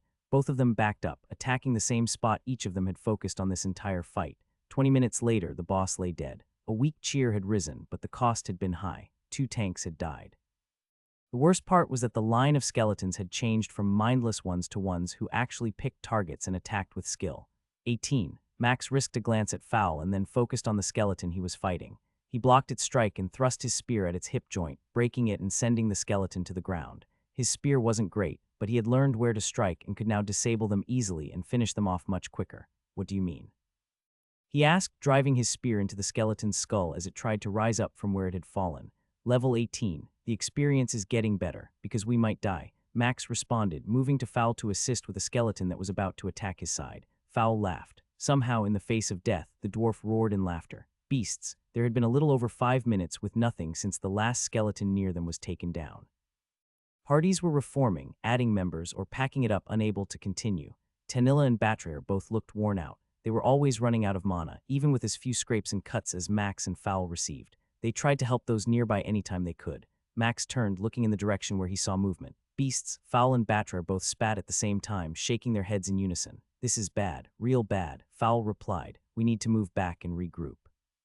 Batrayer looked around and saw what Fowl had noticed. Coming were packs of undead wolves. Their bodies looked gaunt, bones jutting from the rotting flesh and patches of fur were missing all over. Their eyes glowed yellow as they moved forward, teeth bared. "Pax, we need to fall back and regroup." Their group had started to move toward the left, where a few other groups were gathering, trying to form some kind of defense, when a cry to the right and up ahead caught their attention. Max spun and almost tripped. "They need help," he shouted, getting his feet under him as he ran toward the 3 he had seen in robes, a pack of 4 wolves tearing into them. "Seth, wait," Batrayer yelled, but Max was already committed to his path. "Go," Fowl ordered as he took off after Max. Max saw a man with 2 wolves dragging him along the ground, each one with a different leg in its mouth. He screamed louder, and Max realized what was about to happen as both wolves changed how they pulled and shifted to the opposite direction of the other. One man in a green robe began to cast, fire starting to form in his hands as the third caster held his staff out, trying to fight off the wolf that had bit down on it. A ripping sound filled Max's ears, and the man's scream confirmed his fear. Both wolves ran off with a leg, shaking it side to side in their jaws. The firebolt flew across the field, striking the wolf that was attacking the mage with the staff in its side, causing it to lose its grip on the staff as it staggered back a few steps. The wolf yelped and turned, trying to bite at Max. "The head, go for their heads." Yanking his spear free, Max dodged the wolf's attack and sent the tip of his spear toward its skull. The crunch of bones shattering as his spear went through both sides of its head brought a slight smile to Max's lips. Grant. Turning, he saw the man with the staff turn and began casting a heal spell. Fowl had already made it to the injured man he assumed was Grant and had one wolf about to engage him. Firebolts came from Tanilla and the other mage, striking the wolf that had begun to bite down on the wounded man. Max missed his first thrust at the wolf's head, catching it in its neck and creating a hole in a throat he doubted it used. The second attack hit home, killing the wolf. "Heal him, please." Fowl shouted and Max saw he had just bludgeoned the wolf in the skull, killing it and giving them maybe a minute before more arrived. "He's too far gone." Batrayer informed the 2 men who ran to try and help their fallen friend. Max saw the man, blood pouring out of the wounds he had where his legs had been torn off. He was turning white like snow as his life leaked out. "We can try," the healer pleaded, preparing to cast a heal again. "Let it go, Fenton, she's right, we don't have time." The healer ignored the mage and finished casting his heal, watching his fallen teammate groan as the heal infused him with energy and life before the gaping wounds ran red again. "He's suffering," Fowl said, his eyes darting between the fallen man and the beasts that were making their way toward them. "We need to go or we will be like him." "What about Grant? We can't leave him like this." Max looked at Grant's group members and saw the looks on their faces. He felt their pain and then he felt a hunger. His soul seemed to sense the possibility and an idea formed in his head. "Kill him and grow stronger." "That's wrong, I shouldn't even consider this." "Seth, we need to go," Batrayer said, snapping him out of his dazed state. "We helped, but we need to go." She turned and looked at both the men and pointed in the direction of the other groups. "You need to go or you will be like your friend." The one man grabbed his teammate's arm and pulled him. "Fenton, we need to go." "But he is suffering." The hunger and desire were overwhelming as Max saw the life of Grant fading fast and knew there was little time to claim what he could. "I can help," Max heard himself say. "I can end his pain. One strike, then we can run." Both of the men looked at Max for a moment, confused and shocked. 2 heartbeats later, the healer nodded and turned. Max moved to stand next to Grant, seeing the man barely able to lock his eyes on him. There was a slight nod and the man closed his eyes. Max bent down and put his knife in the man's hand. "Stick me, quickly." His arm struggled to move, yet the man managed to slash Max's hand, flashing red for a second. "Forgive me," Max whispered after standing up and thrusting his spear into the man's heart. Grant jerked once and went still. The flood of cold washed over him and Max almost lost the grip on his spear's shaft. 2 intelligence consumed 2 wisdom, consumed 3 hit points consumed. Consume has successfully consumed a skill. Would you like to learn fire magic? Yes, no. Choosing yes, Max felt knowledge flood his mind just like it had when he had acquired ice magic. A new aspect of magic seemed so easy to understand now. Seth, we need to move. Fowl's shout made him look away from the information that had flooded his brain, and he nodded, pulling his spear free and moving toward his team that had started running.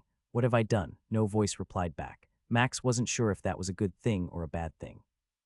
5 groups had joined together to fight the seemingly never-ending army of wolves. For over 30 minutes, the fighting had been furious, and Max, at one point, had fallen below half health, making him consider pulling the potion he had in his storage out and drinking it. Batcher finally managed to heal him. Both he and Fowl couldn't help but suffer injuries as 2, or sometimes 3 wolves would attack at the same time. Fighting them was much harder than fighting the lizard men or orcs. Destroying the heart or spine was another way to win against those creatures.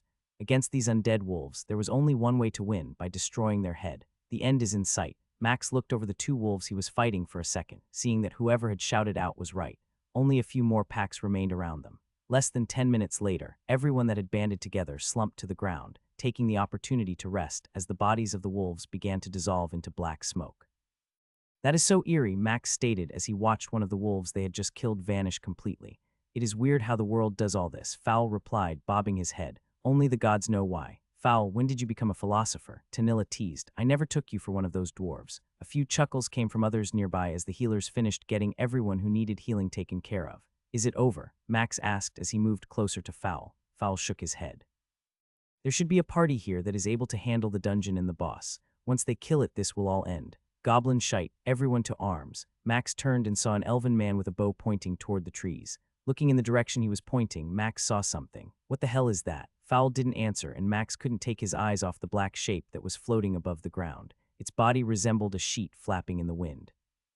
Batrayer, we need to run, Fowl declared, turning and looking at the other groups nearby. We can't fight that. The groups were now shouting and arguing. Each looked at the other, waiting to see if someone else would flee first. We can't. Max saw the look in Batrayer's eyes. The look seemed angry. Her face was set like stone as she stared at the creature coming in their direction. If it chases, we will never outrun it. It will kill everyone before it heads to town and kills countless innocent people. A few groups who had been edging away stopped as she spoke. Her voice was steady and loud enough for everyone to hear. We signed up for this. Together we can do this. Are you serious? Everyone turned and looked at the human warrior who had asked that. His armor had gashes in it, and even though he was full health, it was apparent he was exhausted. You know what that is. How can we win against that? Everyone turned back and looked at Batrayer, waiting to hear what she would say. Every mage here with fire magic will unleash everything they have. We will burn it down as fast as possible. Every warrior must get in its way, keeping it away and doing as much damage as possible while providing a wall to protect the mages. It is too late to run. The moment we saw it, our chance to flee was gone. Others murmured and nodded, and the man grunted, throwing his hands up as he turned and moved to talk to his group. Fire magic, Max asked. Only fire. Fowl nodded and began to rotate his shoulders, as he always did before a fight. Max considered that and then moved to where Tanilla was. I need your help for a minute, he whispered, drawing close to her. She narrowed her eyes and nodded, moving to where he had motioned. Can you enchant my weapon with fire magic? Her head snapped back a few inches as her eyes went wide before returning to normal, and she leaned back toward him. How do you know about that? I had a mage in my group who talked about the spell. She gave a slight frown and shook her head. It doesn't let me cast on others at its current skill rank. After I raise its rank, I can. Max nodded, hoping the next part was actually true. And what about items that cast that enchantment? Would you happen to have any of those? Tanilla couldn't help herself when she laughed and then stopped herself as others turned to see why she had. Those are rare and expensive. Even if I did, I might use it here, but still. Max nodded, trying not to show he was relieved, unsure if such an item existed. Can you pretend to be casting something on my spear? I can do the rest. Her eyes narrowed, looking at him before she opened her mouth and closed it. You can't mean. Just pretend I'll hold out my spear. You put your hands near it and make your hands glow. Sputtering, Tanilla blinked a few times before she finally nodded and held out her hands. Max pulled a silver coin from his storage and, keeping it hidden in his hand, pressed it against the shaft of his spear. Go ahead. Unable to believe what she now thought might actually happen, Tanilla took a deep breath and began casting a fire spell. Flames erupted around her hands, and as she did that, Max cast his fire enchantment, watching his hands glow orange before the shaft went orange and the metal tip glowed red for a moment. He then put the item he was hiding in his hand back into storage and nodded. He gave her a grin, but he saw how she was struggling not to react. Seth, she hissed quietly after leaning close to him, if we make it back to town, you and I are going to have a chat. If we get back to town, I will be okay with that. She groaned and nodded, moving to join the other mages who were lining up. Moving to stand next to Fowl, he couldn't help but notice the look on the dwarven warrior's face. What in an ogre's nutsack was that? Just a little help from our mage. Perhaps if you stopped talking about her tits so much, she might help you. Fowl choked, coughing a few times before he grinned at Max. You know, if we survive this, I expect you to pay for drinks. I'll pay for them all night long if we do. Fowl nodded, cracking his neck and then turning to face the boss that was now flying toward them a foot off the ground. Remember, everyone, try not to get hit. Batcher shouted to everyone gathered together. Protect the mages. Max glanced at Fowl, who nodded and leaned over. It's a shade. When it hits someone, it absorbs part of their stats. This can get ugly fast. The shadowed figure was only about 50 yards away and approaching faster than Max knew he could run. Batcher had been right. It would have run down everyone had they tried to flee based on how fast it was moving. Be ready. Max had seen the line of 5 warriors set to do whatever they had to in order to keep it from reaching the casters. A human female warrior, Hannah, stood taller than the rest, and Max had been impressed by her stature. Chain armor covered her from head to toe, and she carried a shield and sword. She was to be the main point of defense. Fowl had mentioned that Hannah was considered one of the better warriors among those below level 25. She charged first, lunging at the shadow shaped like a 7-foot-tall man in a cloak that seemed to drink up the sunlight that poured down from the sky.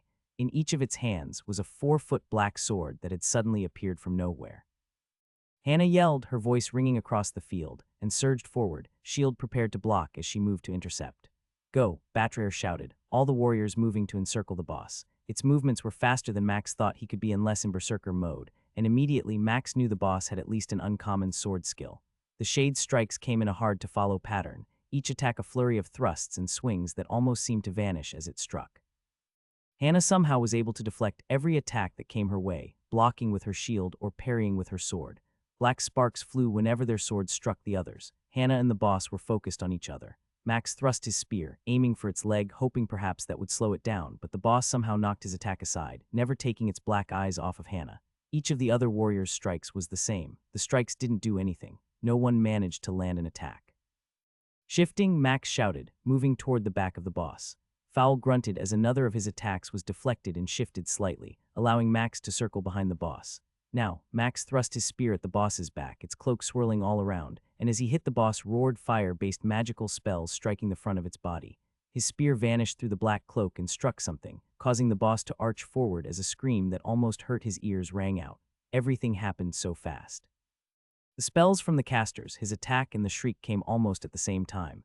2 seconds into the boss's scream, a sense of dread came over Max. He felt a chill seep into his bones and his brain told him to run. Gritting his teeth, he held firm, pulling his spear back and thrusting again. He saw a warrior on his right, 2 over from Hannah, turned around, appearing ready to flee. Fowl appeared to be struggling to stay put, his eyes wide in shock. As one warrior turned to run, the Shade struck him with its sword, slicing the warrior's back open. Its other sword blocked Hannah's attack while its foot kicked Fowl in the leg, sending him to the ground. Max's spear pierced again, somewhere in its back as the cloak hid where he was striking, causing the boss to spin around, yanking itself free from his spear while both swords came in a dual attack aimed at Max's head. Jumping backward, Max barely got his shield up in time. The force of the attack knocked him back another step. More fire spells came, flames igniting its black cloak for a few seconds, causing the boss to turn and try to move toward the mages. Hannah and the only other warrior still standing in front of it moved to the side, blocking its path momentarily as its swords came at them faster than Max remembered them striking before. Fowl stood up, trying to get into position in the shifting wall of warriors. He was moving much slower, the boss's attack having stolen his strength and speed. Darting forward, Max thrust again, going for the boss's leg again, aiming for near its knee where the cloak didn't seem to be hiding it. The head of the spear pierced the back of the boss's leg, the tip sinking all the way into it. It jerked free, spinning on the other leg and bringing both swords down at Max. Lifting his shield, Max blocked the 2 swords coming for his head, struggling under the power of the hit, realizing as he started to stand the boss had set him up. Its foot hit Max right in the side where his arm was, its black foot slamming into his unprotected flesh. The world seemed to freeze the moment they touched. Consume has detected an attack by the skill Leech. Consume is trying to defend. Leech has attempted to drain strength. Consume has resisted attempt. Leech has attempted to drain dexterity. Consume has resisted attempt. Leech has attempted to drain intelligence. Consume has resisted attempt. The impact Max had expected from the kick seemed to vanish. The foot that struck his arm passed through his torso as pain, like someone ripping nails across his flesh, matched its movement. Its foot appeared out the other side of its body, coming around and leaving its back once again open. The shock Max felt was gone. Inside him, something was angry and driven. He thrust his spear out, striking the boss again in its leg. It stumbled as his spear tip buried itself in the back of its leg, staggering as Hannah and the other warrior both managed to land a hit on it, and more fire spells connected against its chest. It turned, ignoring the warrior and mages behind it, its black eyes focused completely on Max. Both swords came, coming at him from either side as it attempted to bring them together through his body. Max read the attack, his knowledge of swords now showing him his only chance. Lunging to his left, he used his shield to block the first strike while allowing the impact to spin him just enough to catch the second sword on the edge of his shield. The strikes knocked him back again, the boss pressing its attack, locked solely on him. Over and over, the two swords came at him in a set of combo attacks. Each time Max saw the pattern, knew where to move, how to hold his shield, and allowed the warriors to continue their assault on the shade. Max couldn't attack as each strike sent him back a step. Every combo it unleashed drove him away from the group. Max didn't have time to see what was taking place, but he trusted his party and the others. Something was shouted, but the swords hitting his shield drowned it out. Max barely saw the flames that erupted over the boss's back. There was no time to attack or even risk glancing at the casters. The shade was a black tornado of death, each strike coming with enough force that his arm hurt from the constant blows. Suddenly, the attack stopped, the shade falling to the ground to his right. Max took a few steps back as the boss tumbled in the dirt and realized its head was missing. "Seth, stop," sound returned, and Max saw Fowl moving toward him while a man on a horse was turning and coming back in his direction. "Are you okay? Did you get hit?" "Of course, he didn't get hit, you moron." "Seth is still full health." Max heard them talking. He knew they were talking about him, but there was a weird feeling inside him, a hunger that was angry in some way that he hadn't killed the shade. A hand slapped his face and Max turned, shocked to see Fowl looking at him. "What? Why did you hit me?" Fowl chuckled and pointed at the dead boss. "It's dead, you fool, snap out of it." Bobbing his head, Max saw the man on the brown horse coming toward him. "What's your name?" Realizing the man was looking at him, Max started to speak and found his voice croaking. Coughing and clearing his throat, he saw Fowl smiling, amused at his misfortune. "Seth Pendle." As if making a mental note, the man nodded and then pointed his silver sword at Max, which Max now realized the man had in his left hand. "Give him the head. I'm sure you all played a part, but I expect to hear he got the reward." The man, dressed in black leather and wearing a very dark green cape, turned his attention back to Max and gave him a nod. "Most would have died to that onslaught. You have done well. Make sure to reward those who fought with you." With those words spoken, he turned, riding off to the north, his horse a blur as it ran. Holy elf tits, Fowl cursed as they all watched the rider disappear. Who was that? One of the B-tier adventurers. Max turned to see Hannah holding out the boss's head that had fallen and giving him a weird look. "Ah, first time seeing one for me." She snorted and tossed the trophy to him. As the head flew toward him, Max put both his shield and spear into storage and caught the trophy in both hands, seeing Hannah's face change even more. "Who the hell are you, Seth Pendle?" "He's in our group and not looking to join another," Tanilla said, having moved closer to him and Fowl, "so don't think about poaching him." Hannah turned, crossing her arms and snorting. "I'm not here to poach him, I just want to know how in the God's name he managed to survive so long against that thing attacking him like that. I have never heard of a shade so enraged to ignore us as we threw everything we had at it. I know I couldn't have lasted that long. That's because—" Batrar stopped Tanilla's comment when she put a hand on the elf's shoulder and turned her around, shaking her head. "None of this matters. We are alive. The B-tiers are here. It is time to return to town." Max saw the look Batrar gave him and then the head. He nodded and placed it in storage. "I'll gladly buy drinks for everyone a few times over. It's the least I can offer." Max sat in the corner of the two-headed ogre watching everyone drink, laughing as they told stories of what had happened that day. Other adventurers who hadn't been in their group had come, and he knew his bar tab was going to be larger than he had expected. "You okay? You seem lost." Turning, Max saw Tanilla smiling at him, doing her best to cheer him up. "Yeah, it was just weird. When that shade touched me, Max couldn't help but shiver as it ran through his mind. It was hard to describe. Hurt in a different way than anything else. You bet your ogre nuts it hurts," Fowl declared, slamming his mug on the table and sloshing ale out of it. "When it kicked me, it felt like my life was being drained. I got weaker and slower. Once it was dead, I felt fine again." Max nodded, not wanting to talk about his skill and how it had given him those notifications. "Leech, what kind of skill is that, and could I have consumed if I had killed it?" "Seth, that is why those things are so dangerous. As they land hits, they steal stats from people. If they kill you, sometimes they keep those stats." Batrar slowly shook her head, and then a shiver that shook her whole being consumed her. There was a shade that slaughtered a village once. The adventurers who showed up were not ready for it. In the end, it took 3 adventurers to kill it. Max nodded, deciding it would be better to worry about his skill and that boss later and instead focus on the now. How much do you think we will get for the head? Fowl and Tanilla laughed, looking at each other before picking up their mugs and tapping them together. Batrier groaned, cursing under her breath. You can pay up later, Tanilla teased. We had a bet if you would ask how much you will get or we will get. Someone at this table believed you would say. Max smiled and saw Batrier shrug as she gave a grin. I'm just saying I would have said Well, how much? Max asked again, tipping his cup toward the sulking healer.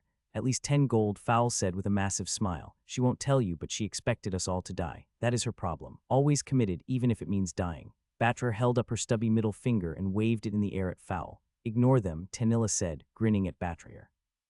Soon they will be back in their room, making me thankful that the walls have wards to prevent me from having to listen to them all night.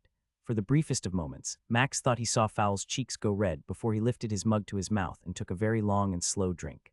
I guess tomorrow we will find out. I'm just glad we all managed to walk away. He felt a hand on his and turned to see Batrier give his hand a squeeze and a smile. Everyone here knows they owe you their life, Seth. You don't realize how long you and that shade were fighting, do you? Max saw his entire party leaning forward and looking at him intently. Like maybe a minute. Fowl shook his head first, holding up 5 fingers. 5 minutes or more, Seth. You held that thing off for 5 minutes. Every mage was out of mana, having used up every drop. Each healer was prepared to heal you, yet Batrier never said that you needed it. Fowl motioned to Hannah, who Max saw was staring at him. She was right.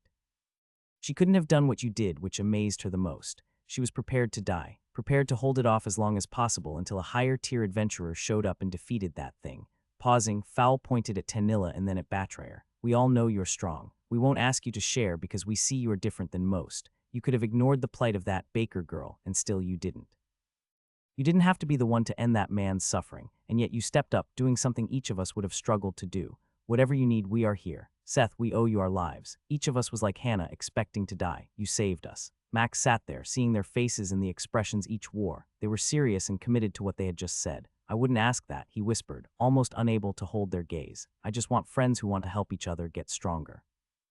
Not someone who feels they owe me. Max suddenly laughed when a thought entered his mind. Ogre's piss, Fowl cursed as he winked at Max. It looks like you're stuck with us then. Are you sure you want to do that, sir? Max nodded for the 3rd time. We share this equally. They are my party and I won't accept it otherwise. Their female dwarf attendant, Rosie, shook her head but smiled as she watched the 4 of them standing there side by side at her counter. Behind Max and the others were clusters of adventurers motioning and pointing at the 4 of them and the shade's head on the counter. Whispers and shock filled many of them as the story of what Max had done spread like wildfire through a dry field of grain. Then, if you will give me a moment, I must take all your tokens to my advisor and figure out exactly how this will work out.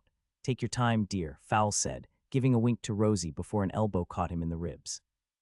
Their attendant snorted and winked at Batrier, who nodded as she deftly collected their tokens and walked off with their trophies sitting on a tray. Seems like we are going to be the talk of the town. By how you are acting, it appears you aren't excited about it. Max grunted and leaned on the counter, well aware of the stares and looks they were getting. If I said I hadn't planned on this much attention, I'd say you're stuck like an elf between 2 orcs. Tanilla leaned over and bopped Fowl on his head, causing Max and Fowl to chuckle. That is such a crass statement, and you know it. Fowl nodded and turned to lean against the counter, watching everyone stare at them. I could get used to this even if you can't, Seth. The points for this trophy have been added to your rank, which has put the 4 of you on a very fast track to D tier. Rosie gave each of them their token back and then put a coin purse before each of them.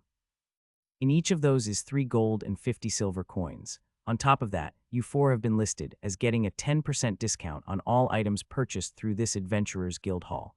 Know that. 10%, Max exclaimed, interrupting Rosie. Realizing what he had done, he winced and motioned her to continue with his hand. As I was saying, she continued after clearing her throat, this discount will only be given here and not at any other adventurer hall in any other city. Each of them reached out and took their coins, excited at the money they had earned. Anything else? Rosie asked. As they walked away, Tanilla narrowed her eyes at Max, seeing the smile on his face. Are you planning on doing something? Chuckling, Max nodded his head. I'm about to go see a particular elf about some more equipment. Max couldn't help but smile as he put the pants he had just purchased from Easton Storage. The elf was red in the face, having haggled once again with Max only to find out after he agreed on a price that there was a 10% discount to apply now. Still, the deal had been too good to pass up for Max, even without the discount. A pair of black leather pants gave 1 point to each strength, constitution, and dexterity, all for the final price of 2 gold and 35 silver. Holy elf tits, Amy gasped as she reached level 8. This is insane. Max grinned, yanking his spear free from the orc he had just killed. That good, Amy nodded, her eyes staring at what Max assumed was her status screen. She had a blank look on her face and her mouth was slightly open. You don't understand, I'm now a higher level than my father, she whispered. Holy elf tits. Max saw her bobbing her head as she slowly turned her eyes toward him, tears starting to well up in them. Seth, do you realize what you have done? He moved over, putting a hand on her shoulder and giving it a gentle squeeze. Yes, I helped out someone who helped me, someone I would like to call a friend, nothing more. Those tears that had begun to form rolled down her cheeks, massive drops rolling down her jawbone and falling onto the leather armor Max had gotten her. More than that, if you keep doing this and I manage to hit 10, I can level up my skill and then I'll be able to help my dad even more. Then stop crying and harvest these things. There are still a few more left. Grinning, she wiped the tears from her cheeks and moved toward the closest orc, pulling out her dagger as she moved. 2 more levels. I can make that happen.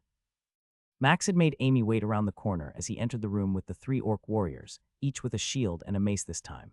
He knew this was doable, and it was time to see what was beyond these guys. Stealthing in, he killed the first in one strike, attacking from the side and driving his spear into the orc's neck. As the other 2 rose from the small logs they sat on around the fire, he thrust his spear in the second orc's direction, its head exploding in a shower of gore so it never made it to its feet. The third came at him, roaring in anger, but it gurgled as he pulled his spear from its throat, having blocked its strike with his shield, and then used it to deliver a bash that staggered it. As he turned to move toward Amy and the orc gurgled its last breath on the stone tiles, an unexpected wave of power flowed through him. Consume has successfully consumed a skill. Would you like to learn blunt weapons? Yes, no. Max glanced back at the last orc that was now dead, and he felt shocked at knowing he had just learned a skill. How many of these have I killed and never gotten that before? Choosing yes, a rush of knowledge flooded his brain, prickling like a cold wind inside his head. Knowledge of one-handed maces, clubs, warhammers, and even larger 2-handed ones now filled his mind. He was keenly aware of how to hold them, swing them, and more. Holy elf tits, he muttered out loud. You okay? Max looked up, seeing Amy peeking around the corner of the hall, watching Max standing there and looking at nothing. Yeah, I just was admiring my stats. I do it when I'm alone and want to feel good about myself. She chuckled and pointed at the corpses at his feet. Do you want to be left alone with them and your stats, or can I come and take care of those? He snorted and nodded. I guess it does sound bad when you put it like that. Just a little, she teased. This is the first time we've made it past these. What's next? I have no clue. I'll go scout while you take care of these 3. 30 minutes later, they stood outside of an orange portal and Max sighed. We can't do this right now. If we do, then we can't farm here anymore. Everything after that gets a lot more dangerous and I won't risk you like that. She nodded and shrugged. I won't complain. You can tell me to do whatever and I'll do it. Anything? Max asked, raising his eyebrows playfully. Yeah, anything, she replied, tone flat as she smirked. Just remember my father, who might not go along with what you say. Laughing so loud it echoed off the stone walls, Max spun on his heels and motioned for her to follow. I'm just thinking I need some more desserts. A guy can't have too many of those, can he? Max stood between the bookshelves, watching Sam as he stood on a small ladder and scanned the spines of books. It's here somewhere unless someone didn't mark they sold it, the older dwarf grumbled. I believe you. I have no doubts your mind is still as sharp as ever. Sam's bushy eyebrows touched in the middle of his face as he slowly turned his head and glared at Max. You seem awfully comfortable running that mouth of yours. If you keep it up, I will find one of my daughters and make you take her out on a date, especially now that I know you're famous. It was Max's turn to groan as he saw Sam start to smile. He had already endured enough people congratulating him at the Adventures Hall. Now Sam would not pass up an opportunity to goad him once the old dwarf found out how much it bothered Max. Ah, here it is, Sam exclaimed, pulling a thick book off the shelf and handing it to Max. This is the one you need to read next. It will help with what I have no doubt you are about to experience in the coming month. Glancing at the spine, monsters level 20 to 25, he nodded and put it in his storage. Good thing you paid already, or I'd be forced to beat payment out of you, Sam huffed as he climbed down off the ladder. Make sure you give that a good read-through. The next level of monsters can get downright ugly. Not that I think one of your renown will have to worry about it. Resisting the urge to say something he might regret, Max just smiled and turned to leave. I guess I'll need the next book after this one soon enough, he called out over his shoulder. Should I ask you to find that now or in 3 days? Sam started to roar with laughter, its deep sound carrying through the area of the warehouse they were in. Boy, if that happens, I'll give you that book for free. Big D had stopped by at least 3 times before his wife had made him stay away. Max couldn't help but chuckle as the old man seemed to fawn over him now. Amy's news had already reached his and Linda's ears, and Big D was extremely happy about it. Max, however, didn't have time to deal with that as he knew tomorrow would bring a new dungeon, and the truth was, he was a bit scared from the things he had read so far. A dungeon filled with ogres and improved hobgoblins was planned for tomorrow. Everything he had read so far had his body tingling with excitement. These things were supposed to be 10 feet tall, almost 2 times his height, and super strong. Their health was considered one of the highest of the creatures he would face for a while. The problem was the hobgoblins that spawned in the dungeon. They specialized in fast attacks with either melee weapons or bows. Fowl had told him the little they knew about the dungeon. This was considered the first make or break area for most parties, as the ability not to get overwhelmed by the smaller creatures so that the ogre could come in and mop up limited the speed at which one leveled. If the team couldn't handle that combination, they were forced to fight in lower-level dungeons, slowly earning experience. The only other option was to travel to the capital and try their luck there. As he wrote down notes on the paper he had, Max's neck tingled. Glancing up out of the corner of his eye, Max saw someone sitting in a corner, wearing a hood but obviously staring at him. His increased wisdom and intelligence had made him more aware of people and things around him, and at first he thought the guy was just another admirer, but the man had been sitting there for over an hour, barely drinking. Popping his neck slowly and stretching, he scanned the inn and saw no one else who was new. The dozen or so other people inside were regulars. Running his tongue across his teeth, Max sighed and got back to what he was doing. No point in trying anything right now.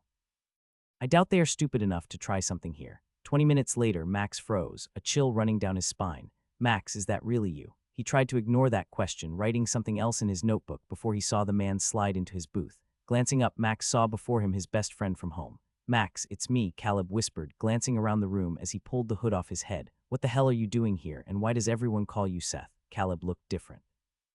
Fitter and yet thinner. He had a sword on his hip, which meant he most likely had gotten the sword skill he had hoped for. He had on decent leather armor and was in need of a haircut.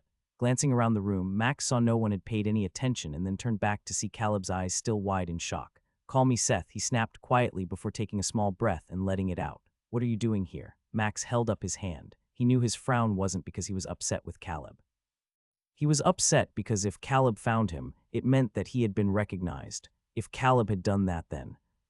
He saw Big D watching him and Caleb from behind the bar. The older man had an expression on his face that meant he was aware things weren't okay. Waving his hand, Max summoned Big D, who came over with 2 drinks in his hand and a smile that showed every one of his missing teeth. What can I do for you too? He asked, words as sweet as honey as he put both drinks before each man. I need a place to talk to an old friend in private. Got one.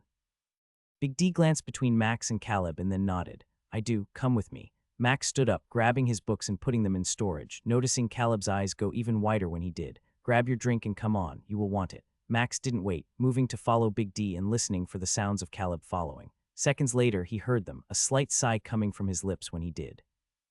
What the hell? Max held up his finger and shushed Caleb even though Big D had said this room had wards to prevent eavesdropping. Stop yelling and sit down. Tell me why you are here and how you got here first. Max said, pulling a chair over and setting it near the one he had pointed at. How are my parents and my sister? Caleb's mouth moved, words not coming out as he stood there a moment and then sighed, moving to the chair and plopping down. They are surviving. Your parents are taking it hard and Stacy. Caleb paused, feeling Max's gaze as he spoke. She wasn't happy when I left. I didn't have a choice. I had to go. Caleb looked up and saw Max staring at him. There was no anger or rage like he had expected. His friend just stared at him. He was different. Nothing about how his friend was behaving reminded him of the old Max he knew. Surviving. Has the guild done something to them? No, your mom hasn't worked, or hadn't, I mean. She won't do anything but sit around the house since news of your death reached her. My death? Max asked, his head going back from the surprise of that announcement. Yes, Caleb replied. The advisors, Trina, the one who hit you, told everyone in town that they found your body in the woods. Stacy and I, we didn't believe it but weren't sure. I mean, how did you survive? How did you get here, get all those items, and take down a shade? Max took a deep breath and then smiled at Caleb. It's good to see you. I'm glad you got to leave even if it means Stacy is alone. I'm sorry for what you must have experienced for being my friend. Max leaned over and held his hand out. Caleb eyed it for a moment and then shook it. Nodding slowly, Caleb looked at Max and saw the smile of his old friend on his face. Then he remembered what he had been wondering. Do you really have 2 skills? A tusk came from Max as he leaned back and crossed his arms. I do. I tried to tell you before, but both of you ran off. I don't blame you, but I wanted you to know, to understand that the advisors had lied. Rubbing his face, Caleb grunted softly as he tried to understand what Max was saying. But why? Why would they say you were unskilled if you had 2 skills? 2 skills, damn it, he exclaimed. A commoner with 2 skills. Is that why they said that? Is that why the crystal was black? Max shrugged and took a drink of his ale. I don't know. I don't think most people they say are unskilled really are. I think it is something else. Something they aren't happy about. His mouth moved again, yet Caleb found himself unable to say anything. None of this made sense. They should rejoice in people getting 2 skills like they did for nobles. The only reason not to was if they didn't want common people having 2 skills. So you have the spear skill and baker, Max nodded. Caleb scratched his head, his fingers digging into his scalp as he tried to understand what was going on. Then why the new name? Why not show what you had in this town? Why not? Caleb's voice trailed off for a moment as he stared at his friend. You were in Windsor Wheel. When he spoke those words, they were a whisper. Nodding slowly, Max could see his friend was thinking about something as he blinked rapidly for a few moments. Your group killed a kobold boss. You died, I mean Seth Pendle died, murdered by elves or I. Max couldn't stop the snort that came on its own, hearing Caleb at a loss for words. Yes, I was there, and yes, I was part of a group that killed the kobold boss. Caleb watched Max, waiting for him to continue, but Max said nothing. You weren't the adventurer the elves killed. I'm alive, aren't I? Max said with a shrug. I must have left before all that happened. Elves killing an adventurer. That seems dark. It had taken great effort to keep his voice steady. Every part of him wanted to tell Caleb more, but something was nagging at his mind. Since he had gained all those points in intelligence and wisdom, it wasn't just the magical arts they affected, but he also felt wiser and could see how things somehow didn't match up. Let's stop talking about me for a moment. How did you get here? Caleb's eyes went wide and he sat upright in his chair. The adventurer advisor told me she felt bad for my skill being overlooked after because of you being unskilled. So I was sent with a party to Windsor Wheel for a few days while we leveled up and learned to work together. Right now, we are fighting in the lower dungeons here, perfecting our tactics as a group, and… Caleb stopped talking and then blinked a few times quickly. What level are you? Max smiled and shrugged. I thought we weren't supposed to ask that question. Are you going to tell me your level first? Sputtering, Caleb nodded and then sighed. I'm level 9, about halfway to level 10. The group and I have been clearing every dungeon we could up to the boss for the last few days. We only got to town 3 days ago. How did you find me? Oh, that was chance, I guess. I was in the adventure hall when I saw you. I saw Seth Pendle. My teammate pointed you out and I stood there staring at you. You had your helmet on and that god's awful spike on your shoulder, your face. I have seen it all my life. Even with that helm on, I recognized you. Knew it was you, and yet I couldn't believe it. You were walking with some green-haired girl in leather armor. Caleb picked up his mug and held it in his hand, staring at the drink inside. So I followed you. I didn't believe it could be you, but I somehow knew it must be. You went into some warehouse on the south side of town, then you came here. I couldn't help it, and so I came inside. Seeing you without your helmet, I would have never thought it was you. That bald head. Caleb paused, smiling as he looked at the freshly shaven top. But there was no doubt it was you after I watched all that time here, so I took a risk. I figured the worst thing that happened was I was labeled a fool. Max had ignored most of what Caleb had said. What bothered him was the news that the adventurer advisors had sent him out with a group. Now what? Caleb blinked and cocked his head. What do you mean, now what? I mean, you found me. You know I'm alive. Now what? Caleb struggled to answer that question. I don't know. I never expected this. Never dreamed of running into you. And now, finding out you're some famous warrior, do you have room in your group? We could adventure together, right? The look on Caleb's face told Max that his friend understood why he was grimacing. We can't, Caleb, I'm sorry. It's too risky for me and you. What do you mean risky? Why would their… Caleb stopped talking, his mouth hung open, and he slowly nodded his head. They want me dead, Max stated. If they found out I was still alive and we were together, they would kill both of us. I couldn't handle that happening. Again, Caleb's mouth opened and closed repeatedly. Words failed him as he knew the moment before he spoke that Max was right. A minute of silence passed as they sat there, watching each other. Why what? Max repeated. It makes no sense, Caleb said, shaking his head as he put his mug on the small table near his chair. Why you? Why did they say you were unskilled? Why do they want you dead? You are a nobody. We both are nobodies. Why would the gods curse you like that? I have no idea either, Max finally answered after a moment. I went to the temple, prayed, and gave an offering. No answer came. All I know is I won't go back. I can't go back to risk my parents' lives or my sister's. I can imagine they are watching them. It makes sense. Max paused, cocking his head as he looked at Caleb. What? Caleb asked. Max saw his friend's eyes as they moved side to side. No, I said I wanted to explore the town. Frowning, Max knew Caleb wasn't lying. The tell he always showed when he did wasn't there. You need to go. We can't be seen together. The risk is too great. Max stood up, putting his drink on the table next to Caleb's. I'm sorry, but I can't risk you. I won't risk me. Caleb stammered as he rose to his feet, seeing Max's face go hard. It was a look that reminded him of one Trina had a few times. Are you serious? We just found each other. Surely we can meet here or somewhere else and talk. Max shook his head. That itch he felt when he noticed Caleb was back. Something was wrong. No. You need to go, and now. Max retrieved a pen and his notebook out of his storage, tearing a piece of paper out of it and writing on it.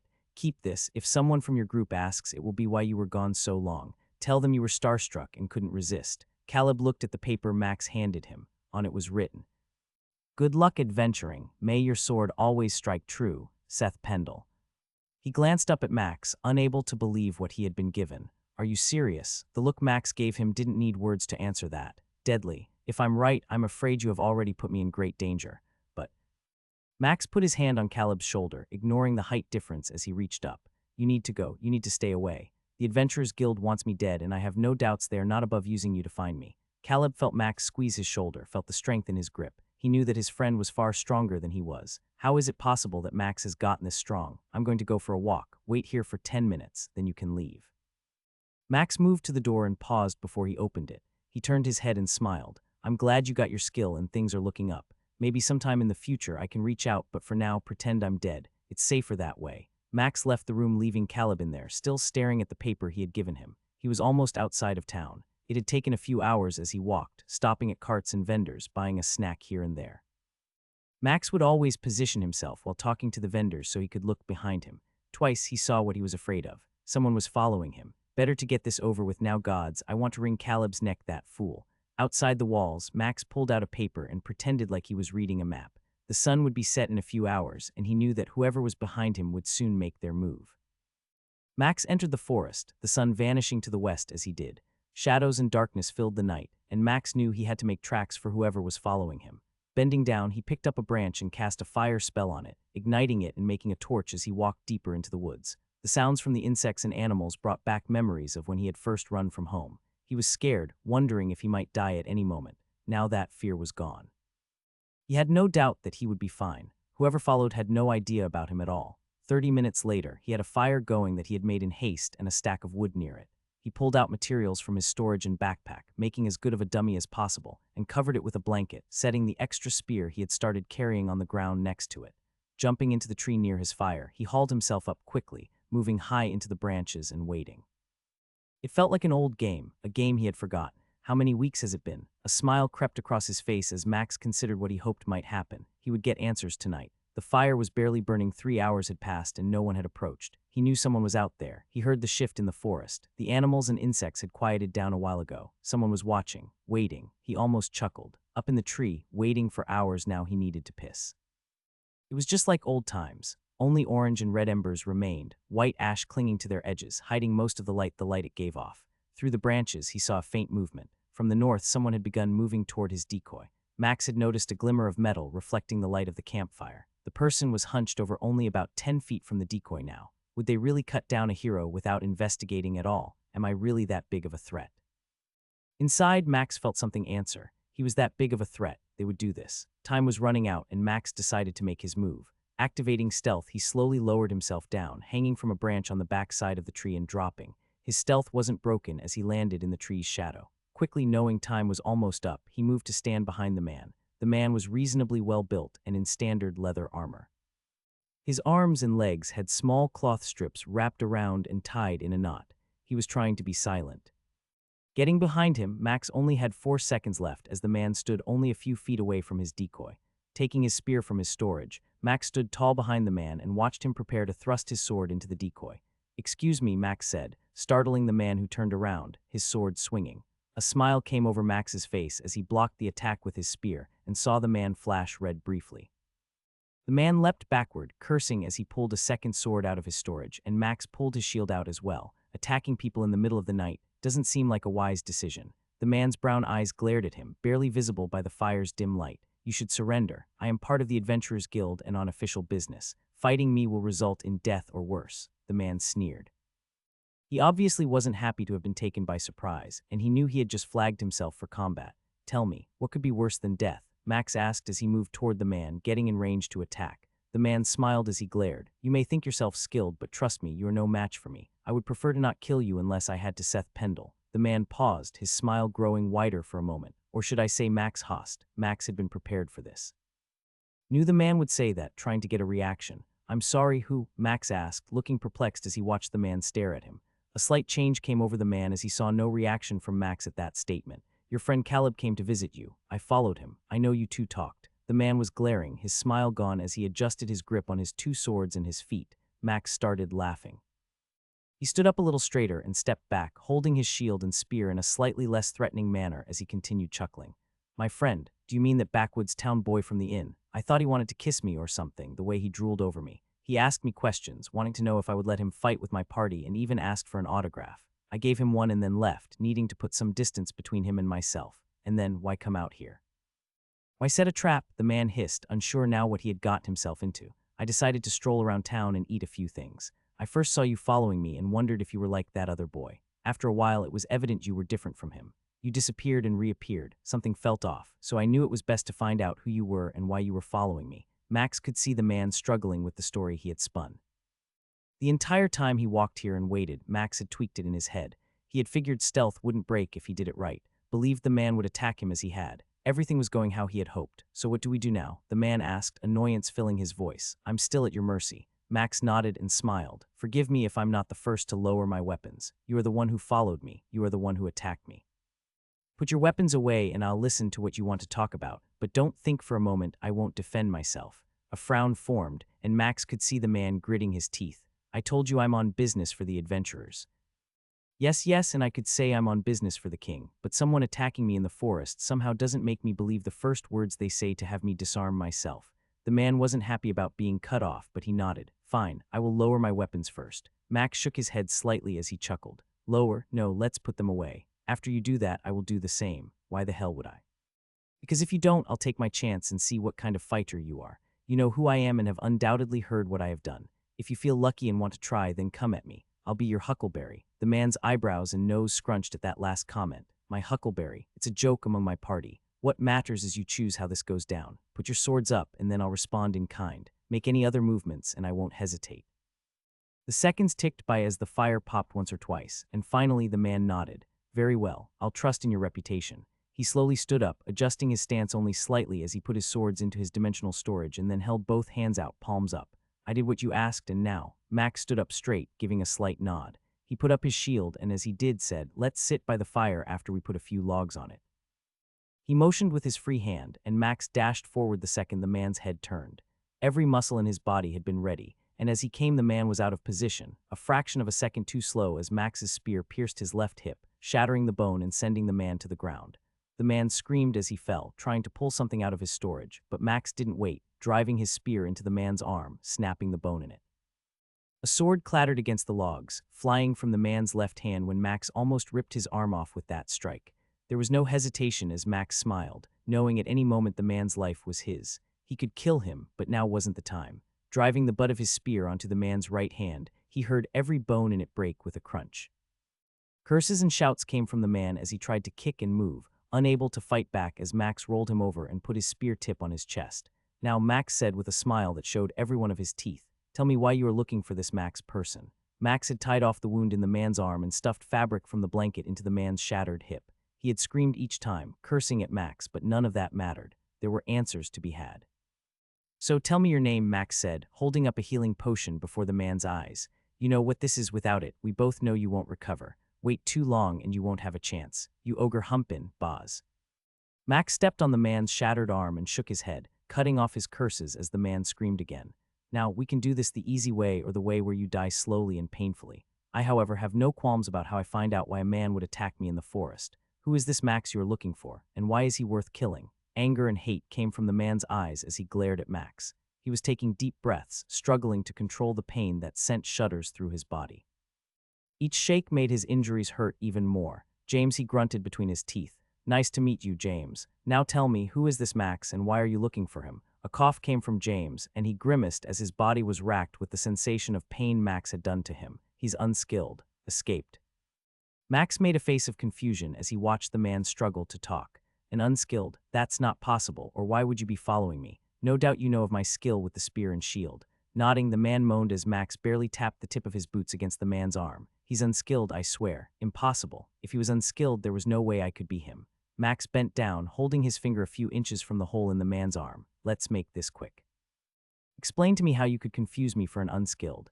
If you can't make me believe something, I will fetch your sword and cut this arm off. Even with the potion, you won't get it back. We both know that. The man saw the look in Max's eyes and his face went white. It's true, unskilled have skills. Dangerous ones, we call them. Standing up, Max scratched his chin momentarily and looked at the man with confusion. Are you saying every unskilled is like this or just this Max? His breathing got worse, and Max knew he wasn't going to last much longer in this condition. Tell you what, Max said as he uncorked the potion. I'll give you a sip, and then we can go from there. The small amount Max put in James's mouth was enough to bring some color back to his face and start rejoining the flesh of his open wounds. Now, I showed you I'm up for keeping you alive. I need you to tell me if these unskilled actually have skills and why those skills make them dangerous. James winced, shaking his head for a moment until he saw Max begin to move his foot near his injured arm again. I don't know, they only tell us a little bit. There are 3 types of unskilled. Reds, clears, and blacks. Each one has a skill that can cause damage to everyone in the world. Remembering the times he had seen an unskilled, both had been red. Max wasn't sure how often each color came up, but knowing that it was a possibility that there were more like him gave him a slight sense of hope. What was this, Max? The man cleared his throat, licking his lips as he lay there momentarily. Black, rare and unbelievably dangerous. All I know is the council is afraid. That's all I know. Moving his foot back, Max nodded and saw the man relax a little. Why are you here? This Caleb, I believe you said. Why did you follow him? He was a friend of Max. We weren't sure if he helped him escape or might lead us to him. My job is to follow and see. Max started to laugh, his laughter echoing through the woods. And you thought I was this Max? James grimaced and nodded quickly. A mistake on my part. Yes, a poor one. I'm still not sure if I can trust you. I mean, what's to keep you from killing me the moment I heal you? My stuff. You can have it all. Take my storage vault. Keep my weapons. Just heal me. James shouted as loud as he could, ignoring the pain that racked his body as he did. Where's your vault? My necklace. It's my necklace. Max leaned over slowly, finding the chain the man was talking about, turning it till the clasp was in his hand, and undid it. In the middle of the necklace was a silver pendant with a yellow crystal in the middle of it. How do I open it? Put some of my blood on it and tap the gem 3 times. That will unbind it from me and make it free for someone else. Max put the necklace against the man's wound, blood touching it, and then picked up the man's arm, watching him wince as he took one of his fingers and prepared to tap it. What are you doing? The man gasped, being safe. I would hate to think you might not tell me the right way to do this. He saw James's eyes go wide and knew he was right. The banker in town had mentioned bound dimensional storage vaults. Usually only nobles or well-off merchants had them, but sometimes, he had said, the military men and women used them. That memory had come to him as he considered how dangerous James might be. He knew it would be better to be cautious than risk it. Stop, stop, I lied, you are right. Put it in my mouth, I need to bite on it. Don't use my finger. Letting the arm fall to the ground and watching James wince, Max shoved the pendant into the man's mouth. James bit down, a bright light appearing between his teeth, and nothing more happened. Pulging it out. Max chuckled, pulling the pendant out and touched the gem, surprised to find this dimensional storage had 15 slots compared to his 10. Inside was 1 sword, 5 backpacks, and items Max assumed were healing potions. I think this is a fair trade, Max said as he slipped the necklace around his neck and fastened it. Now tell me, how will I be certain you and your friends won't come after me once you get back to town and tell them what happened here? I mean, I could. Max didn't hesitate. He was done with James. It had been hard fighting his desire, knowing the possibility of consuming stats and skills. His spear appeared in his hand, and Max cast a fire enchantment, watching James's eyes react to what he saw. Is this too hot? Perhaps I could make it cold instead. Max cast his ice enchantment, watching the man try to move, his one good leg, fighting against the dirt to push his body away from Max. Max smiled, moving after James as he tried to squirm away. Don't go, James, you succeeded, you found me. I'm Max Host, and yes, I am the owner of the black skill. Why? Max drove his spear into James's heart, watching the man twitch a few times before stopping.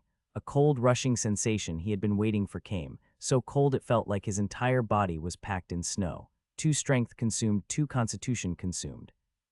Consume has successfully consumed a skill. Would you like to learn dual wield? Yes, no.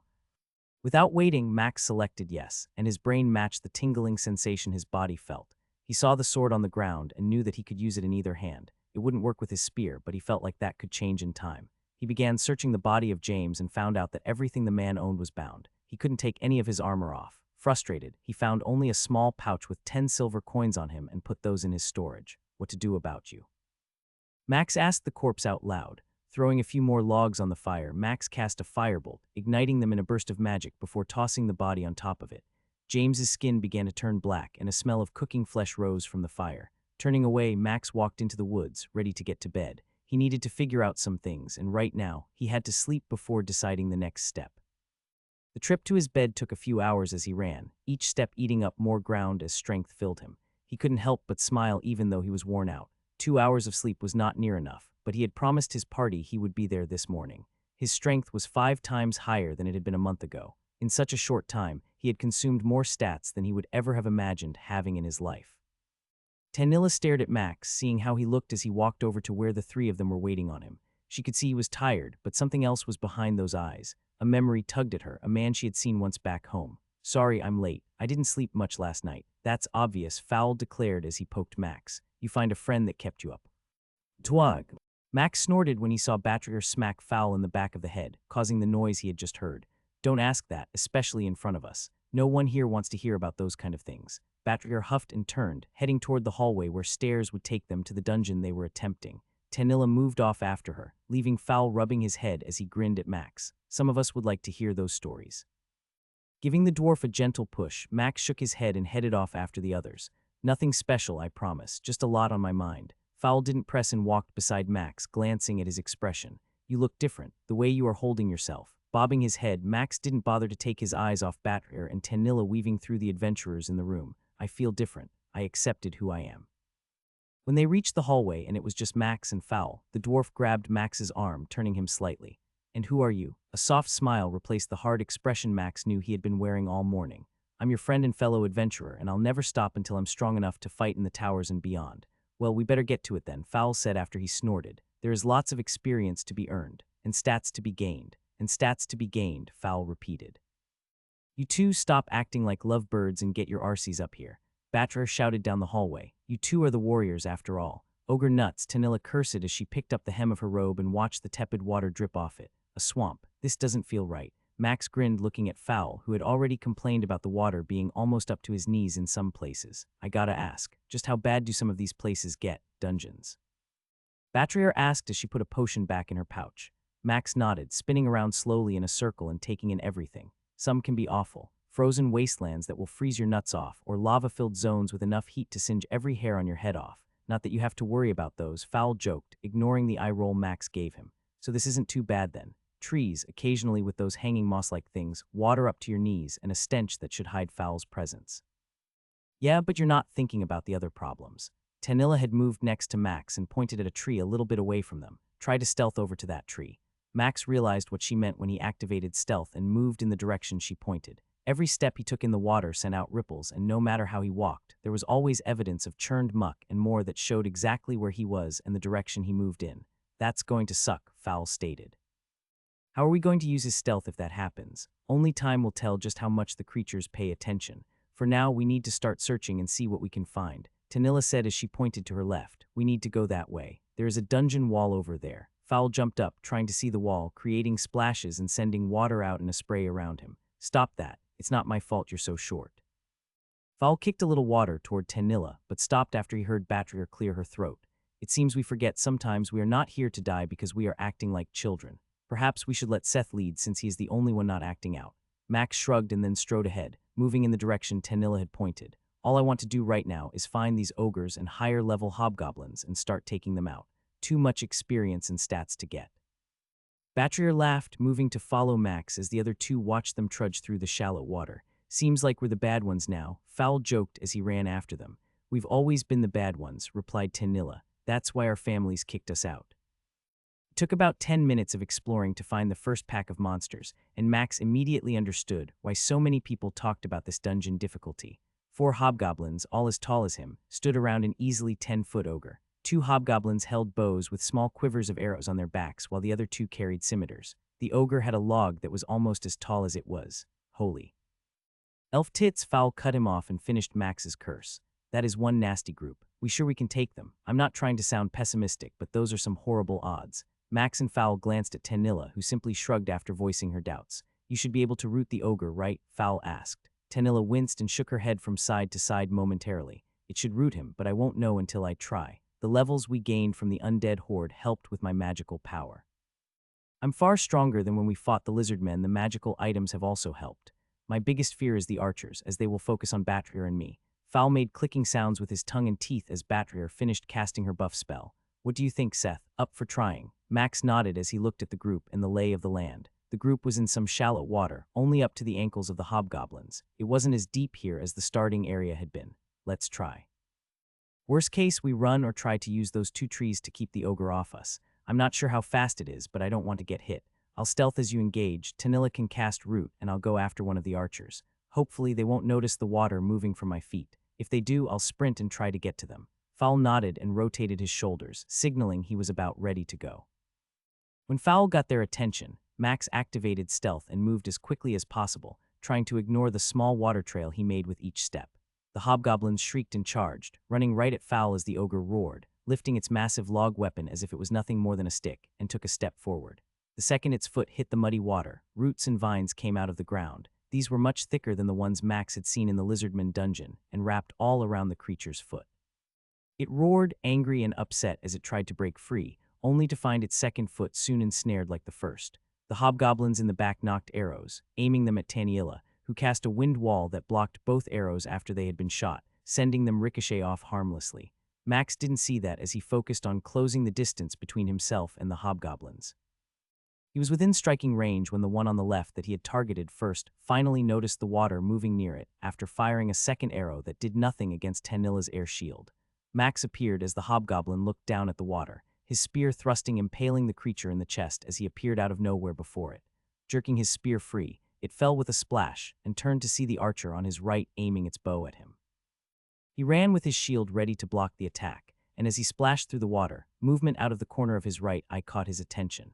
His mind told him what was coming. The ogre's log was long enough to reach him as he ran toward the last archer. It swung off balance as it couldn't move its feet, but it was still coming toward his head in a wide arc. Dropping to his knees, Max slid across the muddy ground, water and mud splashing everywhere as he leaned backward, the log passing over his head. It had so much force that the wind from its swing sent the water Max had splashed spraying 10 feet away. The archer fired, its arrow impaling Max in the side as he slid. It wasn't a bad shot, but Max knew, with his improved health and constitution, that the arrow had barely managed to pierce his armor and stomach. Only an inch of the tip actually penetrated. He slid close to the archer, who was surprised at how quickly he had gotten there, and leaped to his feet, his dexterity allowing such movements to be easily made. Not wasting time, Max thrust his spear at the hobgoblin, sending the tip into the creature's stomach, piercing all the way through. His momentum made him slam into the archer, driving it down to the ground. Max slammed his shield into its throat as it scrambled to move, almost taking its head off. Cold power rushed through him, his body tingling and making him smile. 1 dexterity consumed, 19 hit points consumed. He felt the arrow being pushed out of his stomach and quickly yanked the arrow out of his armor, leaving his spear impaled in the dead archer's stomach. Free, Max heard the shout and the sound of a massive splash of water behind him. Dropping the arrow, he grabbed the spear's shaft, ripped it from the hobgoblin's corpse, and turned, seeing the ogre charging him, its club prepared to swing. Its massive shape blocked his view of the others, and seeing the opportunity as he rolled to the side, a gigantic splash of water exploding from the spot he had just been, Max cast his fire enchantment. The ogre roared, pulling its log back up, a good foot of it gone, the tip of it now a mess of splinters as the force from its impact had damaged its weapon. As his enchantment spell finished, Max began casting his ice area of effect spell, needing the assistance it offered to help slow down this beast. Another attack came and Max read the movement, lifting his shield and angling his body and feet, sending it slightly off its original attack path. The force sent him sliding backward in the muddy water about 5 feet, but it gave him the time to cast the spell. A shimmer in the moving water flashed briefly, and then Max dashed forward, thrusting his spear into the beast's massive quad on its right leg. It brought its log down and across at him, its right hand a blur of motion. Max rolled under the strike, his spear coming free from the momentum.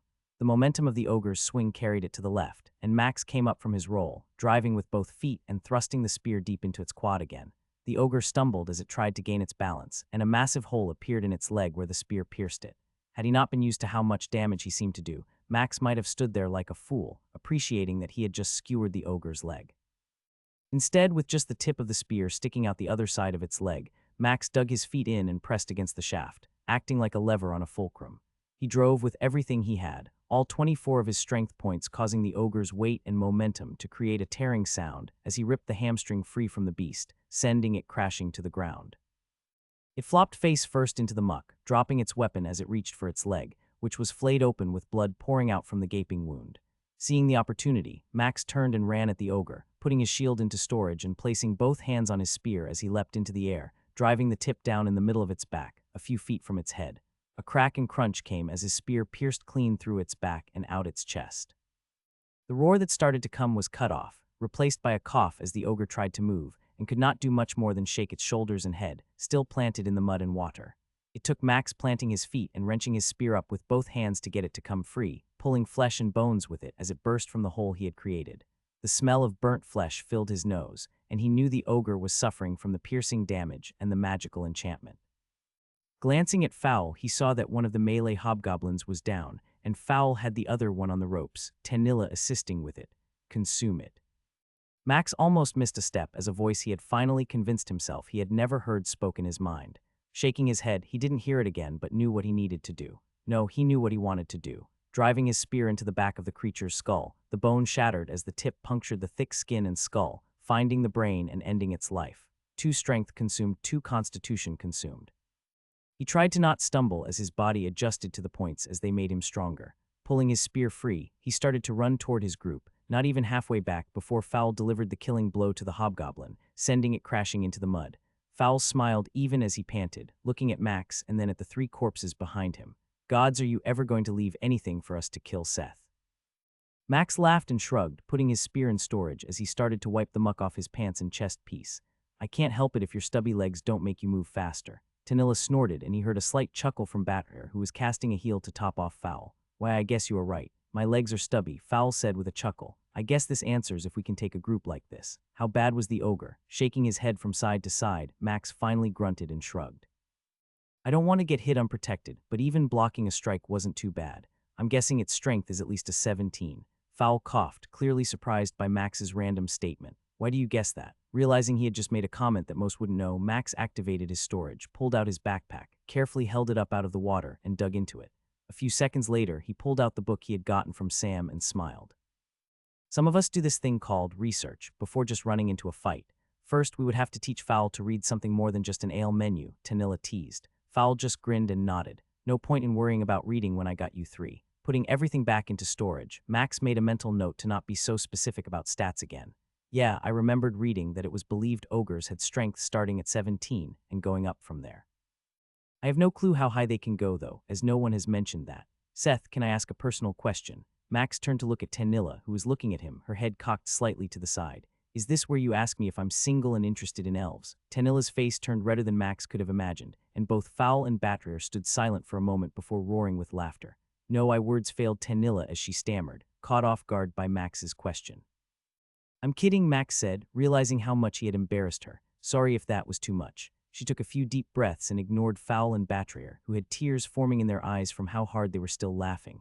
I wanted to ask a question about your skills. I know it's very personal, but I'll tell you about mine if you tell me about yours. Max froze as Fowl and Batrer both stopped laughing immediately when Tanilla spoke. Tanilla, Batrer said softly, looking at her with concern. Their elf friend held up her hand and smiled. It's okay. I know what it's like to have a skill most wouldn't imagine. I think Seth has proven himself worthy of my secret. She turned to Max, smiling as she pointed at the log near the dead ogre's body. Let's harvest these things and then we can sit over there. This might take a moment. Tanilla sat next to Max, who was struggling to hold back the flood of questions he had about how the 3 of his party mates were acting. She took a deep breath and let it out, staring ahead at the swamp, not looking Max or anyone else in the eyes. I have a skill. It is a scarce skill, especially for someone my age. Others have gained it after a lifetime of adventuring, but for someone my age to be given this skill from Thaija was never heard of. Do you know what happens when someone has skills in all 4 elements of magic? Max shook his head and realized she wasn't really watching him. I don't. She nodded, a smile evident from the side of her face. When you have all 4 skills, they can be combined to form a new skill. The advantage of that union is that each elemental skill takes on the highest tier gained. She turned, watching as Max realized what that meant. So if someone finally reached level 100 and picked up the 4th magic skill and had one at rare or even epic, they would have mastery over all those elemental spells at that level. Holy elf, Max stopped, seeing Tanilla grimace at him as he started to say that. Sorry, I blame Fowl for that line. I always said holy dwarf balls until he came along. Fowl snorted, keeping quiet as Tanilla nodded and shrugged. Now, combining those 4 skills provides a lot of utility and power. I won't get into the trade-offs, but we can talk about it another day. She tapped her chest and then smiled. I was given that magic skill. Elemental magic is what it is called. I even started with it being uncommon. It created quite a stir in my town and even my kingdom. As I mentioned before, I chose to go against my family's wishes and was lucky enough to meet Fowl and Batrer, who have accepted me, pointy ears and all. Tanilla put a hand on Max's knee. You can cast magic. That goblin shite story you tried to spin about an enchantment stone was good, but I felt the magic leaving you. I know you can cast ice magic as well. Max heard the gasps and shifting on the log as Batrer and Fowl glanced at Tanilla and then at his back. That's impossible, Batrer said. Max sighed, glancing at Fowl and Batrer, who saw the relief on his face. I'm about to tell you a story, one that might get you killed. Are you sure you want to hear it? How can you telling us something get us killed?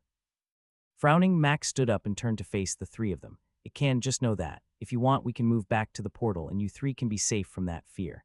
Tanilla studied Max's face, knowing that this wasn't some story he had spun like all the others. I'm willing to hear it if you trust me. Fowl glanced at Batrayer, who nodded and crossed her arms while waiting for Max to speak. Bah, Fowl explained. What the hell, we only live once, right?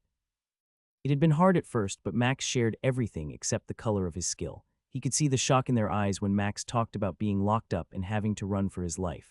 As he listed the skills he now had, their eyes couldn't hide their shock. Having killed that ogre, I picked up 2 more strength and constitution points. Max winked at Fowl and then sighed. Which is how I knew it had to have at least a 17 strength. My skill won't give me any more stat points if I'm above or equal to them. The three sat there in silence for what felt like forever. Batter and Tanilla were both doing calculations in their head, trying to find a way to solve this impossible truth. But you're still level 1, Fowl asked, interrupting the thoughts of the other two. How? I can't get experience from killing things. I tried baking and got 1 experience point for hours of work. I could level up eventually, but it took Amy's dad over 20 years to be level 7. I'm not sure the stat points would be worth it, which is why his spear does so much damage, especially when combined with his strength. Fowl looked at Batrayer, who had figured out the problem she was working on. Wait, what are your stats? Both women groaned as Fowl looked at them and then at Max. I know that isn't something one should ask, but it makes sense to know. Max nodded and pulled his spear and shield out. Zimble stats, check. Holy dwarf balls, Tanilla muttered. You are a warrior with a 12 in intelligence. Do you have no? Of course not. How could you? Still, he is weaker than us. Fowl turned to stare at Batrayer and then began to bob his head. I am? Yes, Seth, I mean Max.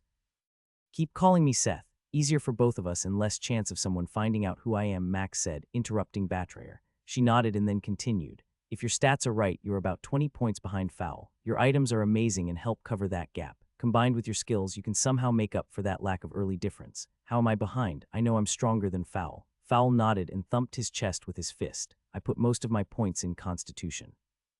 I have a natural 45. My strength is only 18. Scratching his chin, Max did the math that Tanilla and Batrayer had already done. That means I am about 4 levels behind or more, which is why I knew you were lying, Tanilla said, tapping her temple with her finger. You made yourself look too good, but if you were at the level you said you are, you would be much stronger and have a higher constitution. Honestly, your ability to heal yourself has been the only thing keeping you alive. We saw that when you fought the undead, but if we are fighting level 20 monsters, shouldn't they have higher stats to steal? Not necessarily. That ogre by itself isn't a problem. That ogre with 1 or 2 hobgoblins is harder but manageable. Give it 4 hobgoblins and now you see the problem. It isn't the hobgoblins, but getting hit by the tree that ogre carries. Max nodded, frustrated to learn he was so far behind the others. Elf tits, Fowl exclaimed, jumping up off the log. That is why we are getting such good experience. He can't get any. Tanilla and Batrayer both had their mouths open, shocked that Fowl had figured that out and that they hadn't, which is why we have been leveling so fast, Fowl continued. We had been racking our brains trying to figure that out. Now it makes sense. Yeah, I should have told you that. I figured that out with the first group I was with. Turning around, Tanilla motioned at the other two. Let's go. We got more ogres and hobgoblins to kill.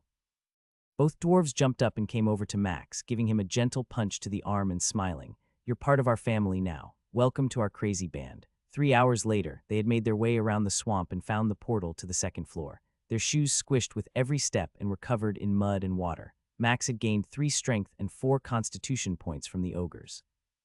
Those gains made him feel slightly better as the other 3 laughed when he complained about not getting any more. Let's see what the next floor looks like. I'm hoping it has some relief from this mess, Fowl stated as he lifted his boot out of the water and watched it leak.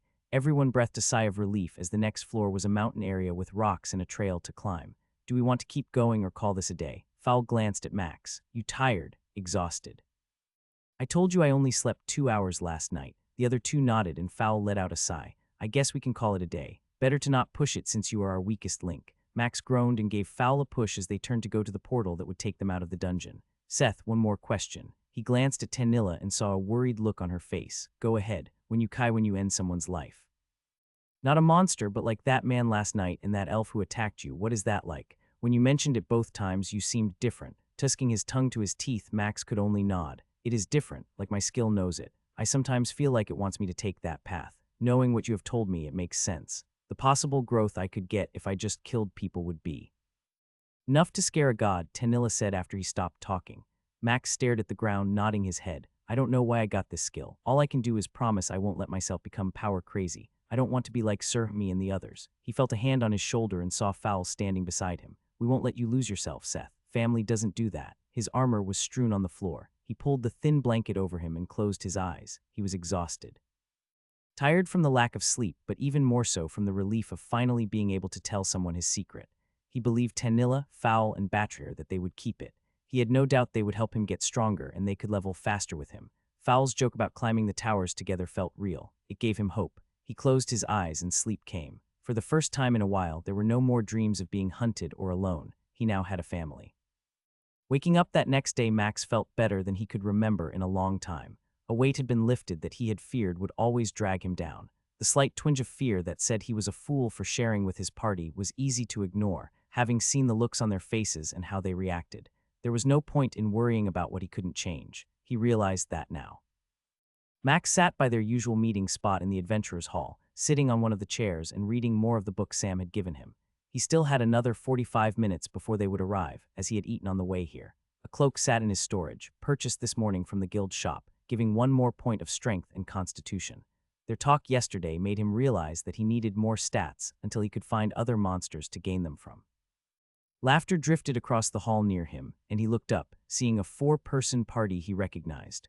They were all above level 25 and had held off a different section of the undead horde that had attacked the town. We are still waiting on our payment for that 5 days till they say it will be ready. Ignoring the thought about payment from the hall, Max studied their outfits. Their warriors were dressed in chainmail, obviously prepared to go into the dungeon of their choice today, and the healer and mage they had with them wore jewelry and armbands that Max knew were providing stats. 3 humans and an elf seemed strange for just a moment, until Max considered what people thought about him being in his party. Max realized something as they moved in his direction, heading to the hallways that would take them to their destination. He stood up, put his book away, and moved to intercept them. The warrior and mage in front both looked at him with a confused expression as he stood in their path, smiling and giving a small wave. "Can we help you?" the warrior asked. "You're Aldrich, right?" The warrior nodded, running a hand through his blonde hair as he smiled. "And you are Seth Pendle, if I am correct." "That bald head sure stands out. You mean that armor spike on his shoulder," the other warrior in their party stated as she walked up next to Aldrich. Max smiled as he rubbed his bald head. "It is a fashion statement. Perhaps if I had hair like yours, I wouldn't cut it." The other members of the party all laughed suddenly as Aldrich smirked and shook his head. "So what can we do for you, Seth?" Taking a quick breath, Max blurted out what he was thinking. "Any chance I could accompany you real quick in the dungeon you are about to do and help kill a few of the monsters? I want to see how my spear handles things and if I'm going to need to upgrade it." The 4 of them looked at each other, and he saw them shaking their heads. A few smiles and nods came as Aldrich faced him and nodded. "You aren't looking at doing the whole dungeon, just like 2 or 3 packs. Yup, I just want to test things out. I'd stay back and protect your healer and mage until you told me to come up and make the killing blow." 2 snorts and a sigh came from the other 3 as Aldrich rolled his eyes and nodded. "Normally, I'd say no, but since we heard about what you did against that shade, I think we can trust you with that task." Seth, Max had been waiting, knowing the call would come soon, as he watched the fight play out. 2 lizards as tall as a horse were fighting against the group. Each was covered in hard scales with jagged spikes along their back and tail. He sprinted forward as Aldrich shifted, keeping the beast's attention on him as it stumbled. They had hacked at its face and one leg, removing its ability to maneuver. The other lizard was rooted, hissing as it waited to attack. His shield was in his storage, freeing up both hands to drive his spear into the blood-covered eye on the side of the head he attacked. His spear pierced through the socket, smashing into the bone and puncturing its brain. The lizard thrashed, its head going wild like a horse bucking. Max was flung up and down as it did this for about 5 seconds before going still. As he wrenched his spear back, his body almost locked up, the cold rush of power filling every part of his muscles and chest. 3 strength consumed, 3 constitution consumed. "Back!" Aldrich shouted, rushing towards the second lizard. Max nodded, his first step a stumble as his body adjusted to the rapid increase in stats. 3, I got 6 stats total. He ran back to stand next to the mage, who was casting an ice bolt at the lizard the 2 warriors were now engaged with.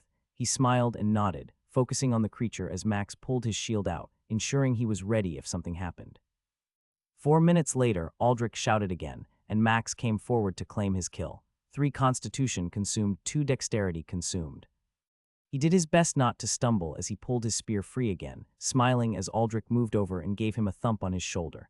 "Not bad. I was concerned it might take a few strikes, but your placement is amazing. Lots of practice," Max replied, grinning from ear to ear, though part of me wonders if I should have not gone for the eye and tried to see if I could pierce its scales. Maybe on the next one you can do that.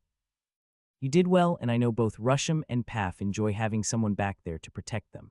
Max watched as Aldrich got to helping the party cut different parts of the lizard off and storing them in their dimensional storage. He showed Max the parts of the scales that could be sold to armor merchants and the talons that would be useful for alchemists. Where did you learn all this? Max asked as he took a turn sawing off a foot with Aldrich's saw. The hard way, he answered.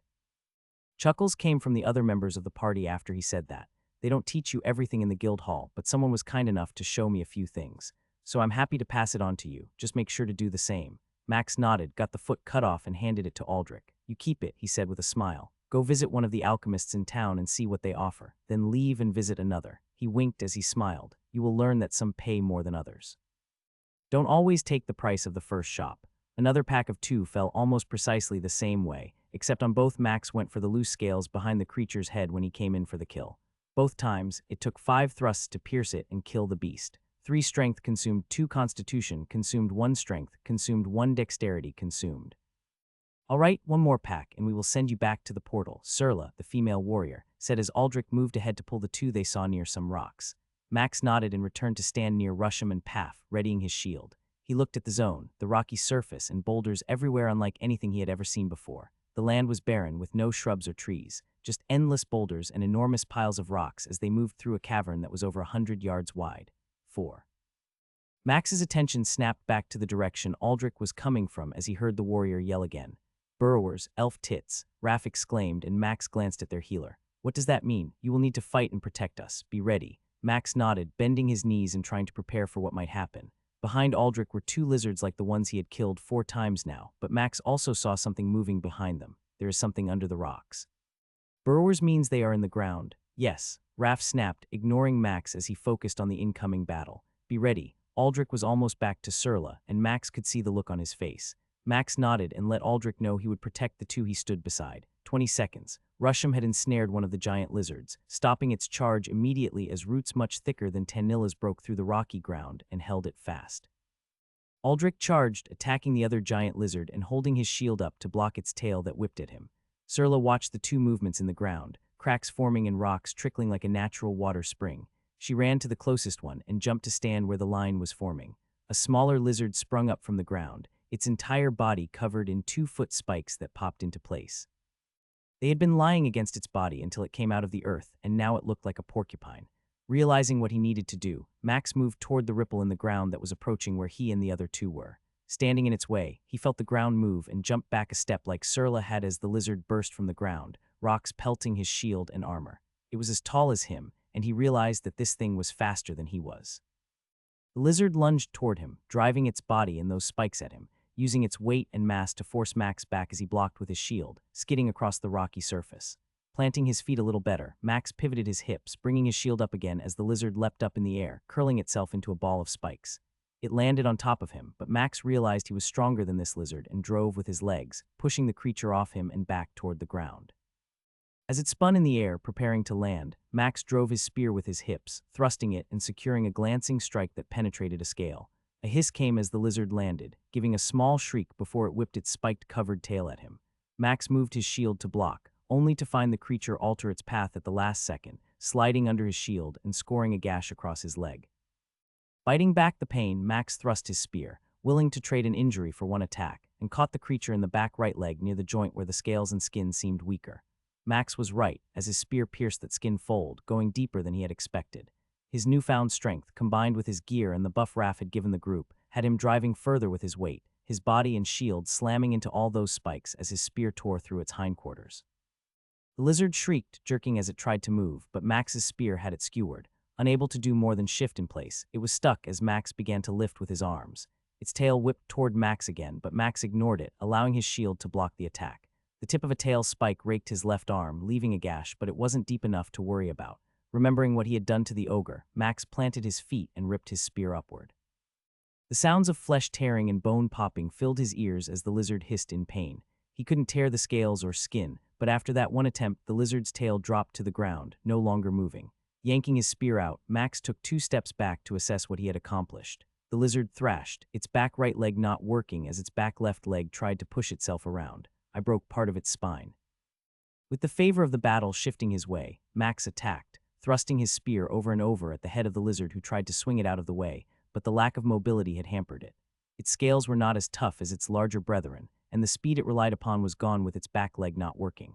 Blood flew as Max pierced its neck and body half a dozen times before he finally felt the cold rush hit him. 2 dexterity consumed, 47 hit points consumed. He staggered a moment and then looked up at the battle around him. Things were looking bad.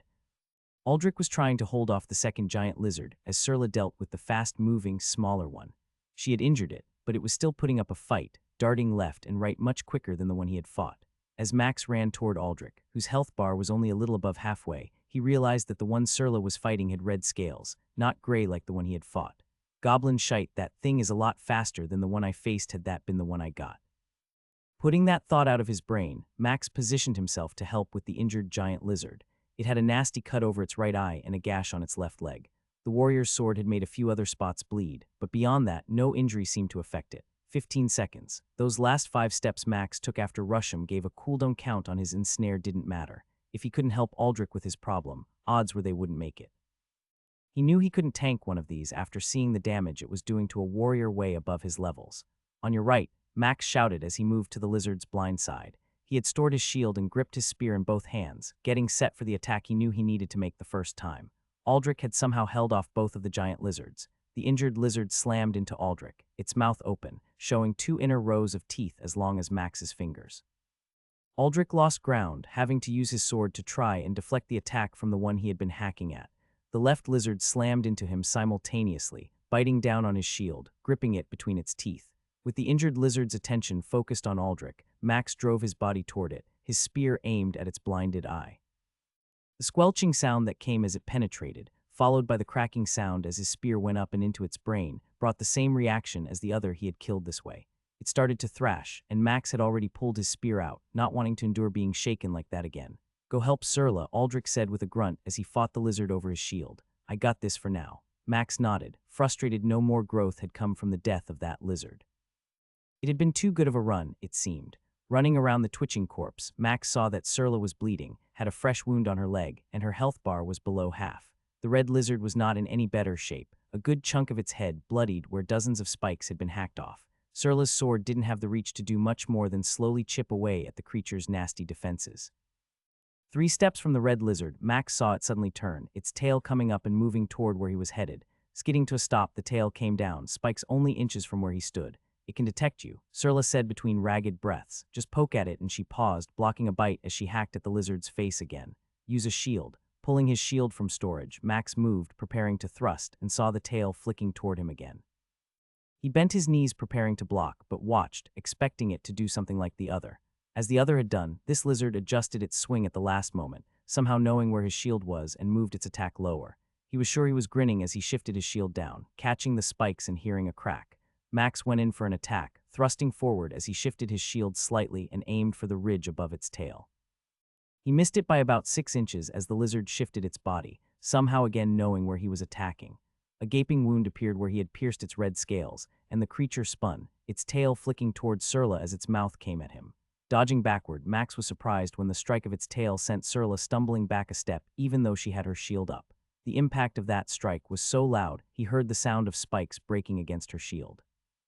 Its maw snapped at him, teeth stained from its own blood and Surla's, and he barely got his shield in the way to block it. For the first time, Max felt he experienced what he imagined repeated thrusts by his spear were like. Over and over, the creature moved, its mouth snapping at him each time. High at his head, then low at his feet, a side attack, a bite at center mass. Max gave up ground, scoring small piercing blows with his spear as the lizard continued its assault. Suddenly, it whirled again, and as soon as he saw that happen, he leapt back, hearing the rushing sound of the wind as its tail flew by him. It knew my unshielded side. Seeing his chance as the momentum carried the tail around and to the left, Max moved forward, aware that the lizard was planting its feet and preparing to swing its tail back to the right. He thrust his spear, aiming for that same spot as before and missing only by inches to the other side of its spinal cord.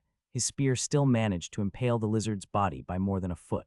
The force of the tail and the spikes coming around was lessened as he got closer to the red lizard and its shield of spikes. It pushed itself backward, trying to impale Max on its spikes, but all it did was drive the spear deeper into its body. After that failed attack, it lunged at Surla, trying to free itself from the 3 feet of metal and wood it had impaled itself on. As it did that, Max pivoted to the right, angling the spearhead to the left and trying to put all his strength into an attack. He heard a noise and felt the lizard freeze for a half-second. The moment that happened, Max yanked his spear back into the left, feeling the spot where it had caught on the spinal cord. As he pulled, a shriek came from the lizard. A few fragments of bones came out as Max's spear pulled out of the hole it had been in, the lizard's tail falling to the ground limply. The lizard came at him, spinning as its tail dragged along the ground. Even though it wasn't what Max might consider a creature with massive intelligence, he could see the hatred in its eyes. It wouldn't change its target off him again, and Max knew it. It snapped, moving forward each time, trying to hit Max with its body and its spikes or manage to get a bite. It was slower now. That injury he had managed to inflict on its spine had done something. This was now a fair fight. Over and over, the lizard and Max traded attacks. He stabbed at it, hitting its face and neck, angering it more as it continued to press against him. The lizard cut his left leg and arm, the two most exposed limbs, as he used his shield to block all those attacks. After what seemed like forever, Max realized he wasn't giving up ground anymore. The lizard was on the ropes. Blood ran everywhere, dozens of holes and cuts all over it. He was panting, unsure of how long this fight had lasted. A quick glance revealed that Adric and the others were watching him. No one was helping. They knew this fight was between him and this lizard. If he needed a heal, they would give it. He smiled. This was why he was here, to fight creatures like this, to win and grow stronger. The red lizard began to stagger as Max's thrusts came quicker and it struggled to dodge them. His body yearned for what he knew was just a few thrusts away. His skill called out to him. Somehow, even though he knew he was exhausted, his body felt alive and energized. 19. It had taken 19 more thrusts to kill the beast. When it died, its body spasming under the death convulsions, Max fell to the ground. It wasn't exhaustion that sent him there. A flood of cold power raged through him at that moment. 3 dexterity consumed, 59 hit points consumed. Consume has successfully consumed a skill. Would you like to learn sonar? Yes, no. Max's eyes widened, and he saw the others take a few steps forward before stopping. He clicked yes, and his brain felt like it exploded. His ears rang, his eyes watered, and everything went silent and white for a solid 10 seconds. Max shook his head, trying to clear the whiteness, and heard voices. He held up his hand as he used his spear to stand. A few seconds passed, and Max realized he heard more. It wasn't like noises hurt, but somehow he could tell what was around him. For 5 yards, he could sense where everyone was and even where the corpses were. Are you okay, Seth? Max nodded, knowing it was Aldrich. His voice sounded improved somehow, crisp and clear, almost as if he had been just a foot away instead of about 7. Yeah, sorry, that just took a lot out of me. He heard laughter, a mumble under Roz's breath. This kid's unreal, followed by him snorting. Honestly, we would have been in a lot of trouble without you here. I know you have no idea what I'm going to say, but that lizard is a rare spawn. No way to know that until it attacks. Glancing at the dead lizard a few feet from him, Max nodded. It was a lot faster than the first one I faced. Surla snorted this time, and Max saw her smirking. You can bet your ogre nuts it was. I couldn't keep up with it. Seth, how are you healing? Max froze, a slight smirk on his face as he knew the question was coming. Everyone asks that question. No one likes the answer. He stood up, put his shield in storage, and held his spear out. I got this from the first boss I ever killed. The woman who inspected it told me I would struggle to replace it because of what it can do. Aldrich let out a low whistle and shook his head. A life-steal enchantment, damn, that is and on your first weapon. Max nodded and then put it in storage. It's bound, and she told me if I ever decide to get rid of it, she would pay for the stone to unbind it and then buy it off me for a really good price.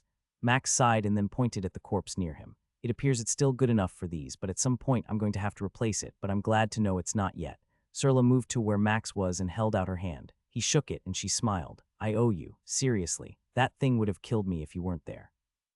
Aldrich moved beside her and held out his hand also. She's right, this would have gone elf tits up had you not been here. That rare spawn, he paused, moving his head from side to side. It's a rare spawn, but people usually die when that lizard is here. Max waved them all off after shaking their hands. I owe you some good experience and a lot of knowledge. I'd rather say we are even and not deal with this whole owing me thing. Each of the party members smiled and nodded. Well then. Let's get this thing cut up and send you off. No doubt your party is waiting on you, and I wouldn't want to think they got in trouble because you weren't there to save them. Max laughed and nodded as he took the saw Aldrich handed him. Exiting the portal, Max laughed quietly to himself. 2 things to sell at an alchemist's shop was nice, but the stats were what he really couldn't believe. He couldn't wait to tell the others.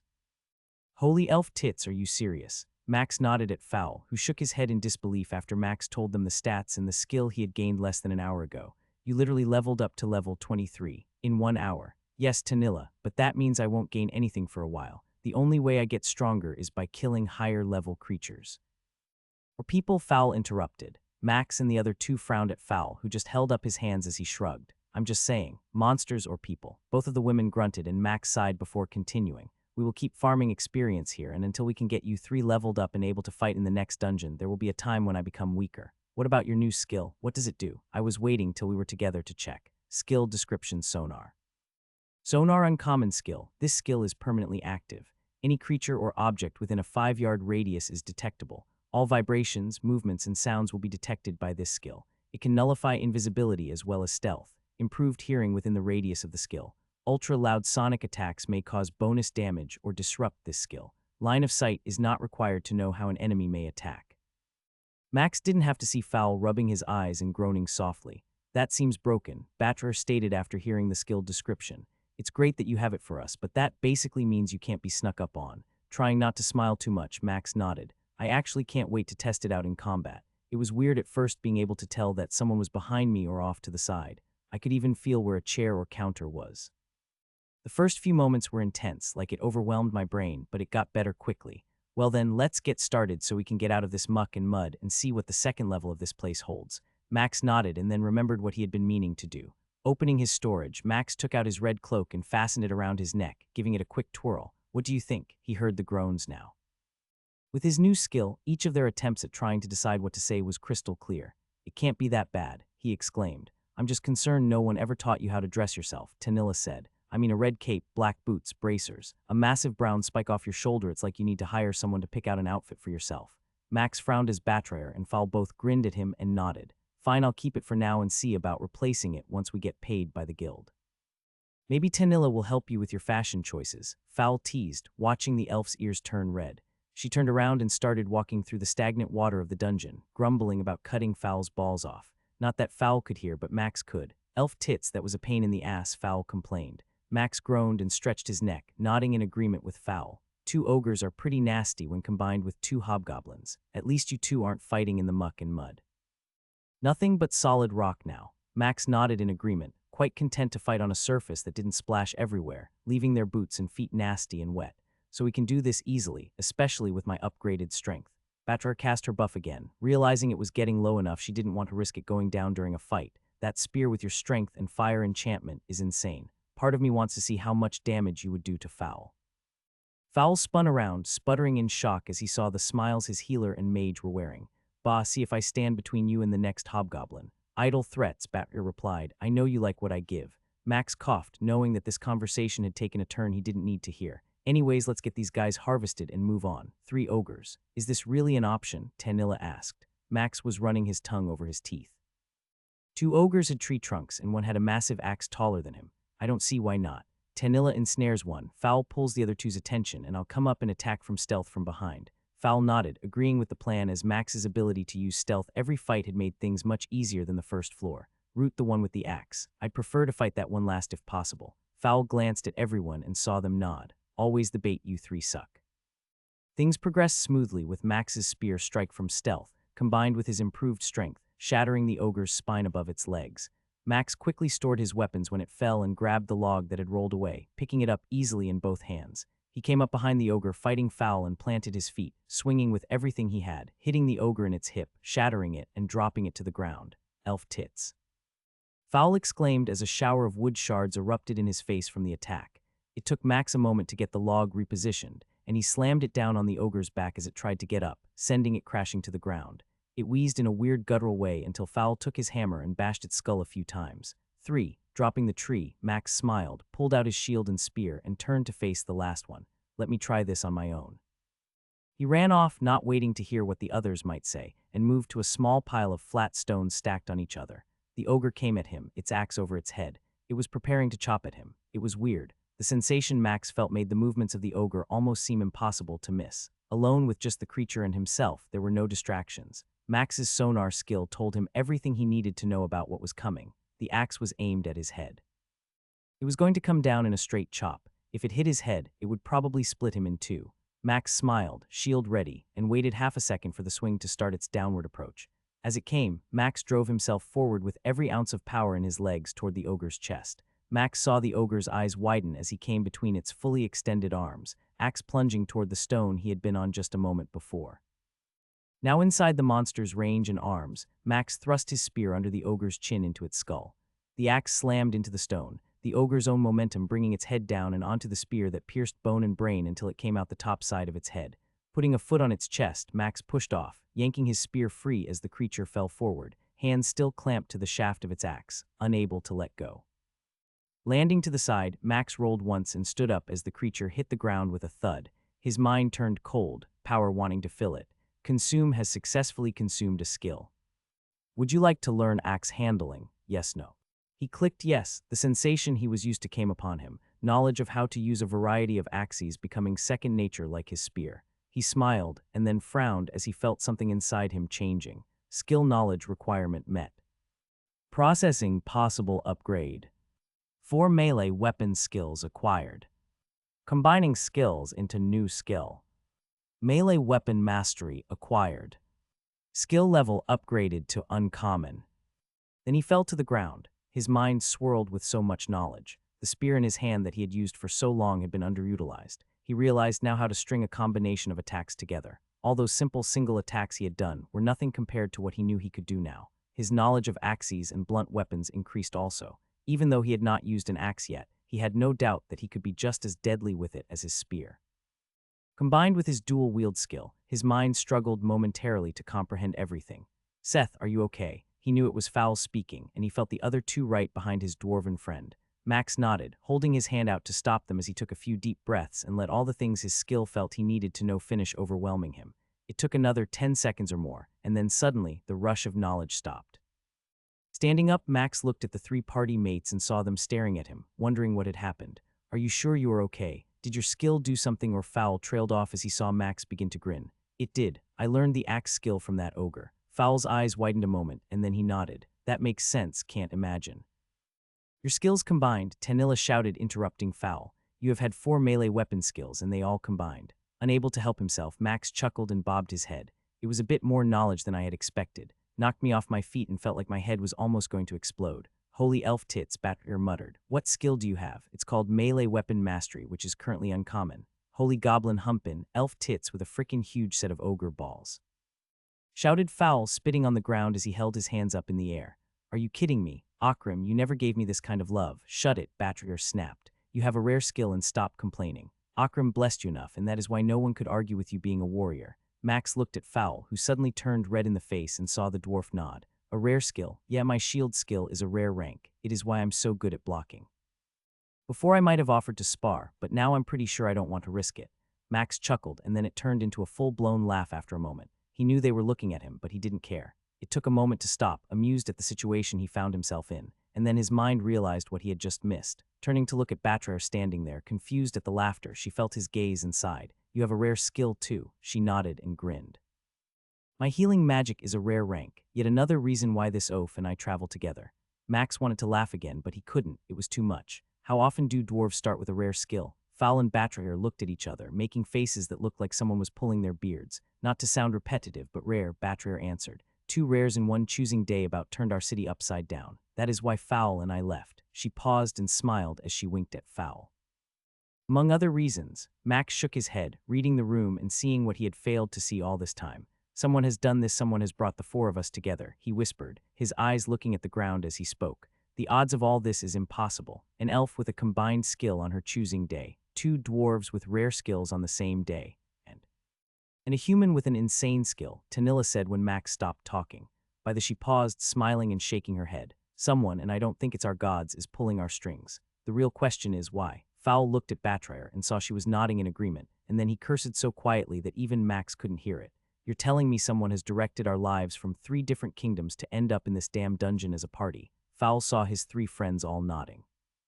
That can't be, can it? No one spoke for a few minutes. The truth of what they had just figured out was hard to comprehend. That's kind of scary and comforting at the same time. Who has the kind of power it takes to make that happen? Max looked at Tanilla and groaned. I think I met her. You met her? Tanilla's eyes had never been as wide as they were now. Max noticed she wasn't the only one with an open mouth. Fowl and Batterer had the same expression.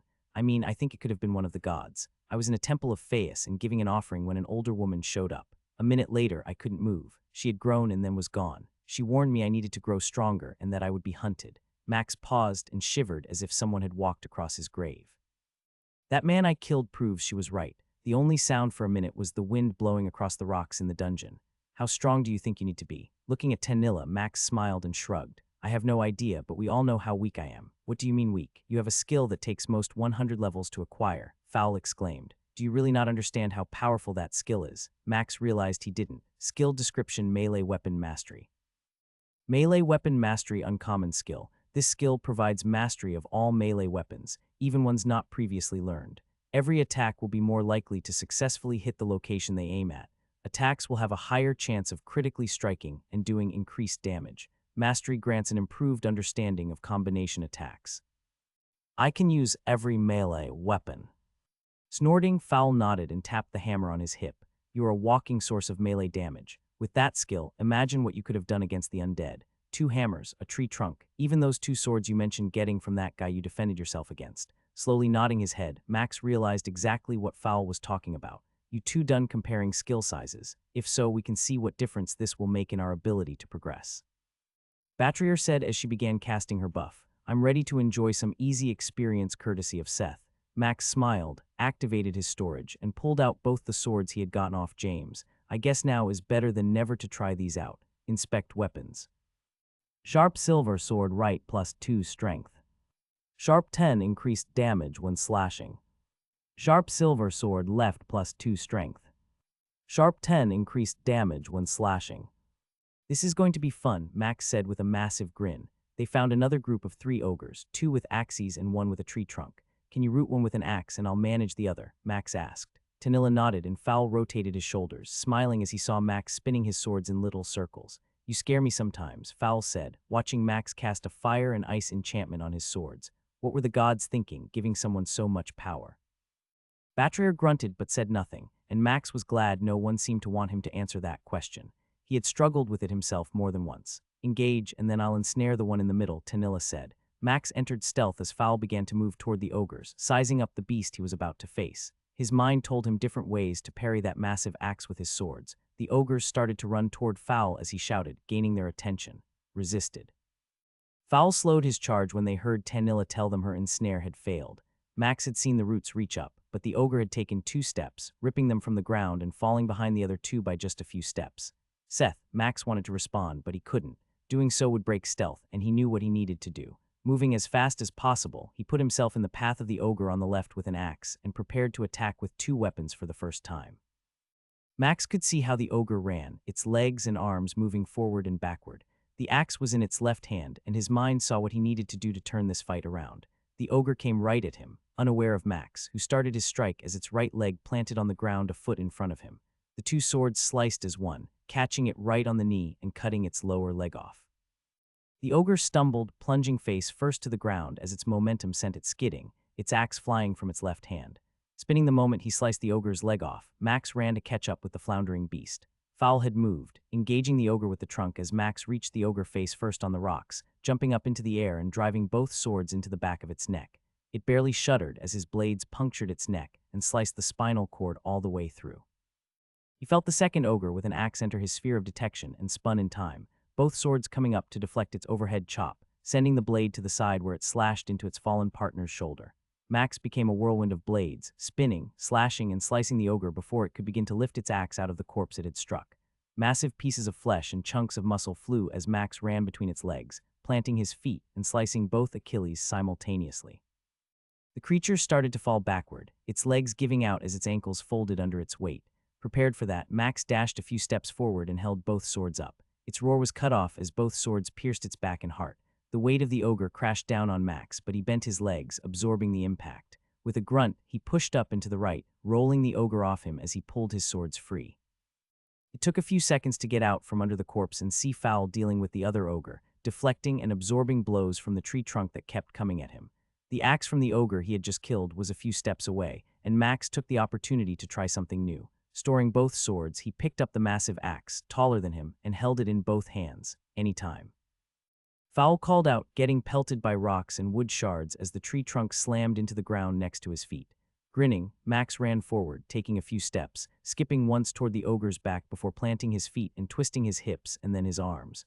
The massive axe swung with every ounce of strength he had, cutting into the ogre's waist and cleaving its body in half.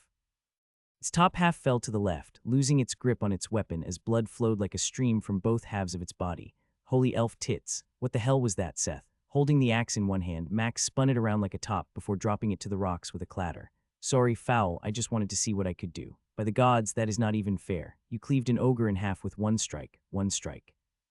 Shrugging, Max moved a few feet from the blood that was pooling around the corpse and activated his storage, pulling out a backpack and setting it down on the ground.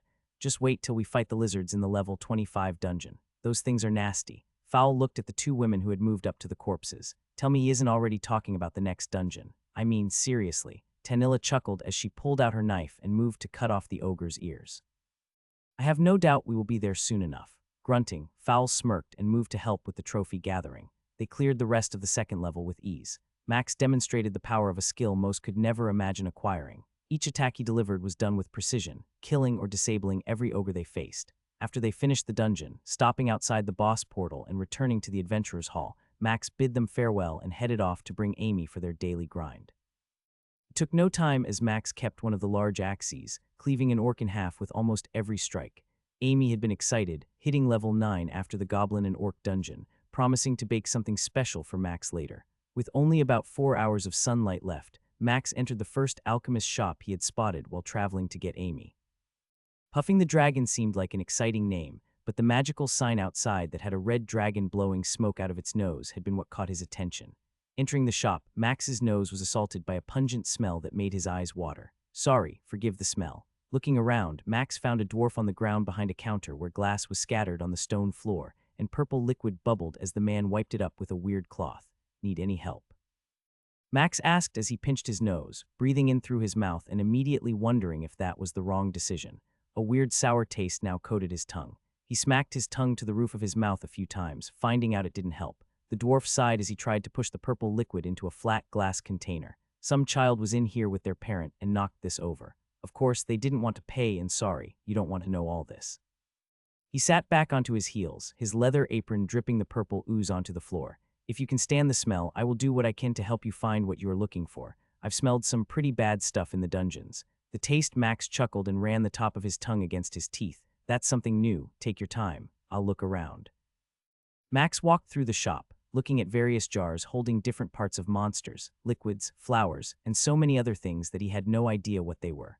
Max turned around from the jar he was tapping with massive eyeballs floating in a clear liquid and saw that the dwarf had changed his apron. The most alarming feature was that he had no beard. You don't have a beard. Barjanak grimaced but nodded. Yes, I lost it last week when a mishap took place with my ex-assistant. Nearly lost my eyebrows as well. Chuckling, Max noticed they seemed less bushy than most dwarf eyebrows. So, besides my lack of facial hair, what can I do for you? Seth Pendle, cocking his thinned eyebrows, Barjanak looked at Max and took him in. The Shade Slayer, shaking his head, Max smiled. No, I just held it off till a higher-level adventurer could come and kill it. All I did was piss it off and somehow managed to stay alive. Well, Adventurer Seth, what can I do for you? Taking the two paws out of storage, Max held the gray-scaled paw and the red one out before Barjanak. I'm interested in seeing what I could get for these. Dwarf began to choke for a few seconds, his eyes locked on the red-scaled paw. I'll buy it, he said without hesitation. Tell me what you want for it. Looking down at the red paw, Max looked at Barjanak and saw the dwarf had yet to blink. Tell me what you might offer. I was actually looking at comparing prices between a few shops. The dwarf struggled to tear his eyes off the paw, forcing himself to look at Max as he scratched his beardless chin. You really don't know what that is worth, do you? Barjanak muttered under his breath, but Max could hear it with his sonar skill. Idiot, showing my hand so badly. Mom was right, I'll never succeed. Smiling at the dwarf, Max could see how he had slumped his shoulders as he talked to himself. Why don't you tell me why it is worth so much? After that, I'll tell you how I got it. Clearing his throat, Barjanak nodded and motioned for Max to follow him. I have no doubt you were in the lizard dungeon, as getting one of those any other way is difficult at best. You already must know it is a rare spawn, even to say that does not do it justice. Only 1 or 2 of those are killed every year. Barjanak had led them to his counter, an ornate stone one with intricate carvings of dwarves battling different monsters along the front piece. A few stands with healing potions and other bottles filled with liquid caught Max's eyes as the dwarf went around it. Max chuckled when Barjanak reached the other side and suddenly stood 6 inches taller. It's a platform, Barjanak told him, smiling as he saw how Max had responded. Being short doesn't make a standard counter easy to trade over.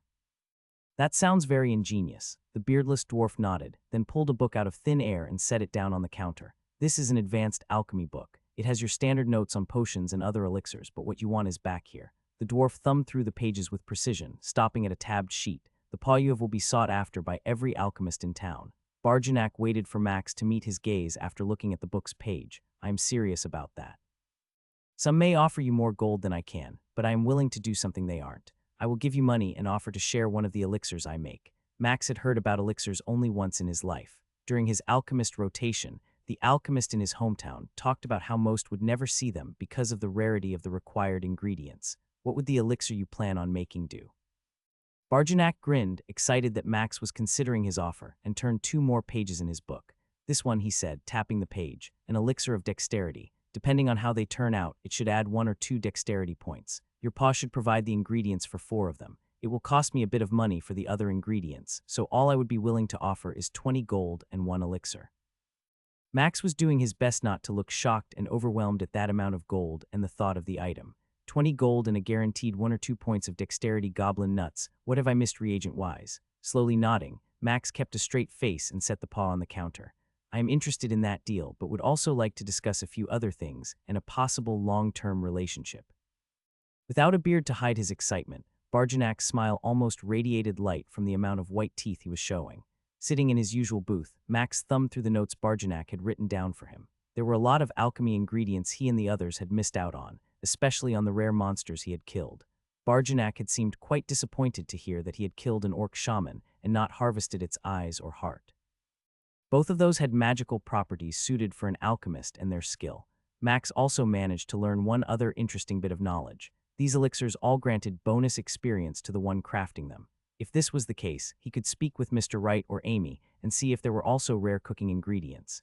You seem lost in thought, Big D stated as he dropped off another mug of ale and deposited tonight's meal beside it.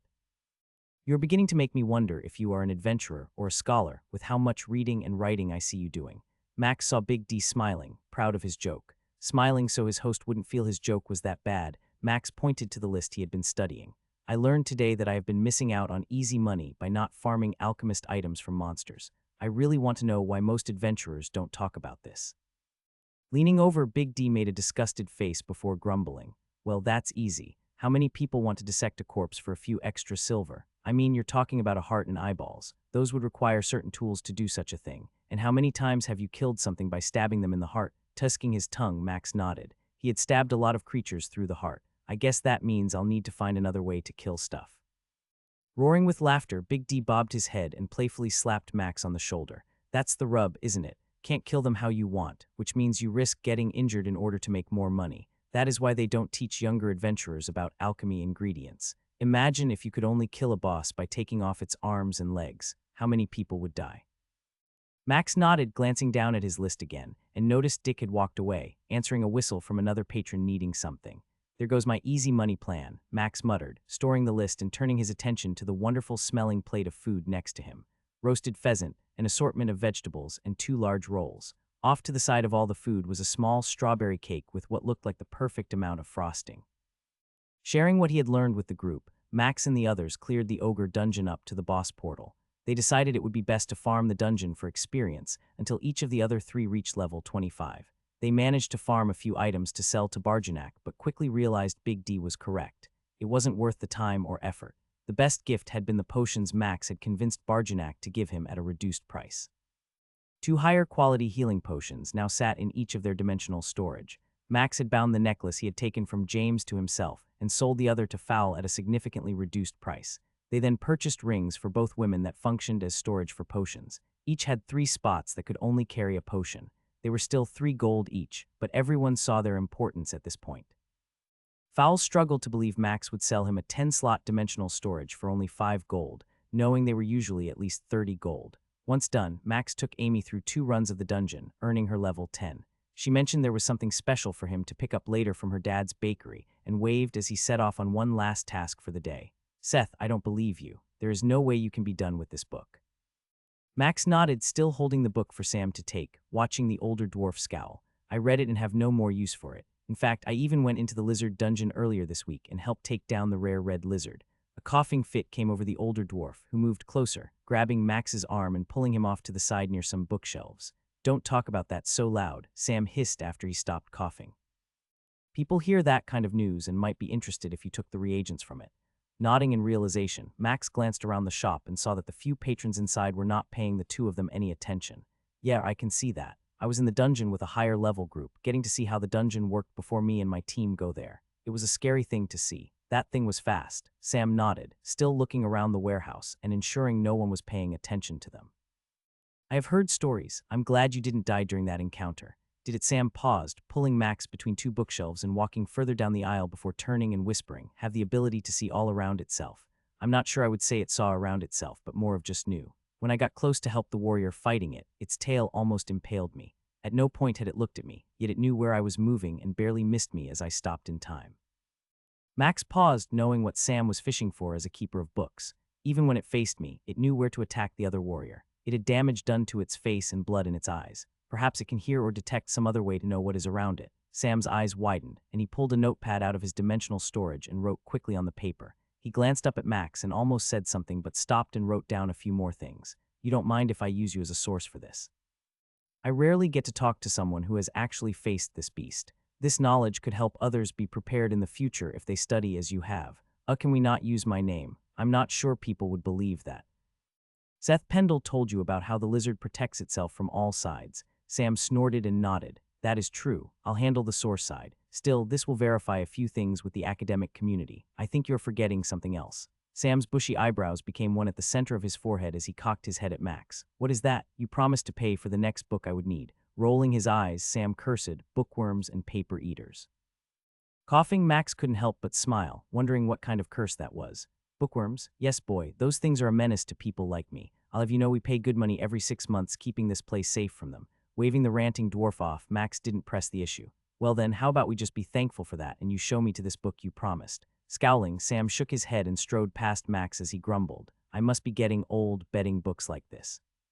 Sitting in his room, Max ran his fingers along the book's spine. Sam had been very specific about how it should be handled. It was his personal copy and had to be kept in storage when not being read in a room away from all food and drink. Rare Monsters, Skills and Powers. Having read the title out loud, Max couldn't help but shiver at the possible wealth of knowledge he might uncover in this book that was clearly older than him. Sam had told Max repeatedly how he took care of this book. The leather had faded in areas, and the creases along the spine showed wear, and the paper was a different quality than he was used to. It was thicker, and on each page were notes written by Sam as he learned new things about each monster. I could use this to hunt down possible skills to consume. He felt the smile on his lips as he considered that thought. There was a world of possibilities, and all he had to do was kill for them.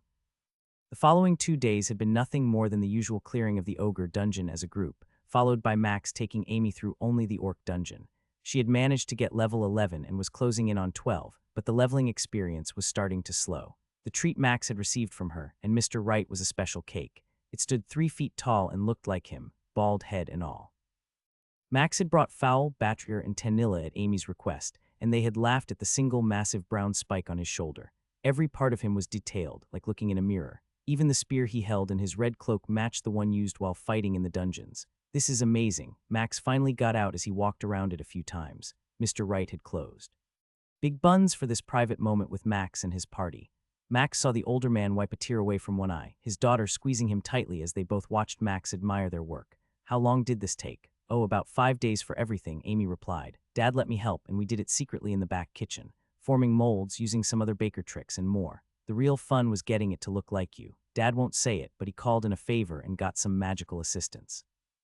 Her dad gave a playful frown at her before he kissed her forehead and nodded. Max fumbled over words. Tease a shame, really, Tanilla said as Max stood there, mouth open like a fish. The person who helped with this obviously had never seen the real Seth. If they had, this would not look as nice as it does. Everyone broke out in laughter, even Max. It's true, this cake looks much better than Seth ever has, Fowl added. Smells better, too. That night, they took the cake across the street and celebrated with patrons staying at the Two-Headed Ogre and a few special guests of Amy and Mr. Wright. Everyone couldn't believe the different flavors of cake that layered the creation, each being perfectly moist and flavorful. At one point during the evening, Amy snuck Max away to a corner and glanced around to ensure no one was watching.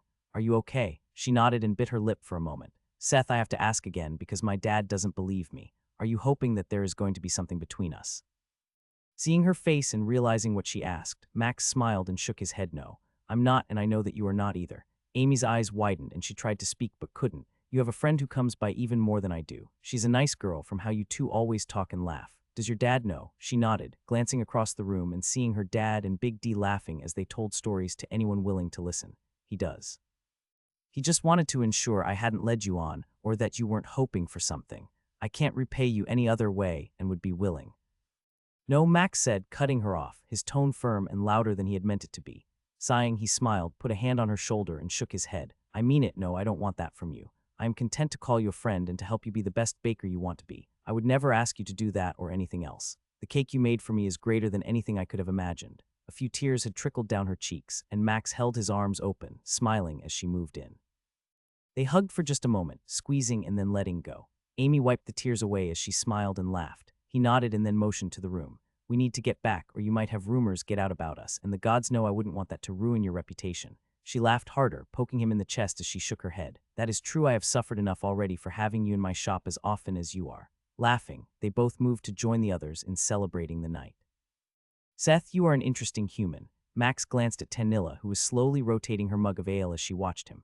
What does that mean? She set her cup on the table and leaned across it in their booth. I have been around humans for a few years. As an elf, we are taught many things about your race. Some are good, and unfortunately she paused, sighing, most are bad. Those elves you ran into back in that other town. There are other groups of like-minded individuals.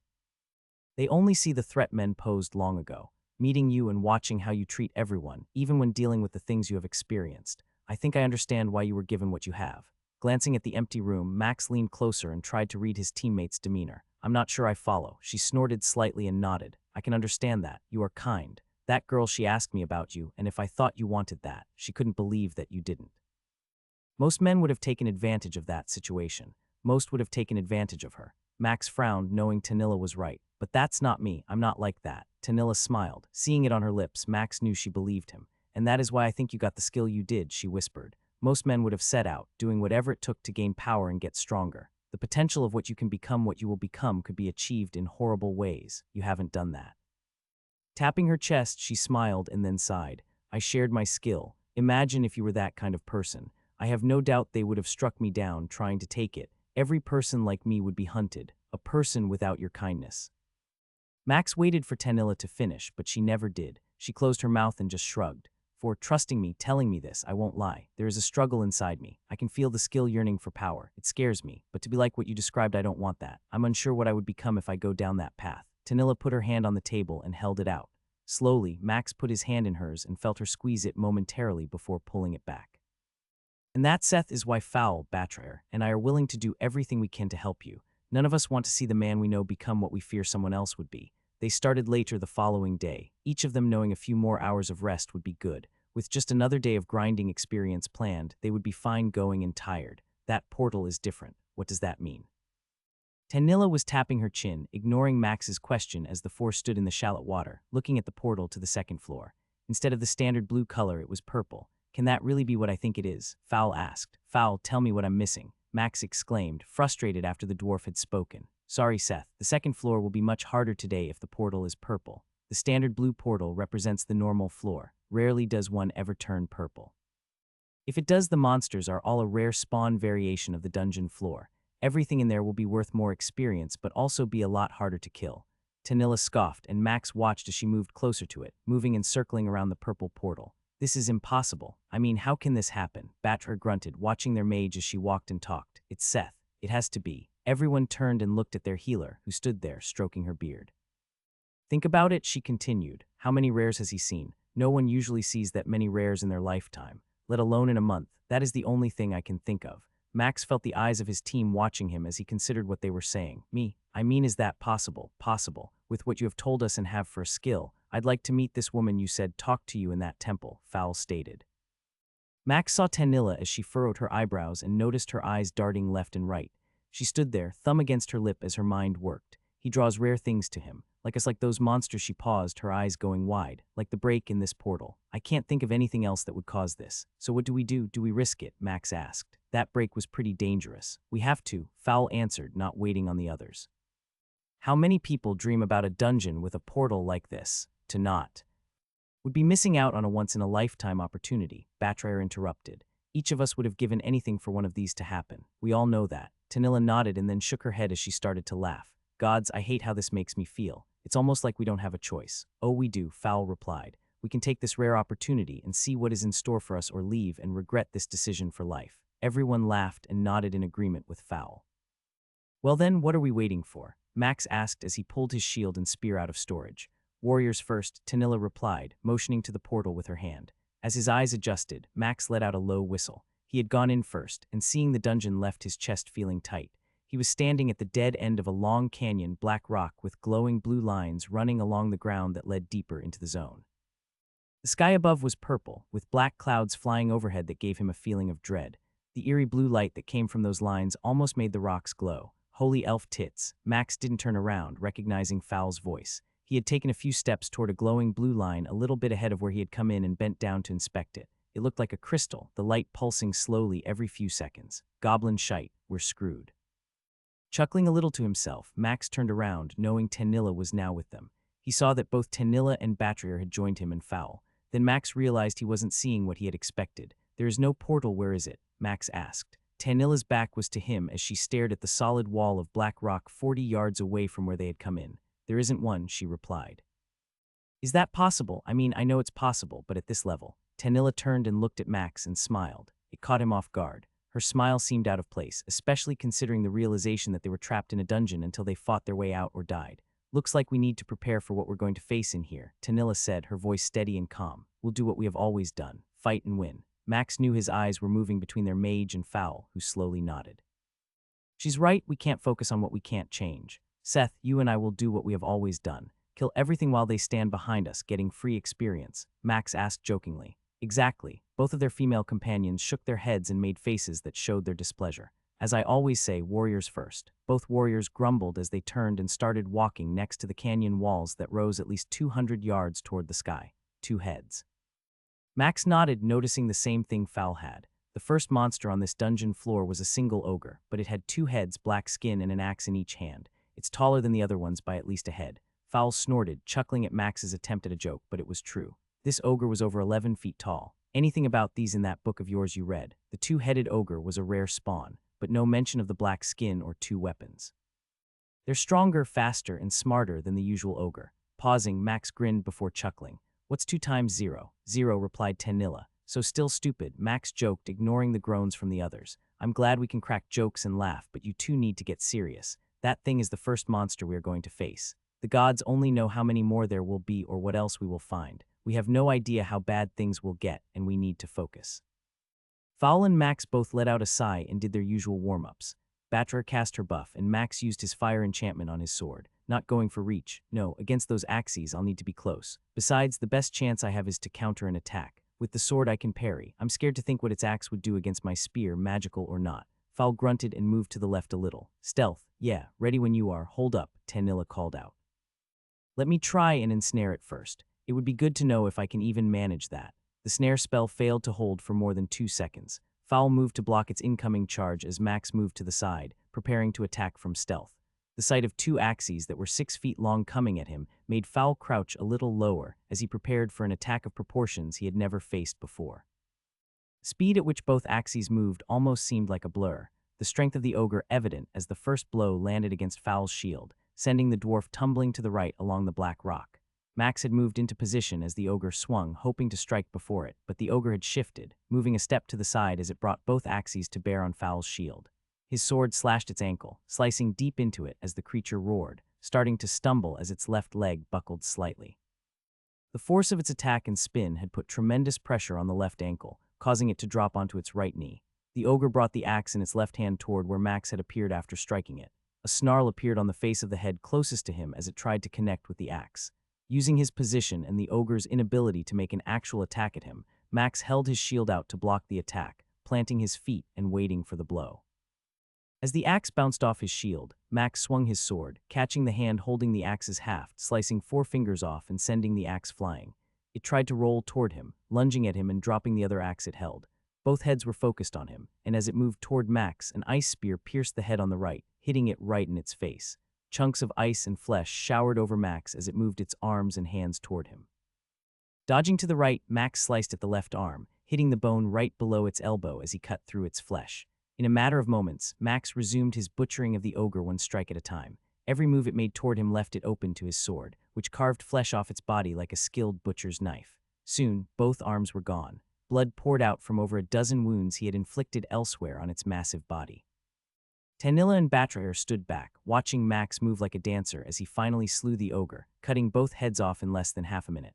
Only when the ogre was dead did Max turn his attention to Fowl, who was shaking his head as he and the rest of the group came up to join him. "You okay?" Fowl nodded, only grunting a response. They stared at the pool of blood that covered the black rock floor. Where the blood touched the blue crystal light, it turned the glow a purple color, matching the sky above. "That's not weird at all," Fowl stated as he pointed at the blood. "Good work, though. I think I would have been fine if only one axe had hit me. Two was more than I could handle. It literally lifted me off the ground. I saw that. Sorry I couldn't attack before it did. It moved from where I had expected it to be. Happens. Now tell me, what do we harvest off this thing?" Max stored his sword and pulled out the notes from Barjanak and the ones he had copied from Sam's book. Before I answer that, can we decide who will harvest everything?" Max grinned as he saw the three of them giving him perplexed expressions. "That sounds bad if you preface it that way," Tanilla stated, getting a grunt of agreement from Batraher. "Oh, it is we need the heart, eyeballs," and Max paused, coughing once and then pointing at the ogre's loincloth. "It's balls." "Oh, hell no," Fowl exclaimed. "I'll gladly get the eyes and heart, but there ain't no way I'm going ball hunting on an ogre." Storing both heads in his storage and the heart in a backpack Barjanak had given him, Max shivered after Batraher handed him the two balls the ogre had once owned. "Someone is going to owe me big time for that," she said with a snarl. "And when I mean big, I mean ogre nut size big." Fowl chuckled, nodding as he wiped his blood-covered hands on a cloth before storing it. One down, and who knows how many left. The subsequent three encounters were a single two-headed ogre, just like the first. Each carried two axes, and they repeated the same process each time. Only once did Tanilla's spell hold the creature the other two times. Each broke it within a second or two. Max found the best attack came from using one of the axes from stealth, and then switching to his sword and shield a few seconds later. The power of the strike he could deliver with the massive axe was impossible to compare to a much shorter blade. Each time the axe had taken the entire foot or knee out, sending the ogre to a quick death.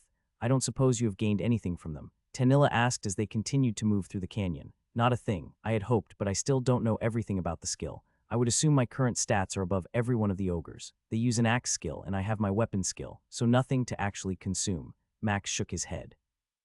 "Nothing I can see in the book my dwarf friend gave me mentioned no other skills." She nodded, letting out a sigh. "I guess I was hoping for something out of all this." Max laughed, his voice echoing along the walls of the canyon. "You mean besides ogre heads, hearts, and balls?" Tanilla chuckled, nodding. "Yes, besides those, two of them." "Seriously?" Fowl asked, even though everyone knew it wasn't a question. "How do we want to handle them? How long can you hold one off?" "Not long. You and I both know I'm the weak link against these things. They overpower me, and it will take everything Batraher has to keep me up." Max cast the fire enchantment on the axe he was using and nodded. "So Tanilla tries to ensnare one. If she succeeds, we take out the other first and then move to the second. If she fails, I'll injure the second one and then come help you with the other." "That's a lot of pressure on me," Tanilla stated as she moved into position. "Well, the day I have earth magic, I'll do what I can to help ease that burden." Fowl began to laugh, and Batraher joined him a few seconds later as Tanilla scowled at Max. "What bothers me the most is how soon that might happen," she replied. Casting, Max moved toward the ogre on the right. He knew how Tanilla had felt, and believed she had made that statement earlier to let him know she knew the pressure he was under. They were in this situation because of him. This dungeon had to have shown up because of something a god or some other power decided to mess with his life. Without him, they wouldn't survive. Peter's words echoed in his mind, their lives depended on him. Resisted, cursing under his breath, Max kept moving at the one he was focused on. He planted his feet and set his legs, watching as it ran right toward Fowl. It didn't see him standing there with his axe, the back of it resting against the ground. Everything he had went into this strike. There wasn't time to play with these ogres. He needed to take this one out and move to help Fowl. The ogre ran right at him, unaware of what was hidden before it. Max timed its stride, its momentum. With every ounce of power in his legs and hips, he swung the axe toward its chest, the steel edge appearing as it sliced into the ogre's sternum. The sound of flesh being cut, bones being broken, and a roar that never reached its curled lips was lost as the ogre fell forward, crashing into the ground, the head of the axe buried in its chest. Letting go of the axe handle, Max barely ducked in time to avoid a face full of the ogre's crotch as it fell. Coming out from that and seeing the second ogre changing its focus from Fowl to him. It had been 2 steps behind the first, the spell buying them seconds, and now he stood there with 2 axes coming at him. There was no time to dodge to the side, but he felt and sensed the ogre as it reached the range of his detection skill. Both axes were coming together, chopping like a pair of scissors ready to cut him in half. Fowl was too far away. They all were. He could read the attacks and see the strikes as time slowed down for the briefest moment. Both heads on the ogre were entirely focused on him. Dimensional storage was active. He tried to go for his shield and sword, but knew there wasn't time. There was only one option, and it scared him. Death was coming. Berserk activated. The world shifted red for a moment before it went purple. The blue light of the world combined with his rage. It was a shame Max couldn't see how amazing it looked. The ogre he saw before him filled his mind, and his body reacted, his strength and speed doubling. There was no hesitation. Max lunged forward at the ogre, head-on with only fists as his weapons. The axe heads missed him by inches and collided together, sparks and pieces of metal coming from the impact, but Max paid no attention to any of that. All he saw was something he needed to kill. As his fists impacted the ogre's chest, they hit so hard that ribs broke, and his hand punctured its flesh. He began to pummel the ogre with his right fist as his left one held onto a rib bone, allowing him to stay close to the ogre. All four eyes went wide at seeing the man who had evaded its attack, and whose every punch put a hole in its body. Ribs broke as Max punched a hole with his right hand, grabbing onto another rib and pulling himself higher. Something smashed into his back, but he ignored it, unconcerned with whatever that distraction had been. He climbed higher, staining the ogre's black skin with red as he punched through its collarbone, snapping it and grabbing onto the protruding white and red bone with his hand. A face bent toward him, mouth open and massive teeth jutting out to bite. Unaware of the smile on his face, Max accepted the ogre's gift, which it had unknowingly given him. Max's right fist came as a blur, catching the ogre's jaw and shattering it, knocking the head back from the force. Blow after blow rained down on the head before it could pull it back. The ogre was falling backward, the power of each strike of Max's fist against its head causing it to suffer in ways it had never known. As they fell, Max found punching the ogre easier. They bounced against the ground once, yet his grip on the collarbone never failed, allowing him to pivot so that he could turn to the other face that was howling in pain. The left head was missing its face, brains oozing from the holes his hand had created. Max lunged for the ogre's second head, his hands moving so fast no one could count how many blows he landed on the creature. Flesh and bones erupted from every attack he landed on its face, showering himself in the ground with gore.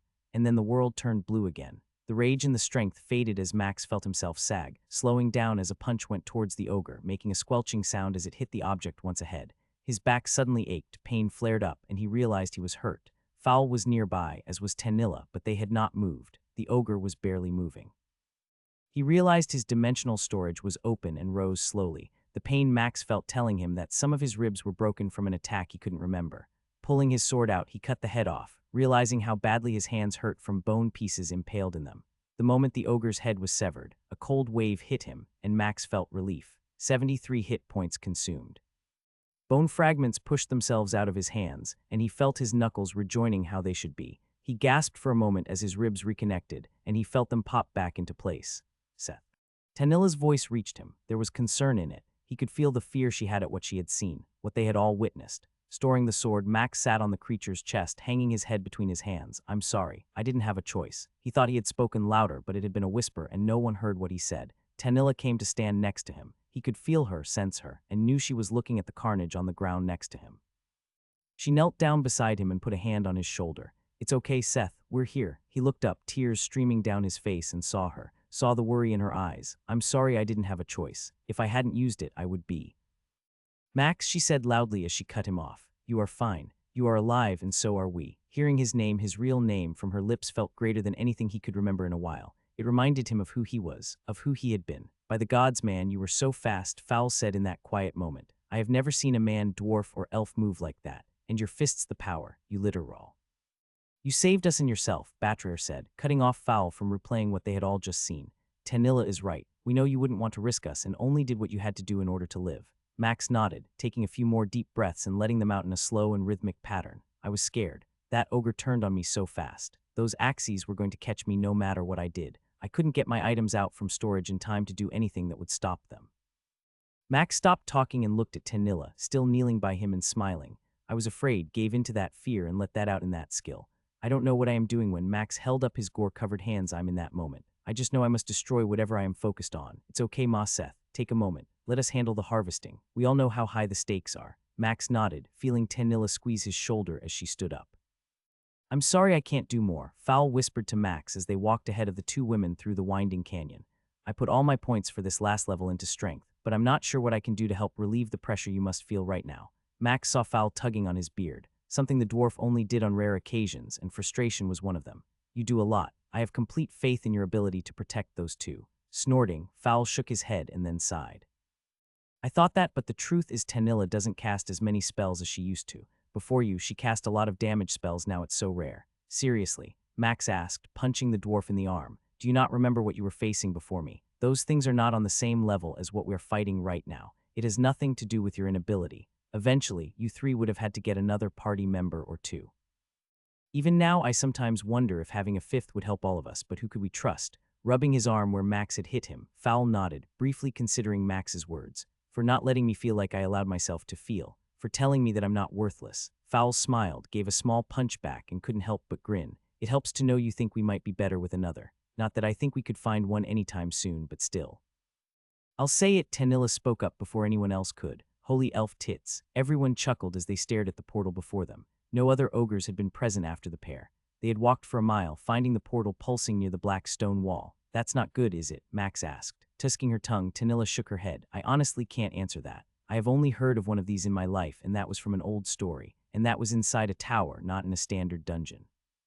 What are the odds that there won't be an exit when we go through that portal? I don't know. I really don't know. Fowl pulled a backpack from his storage and dropped it on the ground. How about we eat something and take a break before finding out? Either way, we need to go in there, and I, for one, am hungry and thirsty. Everyone nodded, taking the jerky Fowl was handing out as they stared at the portal. The orange portal had a glowing purple edge that matched the one they had taken to enter here. Max went first, not wanting to risk anyone in case the portal sent them somewhere dangerous. He was content knowing Fowl would be coming a few seconds after him. The boss room was a massive 100-yard-wide square room with a ceiling 30 yards above. The floor was a checkered pattern of 10-yard squares, alternating black squares and the glowing blue crystal. The entire room had this pattern, making it as bright as the sun at noontime. In the middle of it was an ogre, 17 feet tall and sporting 3 heads. In one of its hands was a sword over 7 feet long. Is that thing real? Max nodded, knowing Fowl was staring at the boss just as hard as he was. Yup, makes you feel a little tiny compared to it. Hell, I'm afraid of getting stepped on. I mean, it's 3 times my height. Holy elf tits. Tanilla cursed as she came up behind them. I'm glad I'm not the one who has to cut its balls off after we kill it. Her well-timed joke had everyone laughing, even Batrayer, who didn't want to consider that task.